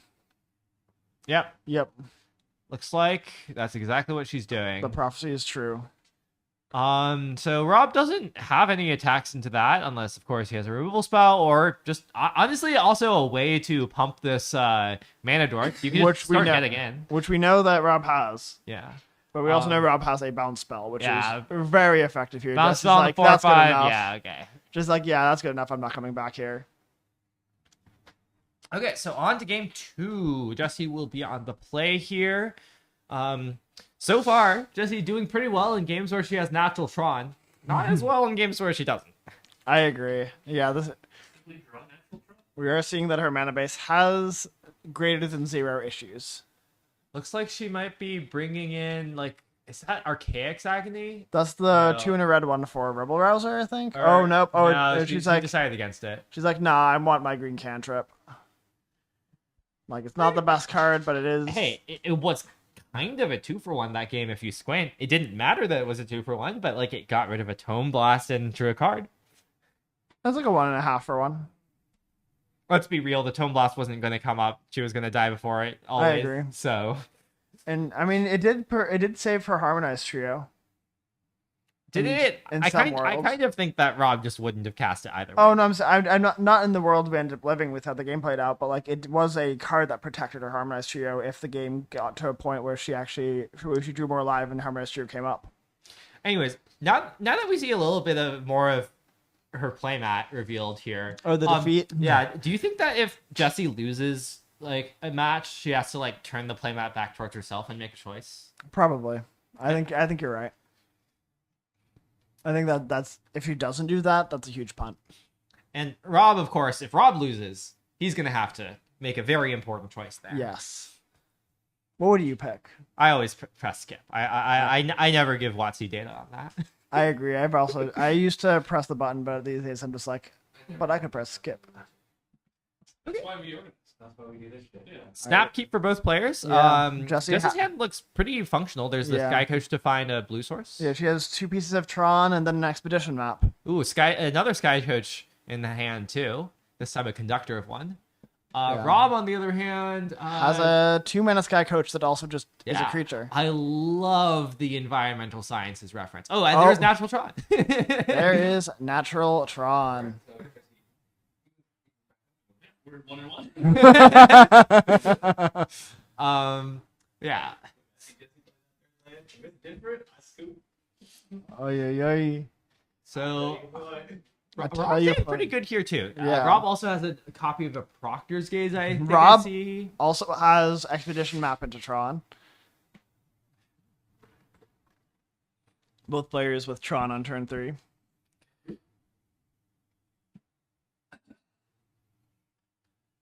Environmental Scientist is one of my favorite cards in this format. It's just like, it's so nice. It makes me happy. Folks, we've officially passed the 11-hour mark of streaming. You can't fucking tell me that. That's not okay if you. I do want to say I did get here an hour before you did. Yeah. We have some. That's fair. We have some very tired folks here in the booth. I also brought I'm thriving. about 70 pounds of camera equipment from Flatbush. Nice. Why don't you just leave it here? I can't. 3-2 coming in. Gonna die to some lightning. I hear lightning's pretty hazardous for flying vehicles. I agree. But it all comes. Usually, it's only when it all comes in one burst. You know. Of course, of course. Next week.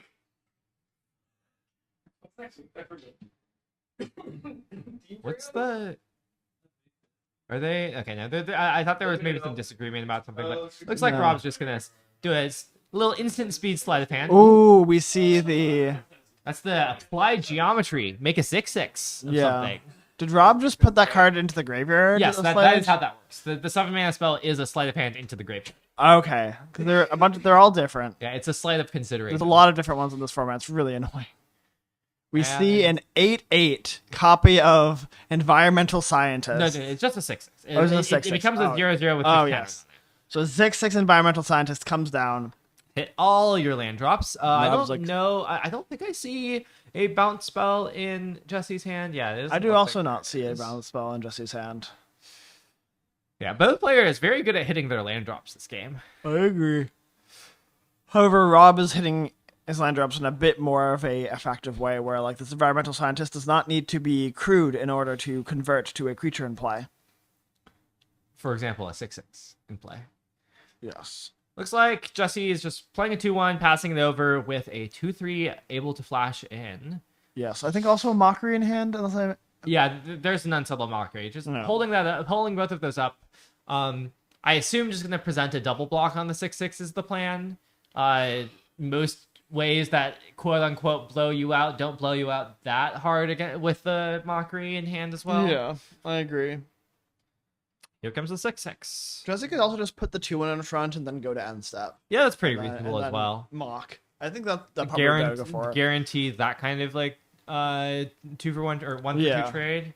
And then like if Rob taps out any combat, like if he had a Giant Growth in hand tapped out of it, then that works best against that. Yeah. Also a little less risky on like getting blown out by a double block. Yeah.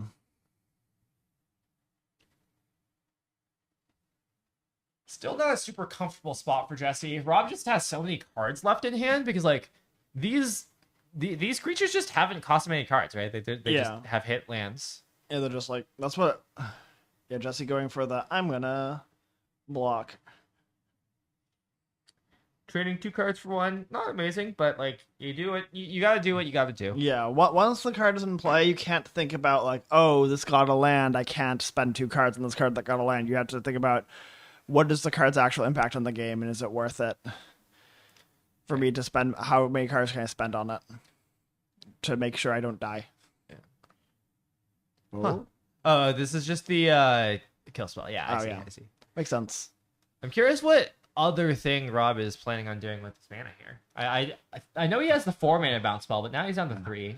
I wonder if he has something else that I missed. Yeah, that Proctor's Gaze is a bit unfortunately late for Jesse off the top there. Yeah, it would have been really nice to know what's coming last turn. Yeah, because then Jesse could be like, yeah, no, I'll take 6 and deal with that later. You see, the 3-drop that can find a land has found a land. But which land? Who knows? If you think about it, this is basically like an environmental scientist. Ooh, Jesse, the first one to having 2 of each land type in play. I think she's winning now. Yeah, that's double Rob Tron. needs to match with the second island, otherwise he might be in trouble. He has the second island in hand. And there we go, second island. Now let's see who can get to 3. I agree. Rob just passing again? Yeah, no, that 3-drop is kind of just an environmental scientist though, except it costs 3 mana, which is more than 2. Is Rob just like full of interaction spells? Is that what's going on? Yeah, Jesse is like not afraid of this interaction though. I'm just gonna play the 2/3. I have a food order being dropped over my head. Sandwich on a stick. Are those for me? Oh, it's for me. Oh. I will say this conductor quite nice at blinking this 3/3. Yeah. Okay, If Jesse untaps. Yeah. Well, okay. To be fair, it looks like Rob is considering, and I saw a better glance at Rob's hand now. It's 3 lands, the Proctor's Gaze we know about, and Homesickness. So I think Rob is considering just like using this opportunity while Jesse's tapped out to guarantee Homesickness resolves. But now it looks like he'll like wait to get the more use out of the stun counters. Also, I don't know what life totals are. I think roughly 20. 20, 16. Okay, 20 on Rob, 16 on Jesse are the life totals. And looks like Rob will stay at 20 here, probably. Drawing 2 cards, didn't quite catch what those were. Sky Coach can still blink the 3/3, which is pretty nice. However, it can also blink this 4/4 that is going to get back an instant sorcery from Jesse's graveyard. I mean, this is a pretty... this is a really good set of turns for Jesse now. Like, yeah, no.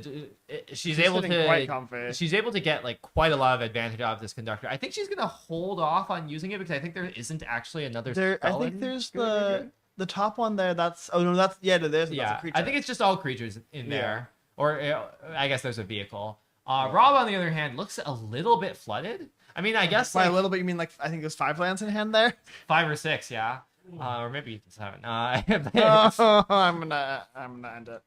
Rob though playing a blue-red land, that's 2 counts towards blue red green green.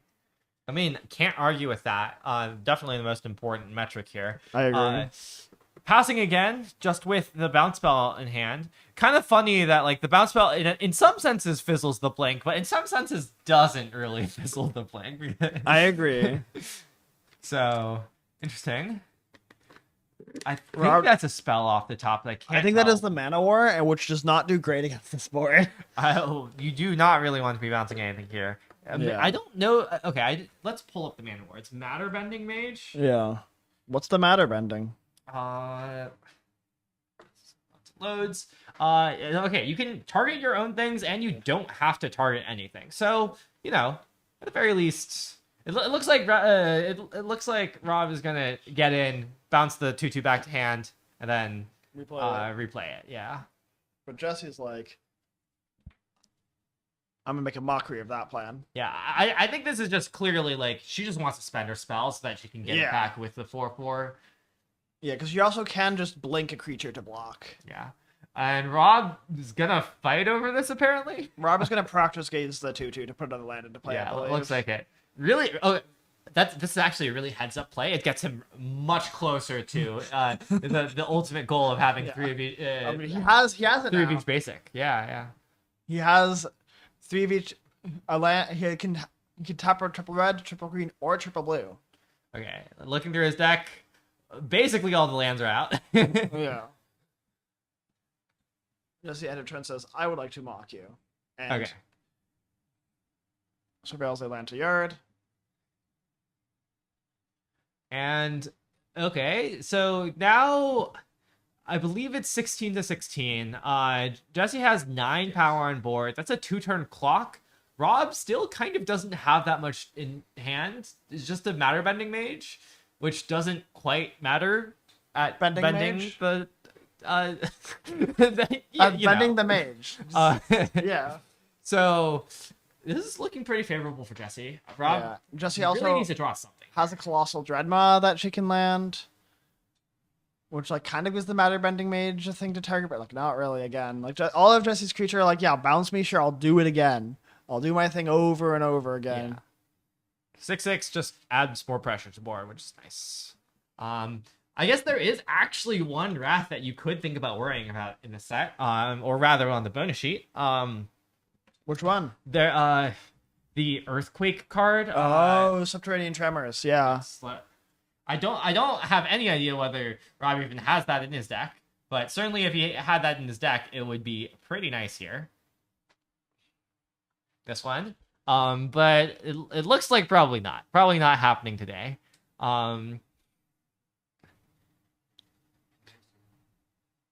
Rob has found a thing that is not a land that also helps him get through his lands. So while he's quite behind, he can start to put things on board and like maybe have a chance to like not die and maybe even turn the corner if things continue to go his way. I was really confused for a moment because the fractal mascot Jesse plays is on the very bottom of the screen, so it's a little cut off. I didn't see it. I was like, wait.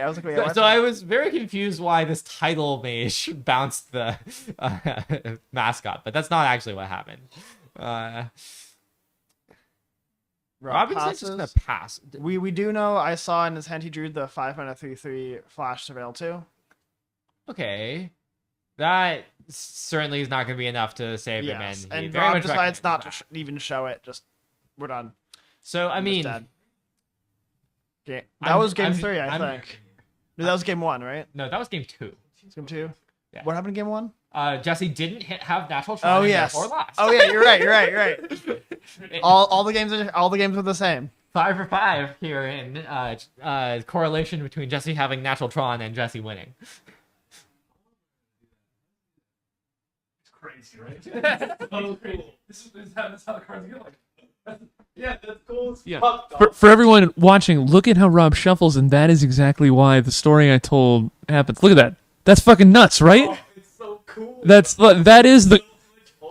Rob has the coolest shuffle I've ever seen in my life. I aspire to be that cool someday. Yeah, I thought my shuffle was cool, but I don't have anything on that.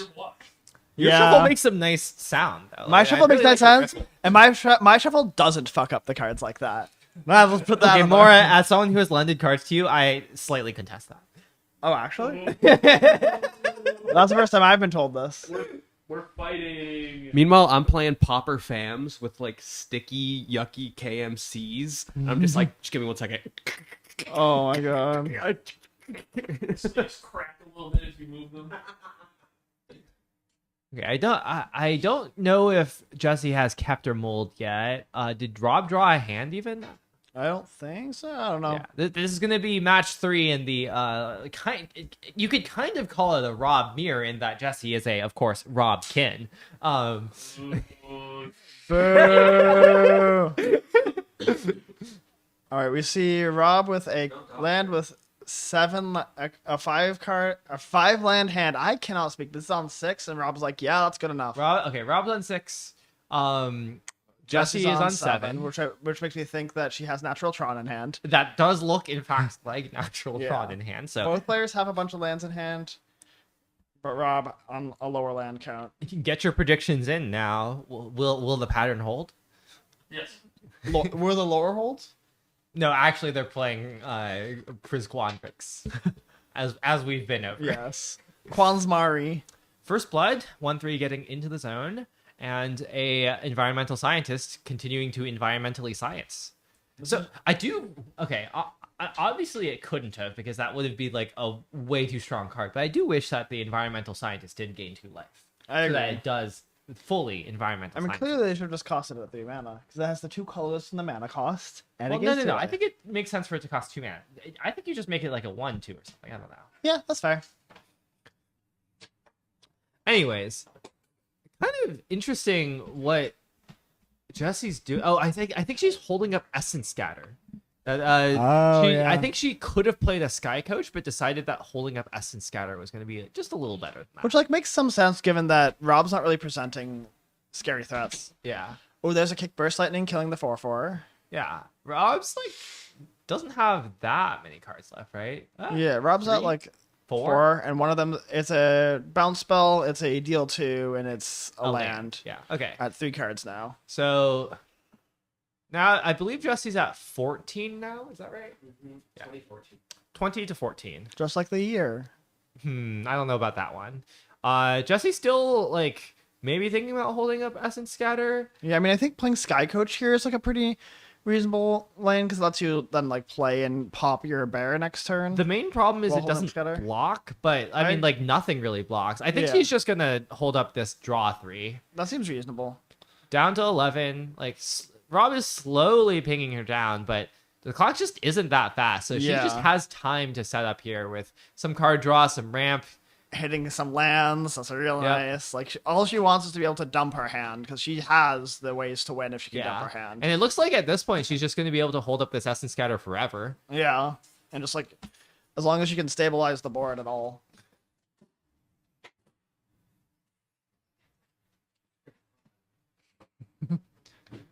Five mana? 6 mana? 6 mana, okay.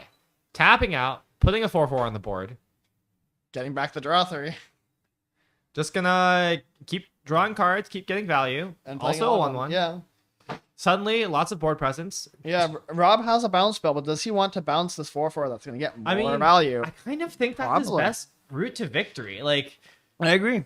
Like, there's I don't know how else he's winning. He has 4 points of burn in hand, even technically. Yeah, I mean, he might kill this Harmonized Trio, but he probably just might have to plan on going face.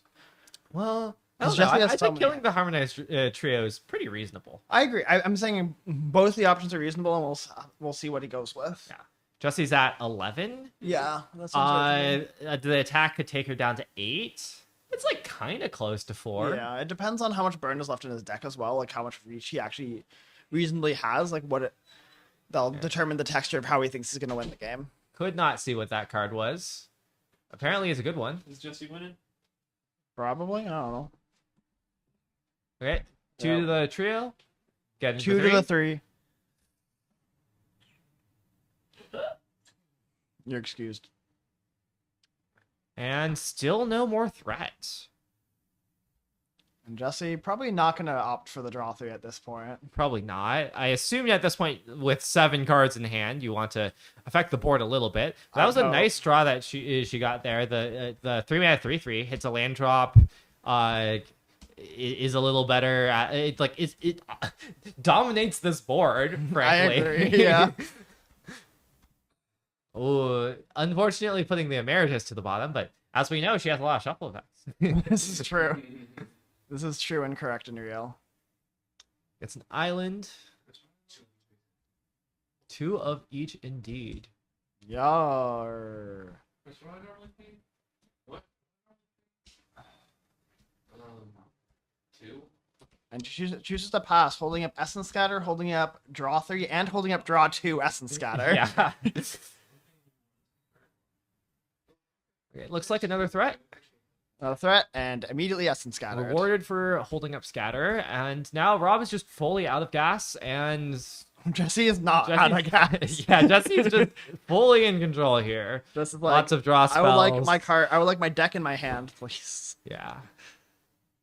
I mean, it's not impossible for Rob to get back into this, certainly. The shuffling will. Yeah. We must again ask though, is this a loop? Jesse getting back us the scatter. Yeah, can't feel good when what Rob really wants to draw is just any threat. Yeah.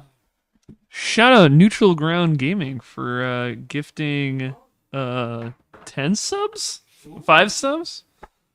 Shout out. Hi, Nieves. Wow. That's awesome. I think that was just to the face off the tome, tome blast. Makes some kind of sense. It does look like the way that this is going, the way if Rob winning would involve like mostly burn in some form. Like maybe this is setting up for drawing a like another 6 mana tap the 2 creatures, get in for 3, and like a kicked burst lightning from somewhere. Yeah, I mean, I think the burst lightning has already been. Yeah, I'm saying if there's a second burst lightning. Yeah, or a way to get it back. Like if basically the question is, does Rob in his deck have a way to capitalize on damage to face? And it seems like he's betting on probably yes. Yeah, there's also the question of like, how aggressive does Jessie want to be? Because ending the game soon might also be good for her. Yeah. Generally, yes. Like on one hand, she has like a lot more cards than Rob, so like is better at playing the long game. But on the other hand, she's got a low life, which is kind of scary. And not only that, she has a lot of cards, but her cards are not great at converting into board presence. Like she's a bunch of the cards in her hand are card draw. There's like a land in there. There's the Sky Coach, which is not an additional creature. So she really needs to like she can't just keep spewing things onto the board. That would be the most effective way to end this game. She needs to actually like play carefully and leverage the threat she has and the interaction she has to effectively end the game and not leave herself open to dying out of nowhere. I do like the play that she took though. Yeah, just like maximally committing to the board. Having the Sky Coach plus the 3/3 is pretty safe. Plus you have an Essence Scatter in hand. It's pretty hard to imagine what Rob could cast that would like get through damage here. Yeah. I think I like Essence Scattering here, just like Rob hasn't had creatures, you want to minimize his board while maximizing yours.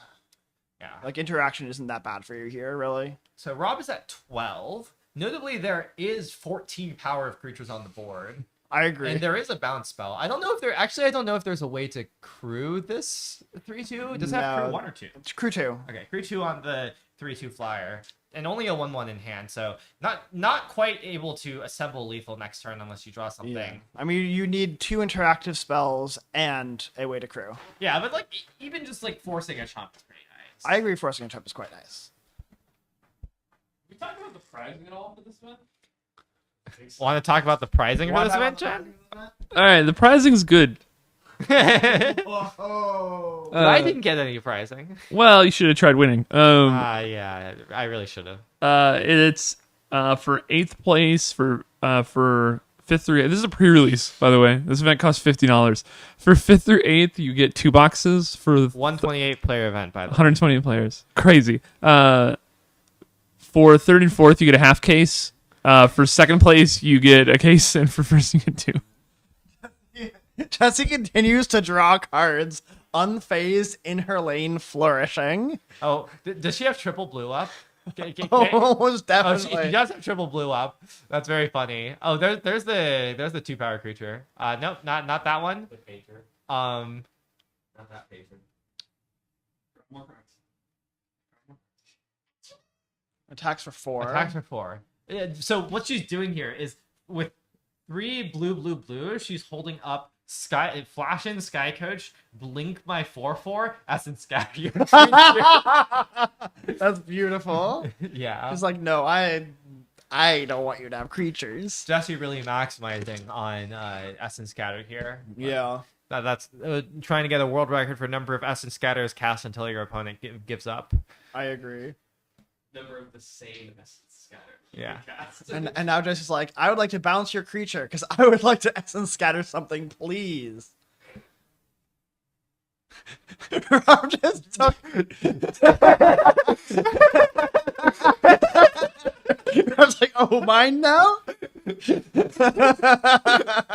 was game 3. That was game 3, yeah. Rob's like, I'm done. Down. Now, will we see Rob press the button? As the better Rob Kin. I agree. Also proving yourself as the superior teamer deck holder. Whoa, we're on camera now. We're on camera now. We're so cool on camera builds.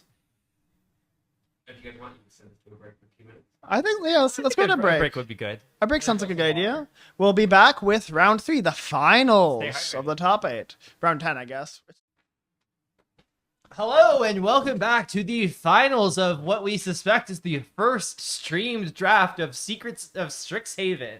Yeah, we're back in it. We have Jessie back on the right, who we've been following throughout this entire draft. And on the left, we have Timothy, who I don't know what Timothy's playing, but I see Is that plain? No, that's a mountain. I see plains, mountains, and maybe islands. Maybe that was a Prismari charm. Yeah. I think Jessie kept Timothy Mulligan. That makes sense given that hand.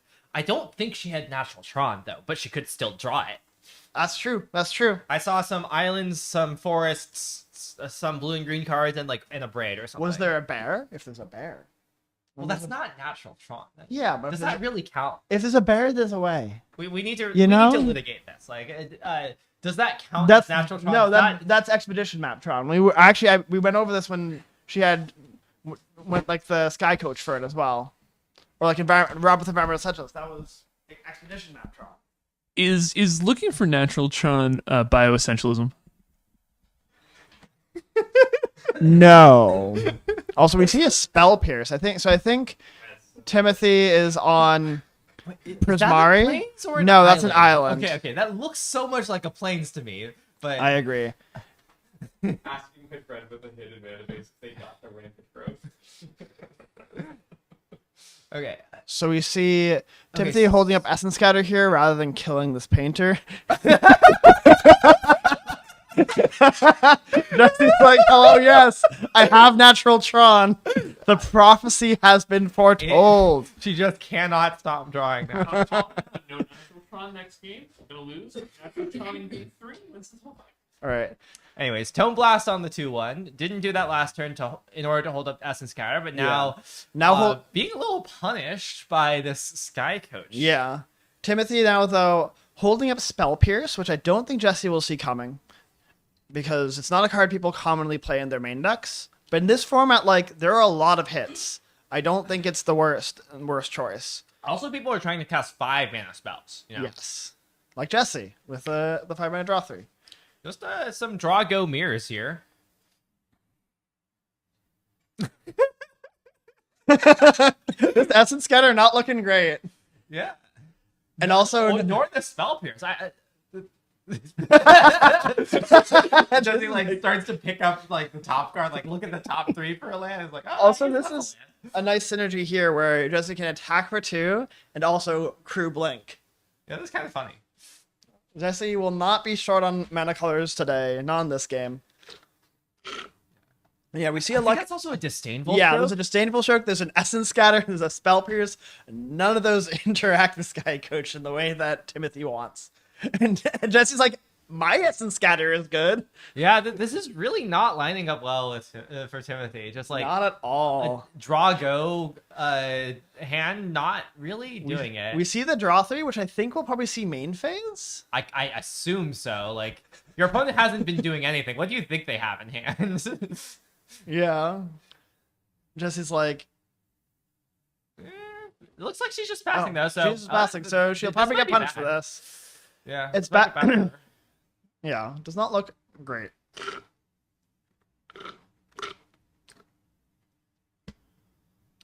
Still, she will have a brain still. I guess now Timothy has drawn a unsubtle mockery that can clean up the creatures, and if he's able to just like put off the pressure here, the Spell Pierce is so brutal.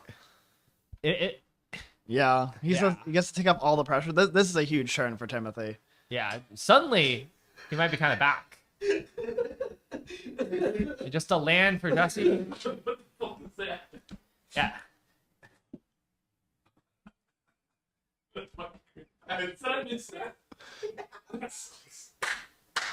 I'll have the VOD up. What happened? Oh, just the Jesse looking camera moment. Oh no, I sent this. Anyways, we see the Hydra Channeler, Essence Scattered. Timothy just being like, I'm gonna interact with everything you do, and I'm just gonna chill. He will have to develop some sort of threat at some point. He doesn't really have any way to generate an advantage right now. Certainly, and, I agree. Maybe his cards will end up trading for things, but not obviously efficiently. Like just like trading some Essence Scatters for some 2-drops that don't necessarily matter. Now there's this. I think this is the 3/3 that Careful. Yes, studies. it is. Jesse's gonna braid that. Just trading cards back and forth. These lands are the KXP lands. Not a clue. I don't know. The islands are. Jesse has drawn Emeritus, which notably has a mana value less than 4. Yeah. I bet Timothy is wishing he still had one of those Essence Scatters now. I agree.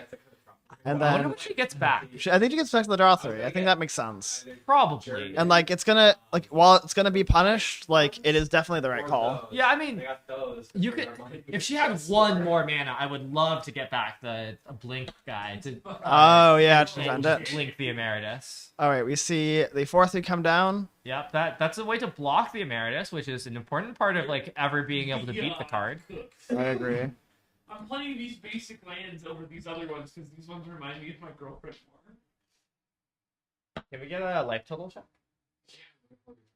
8 to 20. 8? Yeah, 8 is not a high life total. Yeah, we see a disdainful stroke on this, proccing that, but Jesse being like, all right, face, 3 damage. You're at 5. Yeah, and Timothy, like, theoretically, this 4-3 is growing, but it doesn't have good attacks, mostly because he can't really ever let the Emeritus attack unblocked. Is that a Snakeskin Veil in hand as the other card? It looks like it. Surely it's not a Snakeskin Veil. Do you mean the blue one? Yeah, I mean the blue one. Okay, yeah. Yeah. There's not an actual Snakeskin. The card Snakeskin Veil is not in this format, but there are a number of 1 mana give Hexproof to creature cards, and looks like that's one of them. Royal Treatment, and then the blue one is the plus +3 one. Oh, yeah. That one kicks ass. And yeah, but like Jesse's like, yeah, I'm going to present you with something that you can't ignore. Yeah, this is a really tough spot for Timothy because with only one creature in play, he both wants to attack to, like, you know, leverage this one creature in play. Oh, and here's the Snakeskin Veil that we were talking about, by the way. But also, he can't really attack otherwise. Wait, what just happened? That was. I think it was the that deal was the tome thing. Deal to the face. But yeah, so now this Jesse is the play that you lethal. want to make as Timothy, right? You really want to put on the pressure, but the problem is now the Emeritus gets to attack, and then Jesse gets to buy back something. Jesse does not get to buy back something because I believe this is lethal. That too.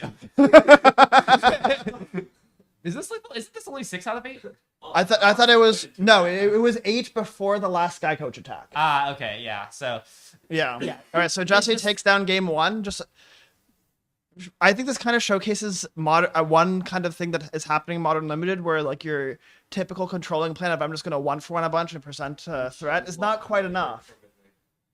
Like it's just 1-for-1ing, like playing a bunch of counter magic and like a threat that can stick is not quite enough. You need to be able to have a more dynamic game plan into like like these bomby threats this format presents. Yeah, and Timothy just like needed to have something going on other than answering Jesse's cards. Like we saw that he did eventually line up all of his answers against all of like Jesse's cards for a while. Yeah. But then like at some point she just drew an Emeritus and he didn't have any pressure and that just won her the game. And also like if Jesse had known about that Spell Pierce, she gets a lot more equity out of her draw spell there, and Jesse now knows about Spell Pierce. Like knowing about these interaction spells lets her actually play the game pretty differently and get a lot of leverage out of that. Yeah.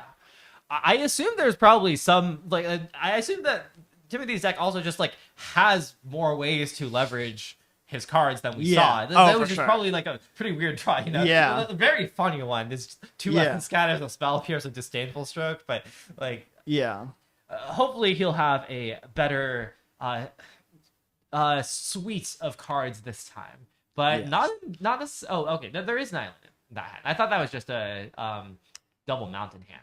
So I was expecting him to mulligan. Ooh, this is potentially a nice charm here. Maybe. By a nice charm, I mean it kills a 1-drop, it trades down, but like that's a nice mode to have. Well, it depends. Does Jesse have a 2/1 that she's gonna run out? That would be brutal. Ooh, brutal.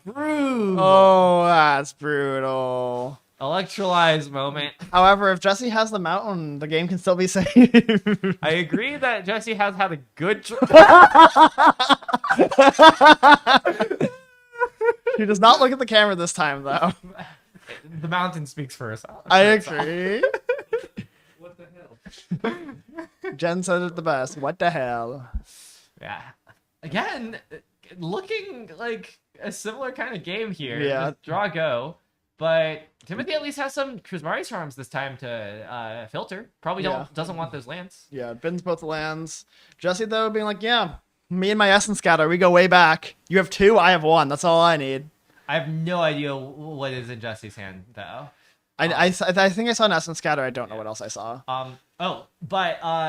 Timothy has the 5-mana make a 3/3 Surveil 2 at instant speed, which is pretty good for this plan of just like hold up Essence Scatter forever. I'll just like at some point he'll cast a 3/3, and Right, this too is pretty nice. I agree. This might cause Jesse to scatter. No, Jesse's like, nah. My Scatter can do more. 5 mana, play into the scatter. She's like, is it gone? It's gone. It's coming. Yeah, she knows about a scatter and 2 Disdainful Strokes, all of which can counter that. Yes. She's like, yeah, I'm going to present my threats into your interaction until I have more threats than your interaction. It seems to be what the plan is. She's like, I'm not under much pressure, so I'm just going to force you to spend your mana on interaction. Timothy, though, now is going to start developing lots of pressure. Yes. Doesn't have that much more interaction left in hand. I think I saw a bounce spell, but like mostly just threats. Yeah. And now we have a 6/6. Makes sense. She was clearing the way for this. Yes. Much worse for this to get scattered or stroked than the other way around. I agree. I think Timothy's considering using the bounce spell. Yes, this avail bounce spell, but maybe he values the treasure a little too much. Is my read. I agree. Or like wants to use it on a turn where he can then take advantage of the 6/6 being bounced to attack with the 4/3. Yeah, or like see if he draw at the very least see if he draws an Essence Scatter to actually like make this pretty profitable. Yeah. On the other hand, or literally in Jesse's hand, I see a Matter Bending Mage that like is some nice tempo to help offset this 4/3. I don't know what the last card is. I think the left card's a forest, right? Well, the left card is a forest. The right card I think is an Essence Scatter. Yeah, it is Essence Scatter. Right, yeah. I thought she had used it. No, she has not. It's not in her graveyard. Yeah, bouncing this 4/3 and then scattering it back on the way down is kind of nice. I agree. And I think like you can play out this with this bounce creature. You can also attack with your 6/6, which is nice. Yeah, though that probably is just getting bounced. Oh, bouncing the 2/1. Huh. I guess she's like really values not letting Timothy get cards here. Yeah, still seems a little bit weird. I think like the 2/2s just kind of don't matter, and Timothy drawing 2 cards is like pretty slow. Yeah, interesting play. Like Yeah. Timothy still has a bunch of cards in hand is the thing, and like Yeah. hasn't been hitting his land drops. Like obviously could be holding lands in hand, but probably wouldn't be. I do have an important question. Was this a natural Tron? Yeah, this was a natural. Yes, it was. She flipped it off the top on turn 3. So why are we worried? Hey, we gotta pretend that things still matter. You know? All right, we see the 4/1 3/3 flyer, which I expect to be Essence I Scattered. assume that'll get Essence Scattered. Wait, it's not getting Essence Scattered. Why? What is? Does Jesse have another removal spell in hand? I have no idea. I'm very confused. Maybe it's not an Essence Scatter. Maybe, yeah. I don't know what it would be. Maybe it's a Quick Study? Oh, yeah, it might be Quick Study. And that would make more sense. I mean, I still don't totally get the bounce, but... Yeah, I'm very curious to see how this plays out. Oh, maybe it's a Sky Coach. That would make the most sense, because then you can, like, flash in the Sky Coach and, like... Oh, yeah. Oh, wait, I think you're right. Yeah. That makes a lot of sense with how... She also did intentionally, like, make sure to leave up double blue. Yes, no, exactly. I was thinking the same thing. Like, she left up double blue. She didn't bounce the big thing. Like, she's probably setting up for, like... Yeah, the instant speed bounce with the Sky Coach would be great. Or not, no. I guess not, then. What It is that card? I think it is an Essence Scatter.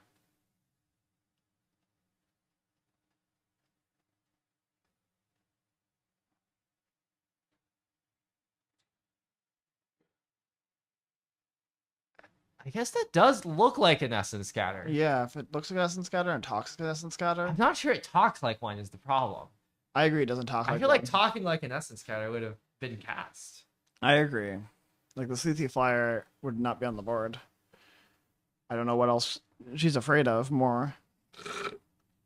Yeah, I'm kind of confused by this Stress Alliance, but we'll see how it plays out. Timothy looks to be in a pretty good spot here, honestly. Yeah, like, I agree. This 5/4 is tapped down, or 6/5 is tapped down for now, but won't be for long. Yeah, so there's the Essence Scatter. I think Jesse was just like valuing so much like literal card count in hand from Timothy. Yeah. Ooh, we see trying to fight on that access a lot. We see 100 trillion stun counters the card. Oh yes, I agree that will produce 100 trillion. Although Jesse might have to think a little bit about the card Spell Pierce when choosing X. Yeah. But like also. Okay, so after getting a land here, if you play the land, You can just do X equals 3. 6 stun counters is like that's pretty X good. equals 3 plays around Spell Pierce. X equals 2 weirdly plays around Disdainful. Yes, but that's I think a little bit too few stun counters. Like 4 turns, it will come off eventually. I might just say, whatever.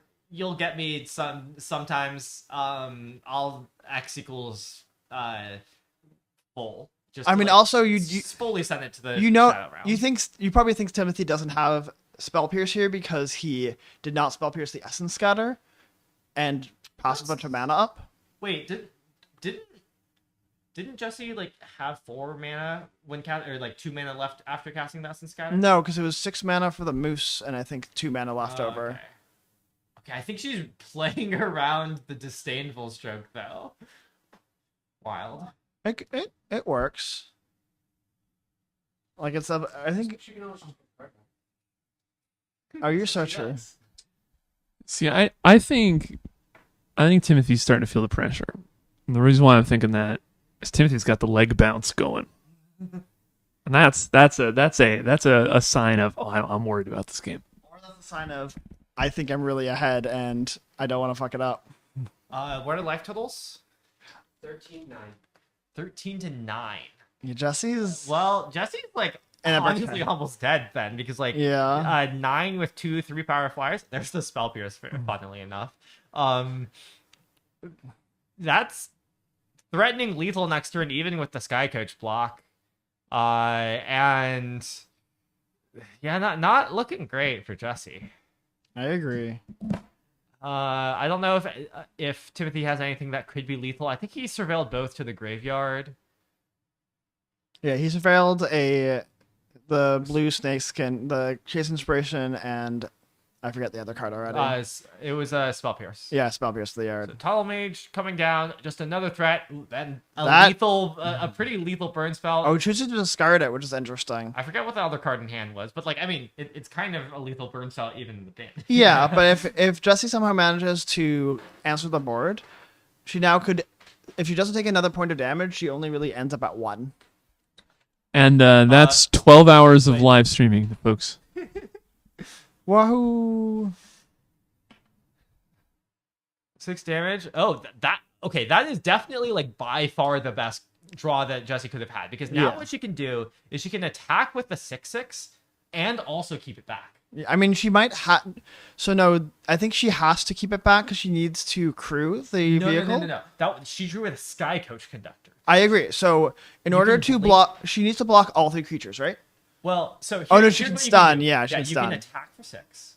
Then you blink the 6/6 and stun a flyer. Yeah, and then you only need 2 blockers. Yeah. And then, the 6/6 is a decent amount of pressure. Yeah, no, that's a really strong draw. Timothy's down to what, 7?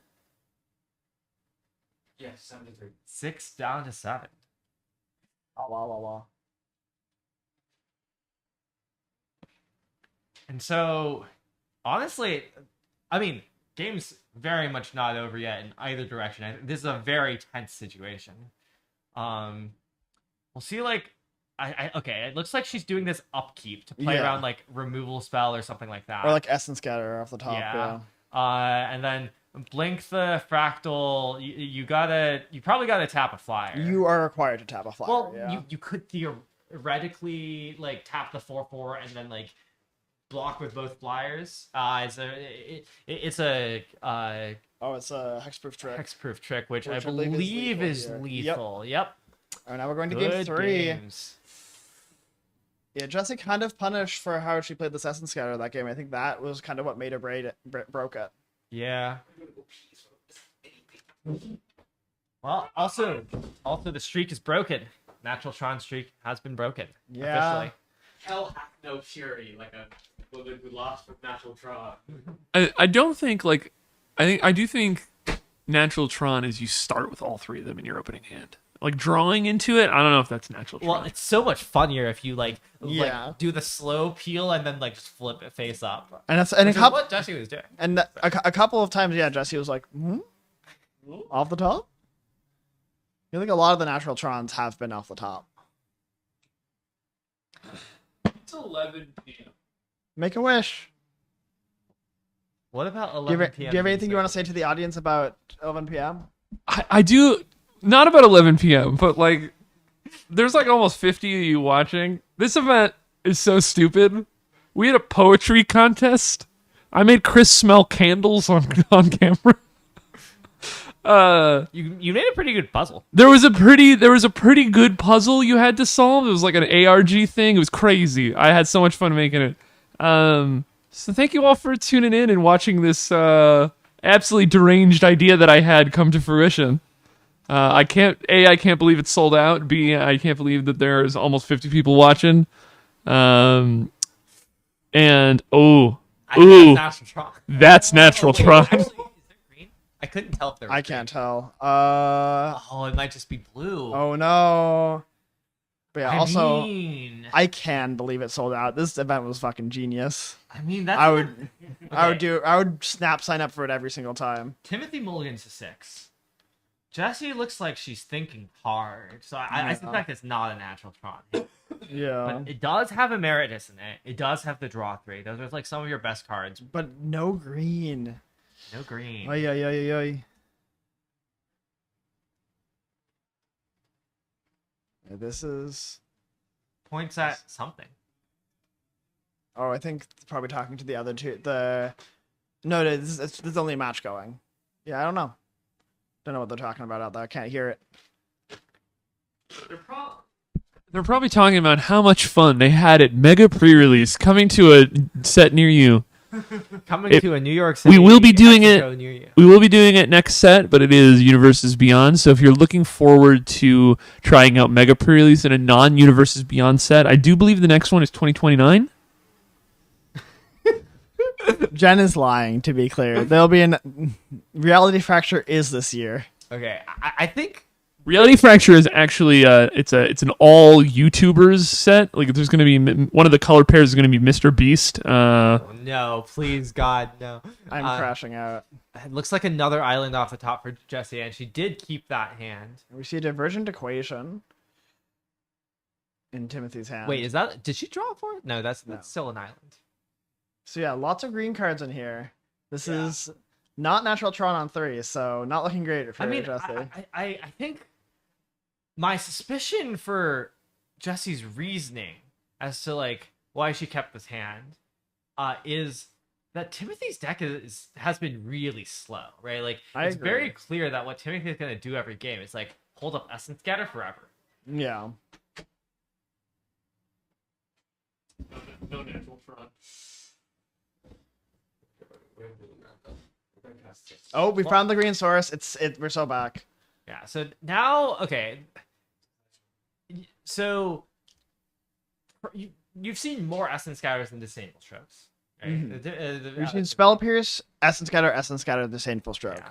So looks like she's gonna go for casting this draw 3, which if it resolves would be the best thing to resolve. But I think Timothy just drew a Pierce off the top.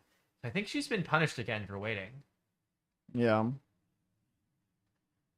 But I mean, it's not that punished though. If Timothy at this doesn't, point, it's not the end of the world. That wasn't close to the last card in her hand. Yeah, and if Timothy isn't actually like resolving creatures and like spending this mana, the Spell Pierce mana advantage doesn't really matter. Yeah, like and now like Jessie kind of knows the way is clear because like surely Timothy would have scattered a 3/3. Yeah, and now she can hold up this 2/3 if the 3/3 dies. Yep. Just a Prismari Charm. The spot looking like pretty good for Jessie now. Like I think her hand is like it's kind of well set up against Timothy's. Yeah, Timothy has. So the thing is, Timothy does have some like really serious late game here with the Divergent Equation. This is very true. But it is pretty mana intensive. And I don't think I see him having like any answer in hand to this Emeritus. Oh, I guess no. There's the deal 6, but it doesn't work with Sky Coach in play. Like he has to like remove the Sky Coach first, the one that like Jessie's about to flash in on end step presumably, and then find a way to remove the Emeritus, or present more threat than Jessie can deal with. But I think that's not something Jessie at least has a like plummet in hand, like a deal 4 to a creature. For a flyer. And this prepared creature does make a flyer. Yeah. So flashes in Sky Coach here. Yep. It does not get Essence Scatter. Jesse is very happy to see this. Yeah. I assume she's gonna just like Emeritus get that draw spell? Yeah. That's what I want to do. Hold up Blink. Yeah, I just want to say I'm gonna beat you on cards and beat you on board. But yeah, if Timothy does draw a she has the Man of War in hand too, which is really good against if Timothy ever's like, I'm gonna make a 5 mana 3/3 flyer, gone. Yeah. I think Timothy's way out is mostly involves like finding more removal. Like Timothy's deck's weakness is certainly that a lot of its interaction is stack interaction, right? Like once something's on the board, it's a little hard for Timothy to deal with it. Yeah, we've seen like a Mockery, we've now seen an Artistic Expression in hand, but not much else. Yeah. No, this is suddenly it was the no blue land start was scary, but Jesse I think made like you said made a really strong call of like this game's gonna go for a while and these are my strongest cards. So there is now a Disdainful Stroke in Timothy's hand, which does help trade for the draw 3. But still, that's just like you're still kind of just treading water. Right? Yeah, because eventually Jesse is a prison deck with his Emeritus and is gonna say, I'm gonna do I am almost at 8 lands. I can start doing the same thing every turn. There's like not that much you can do about it if I can at any point clear attacks for myself. Looks like Jesse has found the optimal placement for the prepared marker on the Sky Coach. Very appreciative. We're very appreciative here on coverage. Because she's prepared. Makes a 4th. Timothy makes a 4/3. Passes. Jesse's building a board now to some extent, and Jesse doesn't have like removal, but she does have Essence Scatter. Essence Scatter now to go with the bounce spell. Ooh, that is so nice. Alright, Jen has been summoned. Oh, and Matter Bending Mage, yet another thing that can be blinked. Yes. And I think we know that Timothy has this Hexproof trick in hand, but there's another bounce right where that came from. I was gonna say, the Sky Coach Conductor has looked really good this whole draft. It has just been excellent as like it is both a really real threat that also just like provides redundancy on your other threats, demands an answer, but like can still get value. So many of Jesse's cards are ETBs. Like it's just it all works together so nicely. Yeah. And packing in for 2, shouldn't sneeze at that. Like, yeah, no, that's what I mean. Like it's really adds up. It's a strong threat rate. So amusingly, Timothy could go and like try to like deal 2 to the Matter Bending Mage. I guess there is a good bounce target already, so not that appealing. And yeah, there it goes to Jesse's like, I'm not fucking around with this Essence Scatter this time. Yeah. I'm getting my value out of it. I want this board to be small. It looks like blinking the Emeritus, moving the prop over, and then probably just gonna pick up this Essence Scatter. This is Jesse's favorite line this event is, I'm just gonna you're not resolving a creature. I bet Timothy wishes he had that spell that Jesse has, the exile a thing from a graveyard. So nip that recursion in the bud. Yeah.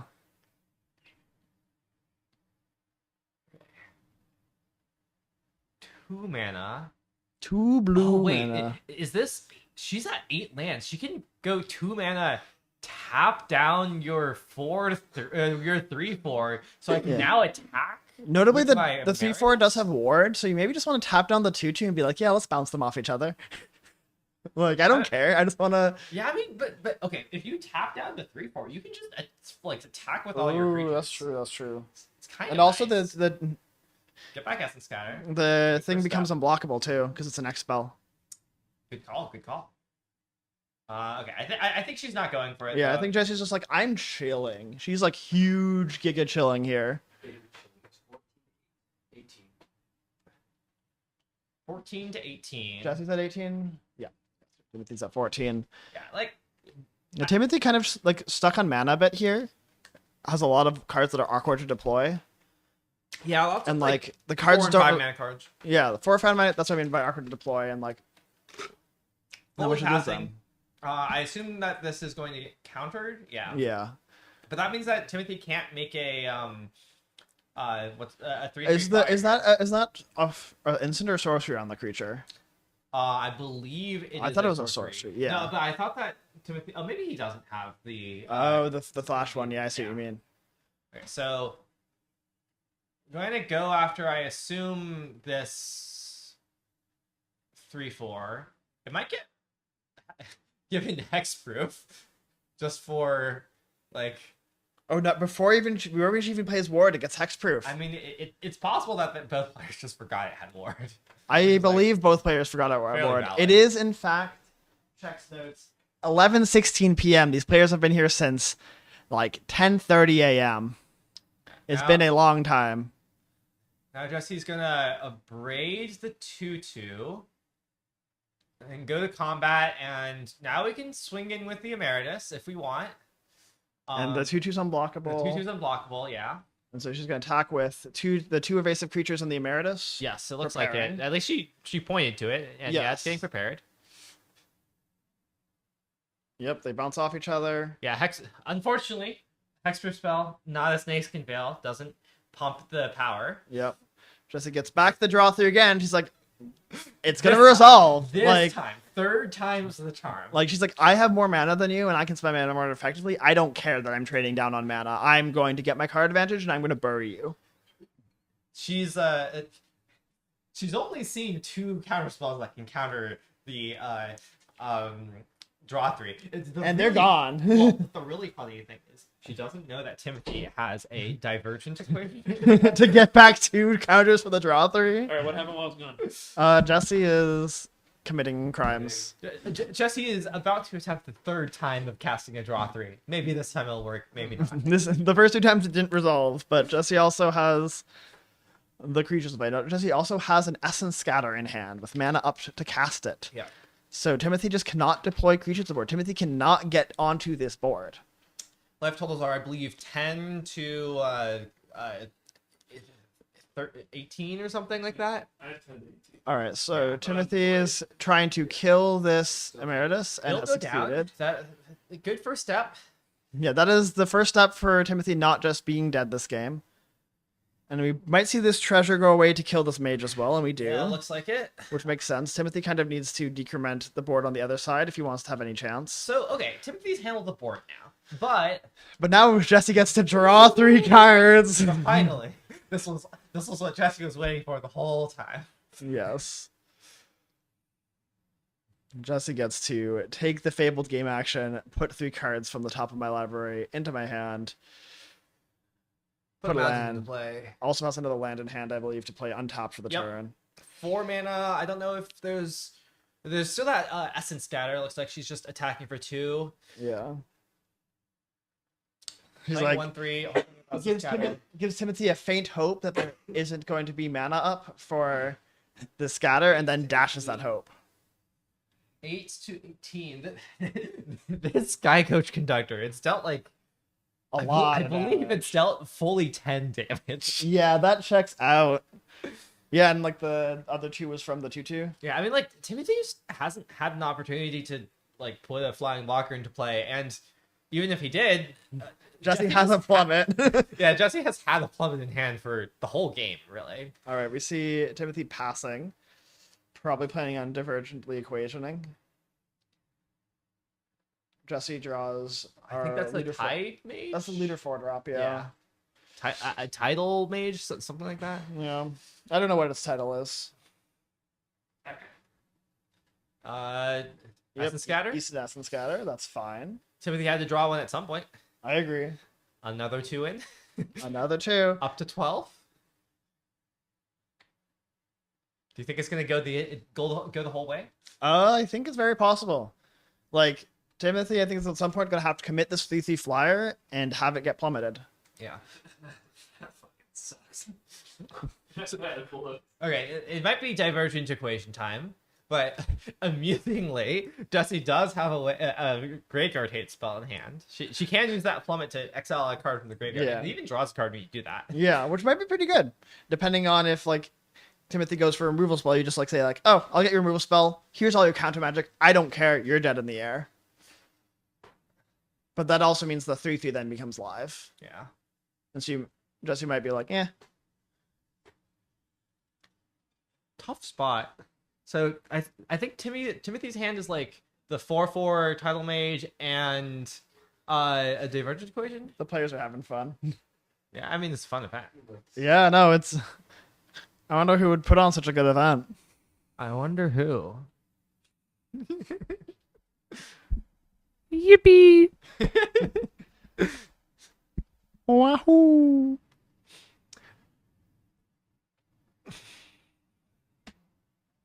Okay, so Timothy just going to make a 3/3. Little does he know that 3/3 is dead in the water, or I guess dead in the air. Yeah.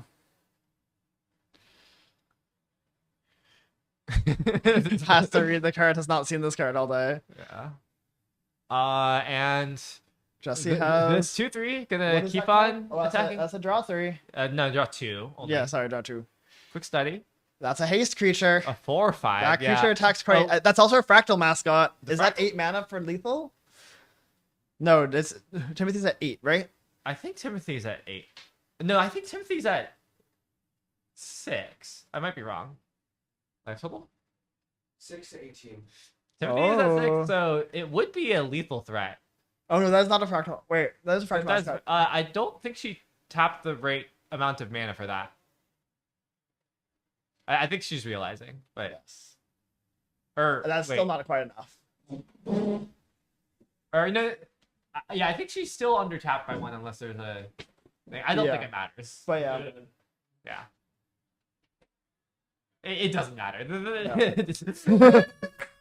And Jesse Robkin is our Mega Pre-Release champion. GG's. Thanks GG. to everyone She almost didn't. participating. Yeah, she almost didn't show up to this event, and then she showed up and just swept it in a classic Jesse Robkin fashion. This is not the first time she has done this.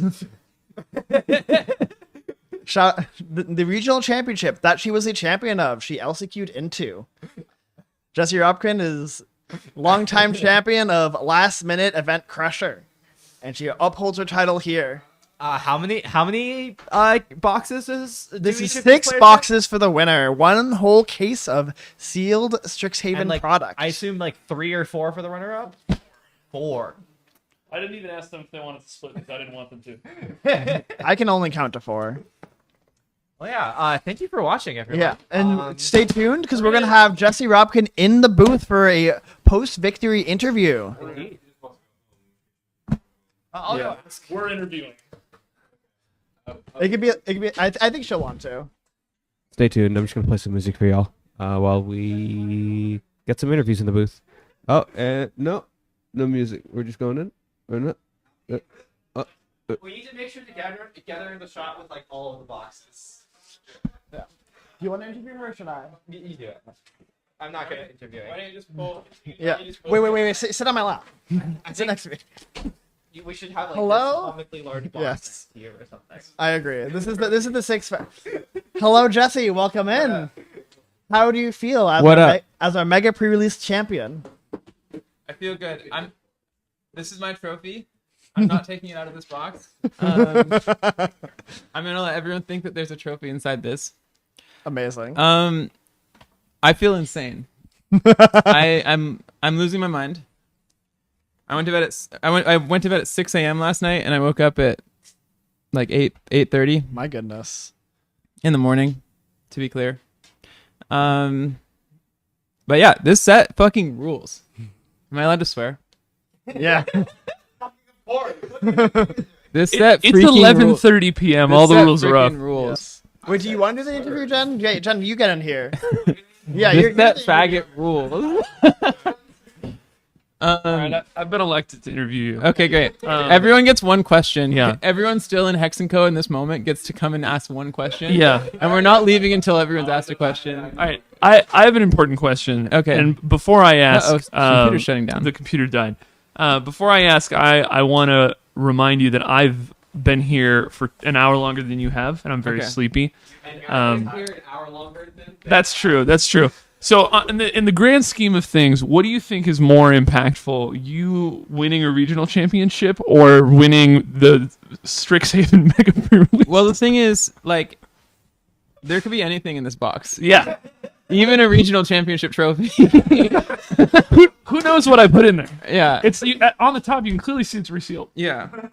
I'm amazed that 6 boxes fits in this little. Well, they're 30 packs now. Okay. Because Wizards doesn't have them. Oh right, yeah. They're running out of money. Wizards just running out of money. You with one donation, you could save Jonathan Watsy. If you come to my channel, I'll send it. Yeah. With all the price hikes that have been happening, I do think the cash prize is roughly the same for the RC and the and What's the RC cash? I think it's like 8 boxes or something. So Okay. So honestly, we're pretty close. Yeah, it's not bad. No, this was such a sick event though. Like, oh my god, it's so much fun. Yeah. If you're gonna go back and rewatch anything, rewatch the poetry contest. Okay, I'll do that. Or this. Yeah, I can't believe and then I broke the streak though. Yeah. But then I won one that I didn't get natural Tron, so it's like, you know. Well, you flipped the streak. That was Yeah. such a disciplined choice too. To lose the to break the streak. The hand that last game. Oh yeah. We were I didn't. I'm only getting I think once all day. So what it's I'm kind of hearing- awesome. What I'm hearing 7 is that cards if is so you- much better than 6. If you want to win games, just don't even look at your opening hand. Just 7 face down. Yeah. Open Professor Dalian Fay or whatever the hell it's called. Yeah. All right, that was my one question. So I'm gonna Okay. let Yeah. Jason. Yeah. Jason, you're next. How does it feel to be so lucky with regards to not mulliganing? It feels great. I got 6 boxes out of it. That's how you do I'm not it. gonna You heard it here complain. first. Yeah. No, I've literally been so lucky all day. My pool is so broken. I kind of had a feeling. I was like, I want Witherbloom because I want the best shot at the Planeswalker. I was like, that's like the single card I want to open most. Yeah, I think you have to take Witherbloom to get the Planeswalker in the seeded pack. To even have a chance at it, yeah. But I mean, you can get in the other pack. Yes, yeah. And so, but you don't get to pick, right? Famously, you don't get to pick your pre-release kit. So I tried to clear my mind when the kits were being passed out. I tried to, I visualized it like in the back of my mind, but at the front of my mind, I was clear, you know. And then they pulled out the first kit they pulled out was a Witherbloom kit. And I was like, dang it, because I thought they were like pass, and then it was like pass it down, and I was at the end of the row, and I was like, oh baby, nice. oh baby, and then a part of me knew, a part of me in that moment knew. I think I hit that. No, Would you say yeah, that? Yeah, I think you did. I remember that now. Would And you then say I- that this win was handed to you? I really do. Passed to you, I literally? made no decisions all day. It was all scripted. So I had the kit in front of me, right? And then I'm like, I opened it and I like took a moment before I looked at the promo because I was like, I think if I just like take a beat, I think it's gonna be Professor Dalian Fell or whatever the hell. And lo and behold, it was. So There you go. There you go. Yeah. Just gotta believe in yourself. Yeah. Believe in. The draft was fun though. The draft was a hard. Yeah. There were 4, 5 Prismari players, something like that. What? Yeah. There were 3 or 4 teamer players, and then a straight Prismari player, and there may have been another one. And they were all in front. Like I passed to the teamer players. Okay. Apparently, all of that sounds good for you. Yeah. Honestly, very good for you. It was great. My deck was really fun though. Like it like didn't win the game, but then eventually it did. You know what I mean? I think it made your opponent not win the game. Yes. Mostly. Which just seems to be a trend for these teamer space decks. How many Essence Scatters do you think you cast? How many did they cast? Honestly, not enough. I think maybe 4. Oh, but I kept oh god. Yeah, exactly. There's nothing better than rebuying Essence Scatter with the Emeritus, and then they never cast another creature spell, and you just never cast the the Essence Scatter. Yeah, you're just like yeah. You can resolve your like dinky little guy. Yeah. Yeah, like how are you killing me? You're not. Yeah. It was great. Thanks for putting on such a good event, Jen. Chris? Wait, do you have a Chris? Yeah, we have a question. Yeah, Chris has a question. If you're watching and you get to Hex and Co before Chris finishes Chris's question, then I think it's gonna be. That's fine. I Well, think because you get another here's my question. question, Yeah. Jesse Robin. Anything to plug? Where can people find you if you want them to find you at Um, all? Anything? If you live in the greater New York area and you shoot film like on camera, go to Full Spectrum Photo in Bushwick. It's run by some friends of mine. Yeah, they run a great little what? Jaeger is one of them, yeah. It's owned by the Sloans, so yeah, girlfriends both named Sloan. That's Bushwick, baby. Go to Full Spectrum and tell your friends to go to Full Spectrum. That's my plug. Fucking sick, yeah. Also check out Tolarian Community College on YouTube.com. Yeah, and that's it. Incredible. Well, and Hex & Co. Go to Hex & Co. Don't go to Hex & Co, guys. Subscribe. I've got it unlocked. Give me $5. Give me $5, Jesse. Congratulations. Thank you so much. If anybody wondered whether I have a right to write the pre-release guides for TCC, I feel like, you've proved it. Shut up Here today. Yeah. Well, thank you so much for coming out. Thank you. Please get more sleep than yesterday. Oh, I'm zonking out. Great. I fall asleep on the way out the door. No. But thanks for asking. Yeah. Bye. Have a good one.